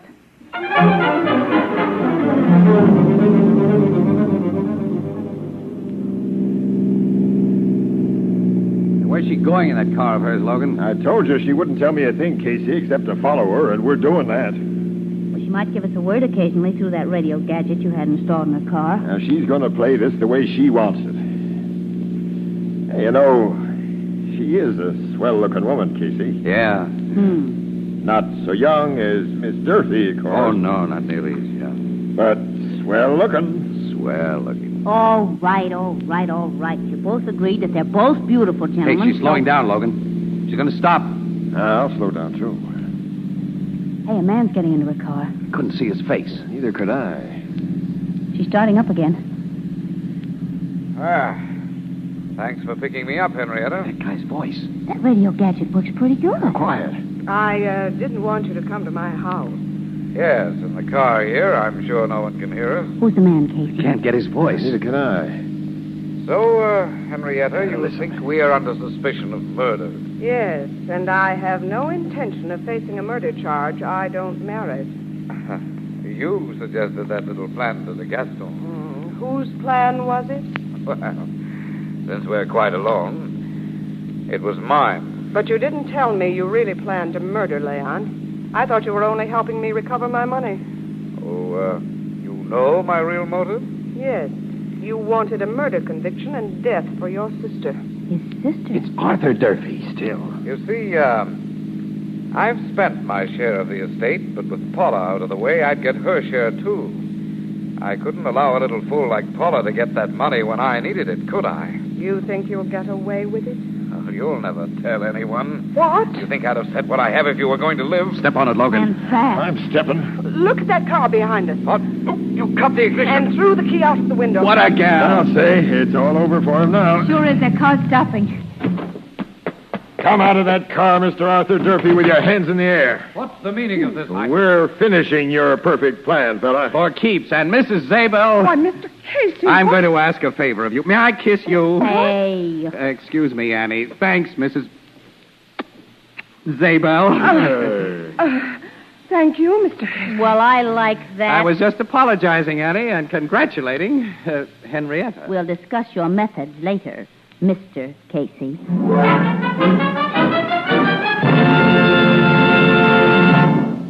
It's now possible to tell almost exactly what Americans think on almost any given subject. An independent research organization recently conducted a poll in an eastern city to find out what kind of containers housewives prefer for foods. An overwhelming majority said that they preferred glass containers, and most of them mentioned these 4 reasons. Glass lets you see exactly what you buy before you buy it. Glass containers are clean and sanitary. They don't affect flavor or purity. Glass containers are easier and safer to open and can safely be used to store leftovers. Now, in the same survey, 8 out of 9 mothers of young babies said they preferred prepared baby foods packed in glass. Most of your favorite food products and all of the better brands of prepared baby foods are now available in Anchor glass containers, protected by tamper-proof Anchor vacuum caps. Both products of Anchor Hocking. A great name in glass.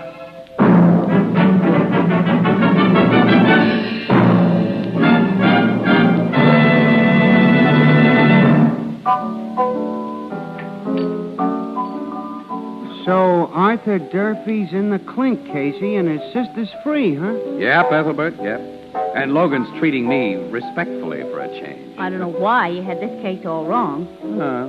Even if Mrs. Zabel wasn't guilty, she led us to the murderer, didn't she? That's right. She did, and you didn't. Well, All you did was push your way in for that apologetic, congratulatory kiss at the end. my emotional nature got the best of me, that's all. She's a nice-looking woman, that Mrs. Zabel. She'll never see 45 again. So what? Age brings experience. No, but experience isn't really necessary. Casey, what did that young, good-looking Paula do when they let her out of the pokey? Well... Oh, yes, tell him, Mr. Casey. Ethelbert, she kissed Logan. And as for you, Ethelbert, what's that on your lips? That looks like... Me? Good night, Ethelbert. Huh? Oh, good night, Grace. Oh, dear, these women.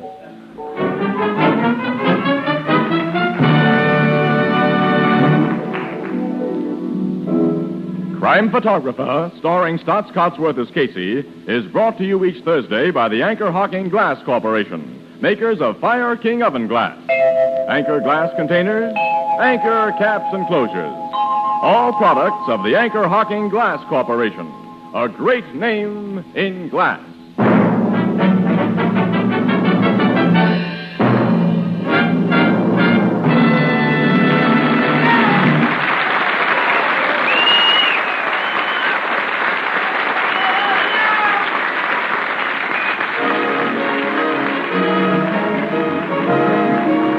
Photographer is directed by John Deeks. The original music is by Archie Blyer, and the program features Miss Leslie Woods as Anne and John Gibson as Ethelbert. Thursday night on CBS is the biggest show in town, so stay tuned for exciting dramatizations on Reader's Digest Radio Edition, which follows immediately over most of these stations.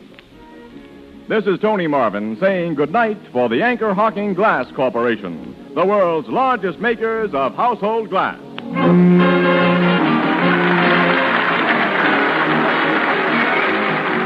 This is CBS, the Columbia Broadcasting System.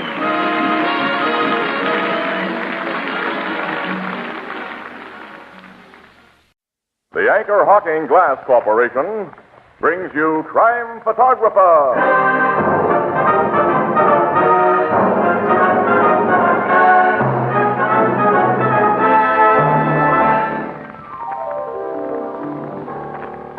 Where are you going over Labor Day weekend, Tony? Well, Casey, I haven't any plans particularly.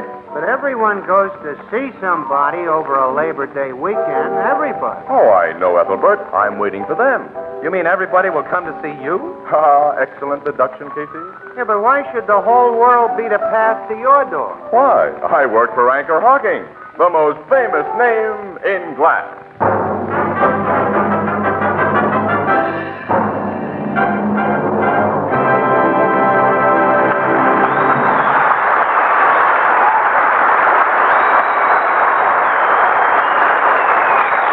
Good evening, ladies and gentlemen. This is Tony Marvin. Every week at this time, the Anchor Hocking Glass Corporation of Lancaster, Ohio, and its more than 10,000 employees bring you another adventure of Casey, Crime Photographer, ace cameraman who covers the crime news of a great city. Written by Alonzo Dean Cole, our adventure for tonight, Hideout.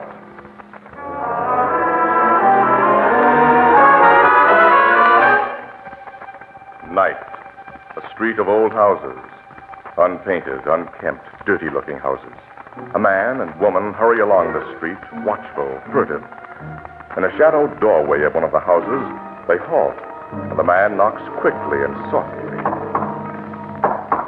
From inside the door... Who's there? The guy who phoned you an hour ago, Ed Bagley's pal. Okay. I'll open up. Be quick about it. I'm being quick. Hey, why the rods? Just want to be sure who you are, mister. You've come to the right house. My name's Bliss. The guys call me Creepy. You fit the description I got. Get inside, Doris. Okay. Close that door quick. And lock it, Creepy. You don't have to tell me my business. Oh. So you're tough Luke Davis. And wife. Yeah. Nice clean getaway you pulled after heisting that bank for $100,000, according to what I read in the papers. If the getaway'd been clean, we'd have been out of this town by now, not here. Don't worry. Old Creepy will hide you out. Got a nice room upstairs for you. I hope it's better than what I see down here and what I smell. Yeah. Don't you ever open a window? Neighbors and cops might see and hear things through open windows. Besides, I don't like drafts. They're bad for my cough. Go on, I'll take you upstairs. Come on, Doris. What a dump. You don't like it, sister? You don't have to stay. Hey, you two are traveling light. Nothing but that little satchel for both of you? Did you expect us to show up here with a couple of trunks after what you read in the papers? No, but the 100 G's you got from that bank should make quite a bundle. Fill a big suitcase, maybe. I'm wondering if you lost. We didn't lose it. You got it hid away, huh? Well hid. Yeah. Sure you brought enough dough with you to pay my rate? You'll get yours. Where's this room you got? Yeah, I'm tired climbing. Here's the room. Oh, look, it's worse than those crummy ones downstairs. Stinks. Got a good strong door on it and heavy bolts. Also, it's an easy jump from that window onto the next roof. But more important, old Creepy's never bothered by the cops. They don't know he runs a hideout. They think he's just a poor, sick old man. Well, the joint looks safe, Doris. Anyway, we're stuck with it till the heat dies down. How much, Creepy? $1,000 a week. What? You lousy robber. 2 guys were killed in that bank holdup. 2 Davises are wanted for murder. Okay. $1,000 a week. Payable in advance. Give it to the rat, Luke. Take it, G. Meals is extra. What? Of course, you can go out to the restaurant if you want to take the chance. How much for meals? Well, it depends on how expensive your tastes are. Folks with 100 G's stashed away will naturally want the best. Yeah, we get it. But be careful, Creepy. I'm a guy who explodes under pressure. Don't put it on too hard.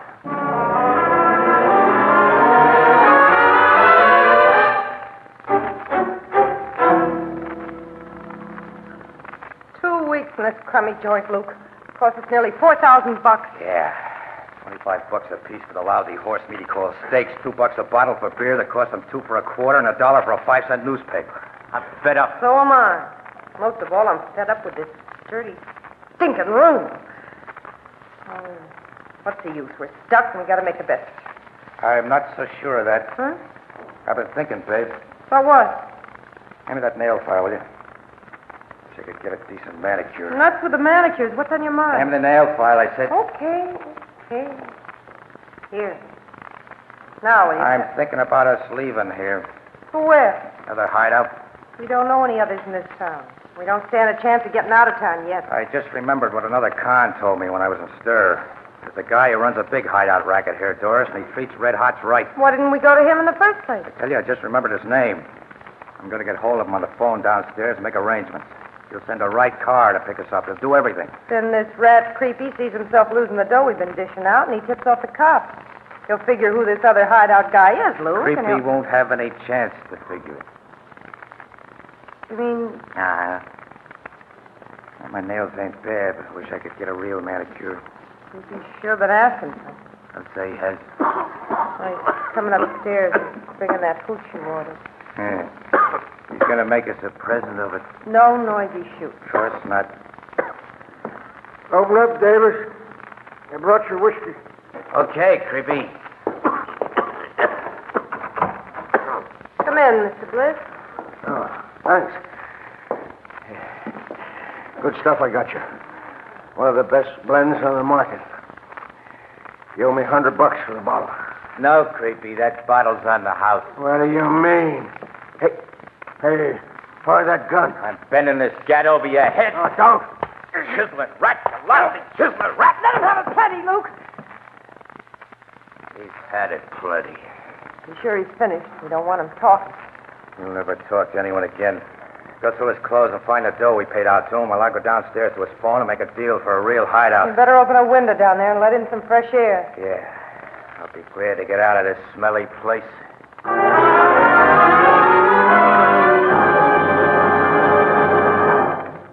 Our story will continue in just a moment. The time has come, the sponsor says, to talk of beer and ale. For brewery taste and purity, for goodness without fail. Use glass to keep the flavor right, for glass will never fail. That's it. Glass and glass alone brings you beer and ale as it ought to taste. Right. Glass bottles and glass bottles only can bring you beer and ale as it comes from the brewery, unaffected by any foreign taste or flavor. And now we have a new kind of bottle. The Anchor Glass one-way bottle. It requires no deposit. No return to the store. When it's empty, dispose of it as you would any food container. It saves space in the icebox. It's a natural for picnics. Easy to open, easy to drink from. It's always in good taste. And it protects that real brewery flavor. As only glass can protect it. Yes. The revolutionary new Anchor Glass one-way no-deposit bottle is sweeping America. For perfect flavor, demand beer in glass bottles. For extra convenience, demand your favorite brands in the new Anchor Glass one-way no-deposit bottle, a product of Anchor Hocking. The most famous name in glass.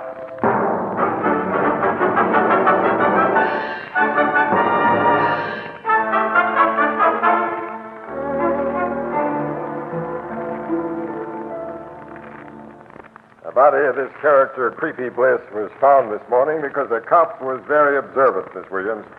I'd like you to mention that in your paper. Well, don't I always put in a good word for you cops, Captain Logan? When I have the opportunity. Yeah, the trouble is, Logan, you guys give us so few opportunities. That comedy, Casey, is strictly Joe Miller. Okay, pal. But what did your observant cop observe? And a downstairs window was open. Bliss never opened one, summer or winter. Oh, that's why this joint smells like a glue factory. Yeah.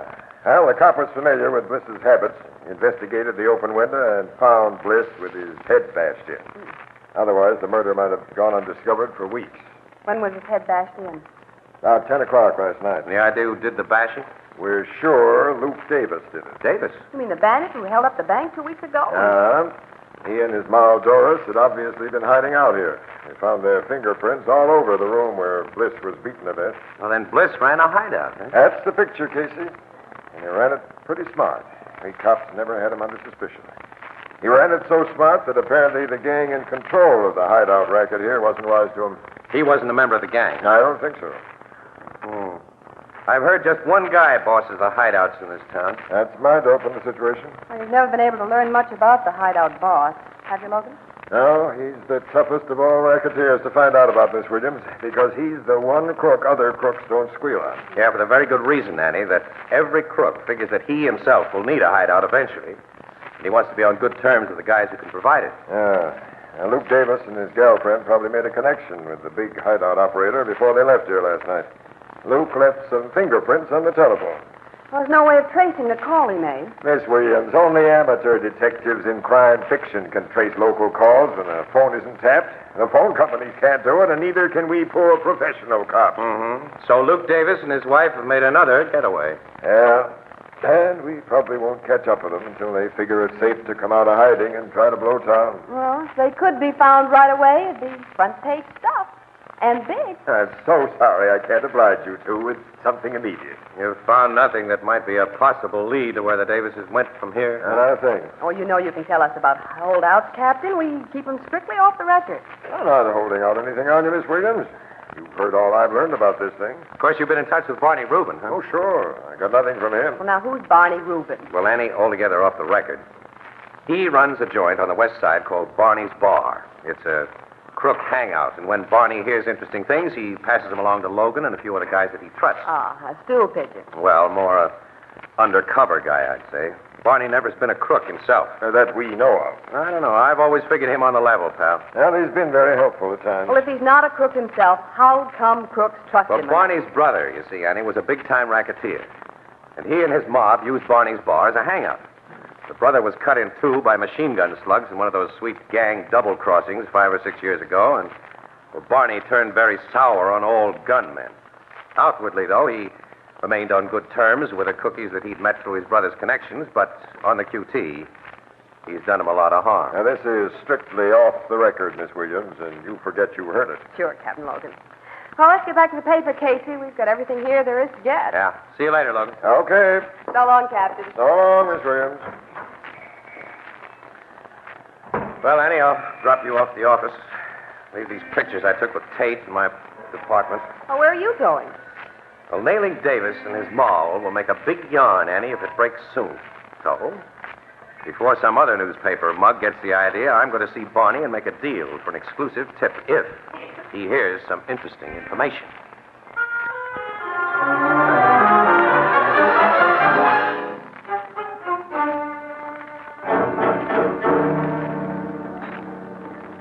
Casey, I ain't heard a word about Luke Davis and his moll, and I don't expect to hear any. Them red hots is from out of town, you know, and the mobs around here ain't acquainted with them. Yeah, well, what I'm asking you, Barney, is this, see? If you hear anything, let me have it first, see? At the same time that you pass it to the cops, I mean. Before other newspapers can get it. You know, I always return the favors that you do me. Sure, I know. Yeah, I might have been bumped off a couple of times if you hadn't persuaded certain wrong G's that I wasn't a student. Yeah. I give you tips and you do me favors. That's right. Well, do we play it that way again? Why not? But like I say, I can't hope for a thing on them two Davis red hots.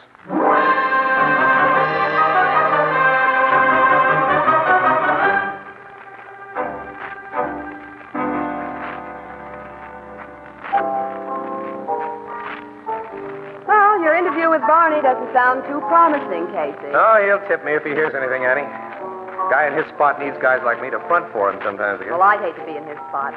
Running with crooks and hunting with cops is playing the hard way. Yeah, I'll say. Annie, here comes Ethelbert. We can't talk about Barney, even to him. Hello, Casey. Hello, Miss Williams. Hi, pal. Evening, Ethelbert. Excuse me, I was busy up at the other end of the bar. Well, what's new, Casey? Casey and I have been working on that hideout murder. I've been reading about it. The cops are sure Luke Davis and his wife did the job. Huh? Yeah, it's open and shut. Why do you suppose they killed the guy who'd been hiding them out? Well, those hideout rats are always greedy, Ethelbert. My hunch is that Creepy Bliss piled up the charges until Davis got sore and worked him over. From what I hear about Davis, he always got sore when he was overcharged. A waiter I know who comes from the same town as Davis was in a while ago, and he was telling me about it. Huh? Well, few people in this town know Davis. What did he tell you? Only what I've said, that the guy added up his tab very careful and made a big squawk if the charge was a dime or so too much. This guy knew Davis well. I'd kind of like to talk to him. Yeah, he might give us some angle, Casey. Well, he didn't know Davis well, just waited on him occasionally. Anyway, I don't know where you could find this waiter. He's only an acquaintance. I don't even know his last name. Oh, you don't? Well, it's a thought. Say, slip us a pack of cigarettes, will you, Ethelbert? Okay. This waiter said Davis had a very annoying habit, aside from adding up a check too careful. He ruined menus. What? Ruined menus? Yeah. Seems he's a bug on keeping his nails manicured, and they was always razor sharp.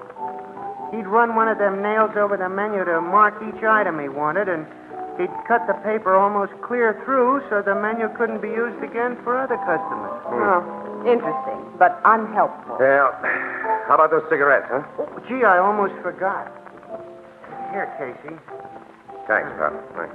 This waiter said Davis ruined phone books the same way. What, phone books? You underlining numbers he was going to call. As Annie. Casey. His nails was also hard on tablecloths and Annie, come on. napkins. Hey, where you going? Back to Creepy Bliss's joint. You've given us a tip, pal. And thanks a million. Oh, that's all right. What'd I do?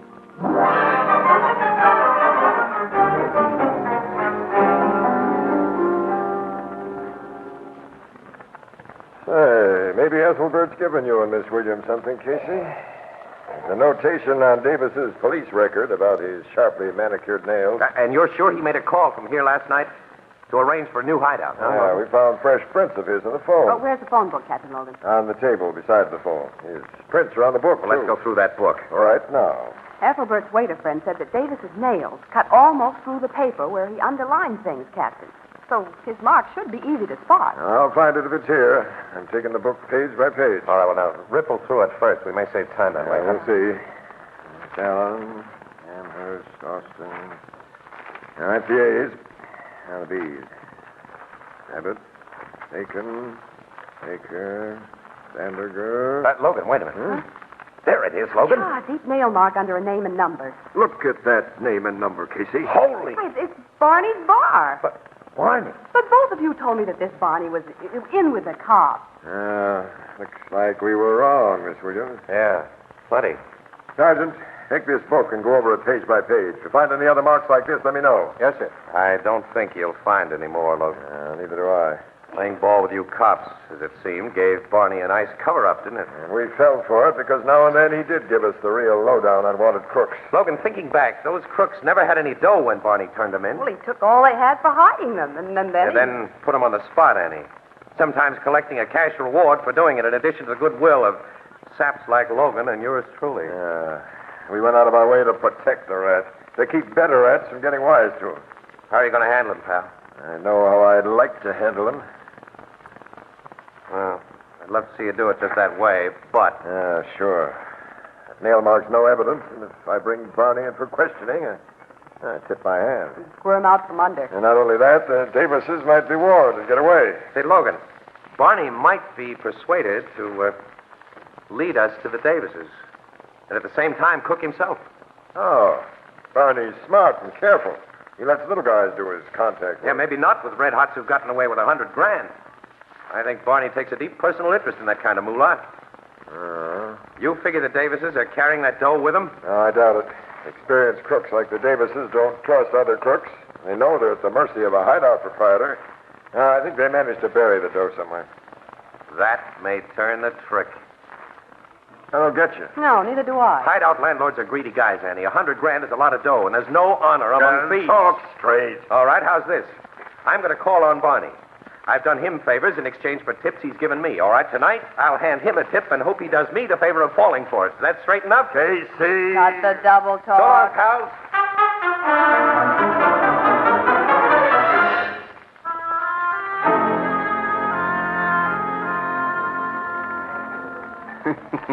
I didn't expect to see you again today, Casey. Well, I just dropped in on the chance you might have something for me, Barney.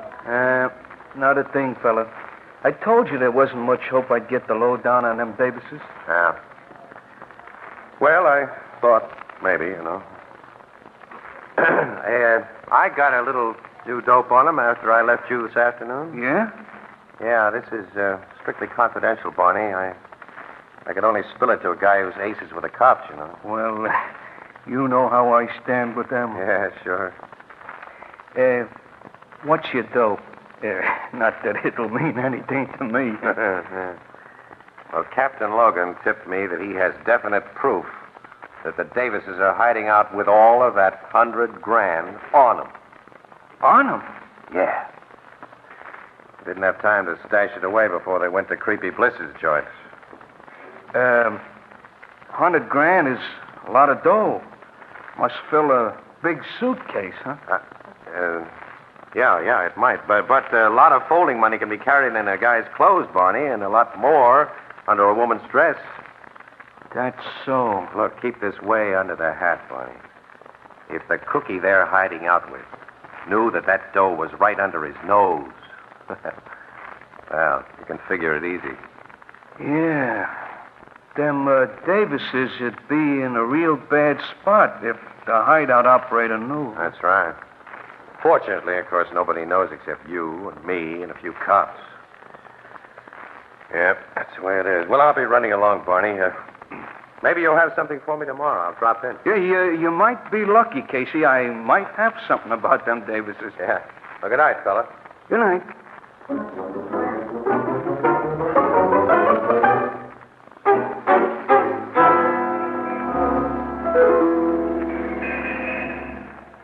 Barney's getting into his car, Logan. He's never been known to leave that joint of his until 4 a.m. closing time before. Oh, it isn't midnight yet. Looks like Casey's scheme is working. Well, he sure had me over a barrel. He said that dough should fill a suitcase. We don't even know whether the Davises have any baggage with them at all. His car's starting. Follow him, Sergeant, and don't lose him. Okay, Captain. Now, Casey, we'll find out if your tip to Barney pulls a payoff.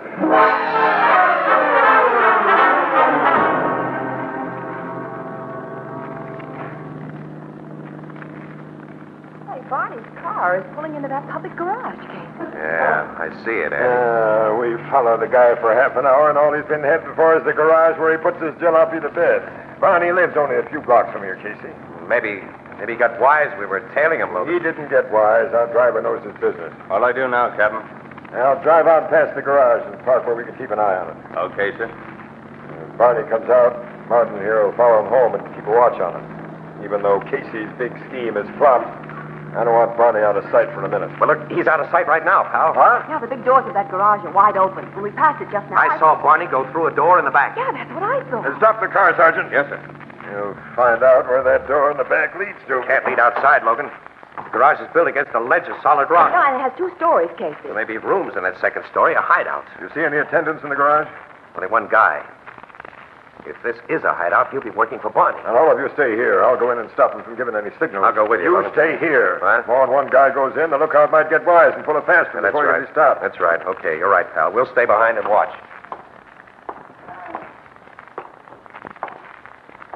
Good evening, friend. What do you want? I'm having a little motor trouble. My car's outside. You take a look at it?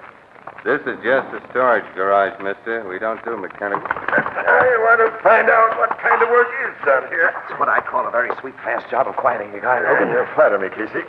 Take care of this lug, Martin, and keep him quiet. Sergeant, post the men so no one can get out of this building. I'm going to see what's behind that back door. Yes, and this time I'm coming along. And me too. Well, there's no time to argue. Come on, but be quiet.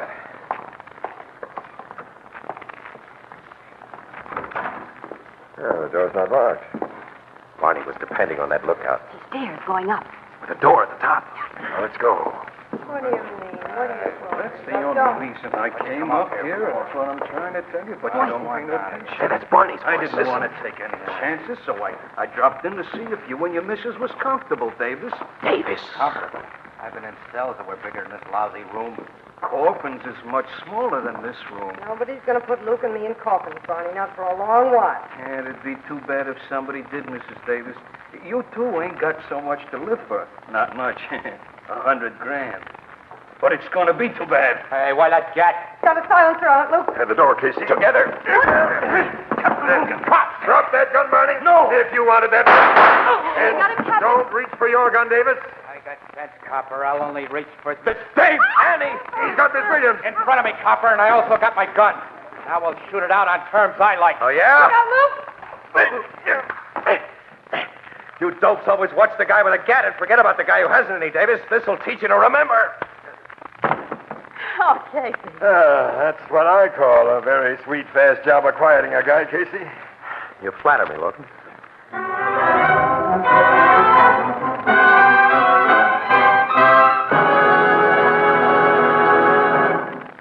We'll join the crowd at the Blue Note in just a moment.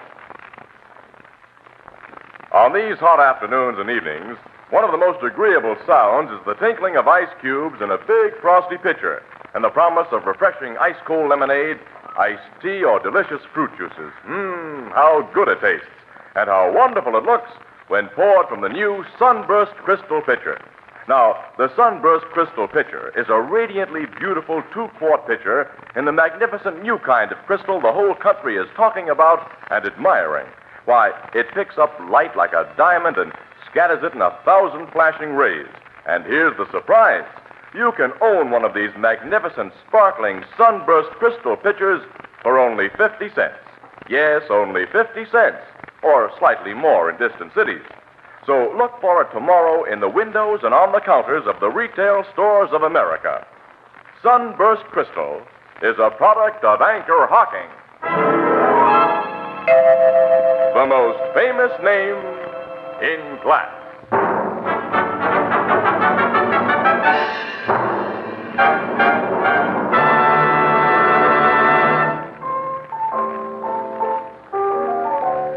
Good night, Ethelbert. Hello.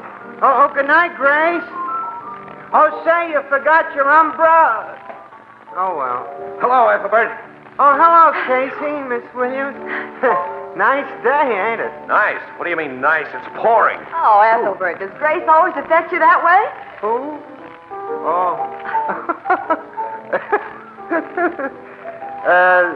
Not to change the subject, your paper said that hideout case is all cleared up. Oh, if you read it in the Morning Express, it's true. Yeah, the cops even found the $100,000 bankload. On the Davises, where Casey told Barney it was. Yeah, that was when I thought I was pulling a fast one. Oh, Ethelbert, look who came in the door. Oh, Grace. Walter, bring the mop.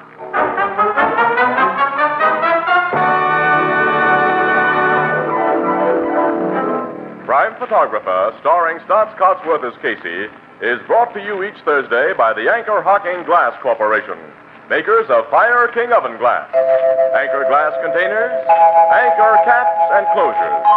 All products of Anchor Hocking, the most famous name in glass.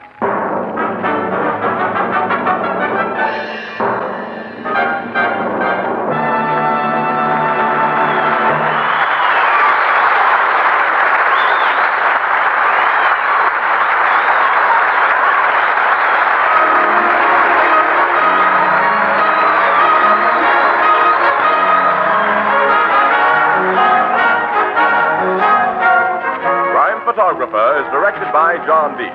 The original music is by Archie Blyer, and the program features Miss Jan Miner as Anne and John Gibson as Ethelbert. Herman Chittison is the Blue Note pianist. This is Tony Marvin saying goodnight for the Anchor Hocking Glass Corporation of Lancaster, Ohio, with offices in all principal cities of the United States and Canada. Thursday night on CBS is the biggest show in town. So stay tuned for exciting dramatizations on Reader's Digest Radio Edition, which follows immediately over most of these stations. This is CBS, the Columbia Broadcasting System.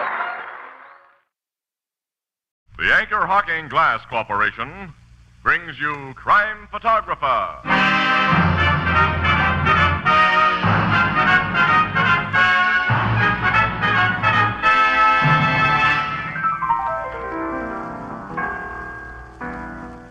Listen, Casey, I'm a great man. Huh? What have you done now, Ethelbert? I'm the only man on the block who never saw a flying saucer. Well, that won't put you on history's pages. You mean I won't be famous? No, Ethelbert. You gotta do something. You gotta be outstanding to be famous. Sure, like Anchor Hocking, the most famous name in glass.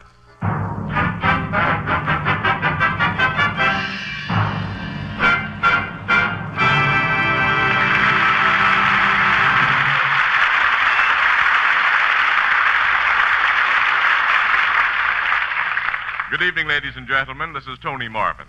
Every week at this time, the Anchor Hocking Glass Corporation of Lancaster, Ohio, and its more than 10,000 employees bring you another adventure of Casey, crime photographer, ace cameraman who covers the crime news of a great city. Written by Alonzo Dean Cole. Our adventure for tonight, Lady Killer.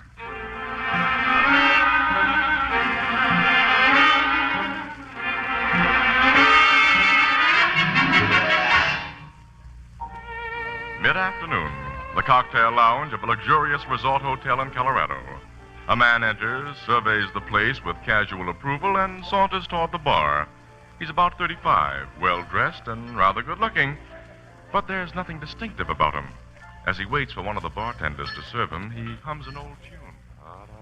What'd it be, sir? Martini, please. Extra dry. Yes, sir.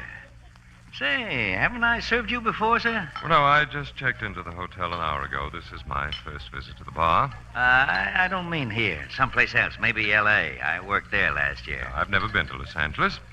Denver or Frisco, then? No, I'm sure we've never met before. I've spent the last 10 years in Europe. Well, I've never been across the water. Yet. I guess you just remind me of somebody. Yes, I imagine that's it.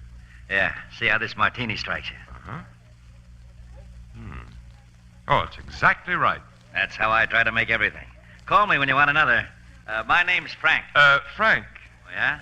I shan't want another for a while, so I'll pay you now. You are? Keep the change. Say, thanks. Quite all right. Oh, by the way, that fine-looking woman at the corner table over there, do you know her? The brunette with the big diamond rings? Uh-huh. Yeah, I know her. Her face is very familiar. I was just wondering if... You've probably seen her picture in the papers. There was a big story about her a couple of weeks ago when she got a Reno divorce from her husband, plus $1 million settlement. Oh. She's Madeline Chalmers. Oh, yes, of course. I used to wait on her back in Toledo, where she comes from. I worked there 2 years ago. She and another wealthy lady named Utley used to say I was the only bartender they'd ever met who could make a planter's punch exactly right. This Mrs. Utley, she's a close friend of Mrs. Chalmers? Miss Utley. She was one of them bachelor girls then. Or since she's married a banker named Fisher. Yeah, she and Mrs. Chalmers were pals. Well, I'm acquainted with a banker named Fisher. I believe he married an Utley. Let's see now, his first name is... This one's first name is Douglas. He the one you know? Well, his wife's first name is... Irene. Irene Utley. Uh-huh, they're the people. I'm told they took a trip to Europe last year, where you were. I guess you met him over there. Yes, London or Paris, I think. Mr. and Mrs. Fisher aren't here by any chance. Oh, no. Mrs. Chalmers tells me they're up in Maine this summer. Bar Harbor. Well, since Mrs. Chalmers is alone, I shouldn't be intruding if I introduced myself, I suppose, and inquired about my friends, the Fishers. No, I don't think so. I'll see you later, Frank. Thanks again, Mr. Thank you. How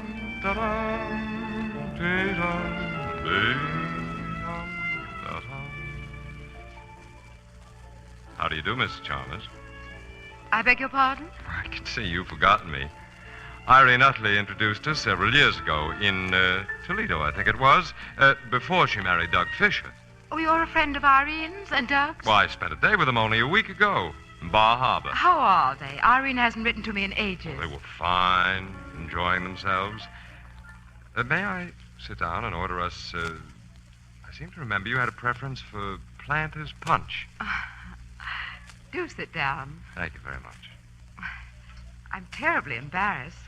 You remember even my favorite drink, and I can't recall... Well, unlike you, I have a face that people soon forget.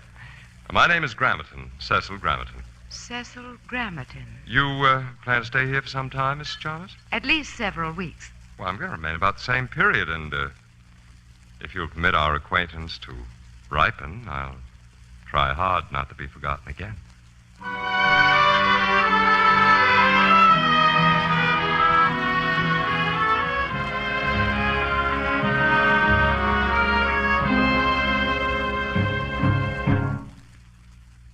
Come in, Cecil. Thank you, Madeline. Oh, you look lovely this evening. More so than usual. You like this gown? No, it isn't the gown or the perfection of your hair or those magnificent diamonds you're wearing. That's simply you. Cecil, you always say the right thing. I'm afraid you're what my dad used to call a lady killer. Lady killer? Or a wolf. Oh, well, now do I look like a wolf or a lady killer? No, which makes you doubly dangerous. A week ago, when you came to my table in that cocktail lounge, I thought what a mild, negative, innocuous man you were. And now? Now I'm in my suite alone with you. I sent my maid away tonight, as you requested. Which proves? I like you. Sit down. Mm-hmm. Hand me a cigarette, will you? Yes, of course. Here you are. Thanks. Light? Mm-hmm. You, only like me, Madeline? Last night I told you that I loved you. And I almost believed you. Didn't believe me? A rich divorcee should be careful, especially when she knows the man no better than I know you. You'll get better acquainted with me tonight. You sure we're really alone here? Of course, dear.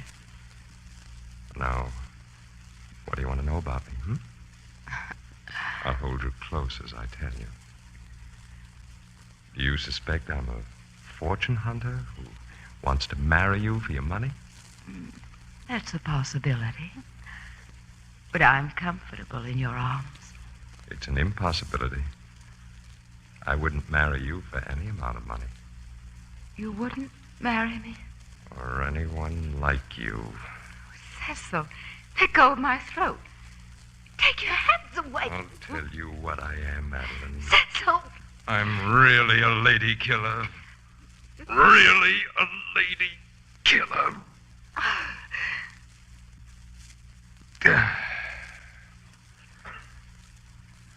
Such nice diamonds you had, Mrs. Chalmers. You won't need them anymore.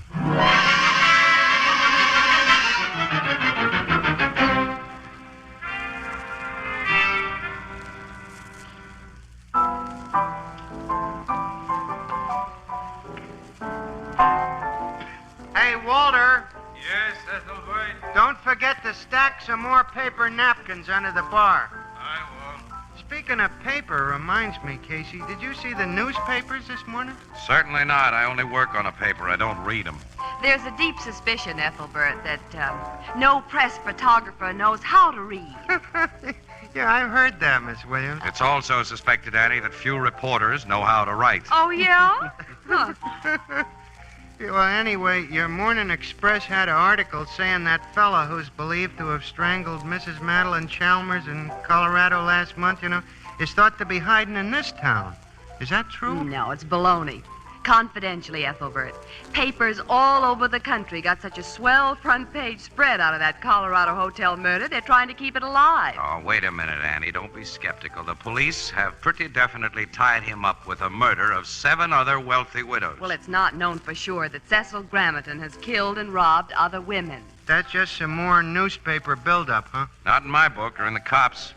Listen, during the last 5 years, 7 other rich women have been strangled and their valuables stolen under nearly exactly the same circumstances. Casey, people in that Colorado hotel who saw Gramerton every day don't give a description of him that agrees with the men suspected of the other crimes. Well, they don't agree with each other in their descriptions of Gramerton.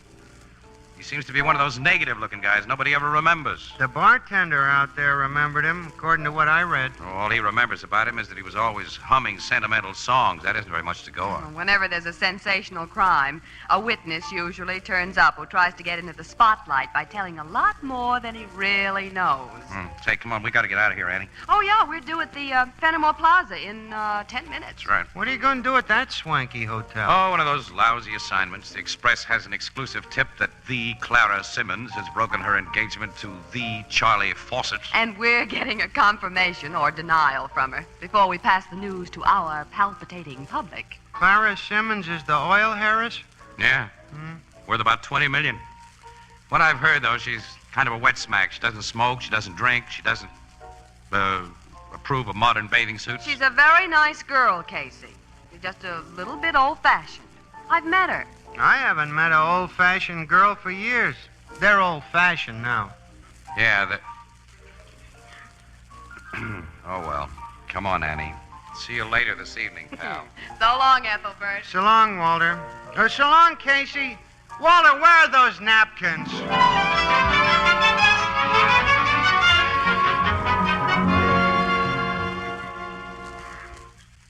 The report you heard is altogether correct, Miss Williams. Mr. Fawcett and I have broken our engagement. Do you care to give me the reason, Miss Simmons? I can only say that he and I agreed upon the termination and that we shall remain the best of friends. Now, if you'll excuse me, I'm expecting guests. May I take a picture of you before we go, Miss Simmons? I'd rather you wouldn't, Mr. Casey. Oh, well, we can run one of your old ones that we have in our files, but you look so nice this evening, I'd rather... You know that no woman can withstand that kind of flattery. Take your picture. Thanks. Will you stand over there by the piano, please? Surely. Casey wasn't guilty of flattery, Miss Simmons. That gown is charming. Thank you. Do you like the style? Uh-huh, very much. I haven't seen anything like it. It must be the latest. It was 20 years ago. My mother wore it then. Your mother? She wore it to a ball only a week before she died. I was just a child then, but I've never forgotten how pretty she looked. I kept it. I had it made over to wear tonight. Some big event must be scheduled for tonight, eh? It is, Mr. Casey. Will you take your picture now and then excuse me? Oh, sure. Oh, I'm afraid I'll have to answer that. I've given my servants the evening off. Evening, Clara. Come in, Evans. Where's your mother? Well, she phoned that she'll be delayed. She'll join us here in a little while. Oh, You have guests. this lady and gentleman are from the Morning Express. They're leaving right away. Miss Williams, Mr. Casey, This is Mr. Pentecost. How do you do, Mr. Hi. Pentecost? Pleasure. Sit down, Evans. Mr. Casey is going to take a picture of me. Very well. Oh, will you stand by the piano again, Miss Simmons? Well, yes, of course. Like this? Yes, that's swell. Ah, got it. Thank you. You're welcome. Now, I hope you won't think me rude if Not I at ask. all. You've been very kind. Thank you very much. Good night, Miss Simmons and Mr. Pentecost. Evans Pentecost. Good night. Good night. Oh, and thanks again. You bet. Not at all. Why were those newspaper people here, Clara? To ask me about my engagement to Charles. I told them I'd broken in. Oh, did you tell them why? I didn't say a word about you. Evans, you said you were bringing your mother here to meet me. I sent the servants away, as you requested, so the three of us could be completely alone. But since your mother's been delayed, I think we should... You're worried about us being alone? Why, naturally. You're very different from other women I've known. We'll go down to the mezzanine and wait for your mother. You're lovely in that gown, Clara. Don't try to change the subject, Evans. My mother once had a gown like that. Be a good boy now. Let's go down to the mezzanine. We must be alone or you wouldn't be so insistent. Why, of course we're alone. Alone? Evans, why do you look at me like that? We're alone. Evans, you frightened me. All alone. Don't come any closer. Go away, Evans! Don't touch me!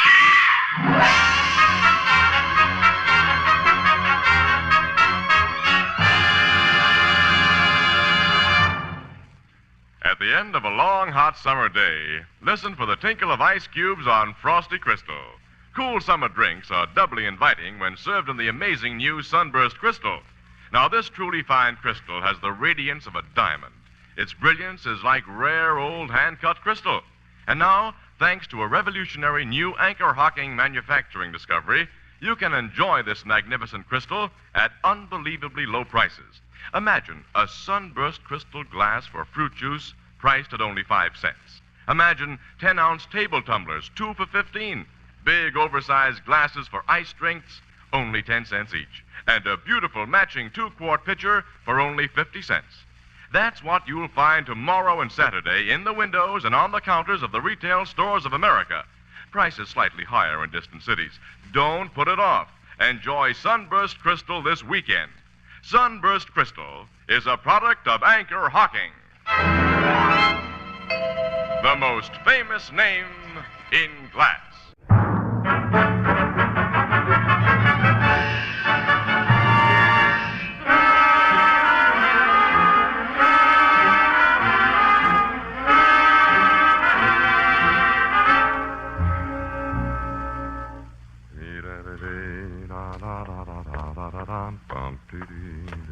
I have a taxi cab for you, Mr. Pentecost. Thank you, boy. It's outside this door, sir. You've put my baggage in it? Yes, sir. Everything's all set. Here, this is for your trouble.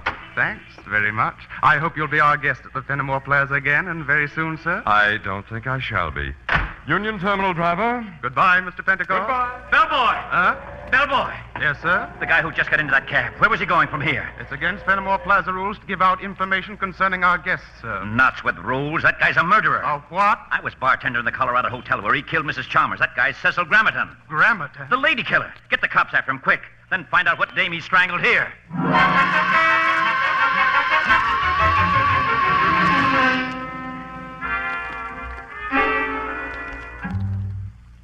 Grammerton got away, Captain Logan. Yeah, he did, Miss Williams.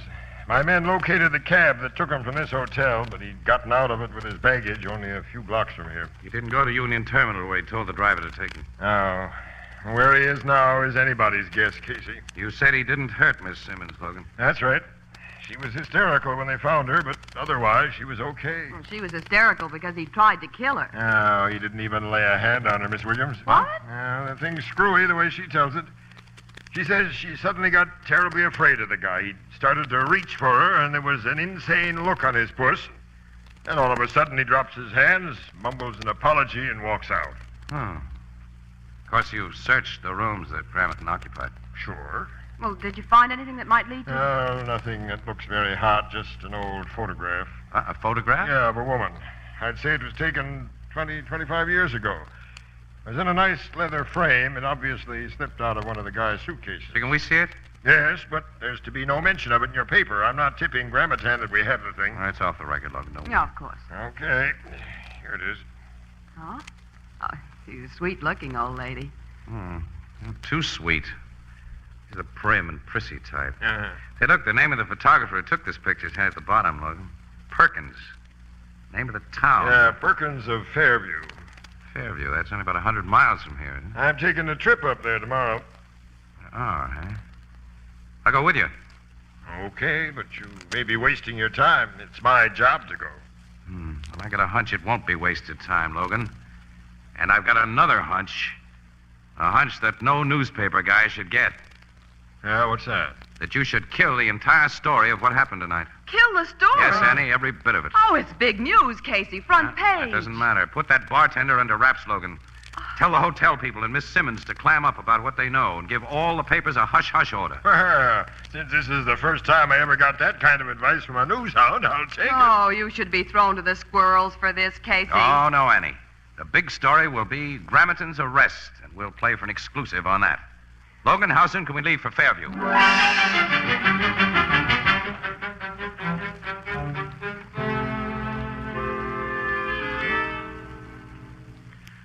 Oh, yes, Captain Logan. I took this picture of the lady, 20 years ago, I'd say. It was shortly before her death.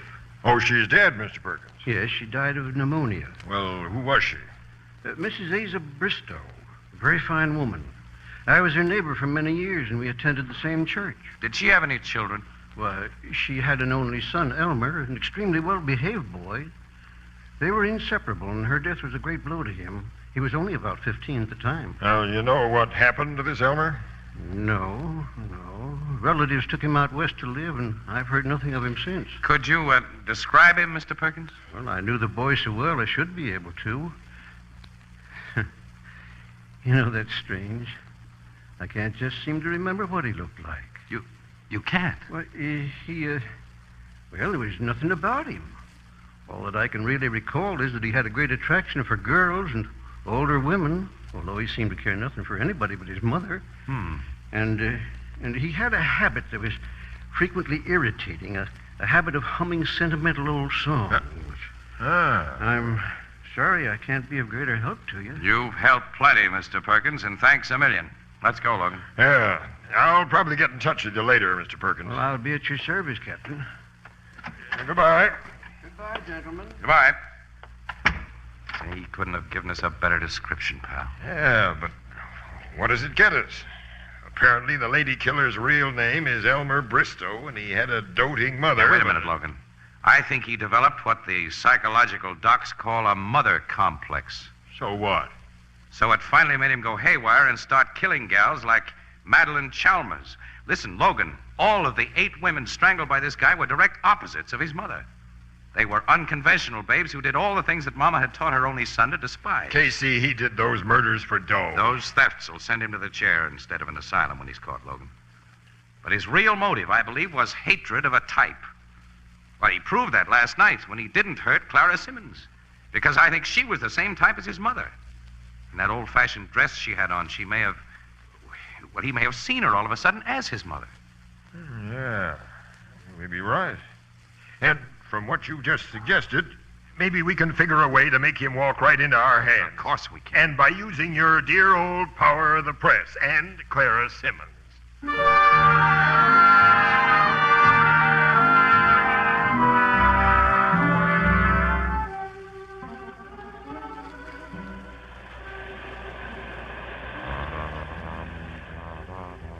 Gerard, Yes, Dorothy? must you gaze into space and hum those corny songs? I must be dreadful company. Oh, I beg your pardon, darling. I was thinking. Light me a cigarette. Oh, sure. Shall we get another drink? Oh, not now. Sitting here on the beach has made me lazy. We're going to look out at the beach from your apartment tonight. Alone. Mm-hmm. Until tonight, every minute will seem like an hour. That romantic line is pretty old, Gerard. Yeah, well, I'll try to do better next time. I hope you do. Oh, speaking of romance, did you see this morning's papers? No. Oh, there was the silliest story about that frightfully rich Clara Simmons. Clara Simmons? Yes. Ever meet her? What? No. I have. She's a drippy little thing. What did the paper say about her? Oh, she's very ill. Ill? Pneumonia. Pneumonia? Brought on by a breakdown. Caused, the paper said, by a wrecked romance. I see. Well, did the paper say where Miss Simmons is? Well, she's in the city hospital, I believe. Dorothy, will you excuse me? I've got to go back to the hotel. Oh, why? I've got to put through a long-distance call. Business. I may have to leave here on the very first train. Leave? What's happening about tonight? Well, nothing, to my regret. Because, Dorothy, you're just the sort of woman I love to find alone.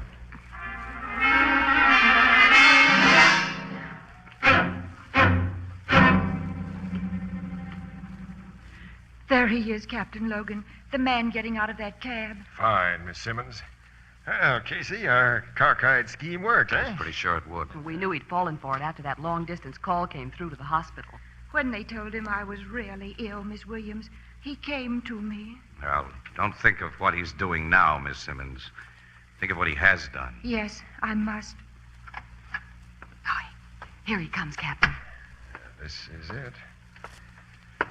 Hello, Elmer Bristow. What? Will you let go of me? You're a collector of jewelry. Here's a pair of bracelets for you. Oh, what's the meaning of this? What? Clara! Clara? Yes. You're not ill. This was a trick. Yeah. And now a few uninhibited rich gals are going to enjoy longer lives. Take them away, man. Now, come on, Miss Simmons. I'll help you back to Annie.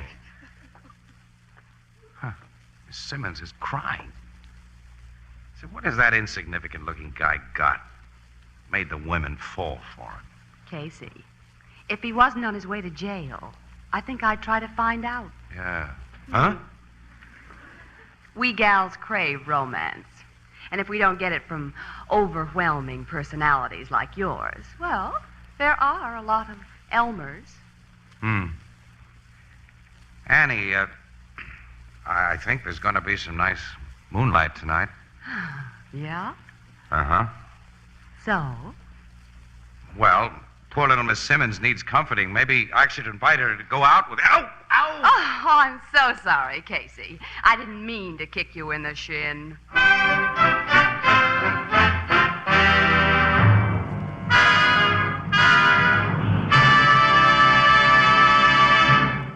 We'll join the crowd at the Blue Note in just a moment. You know, beer isn't the most important thing in the world, but it certainly is one of the pleasantest. And Anchor Hocking's revolutionary new one-way bottle makes beer and ale easy to enjoy. You know, it took a lot of research to develop this one-way bottle. It had to be light, compact, sturdy. It had to be so low in cost that no deposit, no return to the store is necessary. And that's what it is. A little wizard at fitting into packed refrigerators. Easy and safe to open. Easy and safe to drink from. No trouble about returns. When it's empty, just throw it away. And best of all, it's glass. Glass that can't affect the flavor and purity of beer and ale. Glass that keeps your beer brewery bright. You'll find 12-ounce, no-deposit bottles of your favorite brand at your local store. For beer at its best, ask for it in the new Anchor Glass one-way bottle, a product of Anchor Hocking. The most famous name in glass.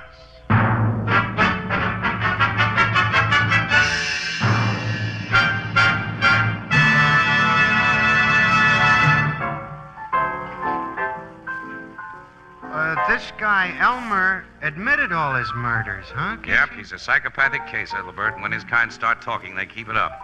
You know, that guy's proud of all his killings. He's bragging about them now. A nice, sweet guy. Yeah. And you got him to come back here by figuring Clara Simmons had the engine sign on him just as his mother had, huh? Yeah, he couldn't let her die of pneumonia as his mother died without trying to save her. So clever, this Casey. Expert photographer, consulting psychologist, and eminent authority on affairs of the heart. What? You sound bitter, Miss Williams. Do I? Well, Annie, I'm not responsible for this rain tonight. Who said anything about weather? Well, if it had been a nice moonlit night, I thought... I'm not interested in what you thought. Oh. To a person with even the slightest imagination, moonlight is non-essential. Oh. Well, care to take a drive in the rain, Annie? Well, if the right person invited me properly. Miss Williams, will you go for a drive in the rain with me? I'd love to have your company. Why, yes, Mr. Casey. Where shall we drive? Poor Clara Simmons must still need comforting. How about calling on her and... Ow, my other shin! So sorry, Mr. Casey. Clumsy of me.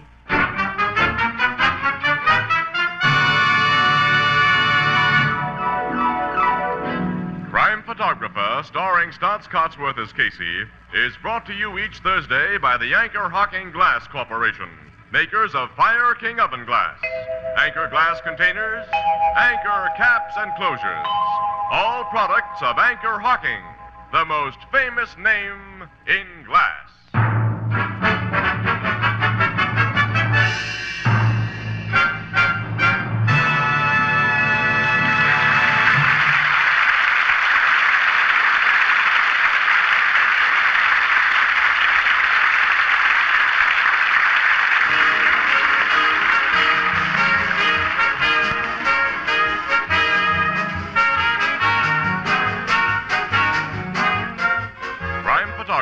Is directed by John Dietz. The original music is by Archie Blyer, and the program features Miss Jan Miner as Anne and John Gibson as Ethelbert.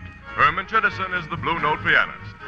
This is Tony Marvin saying goodnight for the Anchor Hocking Glass Corporation of Lancaster, Ohio, with offices in all principal cities of the United States and Canada. Thursday night on CBS is the biggest show in town, so stay tuned for exciting dramatizations on Reader's Digest Radio Edition, which follows immediately over most of these stations.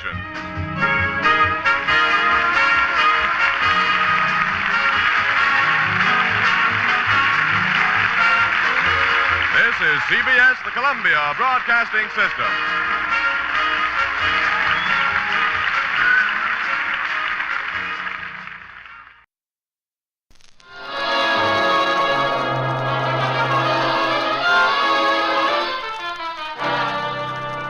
Good evening. This is Ken Roberts inviting you to listen to another adventure of Casey, crime photographer. Ace cameraman who covers the crime news of a great city. Our adventure for tonight, The Coffin.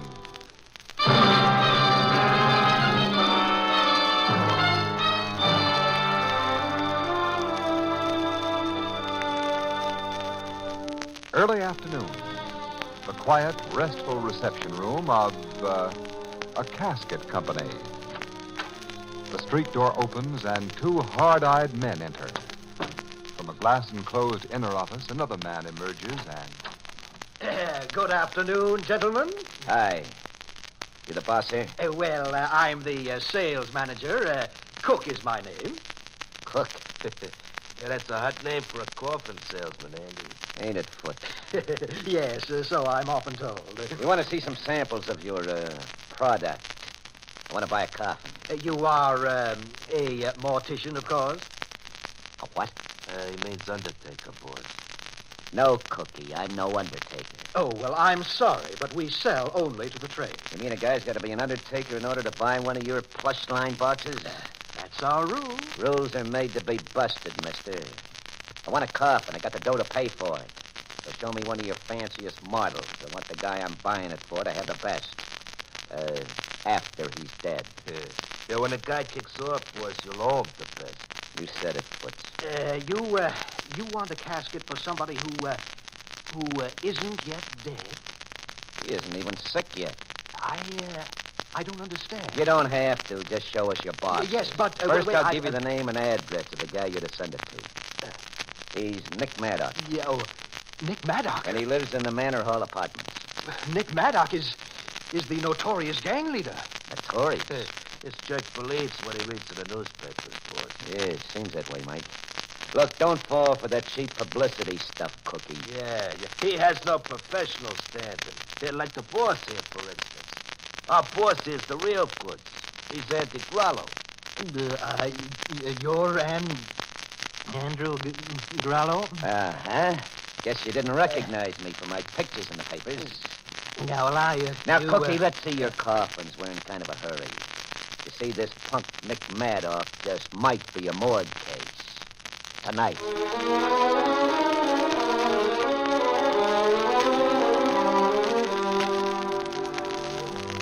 Thomas Williams, this coffin salesman cook, knew Andy Grollo's reputation, so he took little Andy in his hood back into the display room and let him pick out a silver-plated slumber box, which Andy paid for, cash on the line.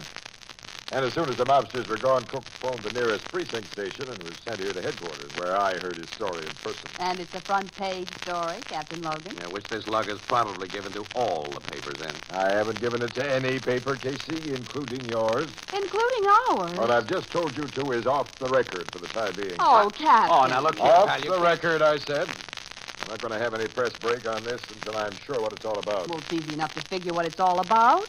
There's been a long-standing feud between Andy Grollo and Nick Maddock, and now it's come to a head, and Grollo's planning to remove Maddock. No, it isn't that easy to figure, Miss Williams. No, I'll say it isn't. Little Andy is one of the smartest crooks I know of.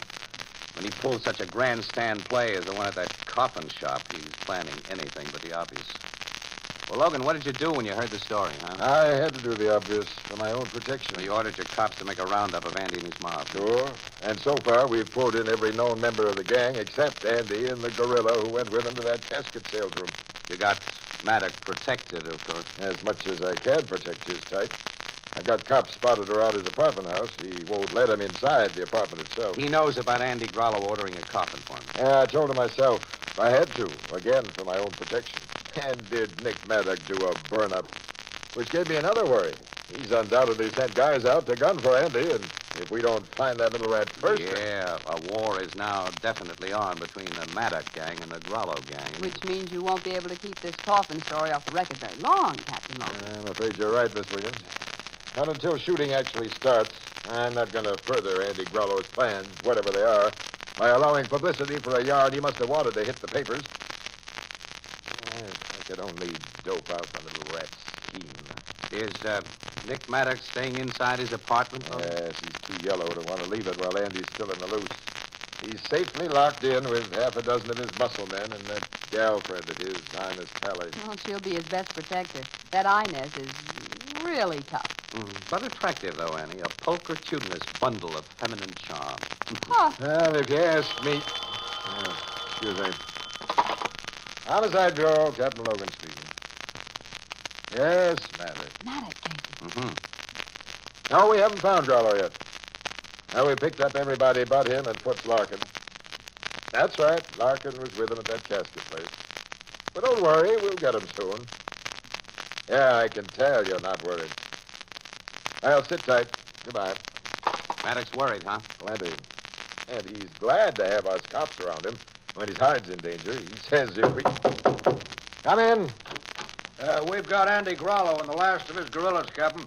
You have? Yeah. They just walked into the front desk here, sir. Said they heard they were wanted. So they just walked in. Bring him here to me. Yes, sir. That's that, Logan. Well, your worries are over for a while. I'm not so sure of that. I don't like any part of this business. Well, at least Maddock won't become a morgue case tonight, as Grollo hinted to that coffin salesman. Grollo and his hoods are going to be guests here for some time. Inside, you fellas. Thank you, Sergeant. Good evening, Captain. Hello, Grollo. Well. Miss Williams, my old pal Casey. My buddy, You folks know Foots Larkin?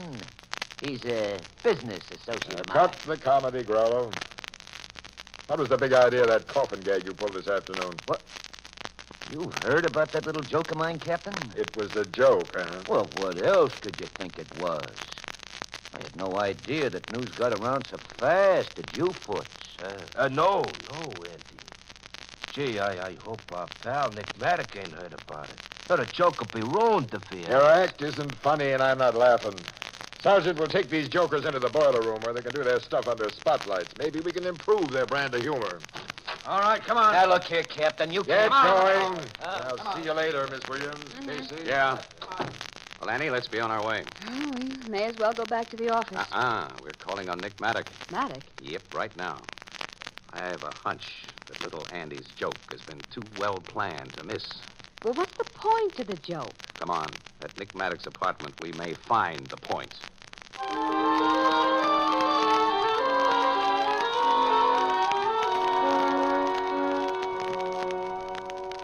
Grallo said that Coffin thing was just a gag. Casey? No, that's his story, Nick, yeah. Very funny. Answers a big laugh, don't it, Inez? I've been busting my sides ever since I heard about it, honey. Well, the laugh's on Andy Grollo right now, Mr. Maddox. He and his men are having a session with the cops that'll last all night at least. He was smart in giving himself up to the cops, Miss Williams. If I or my guys had come across him, it'd been just too bad. Nick means the little Andy would have got his teeth knocked out. Nothing more. Sure, Inez. We know that law-abiding guys like Nick don't go in for extreme forms of violence. Miss Williams, how about you and Casey having a drink or two on us? If them bodyguards of Nick's haven't drunk it all up. No thanks, Miss Tally, but I'd like to stick around here for a while and ask you and Mr. Maddox some questions. Questions? Oh, well, nothing too personal, just something I can use if the paper runs a story about this thing. Why should have run any story? Grallo's Coffin gag is washed up before it got going. Well, in the newspaper racket, we try to prepare for possible emergencies, Nick. Same as you do in your business. Now, how about letting me shoot some pictures of you while Miss Williams asks her questions? I don't want any publicity. A guy in your spot gets it whether he wants it or not, honey. So be nice to these folks, and maybe they'll be nice to you. Sure. We like to give the kind of treatment we get. Well, okay. But take some decent pictures of me, Casey. The ones I see in the papers always make me look like a big fat mug. Oh, well, I'll try to show you as you really are, Nick. You'll reveal the genuine you. What do you mean by that? He'll snap you at your best, Nick, if you'll help him. And you're a long way from your best with that crummy necktie on. Crummy necktie? This ribbon cost me $40. It ain't becoming to you, honey. Oh, Nick's tie is, well... It ain't either, Casey. What do you think, Miss Williams? Them big yellow flowers are loud, ain't they? Well, they are a little noisy. Sure, no class.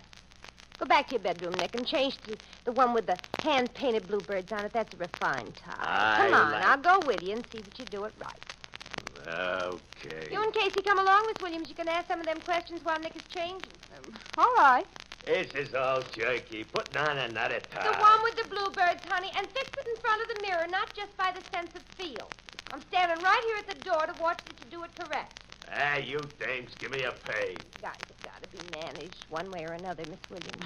All right, you are. Don't give this gal ideas, Inez. She'd have the same ideas if she'd been brought up the way I was. Where were you brought up, Miss Tally? That's one of the questions I wanted to ask you. In a dirty, lousy mill town. My old man was a mill worker, weaver. He was so poor us kids were put to work as soon as our fingers were big enough to pluck at a loom. You see, I'm not one of those gals that tries to kid the folks that I come from a fine old family. Hey, that shot! He's got Nick. He's fallen. He was shot from that window. Keep away from that window, Inez. Whoever shot Nick may drill you. Don't care. Inez! And then don't you go to that window, Casey. Let me go, No. Annie. I see the gunman, Casey. He's getting away over the roof. Get out of the way. Let me look. It's too late. Gone, but there's the rope ladder he used. I see that. Hey, what's happened here? Hey, the boss. Well, bodyguard you monks turned out to be. The guy that shot Nick is on the roof. Get up there, all of you, and head him off. All right, come on, you guys. Let's go. Casey, is Nick dead? I'm afraid, Inez, that Nick is ready for little Andy's coffin.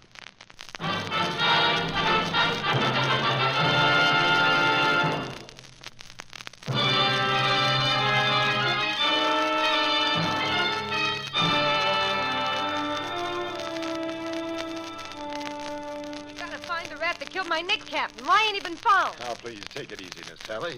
You know the roof of this apartment house connects with those of 3 other buildings at about the same level. The killer could have made his escape through any of those buildings. Find out where he went, so after him. I hate to ask the cops for anything, but I want the rat that shot my Nick. I want him to burn. My men are after him, and eventually they'll find him. If you'll calm down and help us. You say you saw the killer. What I saw can't be any help. It was only his feet and legs on that rope ladder up above me, and then he disappeared. Casey, you didn't see even the guy's feet and legs, No, Logan. He was completely out of sight by the time I had to look out that window. You gotta find him, Captain. You got Now, Miss Tally, suppose you go into another room and lie down. In your present frame of mind, you're only hindering my investigation. I guess you're right. Can I go to my own apartment? Your own apartment? It's 3 floors down. Nick didn't like to have me around this place all the time. Now, go ahead. Now, you go with her, Miss Williams. Okay, Captain. Come on, Inez. Sergeant. Yes, sir.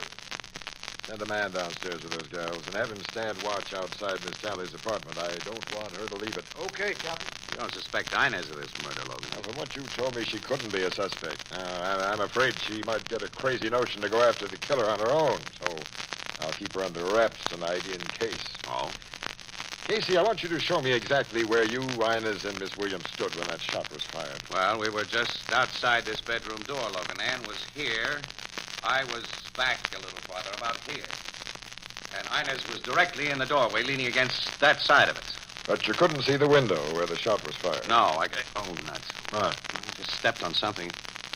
The thumbtack. Wait a minute, let me dig it out of my shoe. Well, one of those things is on the floor. It's always pointer. That's right. Well, chances are you couldn't see anything worthwhile if that window had been in your line of vision. It was covered with those drapes, and the killer shot through the drapes. Yeah.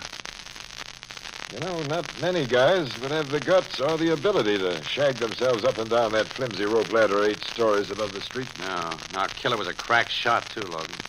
Hanging onto that ladder, he planted a single shot in Maddox's back at just the right spot. Captain Logan. Yes, Sergeant? Bernstein here just found a gun on the ground below that window. Let's see it, Bernstein. Here you are, Captain. Miller dusted it for fingerprints right away, but there weren't any. That's always nice. That's a 45, Logan. With one exploded shell in the cylinder. That's the murder gun, all right. The killer must have dropped it accidentally, Captain. Fell in a straight line from that window and landed in soft dirt. Oh, I found something else. What? This length of fishing line. Fishing line? Yes, it was snagged on the bush not far from the gun.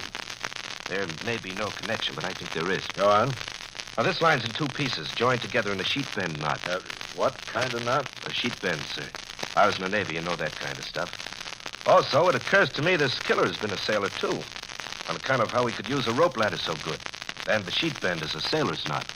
There is a connection. Logan, the killer may have used this fishing line to hang the gun from around his neck while he used both hands to come down the ladder. That way he wouldn't have to dig into a pocket for it. Yeah. And going up the ladder in a big hurry, he could have snagged the line and torn it loose. Take it to the lab, Bernstein, and tell the profs to get busy on it. Yes, sir. If neither line nor gun can be traced, we've still got a small lead, Casey. Maddox's killer must have been a sailor. Whatever he's been, he was only a hired hand tonight. The guy who hired him is little Andy Grollo. Sure. And what a sweet alibi he and all his mob have got. When Nick Maddox got the works, every one of them was being held at headquarters.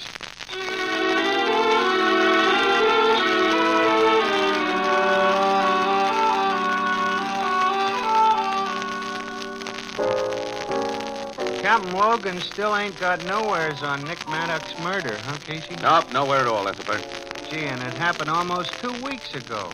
I thought with all the swell clues the cops had, it'd be solved in a couple of days. What swell clues did the cops have? Well, to begin with, they knew Andy Grollo must have planned it and hired the actual killer. You've got to do more than know a thing when you charge a man with murder, Ethelbert. The law demands proof. That's why his attorneys were able to spring him out of jail only a few days after Maddox's funeral. How about that fish line, the gun, and the rope ladder? No, they haven't been traced to the person who used them. Maybe they never will be. And millions of men have been sailors.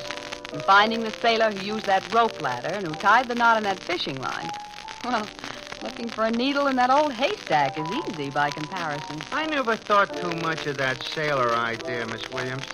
You know, when I tie a couple of pieces of string together, I loop what you call a sheet bend as a matter of habit. But you? Mm-hmm. You've never been a sailor, Ethelbert. Me, a sailor? Oh, goodness, no.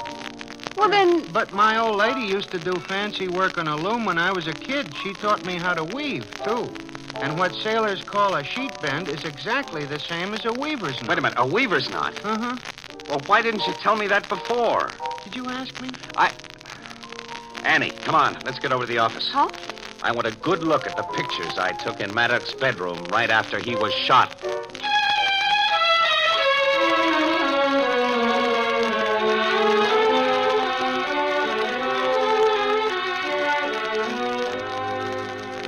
Annie, look here. In this picture, I pulled the drapes back from that casement in order to show the dangling rope ladder outside. Oh, yeah, I remember. Well, only one side of the casement was open. You see the angle of the opening? Angle? No. Now, look, a gun clamped to the open side of that window would point directly at anyone standing in front of the mirror, as Maddox stood when he was shot. Casey. And a strong cord could have been looped around the trigger. then passed around the butt of the gun, and then further passed along the wall of the room behind the bed, and fastened to a thumbtack in the wall near where Inez stood. Well, you think Inez? Inez was taught to tie a weaver's knot when she was a kid, don't forget. It became part of her job to tie them. It's the kind of a knot she instinctively uses. And if you remember, Annie, I stepped on a thumbtack just inside that doorway. But she couldn't have set off a gun trap while we stood within a few feet of her. Why not? All she had to do was pull on a fishing line that we didn't even know existed. And the purpose of the whole setup was that somebody should be with her to alibi her. Well, she did persuade Maddox to go into the bedroom and to fix his tie before that mirror. Yeah, and after the shooting, she made a beeline for that window. Before I got there, she had time to loosen the spring clamp and stuff it inside her dress. Well, naturally, the gun fell, carrying the fish line with it. And the line, only looped around the trigger, naturally, would fall free of it. Well, but Casey, that rope ladder... It was never used. It was hung from the roof simply as a red herring. Oh. You see, there had to be believable evidence that Maddox was shot from outside. Well, I don't believe that Inez Talley has the brains to have planned such a setup. Oh, you underestimate that gal. But I think the plan was mostly Andy Grollo's. Grollo's? That coffin gag, Annie. It wasn't pure coincidence that he got himself and his entire mob a perfect alibi on the night Maddox was killed. Oh, no. We've never kidded ourselves about that. But instead of hiring a killer, as we thought, someone who wasn't a regular member of his gang, he had an inside track on Maddox's girlfriend. And she double-crossed Maddox because Grollo has more money, more brains, and better look. Or maybe simply because she didn't like Nick's taste in neckties. I don't know. Female motives are anybody's guess. Huh. Well, how are you going to prove your pretty theory? Annie, Inez may have something in her apartment that'll tie her up with Andy Grollo. And, of course, you prefer to search her apartment without police assistance. Well, remember, Annie, exclusives earn bonuses for poor newspaper stiffs like us, and Christmas isn't too far away. Mm-hmm. Well, I've been in Inez's apartment, and the locks on her door should be easy for an accomplished housebreaker like yourself. Shall we, Miss Williams?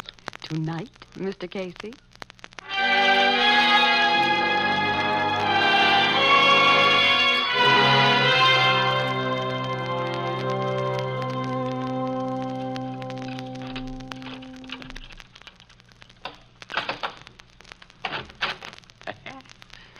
Was a cinch, Annie. No trouble at all. Close the door quick and relock it. All set.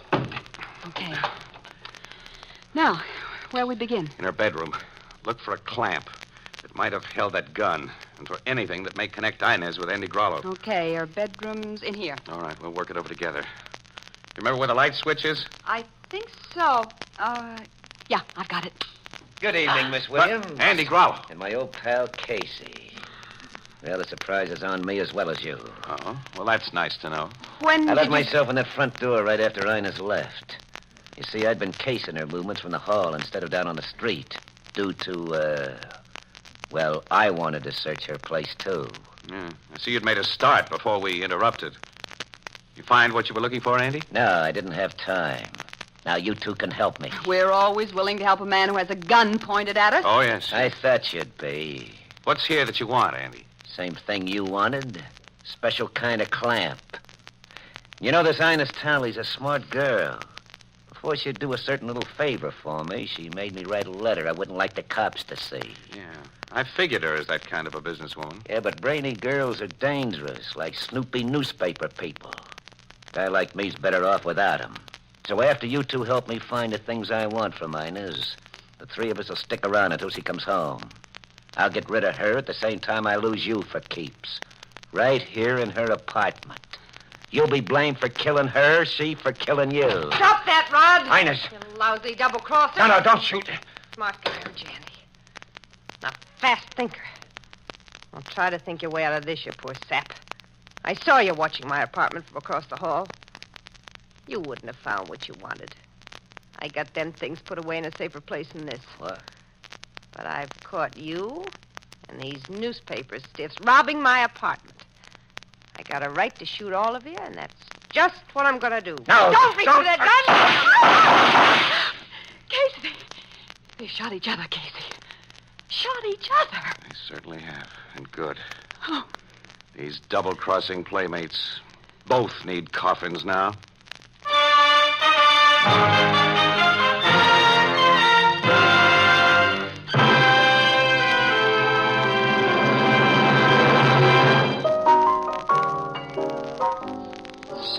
Miss Williams, did the cops find what Andy Grollo was looking for in Inez's apartment? Mm-hmm. In a safety deposit vault, she had a letter he'd written that would have incriminated him plenty in the Maddock murder. Why did a smart guy like him let her have so much on him? Well, he thought he was smarter than he was, apparently, Ethelbert. Andy met her very stiff terms because he was sure he could double-cross her, you see, and get everything back. Well, what was her big motive in playing along with Andy Grollo? Love, money, revenge, or just... No, we'll never know, really. And female motives are anybody's guess. See, Miss Williams, you called me a skinker the other day. What's a skinker? Yeah, Annie. You know, I looked it up, and the only definition I could find was a kind of lizard. I'm no lizard. Well, you didn't look far enough. In the big dictionary, you'll find it also means one who pours drinks. Oh, so I am a skinker. But that sounds like...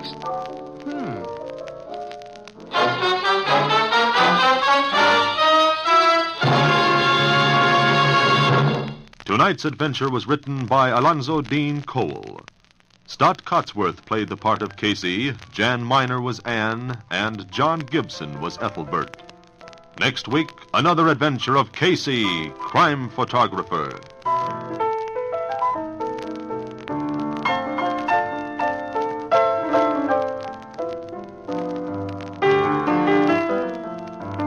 This is the United States Armed Forces Radio Service, the voice of information and education.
The Anchor Hocking Glass Corporation brings you Crime Photographer.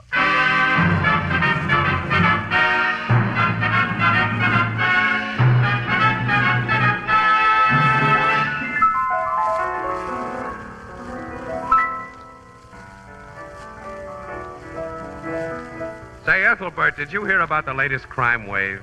What crime wave, Casey? It's a series of crimes that occur regularly every week. What's so unusual about that? Well, for one thing, every one of these crimes is solved in exactly half an hour. Gosh, do they have any idea who's responsible? Why, sure. It's Crime Photographer, brought to you each week by Anchor Hocking, the most famous name in glass.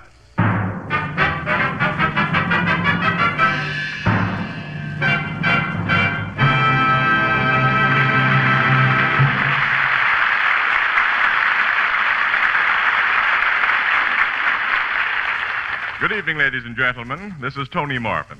Every week at this time, the Anchor Hocking Glass Corporation of Lancaster, Ohio, and its more than 10,000 employees bring you another adventure of Casey, crime photographer, ace cameraman who covers the crime news of a great city.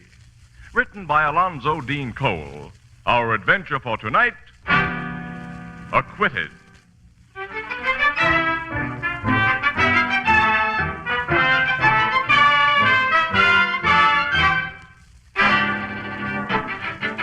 Late afternoon, a sparsely filled courtroom.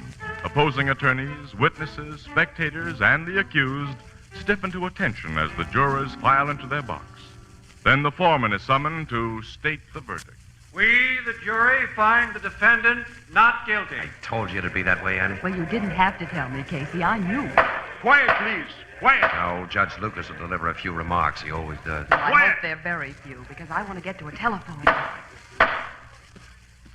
Ladies and gentlemen of the jury, this court thanks you for bringing in a verdict that is altogether in accord with the evidence that was presented to you. And similar thanks is accorded to the defendant's attorney, Mr. Freeman, for his presentation of his case.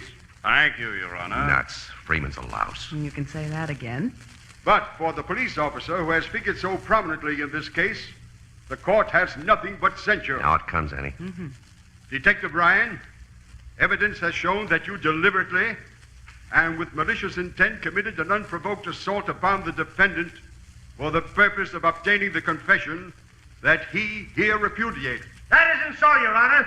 That dirty crook Waldo told you nothing but lies. Quiet! How can a man be quiet when he's blamed for doing his duty?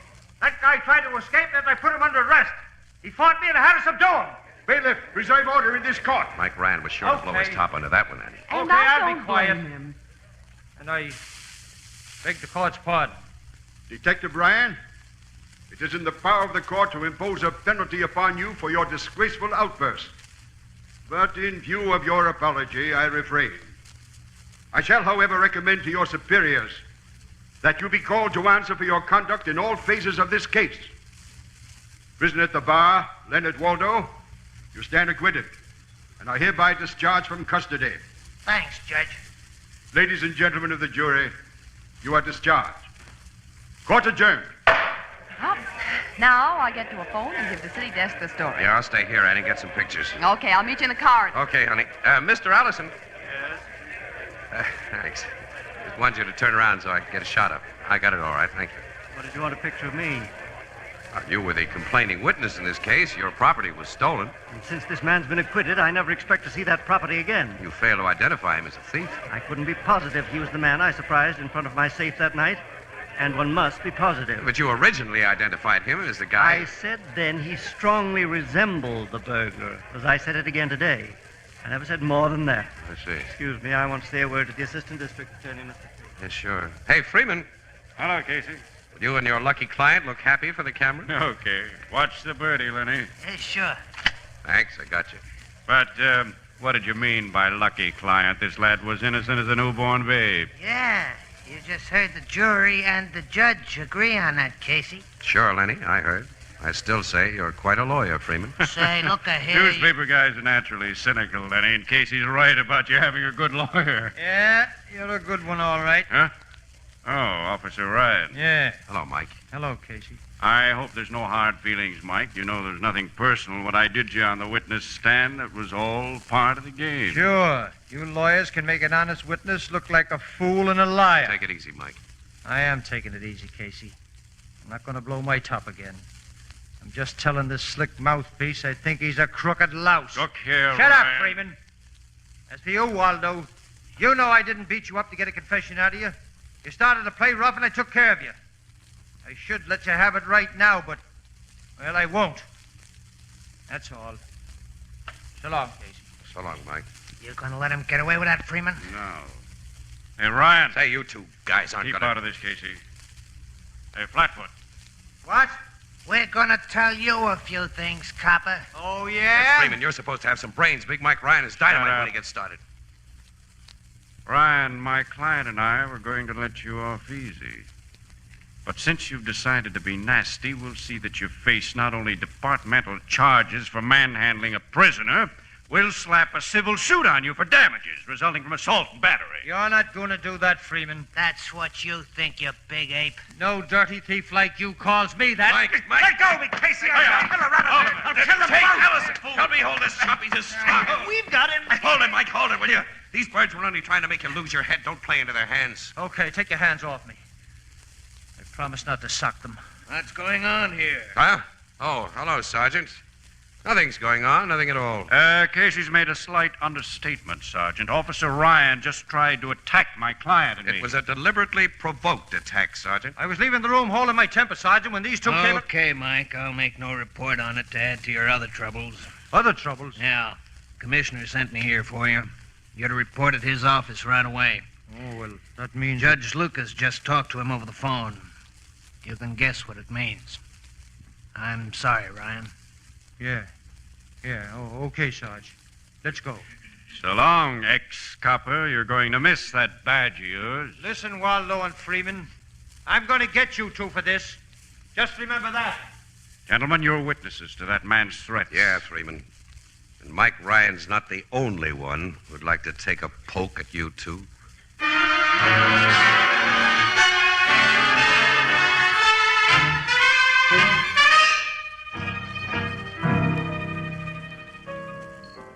Hey, Walter, serve 2 more bottles of beer to these gentlemen.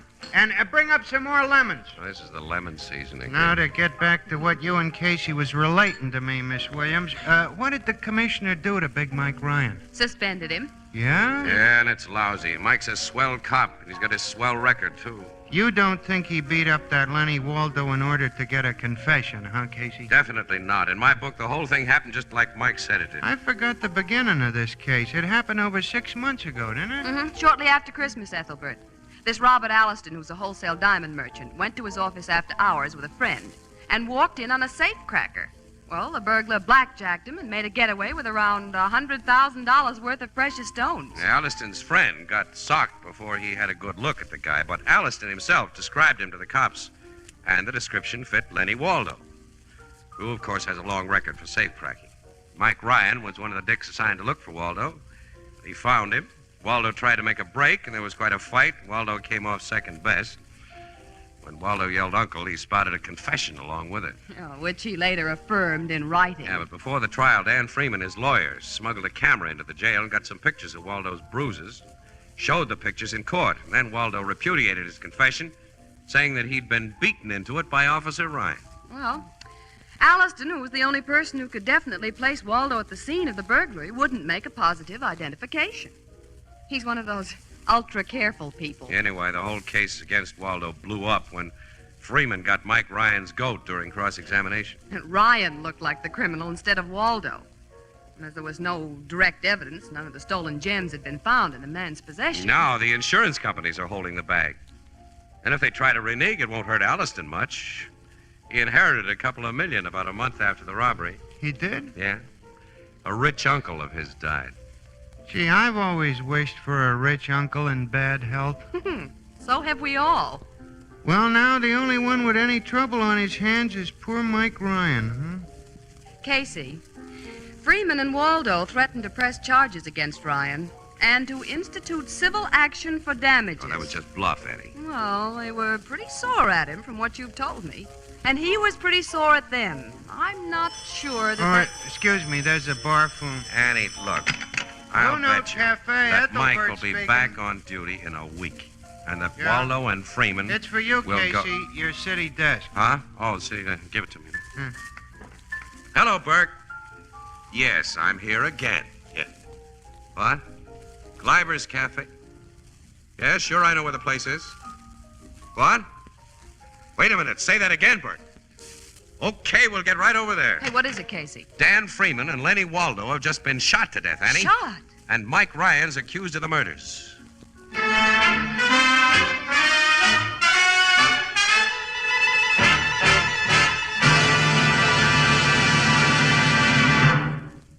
Tomorrow, all over America, cool, frosty drinks will be poured from radiant Sunburst crystal pitchers into sparkling Sunburst crystal tumblers. The radiance of this brand new kind of anchor hocking crystal can be compared to a finely cut diamond, its beauty to the rarest hand-cut crystal. Yet Sunburst prices are incredibly low. Now, here are just a few examples. Sunburst crystal glasses for fruit juice are only 5 cents apiece. Table tumblers, 2 for 15. Big, oversized glasses for iced drinks, only 10 cents each. And to top it all, a magnificent 2-quart pitcher costs only 50 cents. Now, you'd expect to find crystal as beautiful as this only in a jewelry store. But as a matter of fact, all next week, the windows and counters of the retail stores of America will feature brilliant displays of Sunburst crystal, priced from 5 cents up, slightly more in distant cities. Now, you'll recognize Sunburst immediately by its unique Sunburst design. So look for it, ask for it. Sunburst Crystal, a product of Anchor Hocking. The most famous name in glass.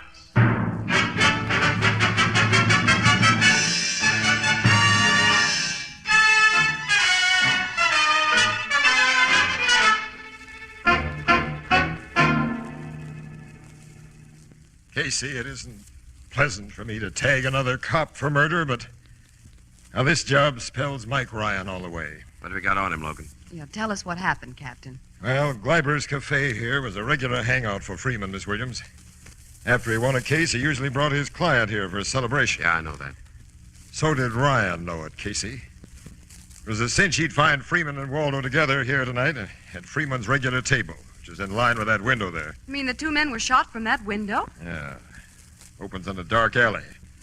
Ryan took 2 quick shots apiece at Freeman and Waldo, scored clean hits, and then made his getaway through the alley. Did anyone see Ryan do the shooting? No, but he left convincing proof that he was the killer. Proof? Look at this. Oh, gold fountain pen. With his name engraved on it. Inspector Mulcahy gave it to Ryan a couple of years ago for being a top-notch cop. Where did you find it, Logan? In the alley, a few yards from that window, where it had fallen from Ryan's pocket. Someone may have lifted the thing from Mike and planted it there, you know. I'd like to believe that, Casey, but... Well, Ryan was seen in this neighborhood tonight. He was? Only a few blocks from here, Miss Williams.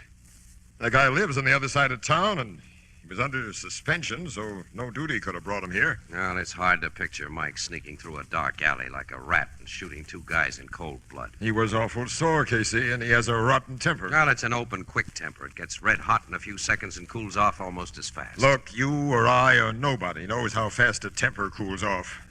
Your guys found him yet? No, but they'll be bringing him in pretty soon. I'm going back to headquarters and wait till they do. You mind if I stick along with you? Come on. Thanks. Annie, take these exposed films back to the office for me, will you, honey? Mm-hmm. Yes, Casey. I'll meet you there later. Now I want to hear what Mike Ryan has to say.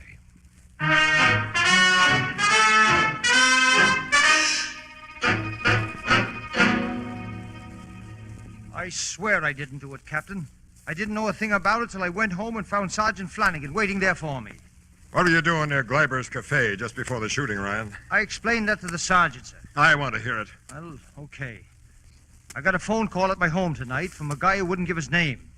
He said he'd give me a tip on the Weinstein robbery last week if I'd meet him on Elder Street between Lexington and Grove at 10:30. Now, you've gotten that kind of calls from crooks yourself, Captain.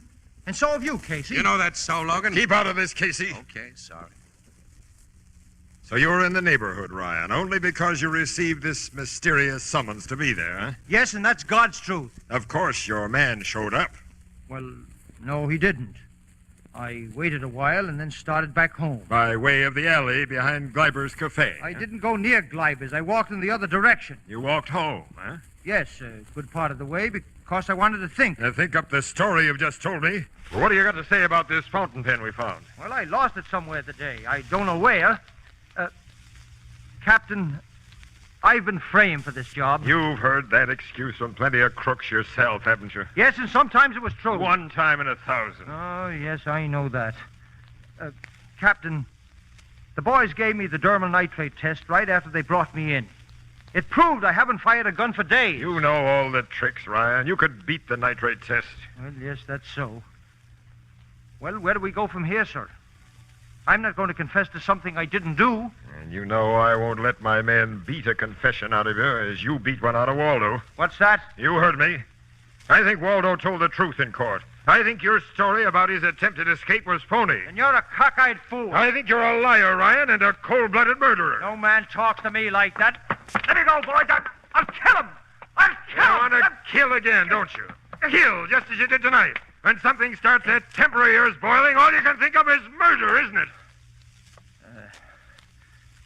I get it. And I fell for your act, Captain.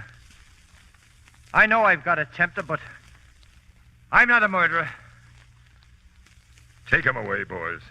Let him sit in a cell a while and think. Maybe he'll get wise to himself and tell the truth. Come on, Ryan. All right. Casey. Yeah, Mike? You're not a cop with a cop's way of thinking. Do you believe me? I think I do, Mike. Thanks. Let's go to that cell, boys. You really believe his story, Casey? Yeah. I think you do too, Logan. You were just putting on an act. I want to believe it because he's another cop, which makes me unreliable. Mike's been a tough cop, and a lot of crooks hate his insides. The quarrel in that courtroom today was pretty public. And news travels fast. Yeah. Mike's threats did provide a swell setup for a frame. A perfect one for anyone who wanted Freeman and Waldo out of the way. Plenty of guys headed in for those two rats. Yeah? Yeah. Well, it's nearly midnight, Logan. I gotta get back to the office and check out and take Annie home. Yeah, after an hour of the Blue Note. Sure, that usually finishes up our day for us. Say, the only time you ever get a bright idea is when you're leaning against that bar. Will you stay there for a couple of hours tonight? Mike Ryan needs a break. Logan, if he's on the level as we're trying to believe, he'll get his break. Right guys do. In books written for children. Anyone ever tell you you had a grown-up brain? Well, I had sense enough not to become a lousy press photographer. So you became a lousy cop. Get out of here. I want to think. What with? Nuts to you. So long, Mug. So long, Sap. And nuts to you.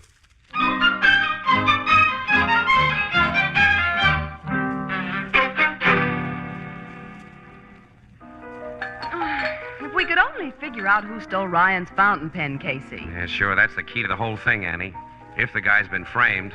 But some dip might have let it slip out of his pocket. He may have lost it on the street. Somebody picked it up. Yeah. As soon as you get that ice chop, Joe, go down the cellar and bring up some more club soda. You hear me, Joe? Okay, Appleboy. Oh, gee, I'm tired, Casey. I just had to mix up highballs for a party of 8. Party of 8 is a pretty young person to be drinking highballs. Huh? Nothing. Oh. Oh, I get it. It's not bad. Not bad at all. It was terrible. Not that Was bad, it? Annie. No. Yeah, I guess you're right, Miss Williams. You two still puzzling over that murder? I'm getting nowhere, Ethelbert. Say, ever since you come in, I meant to tell you and forgot. I heard something funny tonight about them guys who was killed. What? I got talking here at the bar with a young fella I know. He's studying to be a lawyer. Bunny Shell, his name is. And he said he sat in on Waldo's trial for a while today, to kind of pick up pointers. So? Well, so he said he was very much surprised that Dan Freeman didn't tell the jury about Waldo's alibi. Well, he would have if the rat had an alibi. This young fella said he had a dandy. Oh, now, how did he know? Well, he'd seen Waldo a lot of times at a bowling alley where he goes to, and he knows Waldo was there at the time he was supposed to be robbing that safe, because Waldo picked a fight with him. Almost. Hey, wait a minute. He can't be sure. Sure he's sure. Well, okay, a good alibi would have gotten Waldo out of jail right after he got in. The guy Ethelbert talked to is nuts, Annie. No, he ain't, He's always talking to Casey. nuts. No, he's a nice fella. Smart, too. He said he got so curious about why no alibi was mentioned at the trial, he went up to the bowling alley and checked. Guys who worked there told him Dan Freeman had come around there after Waldo was arrested and got him to sign papers about him being there at such and such a time. But they didn't hear from him again. Did he tell you what bowling alley it was? Yeah, the Acme on 11th Street. Acme, all right. Annie, come on. We're going to do some checking there. Why? It may be Ryan's break. Oh, I don't get it. Annie, if this story's true, the whole thing is simple. I'll know who really killed those two guys tonight and why.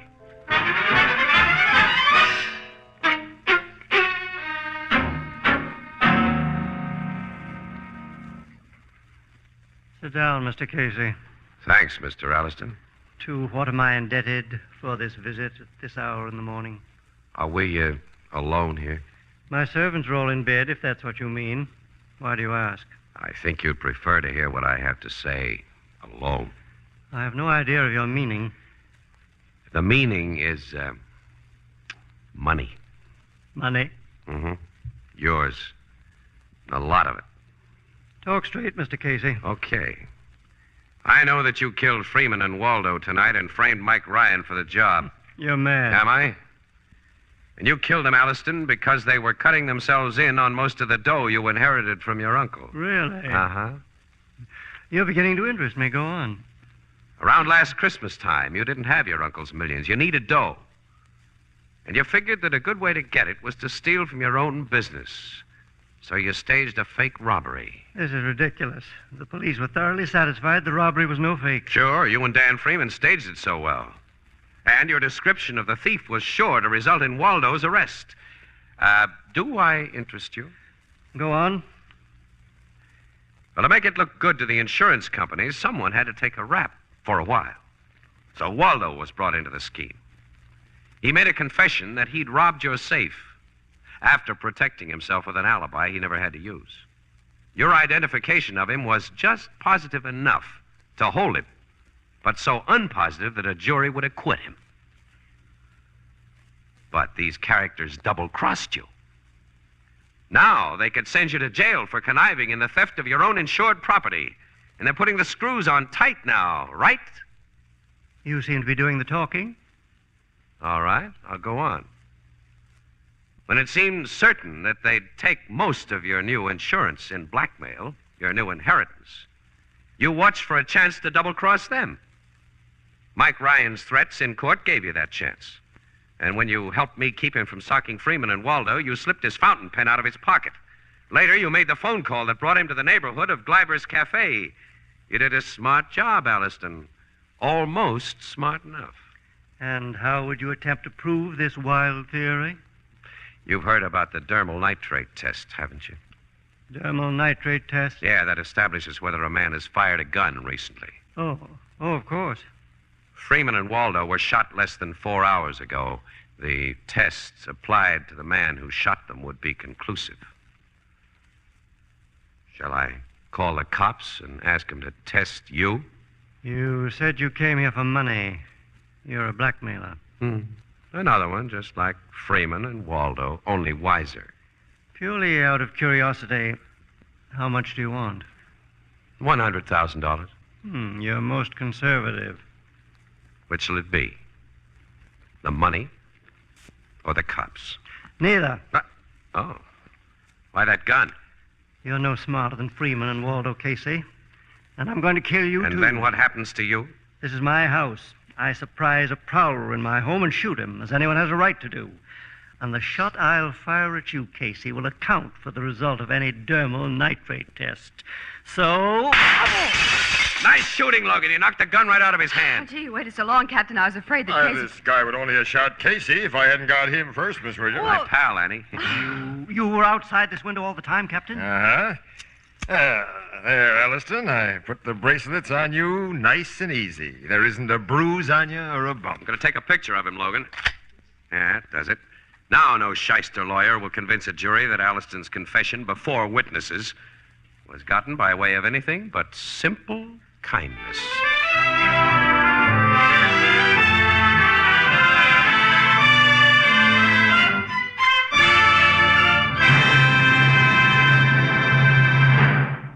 We'll join the crowd at the Blue Note in just a moment.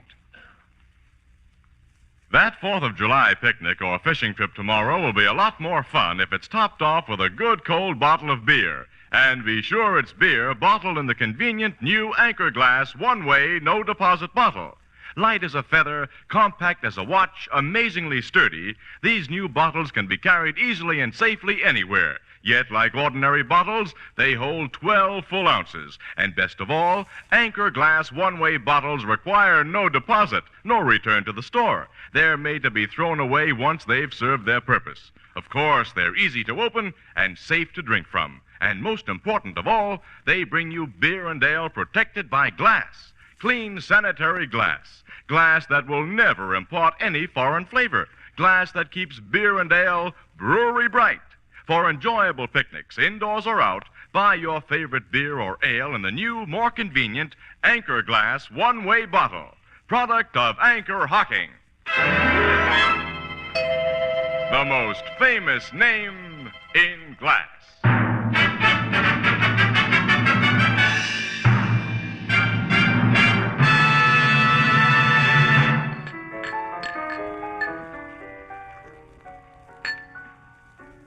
Mike Ryan's back on the force, huh, Casey? Naturally, Ethelbert. Mm-hmm. And reinstated, with apologies from the commissioner and Judge Lucas.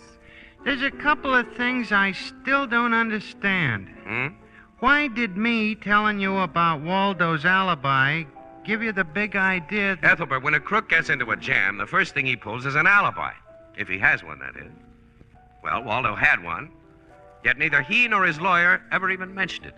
No, there had to be a reason. Sure. The only reason must be that He wanted to be thought guilty of that robbery. Oh, which was covered by insurance. So they were trying to fool the insurance companies. That's right. And they'd have no point in doing that unless the insured person, Alliston, was in on the deal. And then, knowing Alliston had inherited big dough, it was a cinch to figure the blackmail angle. Oh, sure, the whole thing was perfectly simple. Yeah? Simplicity itself. Casey, there's a couple of things I still don't understand. Would you mind explaining that again? Come on, Annie. This is where we came in. Good night, Ethelbert. Good night. Huh?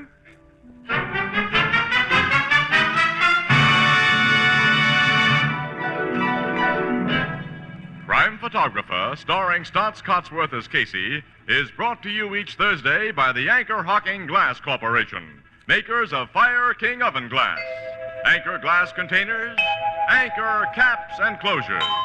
All products of Anchor Hocking, the most famous name in glass.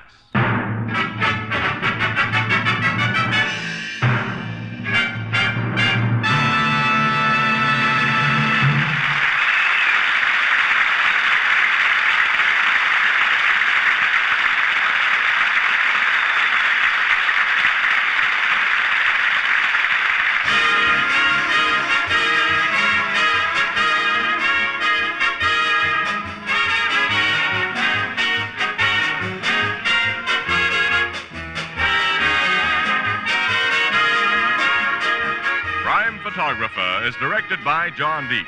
The original music is by Archie Blyer, and the program features Miss Jan Miner as Anne and John Gibson as Ethelbert. This is Tony Marvin saying goodnight for the Anchor Hocking Glass Corporation of Lancaster, Ohio, with offices in all principal cities of the United States and Canada.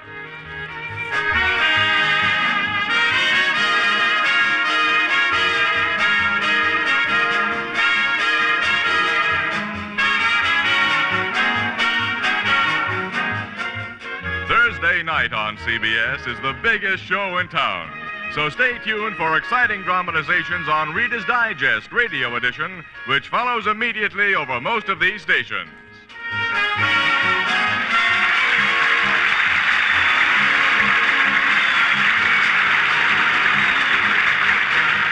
This is CBS, the Columbia Broadcasting System.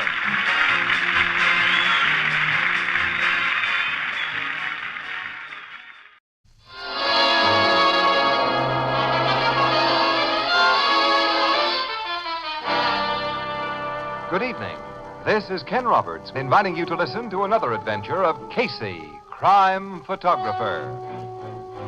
Ace cameraman who covers the crime news of a great city. Our adventure for tonight, the disappearance of Mr. Dizzel.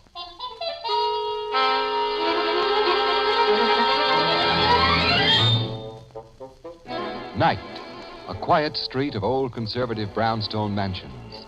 On one of them, a small bronze sign bears the modest legend, Adam Dizzel, dealer in rare books. Approaching this house, but on the opposite side of the street.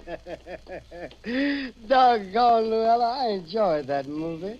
Them two fellas was funny. Pretty good, all right, but 11:30 is too late for us to be coming home, Henry. I got to be up cooking breakfast for Mr. Dizzel by 7 in the morning. Yeah, we both got to. Mr. Dizzel seems to be keeping late hours himself tonight. There's a light showing behind the blinds in his office. Yeah. What was that? Somebody shooting guns. In our house. Mr. Dizzel's house. Somebody's busting out our door, running down the steps. Yes, 3 men. 2 of them is carrying the third man. Yeah, they're getting in that automobile. Now, you stay here, Luella. I'm going to... No, you stay right here till we find a policeman. Let me look for a policeman. I see 2 of them coming, Henry. They heard them shots. That car's getting away. Police! Police! All right, we're coming. What happened? 3 men in that black sedan, officer. We saw them come out and... I'll commandeer a car and go after them. Schultz, you see what the shooting was about. Okay, Sarge. The shooting was in our house, Mr. Dizzel's house. Hey, you come with me. We'll get inside. You two work for Mr. Dizzel, don't you? Yes, sir. We keep house for him and Mr. Lawrence. We live down in the basement. Yeah, that front door's wide open. It sounded like them shots was fired in Mr. Dizzel's office. His office door's closed, Luella. Yeah, and it's locked, too. I'll bust it here. Yeah, that did it. Oh, there's blood on the floor there. Blood! Yeah, and the office is empty. Where's Mr. Dizzel? What happened to Mrs. Dizzel?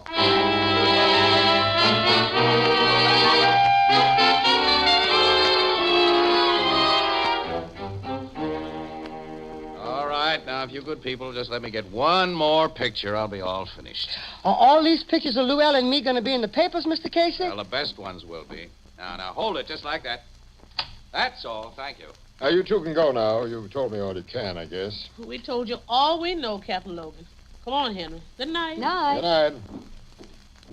Well, I suppose you give us a lowdown on this business, Logan. Annie and I just got the assignment. You so and late. Miss Williams are slipping, Casey. The other cameras and reporters were all finished before you two showed up. Well, that's the breaks. Sometimes they work the other way. Oh, what have you learned about the shooting, Captain Logan? Nothing of much value yet.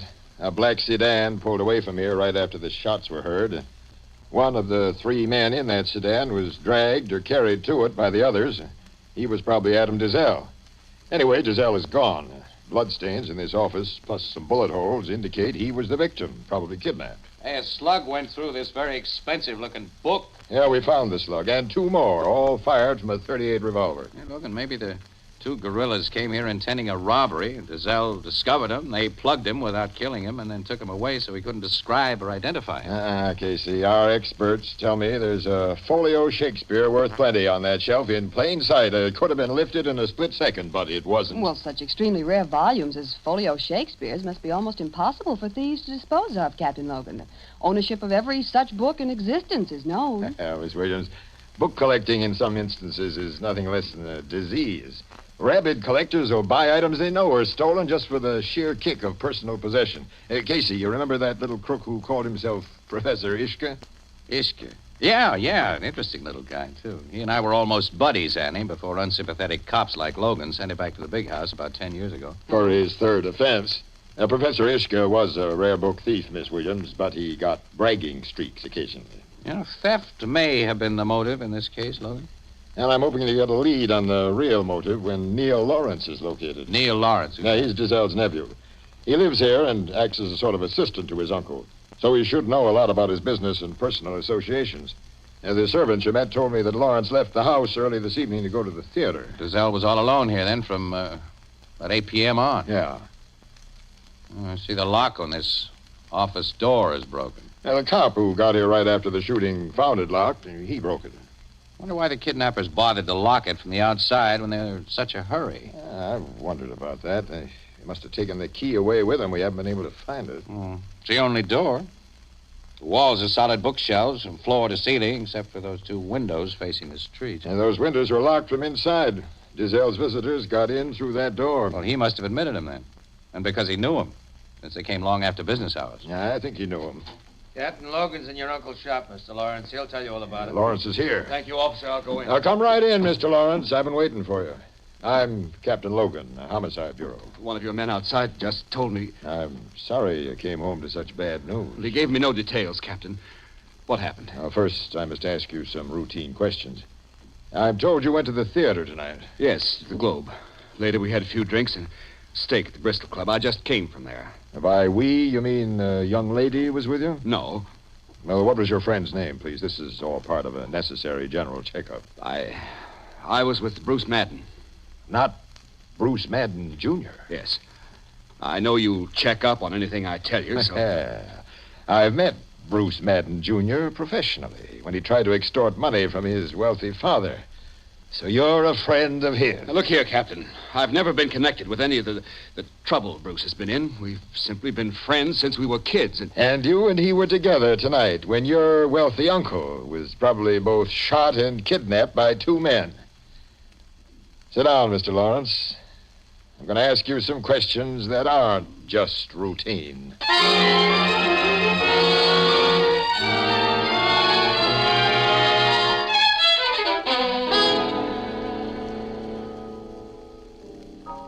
Captain Logan thinks Dizzel's nephew, this Neil Lawrence, had something to do with his uncle's kidnapping, huh, Casey? He's about convinced that Lawrence and his pal Bruce Madden, Jr. had everything to do with it, Ethelbert. Police checkup shows that Lawrence and Madden left the Globe Theater about 11 o'clock, and they didn't show up at the Bristol Club until after 12:30. The shots inside Dizzel's place were heard at 11:30. But why should this Lawrence put a snatch on his uncle? And who's Bruce Madden, Jr.? Oh, don't you ever read the papers, Ethelbert? Oh, sure, Miss Williams, but... Oh, Bruce Madden Jr. is the playboy son of that rich millionaire. Yeah. Several months ago, Madden Sr. washed his hands of the young screwball and cut off his supply of easy money. Then young Madden tried to extort money from his father. Now, Logan figures that he and Bruce Jr. got desperate for the old green stuff and put the snatch on Dizzel in order to get it. It listens to me like he figures right. Has he put Lawrence and Madden under arrest yet? No, because he hasn't got any real evidence. They're being watched every minute, though. Well, Neil Lawrence doesn't look to me like a kidnapper. He's a good-looking young guy, Ethelbert. Well, now, that has nothing to do with my opinion. We're not even sure there's been a kidnapping. No, not yet. Until there's some proof, such as a demand for ransom, I'm going to believe, well, that Neil Lawrence is simply a victim of circumstances.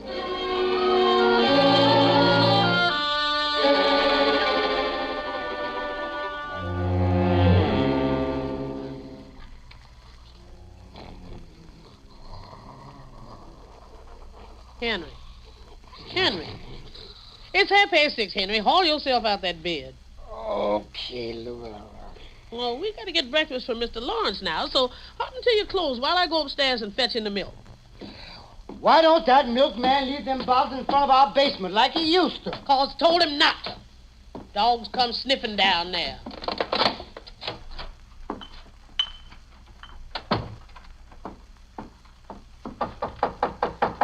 Mr. Lawrence? Yes, Llewellyn? It's time to get up. I haven't been to bed. Oh, of course you're so worried about your uncle. Well, Mr. Lawrence, here's a letter addressed to you. A letter? Yes, it was lying half under the door when I took in the milk. It's got no postage stamps on it. Well, let's see it. Mr. Lawrence? Mr. Lawrence, you look funny. Is there something in that letter about your uncle? It's from my uncle. From Mr. Dizzel? Yes, I must phone the police. Letter tells me he's being held by kidnappers and that I must raise $150,000 to ensure his safe return.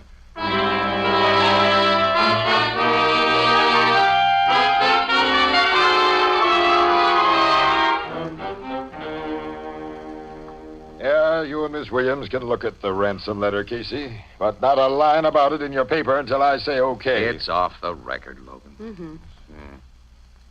He even tells Lawrence how to raise the money. He's to pledge or sell securities and books and borrow whatever else is required. You sure this letter is in Dizzel's handwriting? It's authentic. We've checked on that. And someone came here during the night and stuck it under the front door. Miss Williams, Lawrence stuck it under the door from inside. 4 of my best men were watching the outside of this house, and they say no one came near that door except the milkman. Well, maybe the milkman. We're investigating him, but Lawrence is our guy, plus young Madden. Now, last night they forced Dizzel to write this letter. Then, sometime before morning, Lawrence slid it under the street door for Luella Clarence to find when she went for the milk. Annie, it looks like the good-looking Mr. Lawrence all the way. Well, you'll let Lawrence raise the ransom dough, then, according to the instructions of this letter, Logan. Yeah, he's out on that job now, trailed by my guys and 2 FBI agents. FBI? I notified the feds the moment this letter proved we had a kidnapping case. And they've been nice so far and haven't taken it completely out of my hands. Excuse me, gentlemen, and Miss Williams. What is it, Mrs. Clarence? Well, I got to think that maybe you all come up here without having much breakfast and would like some hot coffee. Coffee? Hey, I would. Oh, me too. Well, I got some percolating back in the dining room. Lead us to it. Come on. You know, the dining room is just behind this room. But you got to go out and around this hall to get to it. This shop here used to be the parlor before Mr. Dizzel had it built into a bookshop. Did you work here when it was just a residence, Llewellyn? No, Mr. Casey. Henry and me come here to work about 6 years ago, just a little before Mr. Lawrence did. And Mr. Dizzel, he had the place changed for his bookshop long before that. Well, sit down at that table and I'll serve you coffee and sandwiches. Uh-huh. And sandwiches? Oh, they're just made out of odds and ends I had in the icebox. I was going to open up some canned ham and chicken to keep for emergencies, but I found that man who might have ate them up. Your husband's an icebox robber, Luella? Henry declares up and down he didn't touch nothing, Miss Williams, but he's lied to me before. Here's your coffee. Oh, Luella, you're a friend in need. And, yeah. Dig into him. I got the makings for more. You're a Entertaining a mob who won't hesitate to ask for more, will it? Well, that's the kind of people I like to feed. Well, it's pickles for me. Yeah, it's some fireplace you have in this dining room. Isn't it a beauty, Casey? It's so big. Oh, poor Mr. Dizzel loved that old fireplace. But it burned up so much wood. My Henry got miseries in his back from toting it. Napkin, Logan. Oh, thanks. Oh, there's a telephone. Excuse me, Oh, please. you have an extension here in the dining room. Hmm? Yes, sir. Mr. Dizzel put extensions all over this house. Hello? Yes, sir. Oh, just a minute, sir. It's for you, Captain Logan. Your headquarters calling. Thanks. Hold this pickle, Casey. Got it. Logan speaking. Identification positive? When was he found? How long have you been dead? I'll leave Sergeant Martin in charge here and get right up there. What is it, Logan? Yeah, what's up? Quite a coincidence. Another dealer in rare books, a guy named Vladimir, has just been found shot to death in Eastview Park. And according to the medical examiner, he died at about the same time last night that Adam Dizzel was taken from this house. And to make the coincidence more coincidental, Ethelbert, it appears that this second book dealer, Vladimir, was killed with a .38 slug of the same type used in the Dizzel shooting. And he wasn't killed at the spot in Eastview Park where his body was found. No, the medical examiner says that the corpse was thrown out of a moving automobile. What kind of a book dealer was this Vladimir? About as different from Dizzel as a piece of glass is different from a diamond. Dizzel's a big timer with an A1 record, while this Vladimir character has been indicted several times for having stolen books in his possession. From what you've told me, I can't see any real tie-up between his murder and the Dizzel job. The way that ransom letter was found nails Lawrence for his uncle's kidnapping. And it ain't possible that he and his pal Madden could have been shooting up this Vladimir at the same time. Now, the evidence against Lawrence is purely circumstantial, Ethelbert. Oh, I got some cleanup work to do at the office. You coming over, Casey? No, I'm through for the day, Annie. I'll wait around for you here, huh? Okay. See you both later. So long, Miss Williams. Wish I knew more about the rare book racket. I don't trust coincidences, Ethelbert. There must be some connection. Hey, between... Ethelbert, how about a little service? Oh, be right with you, Mr. Evans. Excuse me, Casey. I gotta wait on a customer. Yeah, oh, sure, pal. Go ahead. Hello, Casey. Huh? I've been waiting and watching for you to be alone. Yeah? Don't think I know you, brother. And I've lost weight and considerable hair since the last time you saw me. Prison never agreed with me. Hey, wait a minute. You're the guy that used to call yourself Professor Ishka. Yes, quite. Well. When'd you get out? I'm glad to see you. Only last week. What do you know? Captain Logan and I were talking about you only a few days ago. Running into you now, Professor, is like the answer to a prayer. This meeting is not accidental, Casey. I've been trying to reach you all day. Yeah? Why should you want to? I want to talk to you about Adam Dizzel and Paul Vladimir. Uh-huh. Well, coincidences do happen. What do you know about those two? I was in their racket. Yes, I remember. But you may not recollect a stolen autographed copy of the first and only edition of Mrs. Browning's Sonnets by E.B.B. was responsible for my most recent experience as a guest of the state. Yeah, it's because I recollected your specific talents that wait, there's a vacant table in that corner. It'll be just as well if certain people don't see me with you, so I'll talk fast. Okay, go ahead. Casey, I'm not a stoolie, so I can't go to the police. But I've got to get a guy, and you can help me. Talk straight, Professor. Is this straight? Paul Vladimir was my brother. Huh? And Adam Dizzel killed him. Dizzel killed Vladimir? Yes. Casey, the rich and respectable Adam Dizzel, the reliable expert, has been the biggest fence in the hot book racket for 20 years. Are you on the level? 100%. Dizzel has also been the biggest double-crosser in the racket. My brother Paul and two other gentlemen, whose names you don't have to know, went to his place to collect for some hot stuff they'd passed him on consignment. He'd sold the stuff, but he refused to pay. He'd attempted that sort of thing before. Paul swung a punch at him. Dizzel thought the three were about to gang up on him, which they were. So he pulled a gun and began shooting. Paul got a bullet in the chest. The others carried him out and went away fast. It was Vladimir, not Dizzel, who was taken away in that black sedan. Yes. When Paul died in the car, his friends couldn't risk being found with his body. They had to dump him in the park. What happened to Dizzel after the shooting? He took a run out, of course. There wasn't any kidnapping. Why have you told me this? Casey, I'm an ex-convict. My word is worth nothing to the police. And, to preserve my criminal standing, of course, I don't dare talk to him anyway. I don't know where Dizzel is hiding out, but with the information I've given you, I think you can find him and see that he pays for the killing of my brother. I'm going to be pretty sore if this turns out to be a bum steer, Professor. Casey, believe me, I'm leveling all the way.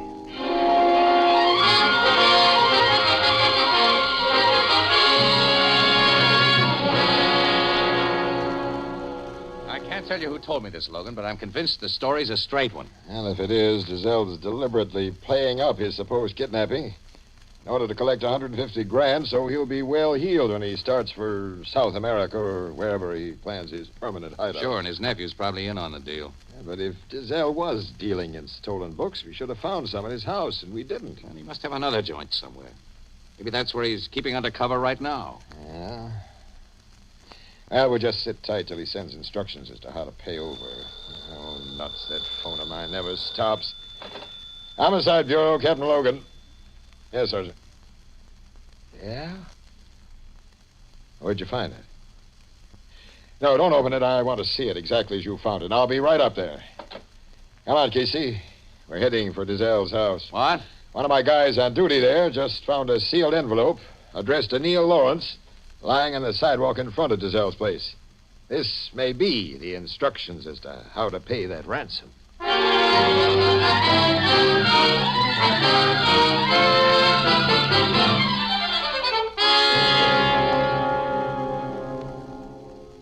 It's a letter of instruction from Dizzel, all right, Casey, but not of final instruction. Here, read it. My dear nephew, my captors demand that you bring the $150,000 I have begged you to raise to my house by tomorrow at the latest. There, it must be kept in readiness for instant delivery. Logan, come outside with me. I want to ask you, Sergeant, something. What? Come on, will you? Hey, Sergeant. Yeah, Casey?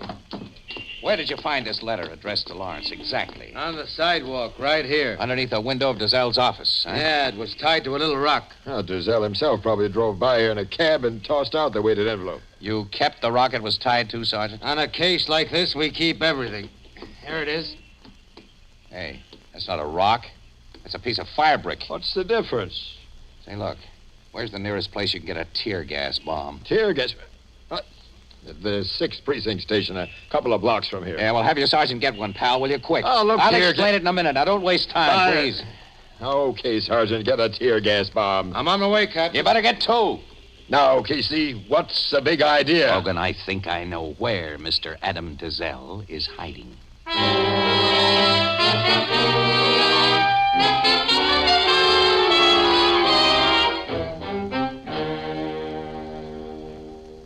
Casey, if you're right about this, and I'll give you my shield, and you can teach me how to operate a press camera.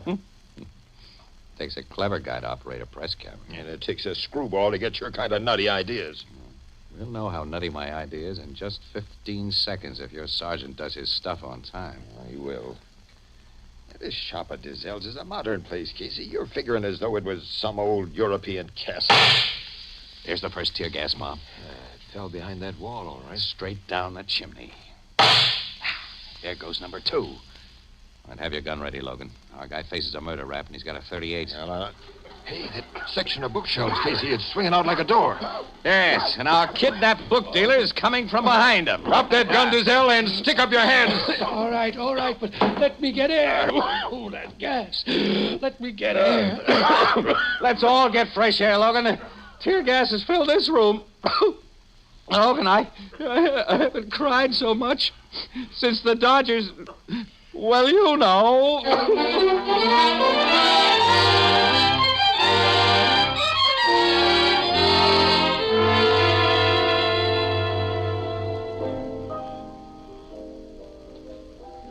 That fella Dizzel was hiding in his own house, Casey, in a secret chamber? Secret chamber describes it too romantically, Ethelbert. When Dizzel had the living room of that old mansion remodeled into an office and a bookshop, He had bookcases built across the opening of a very big fireplace that was there.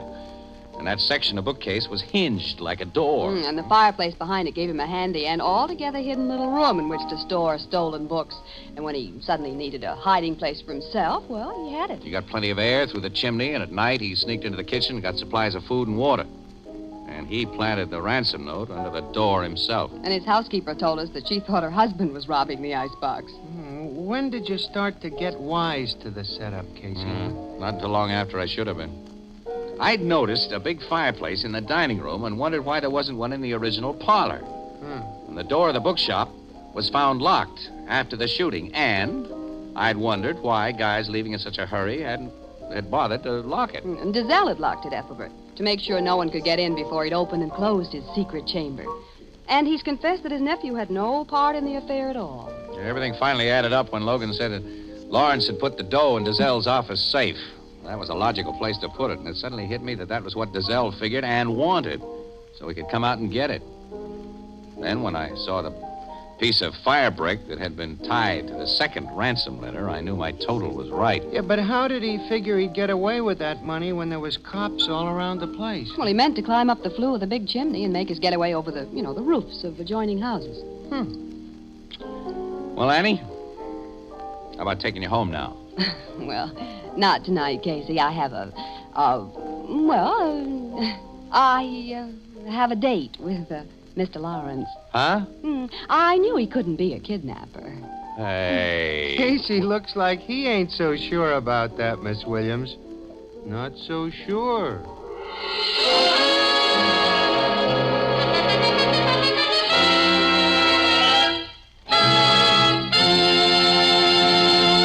This is the United States Armed Forces Radio Service, the voice of information and education.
This is Ken Roberts inviting you to listen to another adventure of Casey, crime photographer.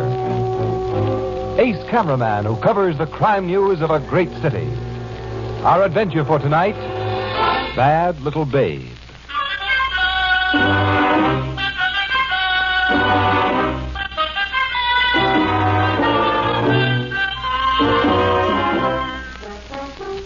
Night. In his rather untidy bachelor apartment, Casey slumps comfortably in an ancient, overstuffed chair, reading a popular mystery story. Oh, just when I'm about to find out who's done it. Hello. Mr. Casey, Yeah? what time do you go to work tonight? Well, 12 o'clock. I'm on the lobster shift this week. Who is it? Then in about half an hour from now, you'll start walking toward the garage where you keep your car. Yeah? Don't do it.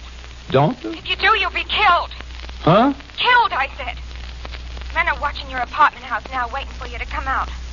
Call the police and tell them to get those Wait a men. minute, who are you? Never mind that. Phone the police and don't leave. Now, look here. I can't talk Tell- anymore. Goodbye. Hey. Oh, nuts. It's just a gag.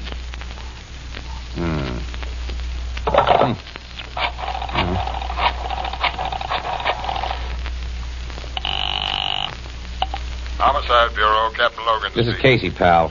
Oh? now. Say, look, I'm probably wasting your time, pal, but I just got a screwy phone call that might be on the level. Screwy phone call? Yeah, now, if this turns out to be somebody's idea of a practical joke, I know how you'll use the needle, Logan, but a gal just phoned me. I didn't recognize her voice, and she wouldn't give her name, but here's what she said.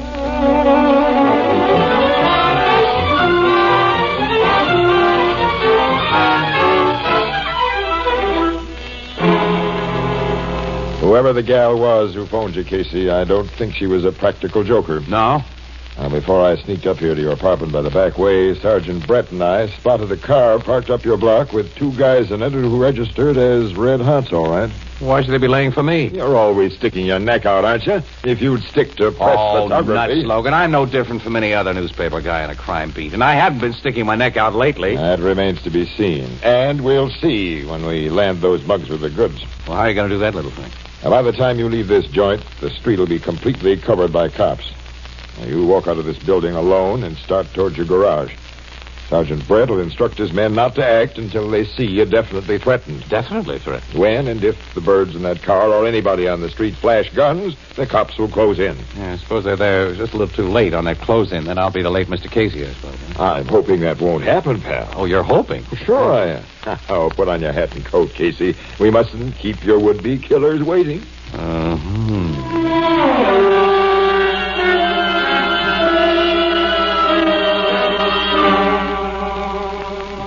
Suspicious car is way up the block there, Casey. A black sedan. And the gunner will probably wait until you're nicely outlined under the next street light before... Yeah, I'm going to make a swell target there, Logan, you know. You'll be safer than in church. There are at least a dozen cops covering you. I can't even see one cop. You don't think I told Brett to post him where they could be seen, do you? There's his signal that everything's all set. Now, he's in a car around the corner.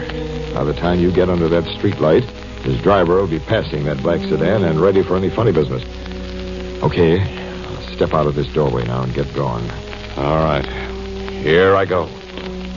Don't worry, pal. Oh, I'm not worried. No, not at all. Ah, well, the whole thing's probably a gag. Some dame with a moron's sense of humor. There'll be a nice big clay pigeon under that streetlight, though. Well, this is it, I guess. Well, nothing happens. I knew this was just a gag. Don't do that! Hard into it, guys! Are you okay, Casey? Yeah, I seem to be all in one piece, Logan, but a couple of slugs whizzed by awful close. Guys have everything under control up there. Come on. Yeah, I want to see these mugs. Sergeant, what did you do to him? Well, we couldn't take chances, Captain. Yeah. Both dead, huh? Well, you had no choice. Casey, take a look at these stiffs. Do you recognize them? No. Never saw either one of them before. That means they were hired to get you. But why? Come on down to headquarters, Casey, where we can look for the answer in comfort.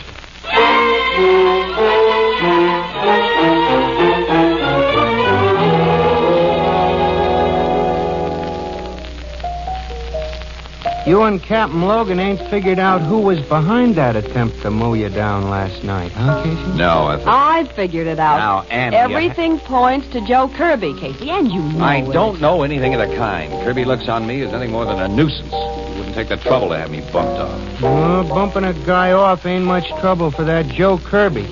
He's got the smoothest working crime organization in this town. You've been much more than a nuisance to him. He knows you've done your best to trace the murder of Sam Alberts to him. I haven't gotten anywhere with my tracing, have I? Well, he may think you've gotten further than you have. And you didn't let me finish about his reasons. Now, you've tried to interfere with his personal affairs. Oh, you mean that... I mean Sandra Lamson. You've done everything possible to keep her away from him. I've got nowhere with that project either. Who's Sandra Lamson? Oh, poor little rich gal who's seen too many glamorous gangsters in the movies. And she's fallen for Joe Kirby, and he likes her. You butted into that sort of thing, Casey? Look, I've known Sandra ever since she was a kid. Her father was Judge Lamson. He was a grand guy, and he did me a whole lot of favors. He was a judge who got killed in that auto smasher. That's right, about 6 months ago. The kid's only 19. She's got no relatives except a couple of old maid aunts, and she's pretty, too. So, to protect her from the wolves, our Mr. Casey elected himself her guardian. Well, and somebody had to. She's a good kid. She's a bad little babe. And you're simply being stubborn. And there's still another thing that ties those gunmen up with Kirby. There's nothing that ties him up with Kirby. Look, will you ever let me finish what I start to say? Well, and you... all right, go ahead. Thanks. Who do you suppose the woman was who saved your life last night? The gal who called you on the phone? I've told you, I don't know. Well, she must have had a motive for a tip-off. Naturally. Emma Humphreys had a swell motive. What? Emma Humphreys? She's Kirby's old girlfriend. Yes, Ethelbert. Until that Lanson day came along, Emma Humphreys' standing was number one. And lately, she's been given the old gradual freeze. Yeah, that's right. She must be boiling at the Lanson kid. And, Casey, you're the only person who's tried to break up the affair between her and Kirby, so... She sure had a motive for tipping you off, Casey. Yeah, but Well, I'm going to have a talk with Emma Humphreys. Oh, you're finally waking up. I still think you're doping this thing wrong, Annie. But just to show you that I'm not stubborn, That I want to see. Okay, all right now. But wait a minute, though. I can't go direct to Emma. If she gave me that tip, and if Kirby was behind those would-be killers... Sure, you'd be putting her in a spot. Yeah, but I can't... Darn that phone. Always, when I'm busy listening... Oh, gee, we got to dope out a safe way to get to her, Annie. Blue Note Cafe, Ethelbert speaking. Let me think. All right, think. Just a minute. Your city desk, Casey. What's it? Oh, nuts. You keep on thinking, Annie, while I go to the phone. Hello, it's Casey speaking. Underhill Road in Garland Park, yeah. Yeah, I got... Hey, wait a minute. We're not on duty, Burke. Oh, you thought this assignment had interest us because... That's your theory about last night, huh? The body's been identified as... What? Thank you, Burke. Yes, we'll start right away. Sir Casey. Oh, I boy. think I figured a fairly safe Forget it, way. Ann. Forget it. Huh? Emma Humphreys has been murdered. Emma Humphreys? Murdered. Since the news stories about my life being saved by a woman's phone call hit the streets this morning. Casey. Yes, and our city editor has exactly the same idea you have.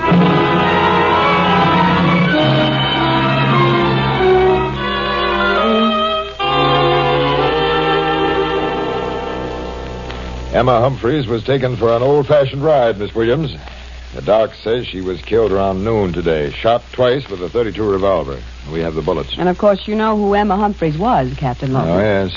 And I've given orders to have Joe Kirby brought to headquarters as soon as he can be found. Annie has a theory about Emma Humphreys and Joe Kirby, Logan. So have I, Casey. I've concluded she was your tipster last night, and that he found out she spoiled his murder plan for you. You know, pal, so have I now.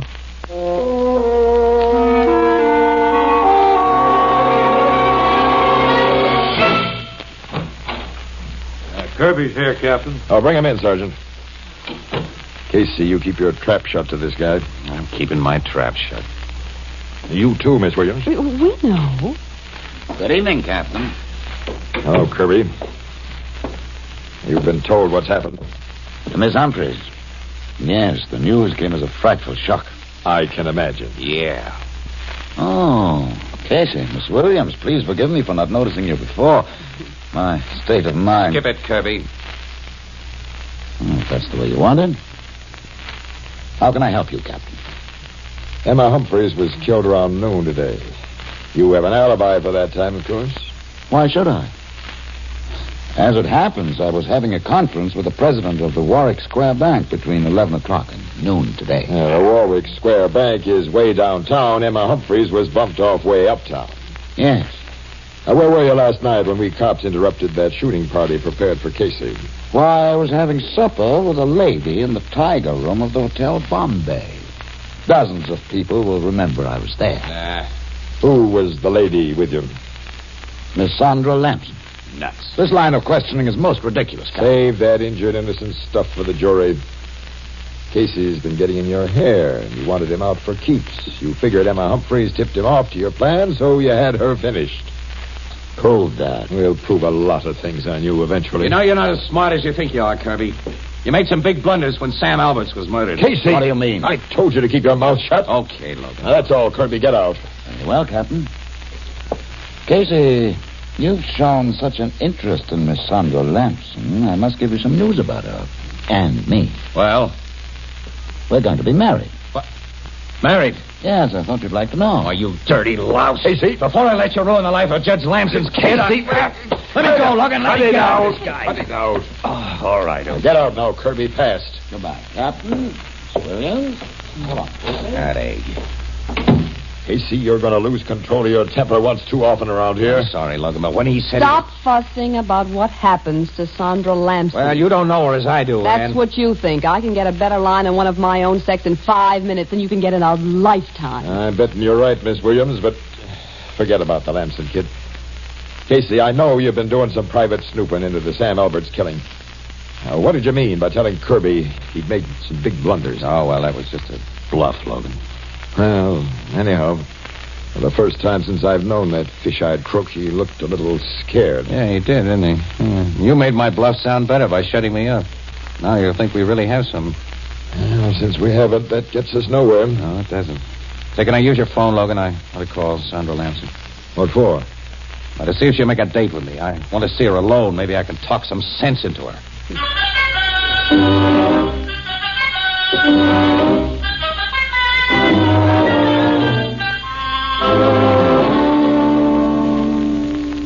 Come on into the library, Casey.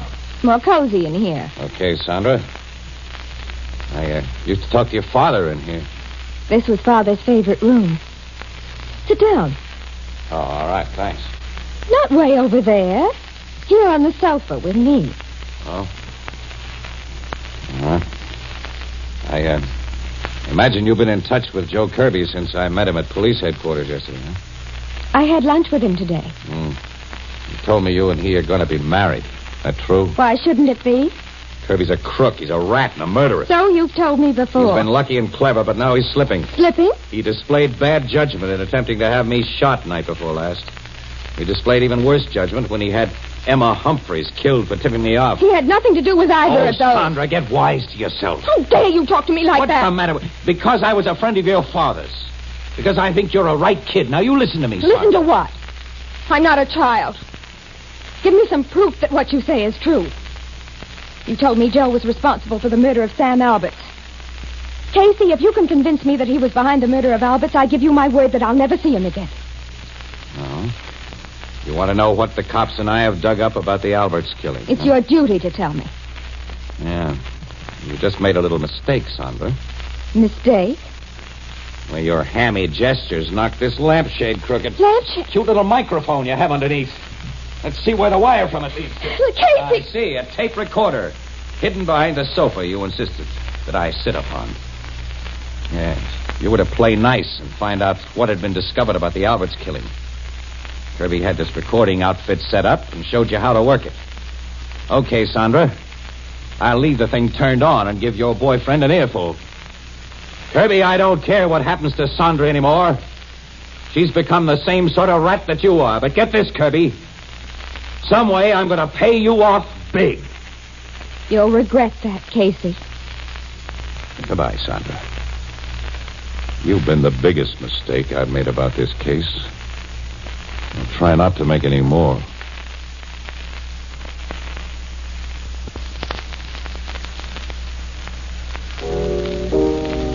That Sandra Lamson sure turned out to be the bad little babe Miss Williams called her. Huh, Casey? Yeah. Oh, don't rub it in, Ethelbert. Well, she used to be a good kid, Annie. From what you've told us, Casey, you talked pretty big into that recording machine about paying Kirby off. How are you going to make good? I don't know. I was sore and shooting a big mouth off. But you've made his grudge against you more personal than ever. I wish Captain Logan hadn't let you talk him out of having you guarded. Logan knows I got sources of information that completely dry up if there's a smell of cops around. You got some crook in mind, Casey, who No. But I passed the word that the paper's willing to pay plenty for information, which it is. And in the meantime, you may walk into another trap. Forget it, kid. I'm keeping my eyes open. One of the few times in my life, as a matter of fact, I'm toting a gun. You really are? Yeah, Logan insisted on it. The darn thing feels like a lead weight in my pocket. Well, Annie, it's only 8 o'clock. We don't have to go to work till midnight. You like to see a movie? Excuse me. One down the street. No, I don't think so, Casey. Blue Note Cafe, Ethelbert speaking. Well, why not? Because I'm so worried about you, I wouldn't enjoy it. Just a second. You're wanted on the phone, Casey. Well, who is it? Well, a guy wouldn't give his name, but he said to tell you it's important. Oh, probably isn't. Hello, Casey speak. Yeah? Wait a minute. Who is this? Lou? Okay, I'll start right away.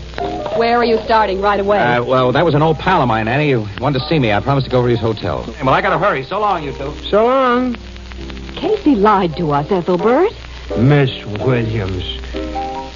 I think he did.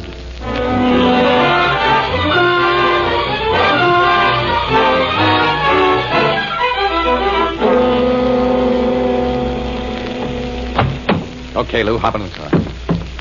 Get going quick, Casey. You didn't tell anybody I phoned you. Nope. I never sing on a tipster. I've got one that'll make your ears stand out to hear. Lou, you're one of Joe Kirby's mob.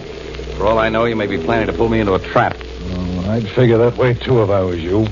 Well, here's my gun, Casey. Take it. That proves to you I'm leveling. Well, it helps. It just happens that I have a gap with me tonight, fella. It's pointed at your belly, under my overcoat. I'm going to continue to keep it handy. Word's going around that the rag you work for will pay high for information. That's correct. But I've never known you to sell information. I'm not selling it now. I'm giving it to you. I've never known you to give anything either. That's because up to now I've never had a good enough reason. Casey, I carried a torch for Emma Humphreys. What, you? Yeah. Oh, I never got anywhere with her. She was Kirby's gal, and Kirby was my boss. The guy can hope, can't he? I hoped that she'd give me a tumble after the boss began making a play for that Sandra Lamson babe and edging Emma out. I never thought the two of them would kill Emma. What? The two of them? Yeah. Kirby made the plan, and the babe did the shooting. Sandra Lamson? She hated Emma. She wanted her out of the way. When your paper told how you were saved by a woman's phone call that night, she offered to take Emma for our last ride. You're sure of that? I made it my business to be sure. But, look, now I bow out, Casey. You forget I ever talked to you. The payoff's got to be completely yours. Well, how can I prove anything?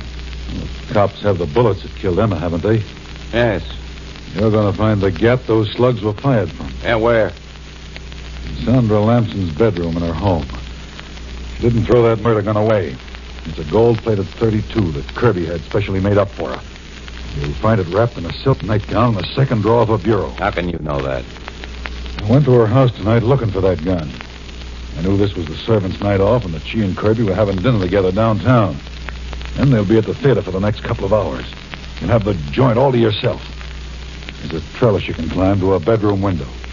You might have planted the murder gun in her room yourself, Lou. Oh, are you still trying to kid yourself? That skirt's on the level? No, I guess I can't. But I don't trust you, Nicholsworth. So you and I are going there together. Okay, if that's the way you want it. Yes. You'll be just a step ahead of me, Lou. With both your gun and my gun pointed at your back.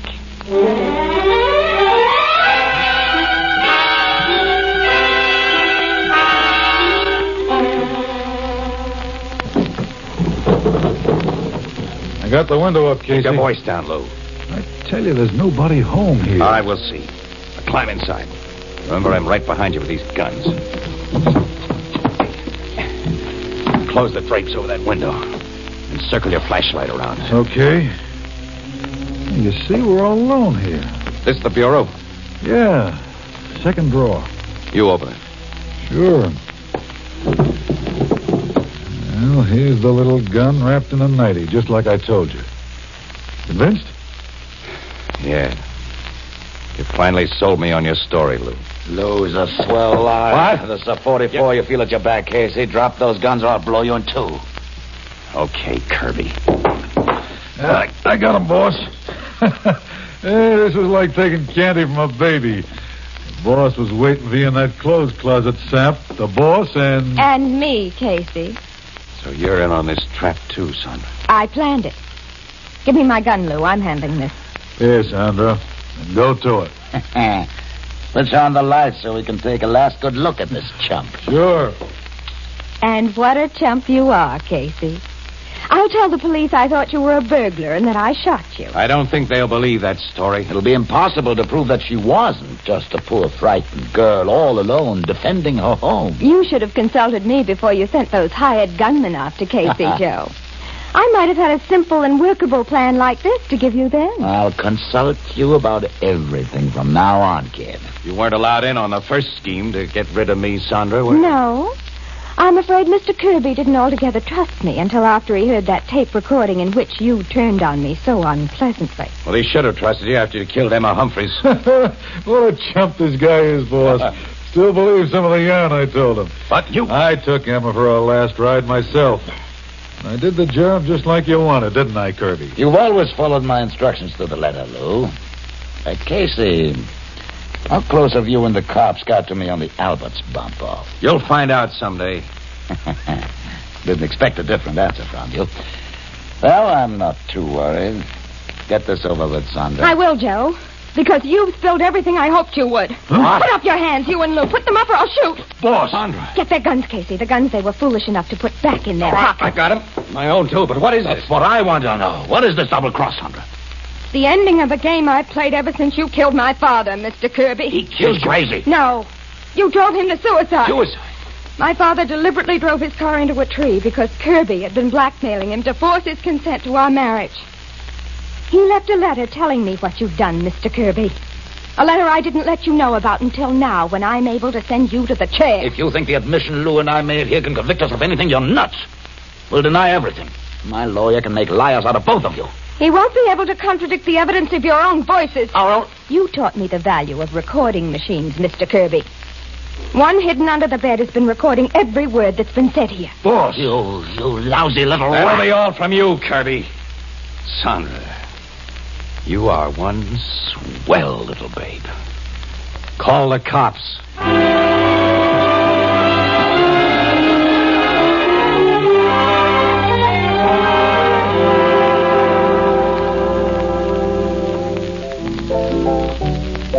It was really Sandra Lamson who phoned you the tip that gunmen were laying for you that night, huh, Casey? Yes, Ethelbert. She had no idea, of course, that Emma Humphreys would be blamed and murdered for that tip. And Sandra purposely exposed the microphone under that lampshade, so I'd say, well, only what I did say.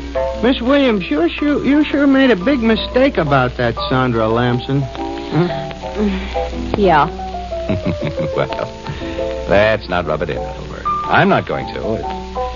It's so easy for these superior females to underestimate the character-reading ability of us men. Yeah. Women are very complicated females. Yeah. You know, men wouldn't have nearly as much trouble if it wasn't for all these women. Why, women... We could get along much, women... They're interesting, though, aren't they?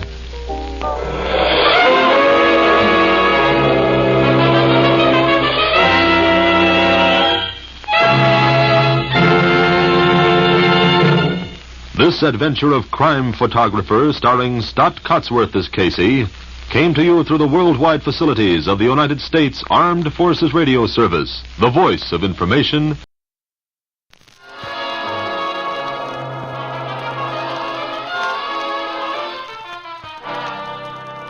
Good evening. This is Ken Roberts inviting you to listen to another adventure of Casey, crime photographer. Ace cameraman who covers the crime news of a great city. Our adventure for tonight, Snowball.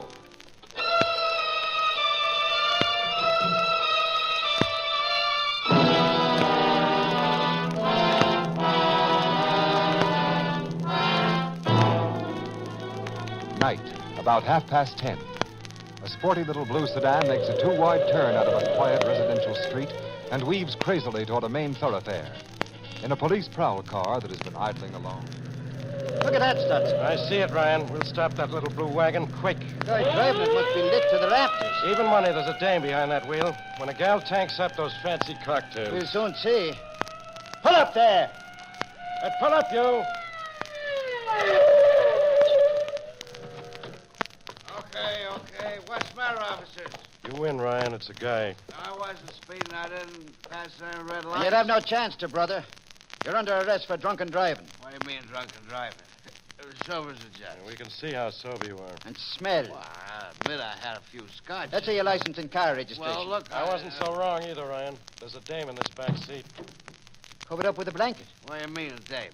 Forget about your girlfriend, mister? I didn't have You're any... drunk. The dame's passed out, Stutzy? Yeah, out cold. Hey, she is cold. Huh?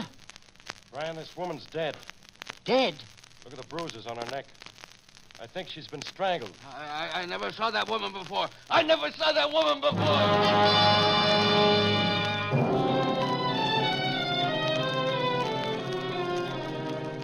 I never saw that woman before, Captain. I never saw that I'll talk to you in just a minute, mister. And while Captain Logan's busy, I'll take your picture, chum. Doc, what's your verdict? Oh, this woman's been dead about an hour, maybe a little more. I'd say she was strangled about 9:30. The strangler must have had an easy time of it, Doc. That dead gal can't weigh over 100 pounds. Expensive clothes she has on, Casey. I wouldn't know about that, Andy. You think she was killed in this car, Doc, or put here after she was dead? I don't know, Captain. Oh, Sergeant, now that Doc's finished, see if you can find any identification on her. Okay, sir. I swear I had nothing to do with that woman's death, Captain. I've heard their story, mister. Now I'll listen to yours. According to your driver's license, your name is Rasco. Huh? Yes, George P. Rasco. I'm a respectable The businessman. car numbers on the registration you handed these arresting officers are not those of this car you're driving. Well, that's the reason. That's what happened. My car's the same make, the same model, the same color as this. When I left the party, I made a mistake and got in the wrong car. Tell me about the party you left. Well, it was at the Crofts Hall Apartments. A friend of mine lives there, Bob Willis. He invited a bunch of us because his wife is away. What time did you leave this Bob Willis apartment in the Crofts Hall? I was drunk, Captain. I don't know. That sounds like the truth. Remember what you did after you left the party? Why, I just went to my car, I guess, to what I thought was my car. I got in and I started to drive home. You had parked your car near the Crofts Hall Apartments? Yes, when I went into Bob Willis. Hey, you should find it still there. We'll certainly look for it then. The keys for your car wouldn't fit another car. How did you work I can't remember. This car must have been unlocked. Captain. Yes, Sergeant? The dead woman's wristwatch has Jim to Irene engraved inside, and a tailor's label inside her jacket has made for Mrs. James Royce written on it. We just got a radio report on the license of this car that seems to clinch her identification, Captain. Yeah? The car is registered in the name of James R. Royce, whose address is 111 Oakland Lane, sir. Mrs. James R. Royce. I never heard of Mrs. James Royce. Save it, Rasco. Officer Ryan, you and your partner take this guy to your precinct station and put him on ice. Yes, sir. I swear I look, I'm a married man. My wife ever... Sergeant, you, Peterson, and Goldberg go to the Crofts Hall Apartment, see if you can find the car registered under Rasco's name parked near there, and check his party story at the Willis apartment. Yes, sir. All this while you, Annie, and I call on the dead woman's husband, Logan. I'd prefer to call on him minus your company, Casey. You know, this guy's getting antisocial, Annie. He's also rude, but he can't insult us. Not a chance. Come on, pal. We'll help you find out what Mr. James Royce may know about his late wife's murder.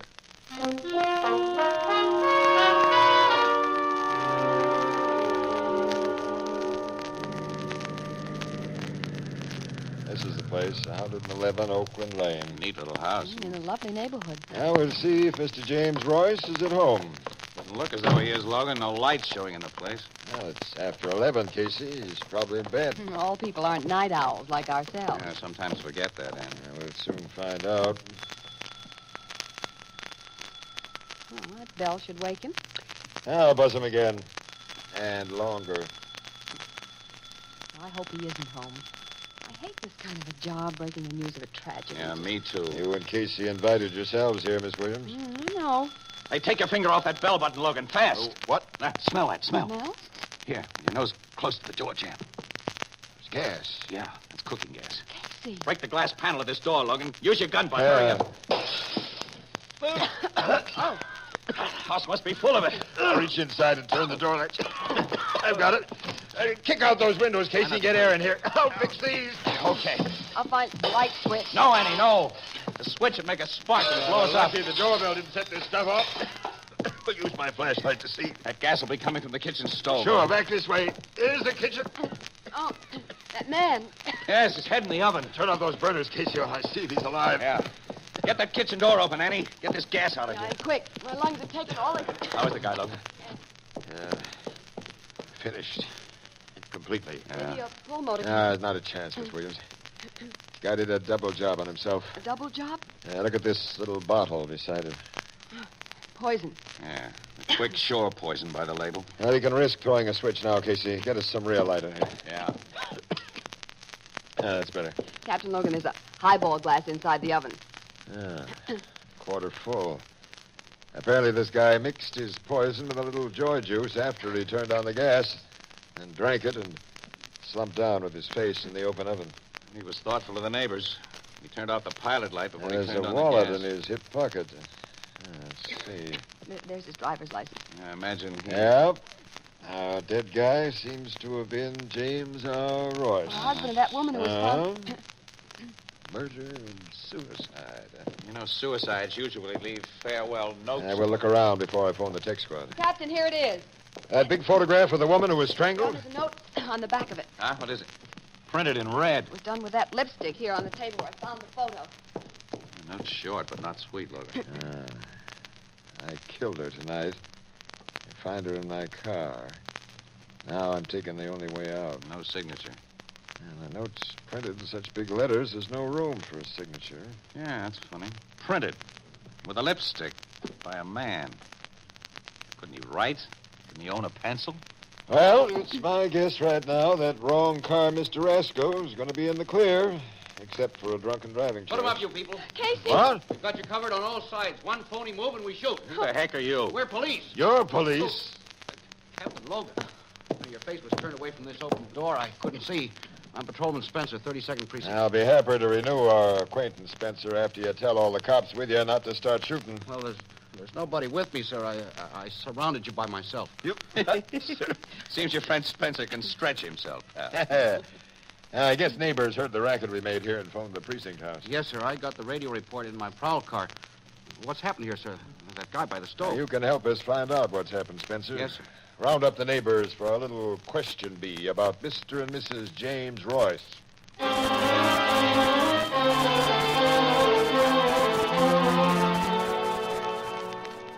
No, Captain, I know nothing whatever about Mr. and Mrs. Royce's movements tonight. Oh, I can't believe it. I'm sorry I had to shock you with the bad news of what we found, Mrs. Taylor, but I need your help. My help? As the Royces' closest neighbor, I've come to you first. You must have known the couple rather well. Yes.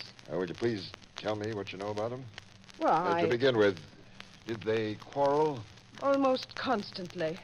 Jim, Mr. Royce, was madly jealous of his wife. Casey? Jealous, huh? And I'm sorry to say she gave him reason. Oh, I don't mean she did anything bad.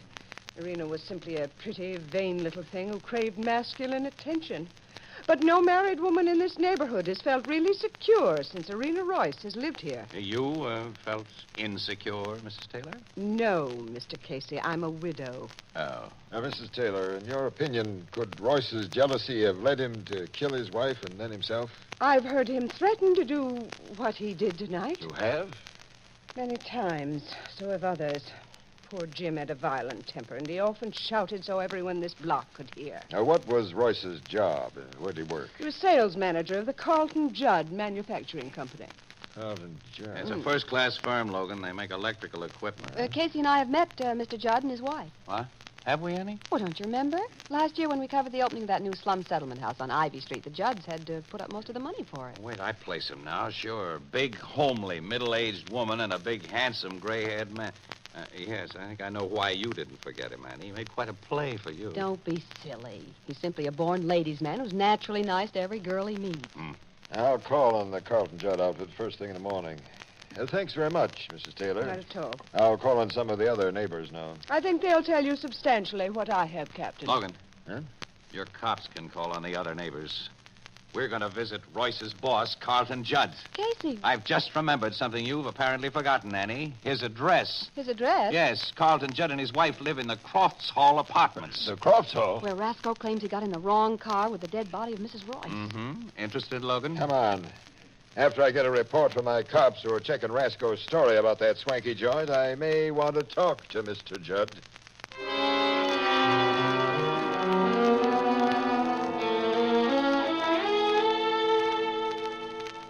Few people have brought me terrible news. I'm inexpressibly shocked, Miss Williams. I'm sorry, Mr. Judd. Yeah.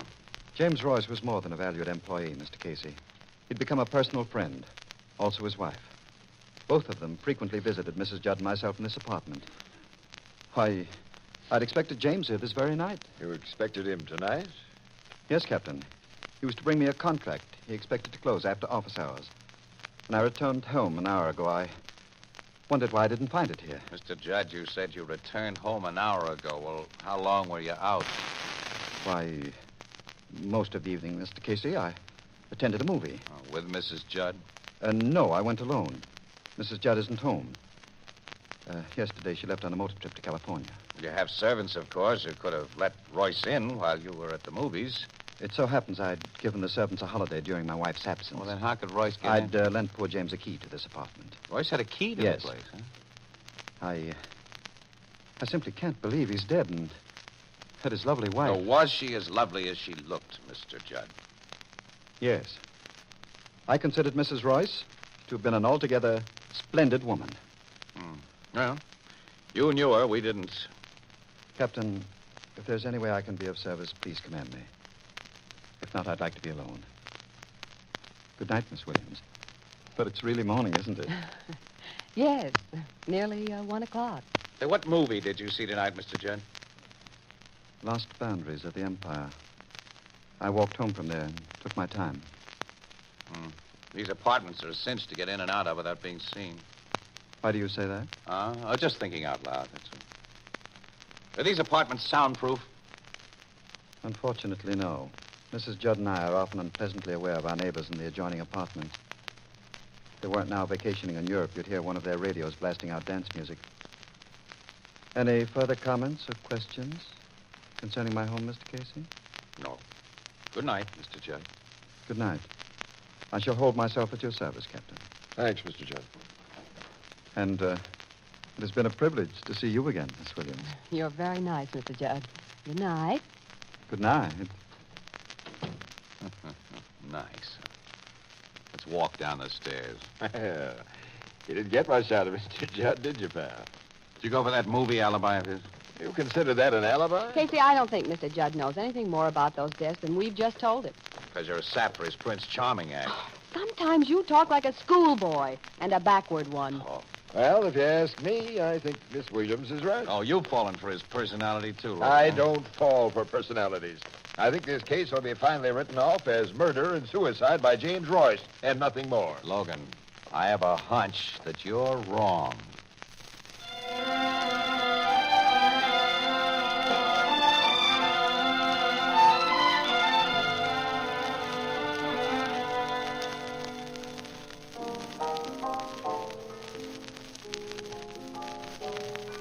Cigarette, Ethelbert? Thanks, Casey.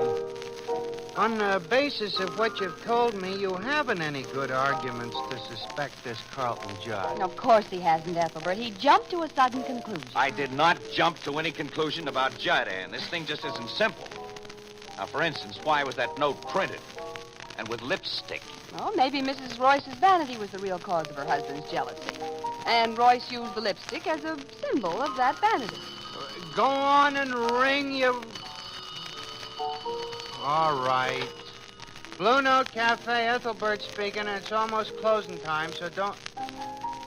Oh, Mr. Burke. Said he did. Yeah. Just a minute. It's for either you or Miss Williams, Casey. You go ahead and take it in. Okay. Hello, Burke. What's that? Who is? Well, we'll get right over there. What? An unidentified woman has just been found dead outside the Crofts Hall apartment. An unidentified... Outside the Crofts Hall? She apparently fell or was thrown from a window in the same building unit where Carlton Judd lived.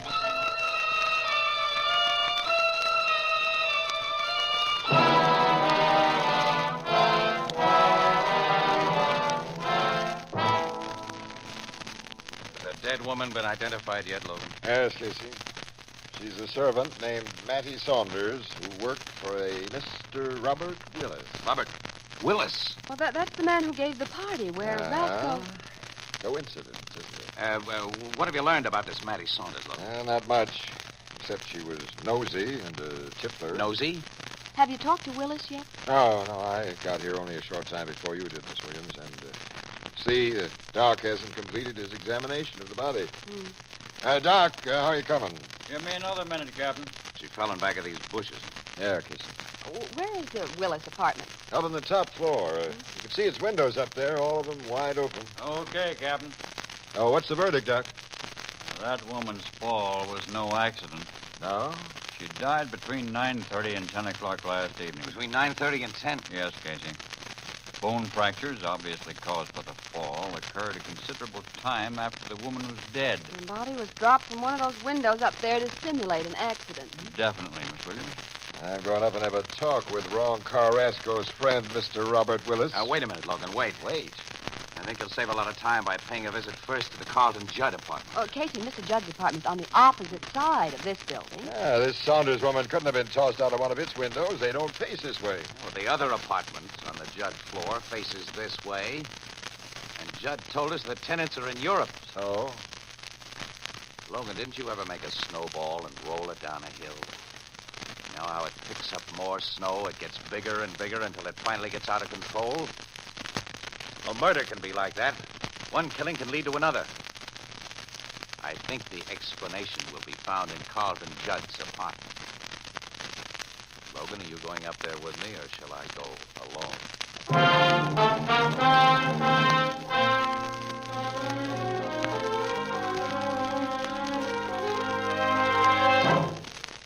Captain, I've been asleep for some time. I can't see what possible excuse you have for waking me at this hour. All I know about this unfortunate Saunders woman is that she was employed by a fellow tenant here. Why bother me? It was Casey's idea that we disturb you, Mr. Judd. I'm here in the role of innocent bystander. And so am I. Well, Mr. Casey? I see there's unmelted ice in this highball glass on your table. Say, you couldn't have been asleep very long. You've had too much on your mind to make sleep possible. You brought me very disturbing news earlier tonight. I'm going to disturb you further by telling you a theory I have about the death of Mrs. Royce and her husband. What is this theory here? James Royce wasn't the only person who was jealous. Mrs. Royce was strangled to death here in your apartment. You're mad. The killer carried the body downstairs to the Royce car and was seen by this maid, Mattie Saunders, who had the reputation of being nosy. Go on. Thank you. I think it was the killer's intention to drive the Royce car containing the body to some out-of-the-way place and wreck it. But the snowball of murder was rolling. It had been picked up Mattie Saunders, who mustn't be allowed to tell what she'd seen. She was known as a tippler, so the killer probably found it very easy to persuade her to come up to his apartment for a drink. And when she reached there, she was hit on the head. Mr. Casey. Let me finish, Mr. Judd. When the killer found the Royce car gone, he realized the body of Mrs. Royce was sure to be discovered and traced back to the Crofts Hall, where inquiry would naturally lead to the apartment of Royce's employer. But the killer had to roll the snowball further. Royce must be made to appear the murderer of his wife, and that could only be accomplished by Royce's death. So your killer arranged Royce's apparent suicide? Yes. But he still had a problem. Mattie Saunders' body had to be disposed of. Pushing it from a window in the unoccupied apartment next door, which was directly under the one where she had worked, seemed an easy solution. Well, that's my case, Mr. Judd.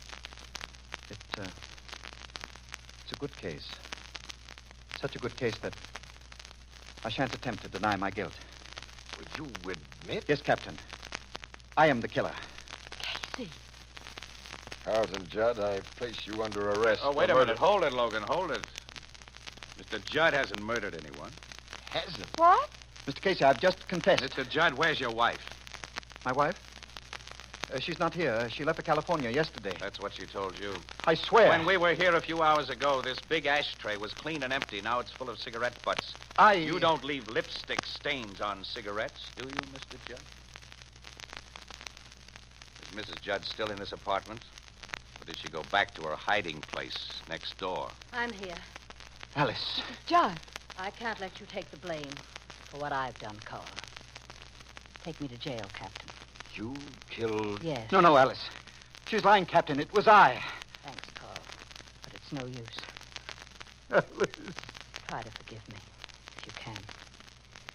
Mr. Casey, when you came here before, it was plain to me that you suspected my husband. I was listening in the apartment next door.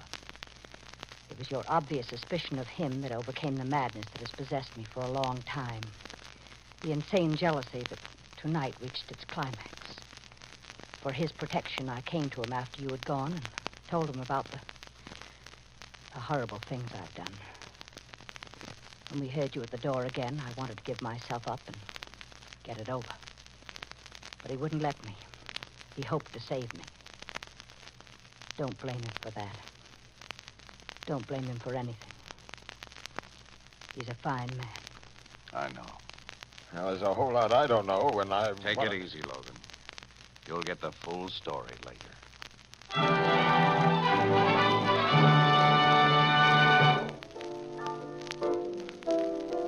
This Mrs. Judd gave her husband the idea she was going to California so she could spy on him, Casey, and maybe catch him pulling something? Yeah, Ethelbert. For a long time, she'd been jealous of her husband. And she'd convinced herself that he liked Mrs. Royce much too well. Well, Mrs. Judd hid herself in that empty apartment with her ear to the wall and her eye to the keyhole. And last night, after Royce got those contracts he was supposed to take to Mr. Judd, he had a violent headache. And he sent his wife with him to Judd's apartment instead. Mrs. Royce went there with him and let herself in with a key her husband had given her for just that purpose. And Mrs. Judd jumped to the worst possible conclusion, flew into an insane rage, and never gave Mrs. Royce the slightest opportunity to explain. She simply burst into the room and choked her to death. You know what happened from then on. Yeah, the snowball rolled. What made you finally suspect Mrs. Judd instead of her husband, Casey? That lipstick she used in that suicide setup? No, that wasn't the main thing that made Mr. Judd a difficult suspect in Casey's theory. No, it wasn't, Annie. Oh, what was? You see, the Judd Manufacturing Company makes electrical equipment. After I really started to think, I couldn't see a guy who was familiar with electricity rigging a phony suicide setup with gas. Seems Judd would have known that a faulty doorbell or a switch could throw a spark that'd blast the house to pieces and wreck the whole setup that he'd taken so much pains to leave. I see. Miss Williams, this Casey's a clever guy. Yes, Ethelbert, I agree with you. Hmm. Come on, Annie. Say something nice for a change. You're quite a guy, Casey. Thanks, kid. What a guy you'd be if you only had Mr. Judd's lovely manners and charm. Ethelbert, I'm almost sorry I didn't frame that mug.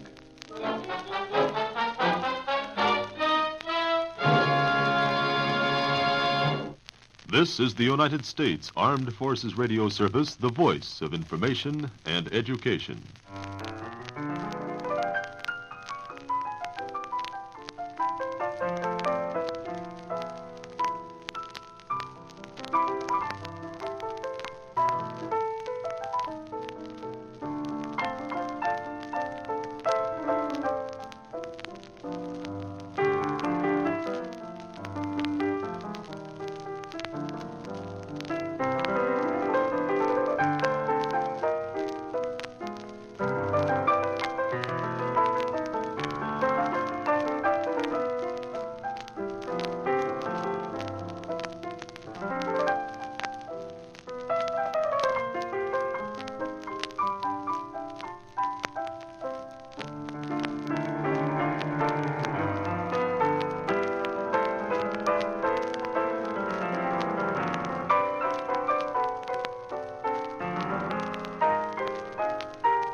Wave that gives that natural look is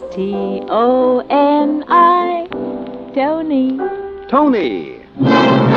Toni Home Permanent, the wave that gives that natural look, brings you Crime Photographer.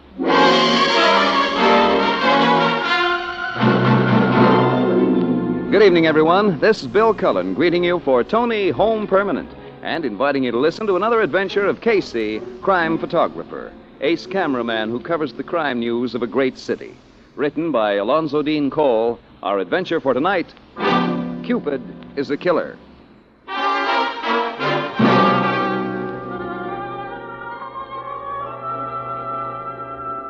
Early evening in the Blue Note Cafe. Casey and Ann Williams are perched on two tall stools when... Ethelbert!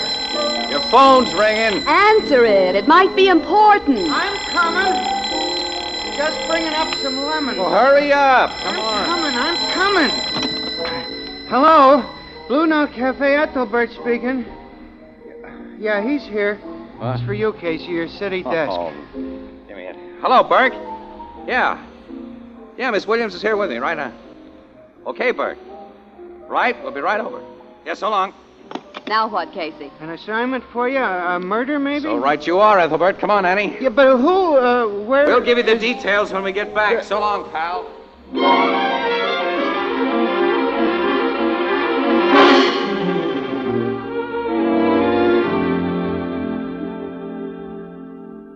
Have you been wondering how you can afford a new permanent just when you want some new clothes for summer?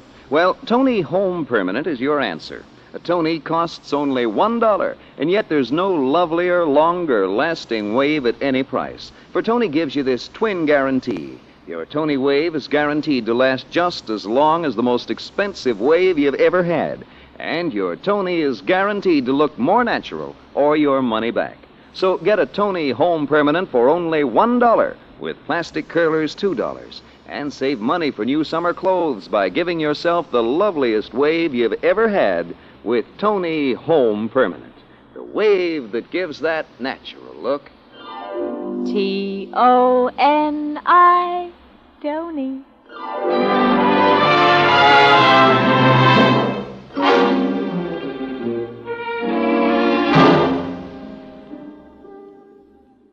This man was shot by someone who was outside, Logan. The bullet came through that window. That's right, Casey. The killer was across the street in a parked automobile. He used a high-powered rifle. Rifle? We found the slug that went through this guy's skull, 30-30. I remember 2 other killings that fit this pattern, Logan. Guy shot in the head from a car with a 30-30 rifle. Yep, I'm thinking of the same 2 previous killings, Casey. You figure Bat McCoy did the shooting? Sure. Bat McCoy? This is his very successful method of knocking off guys who get in his way, Miss Williams. Of course, I'll have him picked up for questioning, but he'll have a 22-carat alibi ready as usual, and we won't even be able to hold him. You identified the dead guy, Logan? Yeah, he's a young fella, Benny Thrush. He played piano over at Bat McCoy's Purple Slipper Cafe. Why would a big shot like Bat McCoy want to bump off a piano player? I'll tell you. You 2 know a gal named Valerie Hooper. She used to be a cashier at Schmidt's restaurant. Yeah, we know her. Yeah, we often eat at Schmidt. Pretty kid, isn't she? Yeah, redhead. Nice, too. What happened to her? We haven't seen her for... 2 months ago, she got married to Benny Thrush. What, this guy? Who's just been killed? According to what I've heard from my private sources, McCoy fell for Valerie hard. She's not the 2-timing sort, so McCoy didn't get anywhere. Now, it's my idea, Casey, that he killed Mr. Benny Thrush in order to have a clear field with Mrs. Benny Thrush.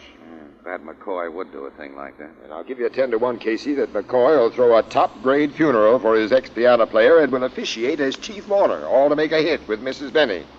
Oh, nuts, and we cops can't do a single thing. Not a pretty picture, Logan. But, fancy gangster funerals make good newspaper copy, Casey. Right. Annie, you and I are going to attend that funeral.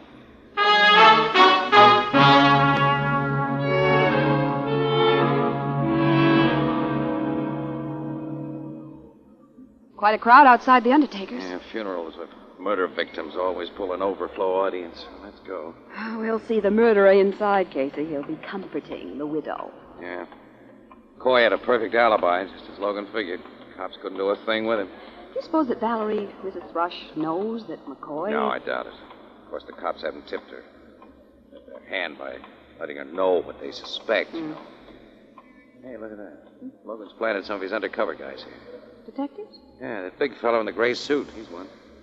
I've never seen him before. Well, he's new on the homicide squad. He's a nice guy, too. Also young and very good looking. Name's Throckmorton. Throckmorton? Clarence There Throckmorton. can't be a cop named Clarence Throckmorton. That's how the other cops feel about it. They call him Kansas. That's where he comes from. Wait, I'll introduce you. Hey, Kansas. Huh?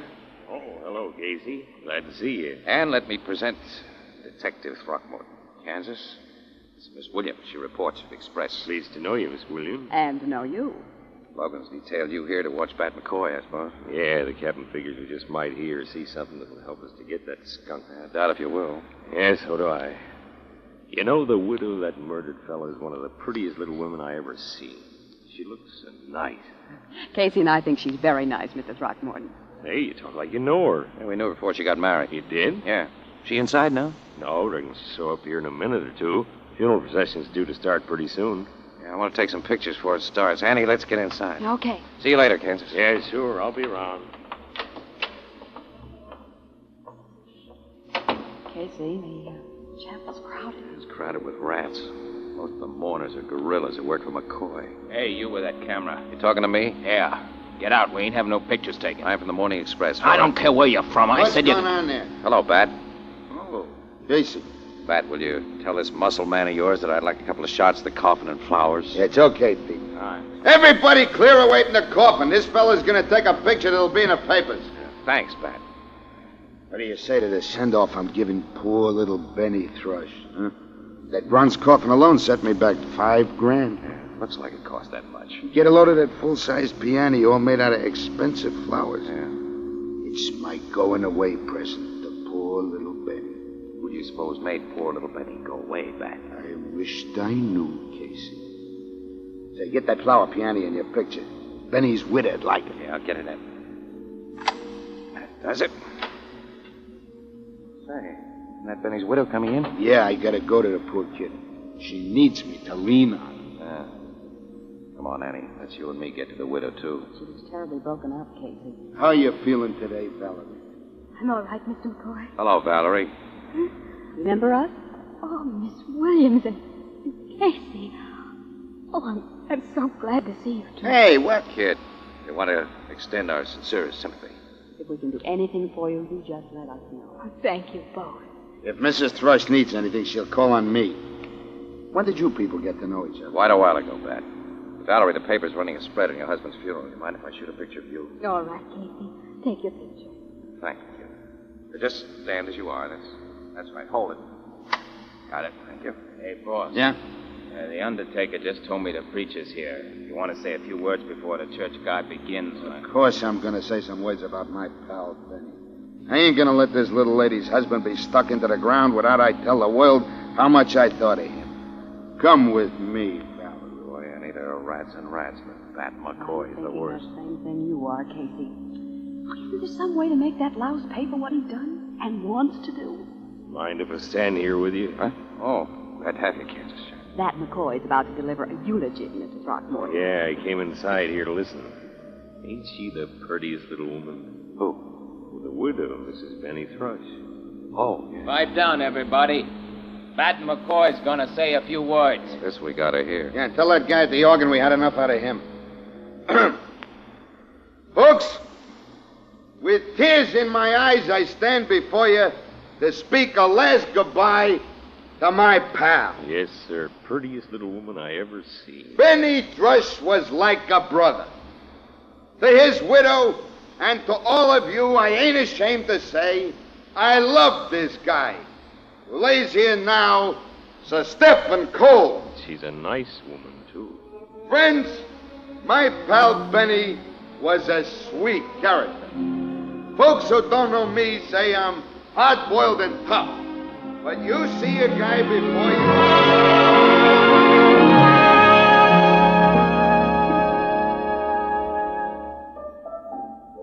Bat McCoy talked over that coffin for almost an hour about how much he thought of the late Benny Thrush, huh, Casey? That's right, Ethelbert. And was it hard to take? I can sure imagine, Miss Williams. It's a dirty shame the cops can't do anything. 3 killings. I guess to make a case, the cops would have to find the gun practically right in his murdering hands, wouldn't they? Yeah. Man, there ain't much chance of him doing that. But 1 chance in a million, I guess. Ethelbert, tell the waiter to bring me some coffee, will you? Okay, Miss Williams? Yeah, please. Will you have that coffee on me? What? Kansas, Mr. hi. Throckmorton. Hello, Miss Williams. Casey, the folks at your office told me I'd probably find you here at this Blue Note Cafe. You were looking for me, Kansas? Yeah. Say, Ethelbert, shake hands with Detective Throckmorton. Detective Throck? This is the first time I ever met a cop by the name of Throckmorton. It's kind of funny. This is the first time I ever met a bartender by the name of Ethelbert. Hey, what's funny about that? Yes, say, Casey, that was a mighty fine picture you took at the funeral yesterday. I saw it in this morning's paper. Yeah, that shot of the coffin and McCoy's floral piano did turn out pretty good at that. Oh, that picture, yeah. Which picture are you talking about? Oh, well, Miss Williams, I know this ain't very polite, but do you mind if I take Casey out the side door there for a minute? It's about a private police business. No, go ahead. I don't mind at all. Oh, thank you, ma'am. If you don't mind, Casey. No, I'm right with you, Kansas.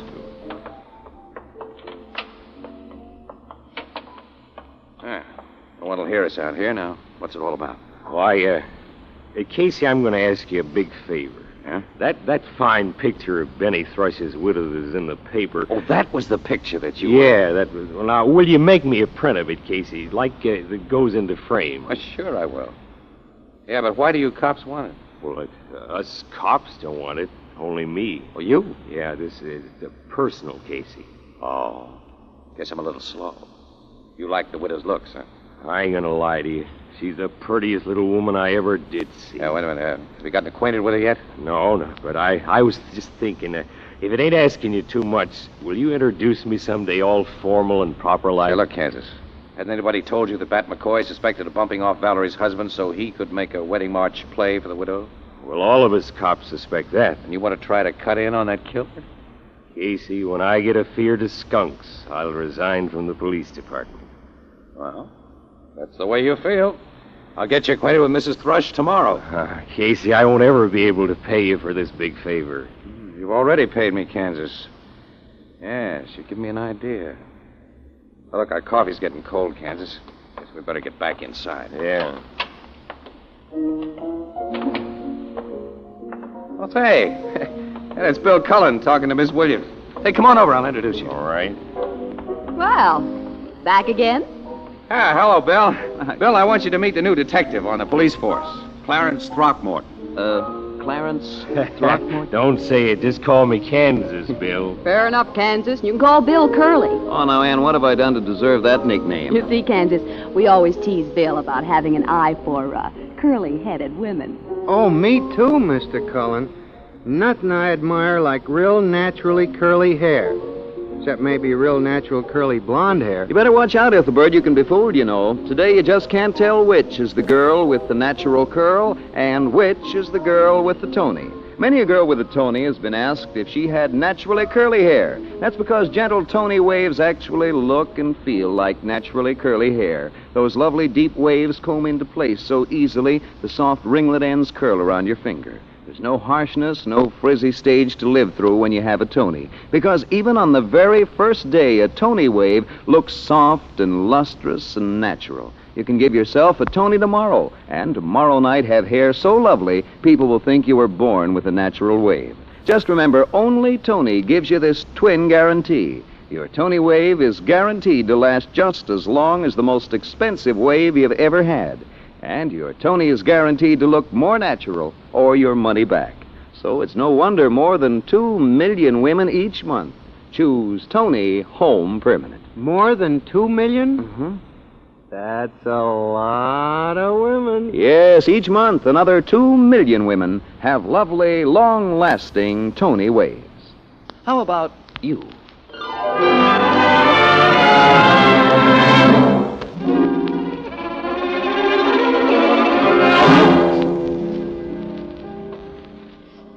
Casey, I don't like your idea at all. Yeah, but it's beginning to work, Logan. Sooner than I expected, too. It's just a couple of months since I introduced Kansas to Valerie Thrush, but the guy is so honestly crazy about it that I think she's already gotten that way about him. And what's more important, Bat McCoy has found out about it.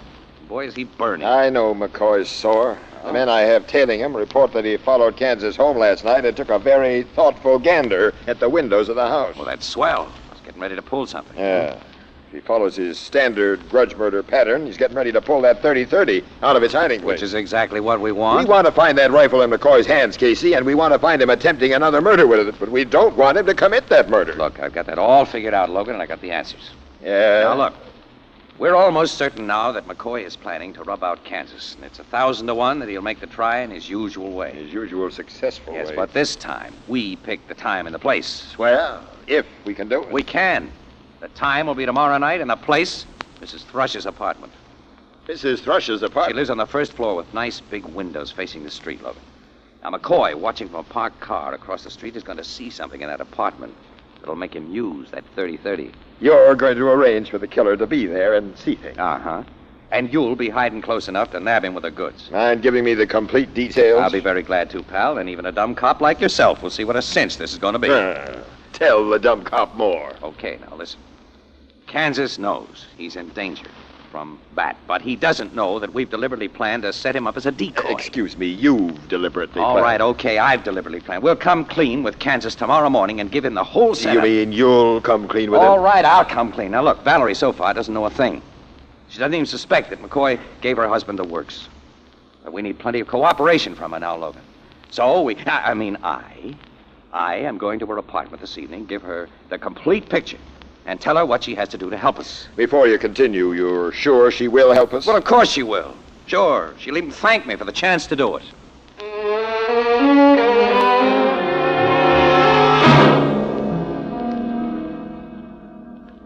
Well, Valerie, that's the whole story, full and complete.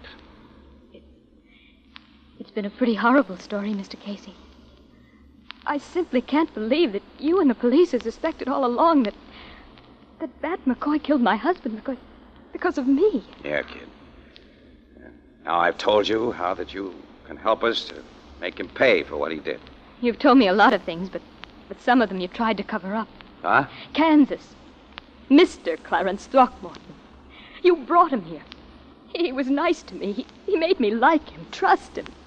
Not because he liked me, but because you and he wanted the glory of solving a crime. Glory? Hey, Valerie, I don't want to hear another word from you. All right, Mr. Casey. Yeah. I'll help the law catch the killer of my husband. When Bat McCoy phones me this evening, as he always does, I'll make a date with him for tomorrow night. Then, later, I'll break it and let him know that Mr. Throckmorton will be here in his place. I'll do everything you've asked me to. But I never want to see you again, Mr. Casey. Well, Valerie, listen. Get out of this house. But, Valerie... Get out! And tell Mr. Clarence Throckmorton that I hate him. I hate him. I hate him. I hate him.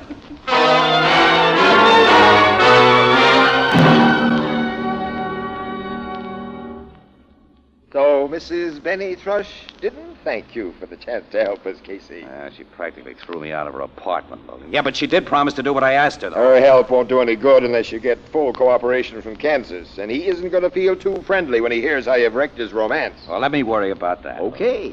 Maybe you better worry a little about selling him on the job he's got to do tomorrow night. That won't be any trouble at all. We'll see in just an hour from now when he reports here at my office.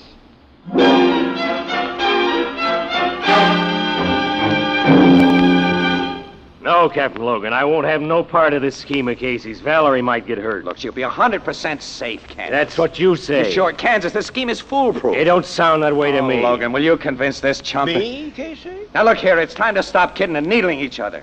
We're out to get a 3-time killer, aren't we? Yes, we are. And I think your scheme is sound. Detective Throckmorton. Yes, Captain? Now, this is an order. You'll do exactly as Casey has requested. I won't do it, sir. You won't? No, sir. You know what that means. Yes, sir. Here's my gun. Here's my shield. Well, now, look here, man. When you joined the force, you assumed a duty. You can't just... I never assumed no duty of putting a woman in bad danger, and I am quitting. I'm no longer a cop. You're going to Valerie's apartment to persuade her right now? Yeah, right now. Oh, I've seen enough of women to know that you might persuade her, and I'm not giving you the chance. Casey! I feel like a skunk for hitting him, Logan. It's the only way to save our plan, You chump! This KO you handed him won't last more than a minute or two. It's long enough to put him in charge of your police surgeon. Police? Yes, sure, under medical observation for the next several hours. Casey, what do Look, you... have the doc strap into a bed, will you, in your emergency hospital here at headquarters, and keep him there until after we do our stuff tonight. I can't pull a phony like that. If you don't, we lose our chance to get McCoy, Logan. Everything's set. Can't let Kansas spoil it. Kansas is the guy McCoy wants to kill. Kansas and I are the same size. We got the same color hair. If I put on his clothes and McCoy sees only my back... You? Sure. From across the street, he'll be certain that I'm Kansas. Okay, Casey. I'll get the doc and give him his orders. But is Kansas going to be sore at you? Yeah, he'll be sore at me. Valerie is sore at me. Uh-oh. Just thought of more trouble. The gimmick of our scheme is that McCoy's going to see Kansas and Valerie pull a hot Hollywood kiss. You don't think she'll do it with you? Oh, well, what I'm worried about is that Ann Williams will be with you tonight, Logan. So what? Well, she's on an out-of-town assignment right now. I can't get hold of her to explain my substituting for Kansas, and if things aren't explained before she finds out that I'm the guy that she'll be seeing making woo-woo with Valerie, well, he's going to get the wrong idea. Hey, that is possible. Well, it's a certainty. Think no more about it, Casey. When she meets me tonight, I'll explain everything. Logan, can I depend on that? Of course. Don't always trust you in personal matters. Well, now, if that isn't a fine thing to say to a pal.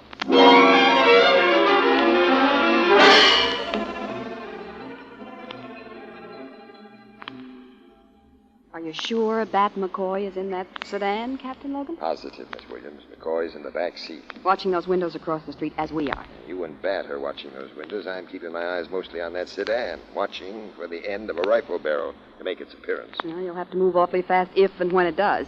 If McCoy has a chance to fire at Kansas My men head... and I are prepared to move fast, Miss Williams.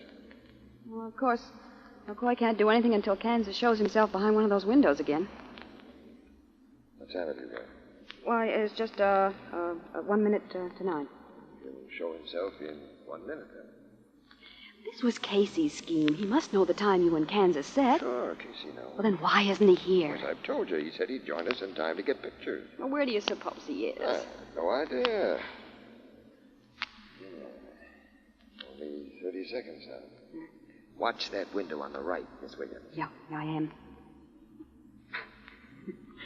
Kansas and Valerie have been out of sight all this time. You think they've been mixing romance with business, Captain? Could be. You know how it is when a guy and a gal get together. And Valerie's a beautiful gal. Any man could fall for a gal like Valerie. Those redheads are dynamite. So I've heard.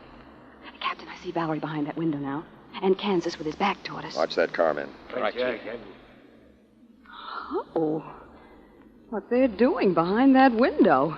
Is that 5-star embrace part of the script, Captain? Yeah, that guy is really putting personality into it. I'll say. And apparently he's done a lot of rehearsing. Sure looks that way, Miss Williams. They're breaking it up now. This ought to be it, man. McCoy wouldn't hurt the girl, but now he can line his sights on the guy alone. It is it. He fired that right. Get him, man. Why did you wait so long? Why'd you give him the chance to shoot? He's killed Kansas. We got the rat, Captain. The hot gun's still in his mix. The driver of his car, too. You dirty cops, you framed me. You framed yourself, McCoy, and right into the hot seat. Why did you let him shoot, Captain? Why'd you let him kill Kansas? He hasn't killed anyone tonight, Miss Williams. But I saw him. All you saw and all McCoy saw was the reflection of a man and woman in a specially placed mirror. Mirror? Yes. When Valerie and her boyfriend seemed to be directly behind that window, they were really in another part of the room where a bullet from out here couldn't possibly hit them. Oh. Hey, Logan, you're standing in front of McCoy. Move away. I want his picture. Oh, Casey. Yeah, hello, Annie. There's one shot, and I'll take another one. Well, Casey, that gray suit you have on. Yeah, Kansas's clothes fit me okay, don't they, Annie? Kansas's clothes? Yeah, hold it for another picture, will you, boys? That does it. You were the man we've been watching in that apartment. Now, kid, sure. Oh, you double-crosser. Logan. Didn't you explain? Oh, I'm such a dumb cop, Casey. I forgot. You double-crosser. Good night. Annie, where are you going? I've a story to phone to the paper, Mr. Casey. Yeah, but wait for me, will you? I'm not going your way. Ever again. Annie, you gotta listen. Good night, pal. I'll fix you for this, Logan. Just you wait. Annie!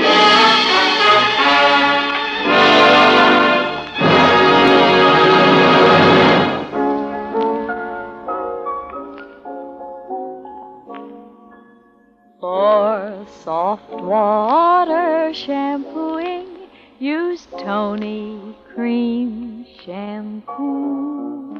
Even in the hardest water, Tony Cream Shampoo. Yes, even in the hardest water, Tony Cream Shampoo gives soft water shampooing that rinses away dandruff instantly.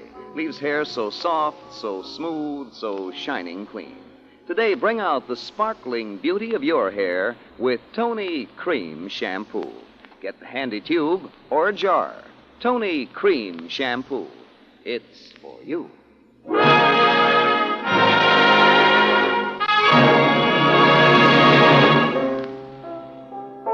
Miss Williams ain't even speaking to you, huh, Casey? No. I guess she's off me for life, Ethelbert. That was certainly a dirty trick that Logan played. Well, I can't blame him, really. I've stuck the needle into him so many times. That's so. Well, you don't have to agree with me. Gee, and you're also in wrong with Mrs. Valerie Thrush and Detective Throckmorton. Yeah, plenty. They tell me that Throckmorton is the best two-fisted fighter in the department. They say he spends a couple hours every day in the gymnasium. And you do most of your training leaning on this bar, Casey.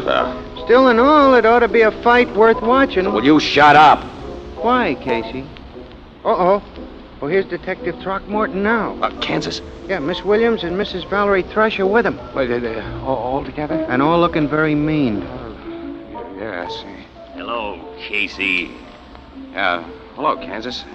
Hello, Casey. Glad to see you, Annie. Hello, Mr. Casey. Hi. Good evening, Mrs. Thrush. We've been looking for you. Yes, and now we found you. Now, look here. You socked me after trying to turn Valerie against Now, me. listen, Kansas. You listen to us. You really hit Kansas and had him locked up so you could take his place, Casey. Annie, I You've swear. double-crossed all of us, Casey. I'm not going to take any more You're of this. taking plenty more. Shall I give it to you here or will you step outside? Come on outside, Kansas. I tried to give the three of you honest explanations, and you haven't even listened to me. Come on outside. Oh, Casey, let me give it to you here. Huh? Let him, Casey. Yes, Valerie and I want to watch. So do I, Casey. What is it? Here, pal. I'm giving you first look at the engagement ring I've just bought Valerie. And I'm giving you this kiss for bringing Kansas and me together. Yeah. Gee. Hey, now give me a chance, Valerie. Annie? Annie? you double-crossers. I'm another, Casey. Logan. Hello, pal. And me too, Casey. You were in this too, Ethelbert? Uh-huh. And, now what'll it be, ladies and gentlemen? Casey, this celebration will be on you.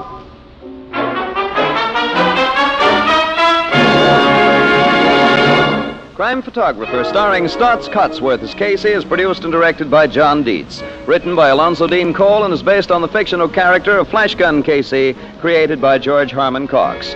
Original music by Archie Blyer, and the program features Miss Jan Miner as Anne and John Gibson as Ethelbert. Herman Chittison is the Blue Note pianist. This is Bill Cullen asking you to listen again next week at this same time to another exciting adventure of Crime Photographer. And also inviting you to listen to This is Nora Drake, radio's thrilling serial romance, heard every Monday through Friday over most of these stations. Consult your local newspaper for the exact time. Both of these programs brought to you each week by Tony Home Permanent, the wave that gives that natural look, and the new Tony Cream Shampoo for soft water shampooing even in the hardest water. And now stay tuned for the Hallmark Playhouse starring Richard Widmark in Enchanted Cottage, which follows immediately over most of these CBS stations. This is CBS, where 99 million people gather every week, the Columbia Broadcasting System.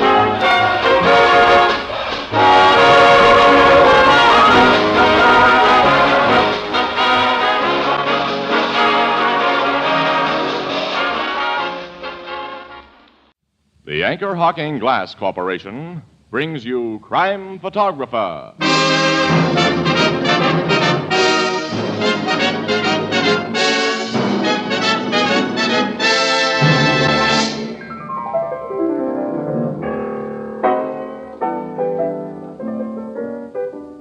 Hello, Ethelbert. What are you reading? Hiya, Casey. I'm just brushing up on the baseball scores. Was that so? I didn't know you were a baseball fan. Oh, sure. I follow the Dodgers every year. Who's your favorite team, Casey? Well, I usually root for the Yankees. How about you, Tony? Who, me? Why, naturally, I root for Anchor Hocking, the most famous name in glass.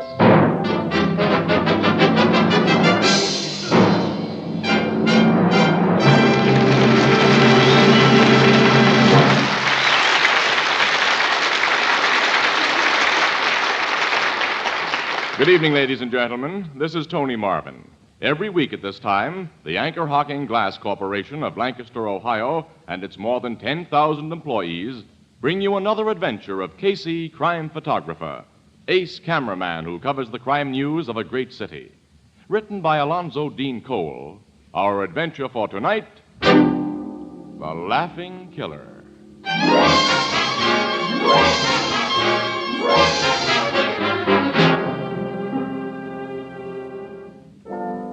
Midnight, and the Blue Note Cafe is doing its usual brisk midnight business. From the service end of the bar, a waiter beckons to Ethelbert, the head bartender. What do you want, Walter? The guy at that table by the wall wants another drink, Ethelbert. How about it? He's lit to the eyes. You better collect his bill and ease him into a cab. Yeah, okay. Wait a minute. Huh? His face is familiar. You know who he is, Walter? No, he's a new one to me. I can't place him, but he's a clean-cut looking guy. Yeah. See, he gets a right cab, Walter, with a driver you know, huh? Okay, if I can get him out and into a cab. Hi, Ethelbert. Well, Casey. Hello. Evening, Miss Williams. You two just put the paper to bed? Yeah, nothing to do now but go home and get some shut-eye. Oh, and how I'll go for that. Oh, I'm tired. You and me both, Annie. Ethelbert, give me a pack of cigarettes, will you? Same old brand? Sure, same old brand. What do you think? Here. Pick up what you need. Why you got a bullet mixed up with that silver? A bullet? Oh, Captain Logan gave that to Casey today. Yeah. This .32 caliber shell was in an automatic that killed a guy last month, pal. Casey helped Logan get the killer, so that cartridge is to remember him by. A little slug just like that bumped someone off, huh? A .32 is big enough when it gets inside you. pal. Don't go into details. I can imagine. I don't want to go home. Look. I want another drink. Please, mister. Oh, no, I don't want to go home. One of your customers isn't listening to reason, Ethelbert. Ethelbert, hey. Isn't that drunk Artie Maddox? Artie Maddox? Yeah. Sure, I knew I'd seen him before. When did he get out of the big house, Casey? Last month on parole. I meant to look him up, but I haven't had time. You mean that nice-looking man is an ex-convict? Yeah, and he was sent up for murder, Miss Williams. Well, not quite. That was manslaughter. A lot of doubt that he was guilty even of that, too. That's so. What? His case was hot news before you come to this town, Miss Williams. Artie Maddox was an orchestra leader. He had one of the best sweet bands in the country, Annie. Before he met some dame who calls herself Gypsy Hibbert. Gypsy Hibbert. Oh, the big blues singer. That's right. Yeah, you can shorten the gypsy part of her name to plain Gyp. That'd describe her better, too. What happened? Well, she was singing in a roadhouse, and Artie heard her. He hired her and gave her a feature spot with his band. Then he went nuts about her and wanted to marry her. But she just kind of strung him along in order to meet more important guys. One of which was Phil Blaney. At that time, Annie, 5 years ago, Blaney was the big shot in the gambling racket here. You mean he had the spot that Lou Carboni has now? Uh-huh. Oh. Carboni then was merely Blaney's first assistant. Well, Blaney went for the gypsy gal in a big way. One night, the cops got a phone call from Gypsy who said there'd been an accident in her apartment. When they got there, they found Blaney with a bullet in his head, and Artie Maddox was in the apartment. He said Blaney had pulled a gun on him, that there'd been a struggle. The gun went off in Blaney's direction. Of course, Gypsy told the same story. A lot of folks, including the cops, were more than half convinced it was she who'd really shot Blaney in cold blood, and that Artie Maddox told the story he did to protect her. Yeah. But she came out of the mess undamaged, and poor Artie went to jail. And he hadn't been in the big house 6 months when Gypsy Hibbert married Lou Carboni, who'd fallen heir to Blaney's racket. Nice girl. Yeah.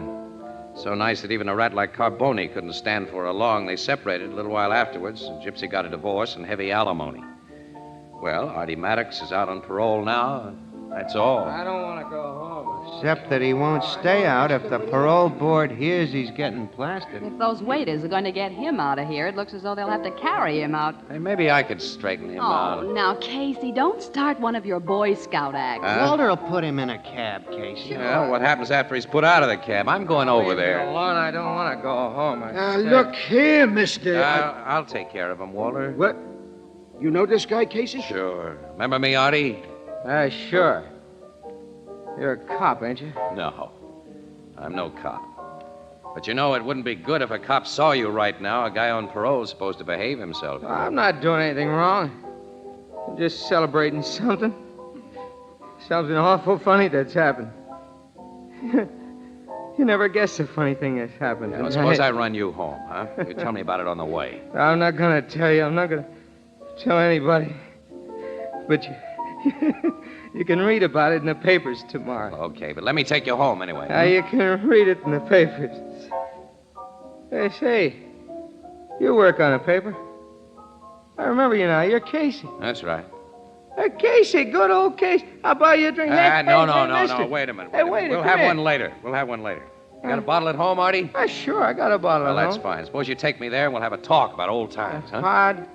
I'd like to talk tonight. I'd like to talk. Where are you living?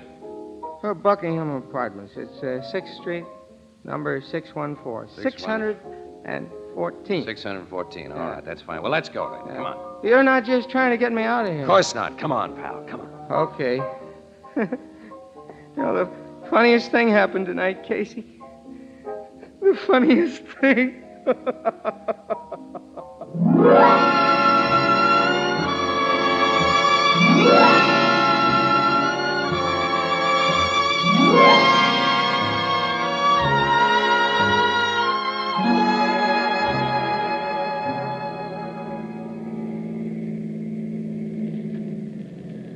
Here's where he lives, Annie. If I can only get him into his apartment. What did he do? Give you the number before he Yeah, passed? 2B, second floor. All right, here goes. Hey, you're not going to carry him. It's the only way he can be moved. But this is a walk-up place, Casey. The Oh, stairs. poor guy isn't heavy. Open the door for me, will you, Annie? Oh, all right, sure. I'd better come along and help you with the apartment door, too. Yeah, if you don't mind, honey. Gee, it's an awful cheap-looking place. Well, guys don't usually come out of prison heavy with dough. Well, I wonder what's he living on? Dixie Trumbull, the songwriter, was always Artie's closest pal. He hasn't been on the chips lately either. Here we are. Here's 2B. You have to go through his pockets and find the key. Yeah, I'll prop him up right here, Annie. Funniest thing happened tonight. Hey, snapping out of it, Casey. Funniest thing. Uh-oh. Passed out again. I wonder where he carries his key. Annie. Huh? Look at this. Automatic pistol. This was in his pocket. This chump's just out of jail on parole. He's toting a gat. Uh-oh. This doesn't look good, Casey. Looks lousy. Hey, Annie. This gun was fired not long ago. Fire? Yeah, smell it. Yeah. Wait a minute. Let's look at the clip. Yeah. One cartridge missing. What do you think? Your guess is as good as mine. Funniest thing happened tonight. Funniest There, I thing. found his key. Here, Annie, unlock the door, will you? Yeah, okay. I'm going to snap this guy out of his daze and ask him a few questions. All right, switch on the lights. Oh, yeah. Here we are. How are you going to make him talk? There now. You find some coffee in that kitchenette, will you, Annie, while I hold this guy up? Yeah. Make a pot of triple strength while you're doing it. I'll be ducking this guy in a cold bath. Okay. All right, now, Artie. You come into this bathroom. Get those clothes off you. Funniest thing happened tonight. Funniest. Yeah. Maybe it won't seem so funny after you hit this cold water.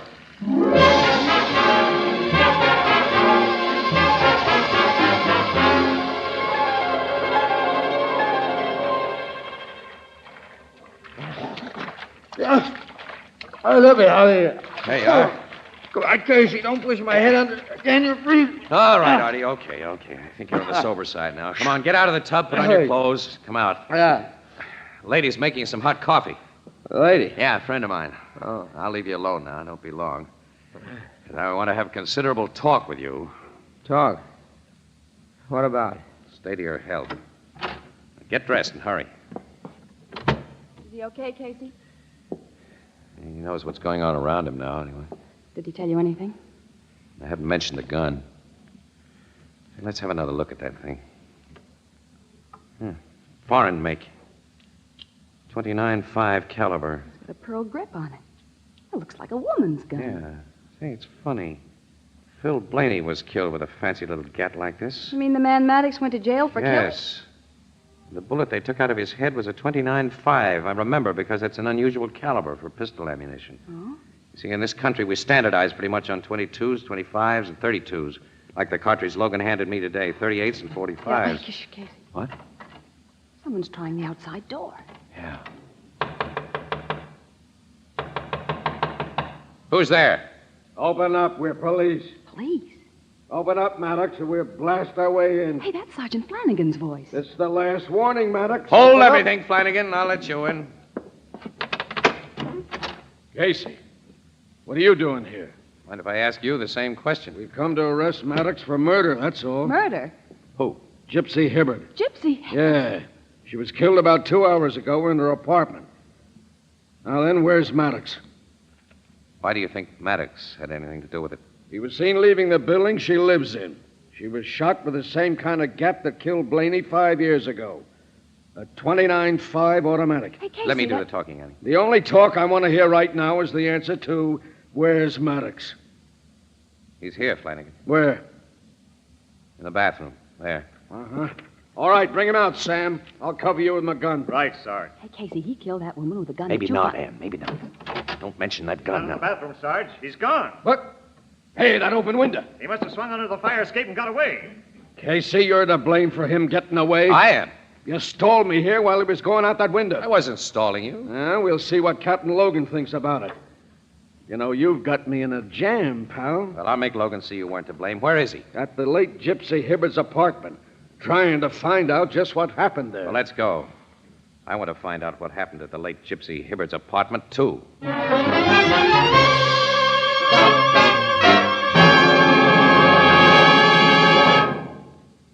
Mother's Day has become a fine American tradition, and many Americans make it a point to show their appreciation of Mother's role as homemaker by sending her bright flowers and also practical gifts, useful items to lessen her work and increase her enjoyment.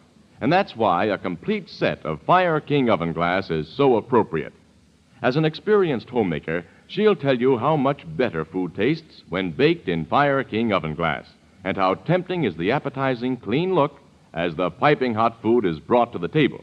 And as for cutting down her housework, well, Fire King oven glass cuts dishwashing time by a full 2/3, for you bake, serve, and reheat food in the same casserole or baking dish. Fire King oven glass has a beautiful pale blue color which adds charm to any table. Every piece is guaranteed for 2 years against oven breakage. Now, you'll find complete sets at your favorite chain, variety, hardware, or department store. The ideal gift for Mother's Day or any day. Fire King oven glass is a product of Anchor Hocking, the most famous name in glass.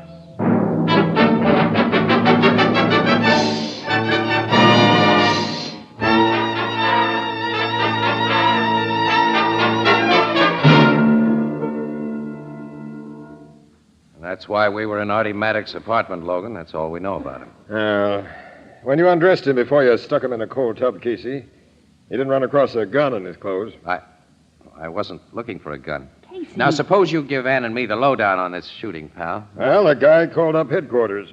Wouldn't give his name, but he told us to pick up Lou Carboni and ask him why he'd just killed his ex-wife. Ask Lou Carboni why he'd killed Gypsy Hibbert. Yeah.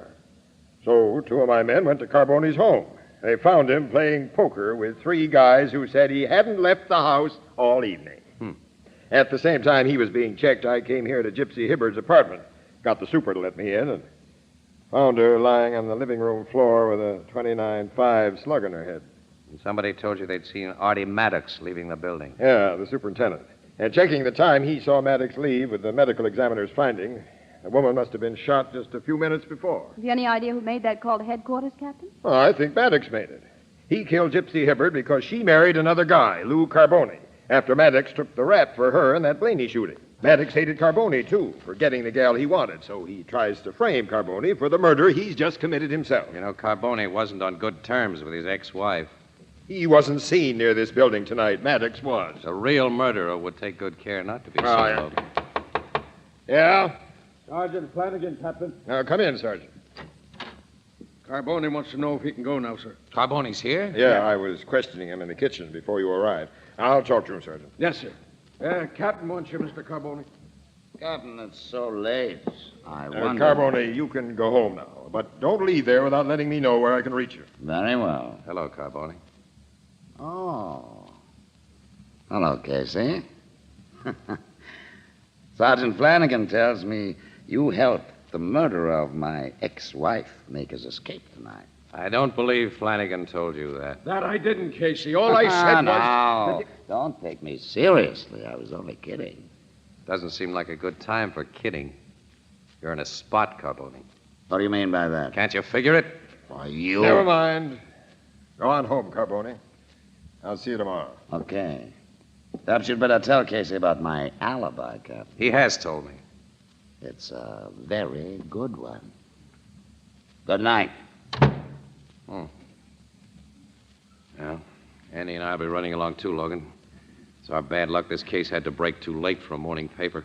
That is tough, isn't it?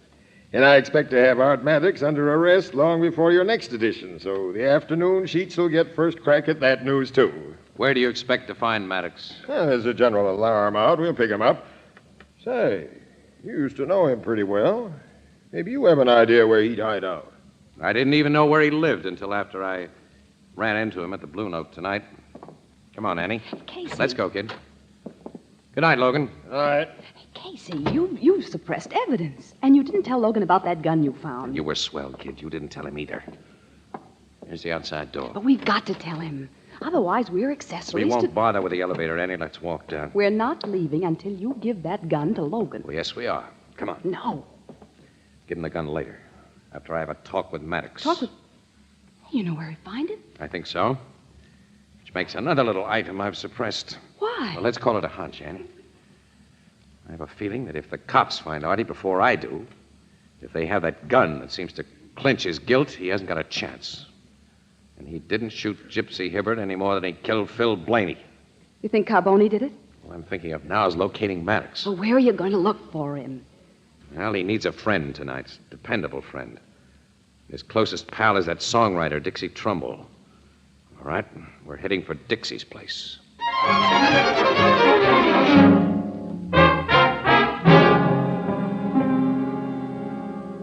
I ain't set eyes on Artie for 2-3 days, Casey. On the level, he ain't here. Oh, listen, Dixie. Miss Williams and I want to help the guy. He needs help. Don't give me a wrong steer. Well, I don't know what you're talking about, and I got no idea where Artie is. It's okay, Dixie. Hello, Artie. Why, you said not to let anyone know you were here. Casey's my friend. Yes. This should convince you of that, fella. Oh, the gun. I figured you'd found it on me. And Casey didn't tell the police about it. I'll take the shells out of it. Put it here on this table until you tell me what to do with it. What does the gat mean, Artie, and what's the stuff about cops? I haven't told you, Dixie, because the less you know, the less trouble you'll have. I'll go out and take a walk for half an hour. Please, Dixie. Okay, pal. Guess you've got a good reason for asking. I have.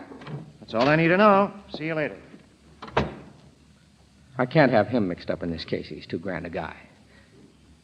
This apartment of his was the only place I knew of to go after I ducked out that bathroom window. I spent 5 years in prison. I can't go back there. I heard the cops say he was looking for me. I lost my head. What were you doing at Gypsy Hibbert's tonight? You don't think I killed her? I'd have given the cops that gun if I had. And told them to look for you here. Come on, let's have the lowdown. Okay. You know I was crazy about Gypsy before. Yes, I know. Before? Yeah. Well, after I came out of jail, she wouldn't see me or even talk to me over the phone. Last night, I made up my mind I'd see her. I had to. Then, it was funny. It's the funny part we want to hear about. Well, I sneaked up to her apartment. A guy in stairs showed me how to pick locks, and I sat in the dark waiting for her to come home. Finally, the outside door was opened with a key. It was Lou Carbone. Carbone? Yes, he sat down in the next room and waited in the dark. Then the door opened again. It was Gypsy this time. He told her why he'd come to kill her. Then I watched him do it. You watched Why did Carbone kill her? It was funny, Casey. It was so funny I couldn't raise a hand to stop him. Come on, hold on to yourself, Artie. What did he say to her? She had been blackmailing him, threatening to tell the cops it was really Carbone who killed Blaney. Carbone killed Blaney? And I had taken the rap because Gypsy told me she had killed Blaney. She was protecting Carbone then at my expense. Then she married Carbone, and they got to hate each other. And tonight, he killed her while I was there to watch. Wasn't it funny, Casey? Wasn't it funny? Come on, Artie, cut it out. What happened after Carbone shot her? Come on, Artie, pull out of it. He wiped his fingerprints off the gun. He put it in her hand to look as though she'd committed suicide. But He didn't know I was watching. Then he let himself out the back way. I realize now it was a crazy thing to do, but I picked up the gun. I put it in my pocket. I thought he'd spoil his suicide setup. Then I got out of the place. I phoned the cops to pick him up. Artie, no jury's going to believe the story you've just told us. I know that. But Carbone's not going to be free and alive while I pay for another murder he's committed. What do you mean? I got another gun before I came to Dixie's. You see? I'm going to kill Lou Carbone. Artie, give me that gun. Keep back, Casey. I'm going to kill Carbone today before the cops can find me. Don't be a fool. You've just said no jury will believe my story. Give me that gun. Keep back. You won't shoot me. Not to kill you. I'll let you have it. He will shoot Casey. Look out. Okay, Eddie. Now, you two get into this clothes closet. I'm sorry, but this is the way it's got to be. It's a foolish way, Artie. It's the only way. No! Let me go! Don't Casey! Give me back that gun! Not a chance. I never figured you for a killer, Artie. You're not going to louse me up by shooting Carbone or anybody else. Thanks, Casey. Drop the gun you just took from him, Casey. Drop it. Carbone. Guess there's nothing else I can do, Carbone. Thanks. Now all of you move back against that wall. You see, Maddox? Like Casey, I figured you'd hide out with Dixie Trumbull. Why did you come here? That gun I planted beside my late wife's body wasn't found there. And I leave nothing to chance. When your bodies are found, Casey, it'll be thought that Maddox killed you and this lady before committing suicide. Same old gag. The gun to be found in Artie's hand. Same as you met that one on the table to be found in Gypsy's. It's always a good gag before a jury. And I'll use the gun on that table, the one that killed my former wife. Then there'll be no doubt that you did all the shooting, Maddox. You keep quiet, Artie. He'd better. Sweet little gun, this 29.5 automatic. Always liked these imported gats. Well, you take the first slug from it, Casey. What's wrong? That 29.5 isn't loaded, Carbone. The shells are in my pocket. Give them to me. You can't hold your other gun and load the automatic, too. You can load it. With its barrel pointed at Miss Williams. If you make a single phony move. All right. I know when I'm licked. Take the gun. Put a shell in its chamber first. Okay. Now load the clip. This suits you. Hold the gun by the barrel and slide the clip in. Now what? Put the gun on the table. Don't get your finger near the trigger. There. Nice little guns. Those 29.5s. Get ready to take it, Casey. Okay. I got you and the lady into this case. You'll get the second slug, Maddox. Then Miss Williams. Well, Casey?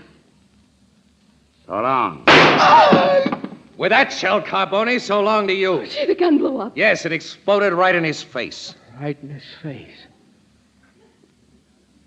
Wasn't it funny? Wasn't it funny?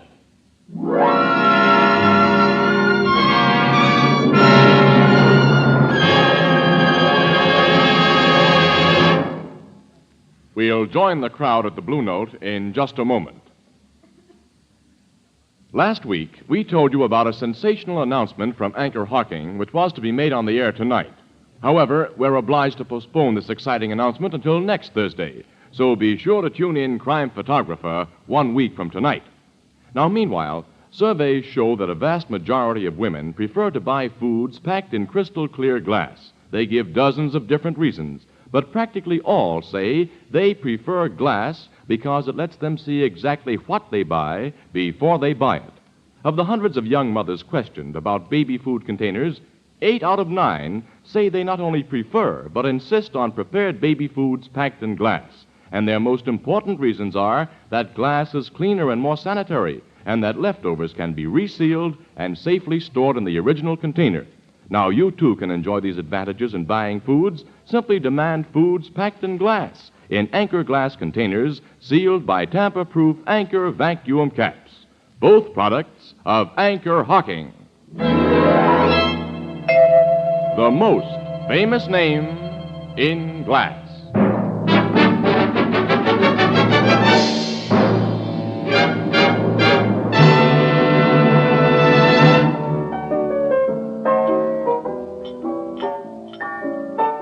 Well, the explanation, of course, is very simple, Ethelbert. You see, I forced the .32 caliber cartridge Logan gave me yesterday into the chamber of that .29.5 caliber automatic.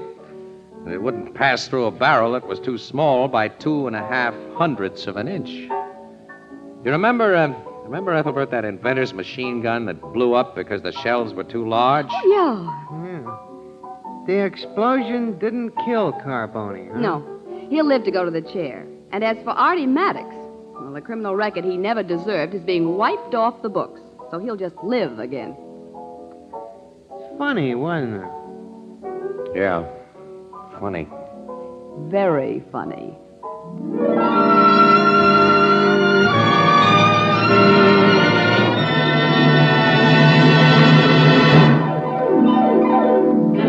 Crime Photographer, starring Stotts Cotsworth as Casey, is brought to you each Thursday by the Anchor Hocking Glass Corporation, makers of Fire King Oven Glass. Anchor glass containers, Anchor caps and closures. All products of Anchor Hocking, the most famous name in glass.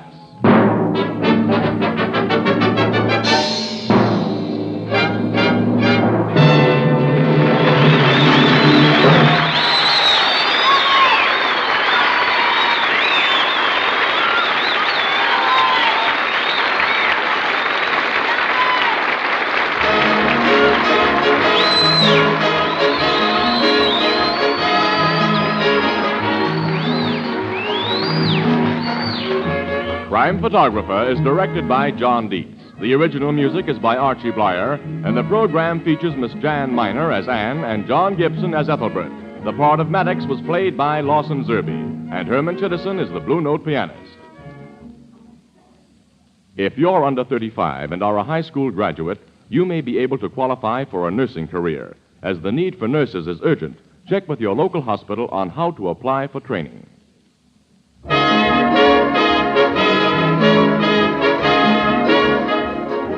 This is Tony Marvin saying goodnight for the Anchor Hocking Glass Corporation of Lancaster, Ohio, with offices in all principal cities of the United States and Canada. Thursday night on CBS is the biggest show in town, so stay tuned for exciting dramatizations on Reader's Digest Radio Edition, which follows immediately over most of these stations.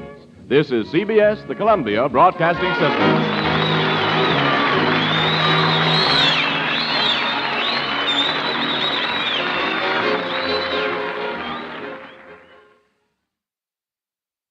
The Anchor Hocking Glass Corporation brings you Crime Photographer.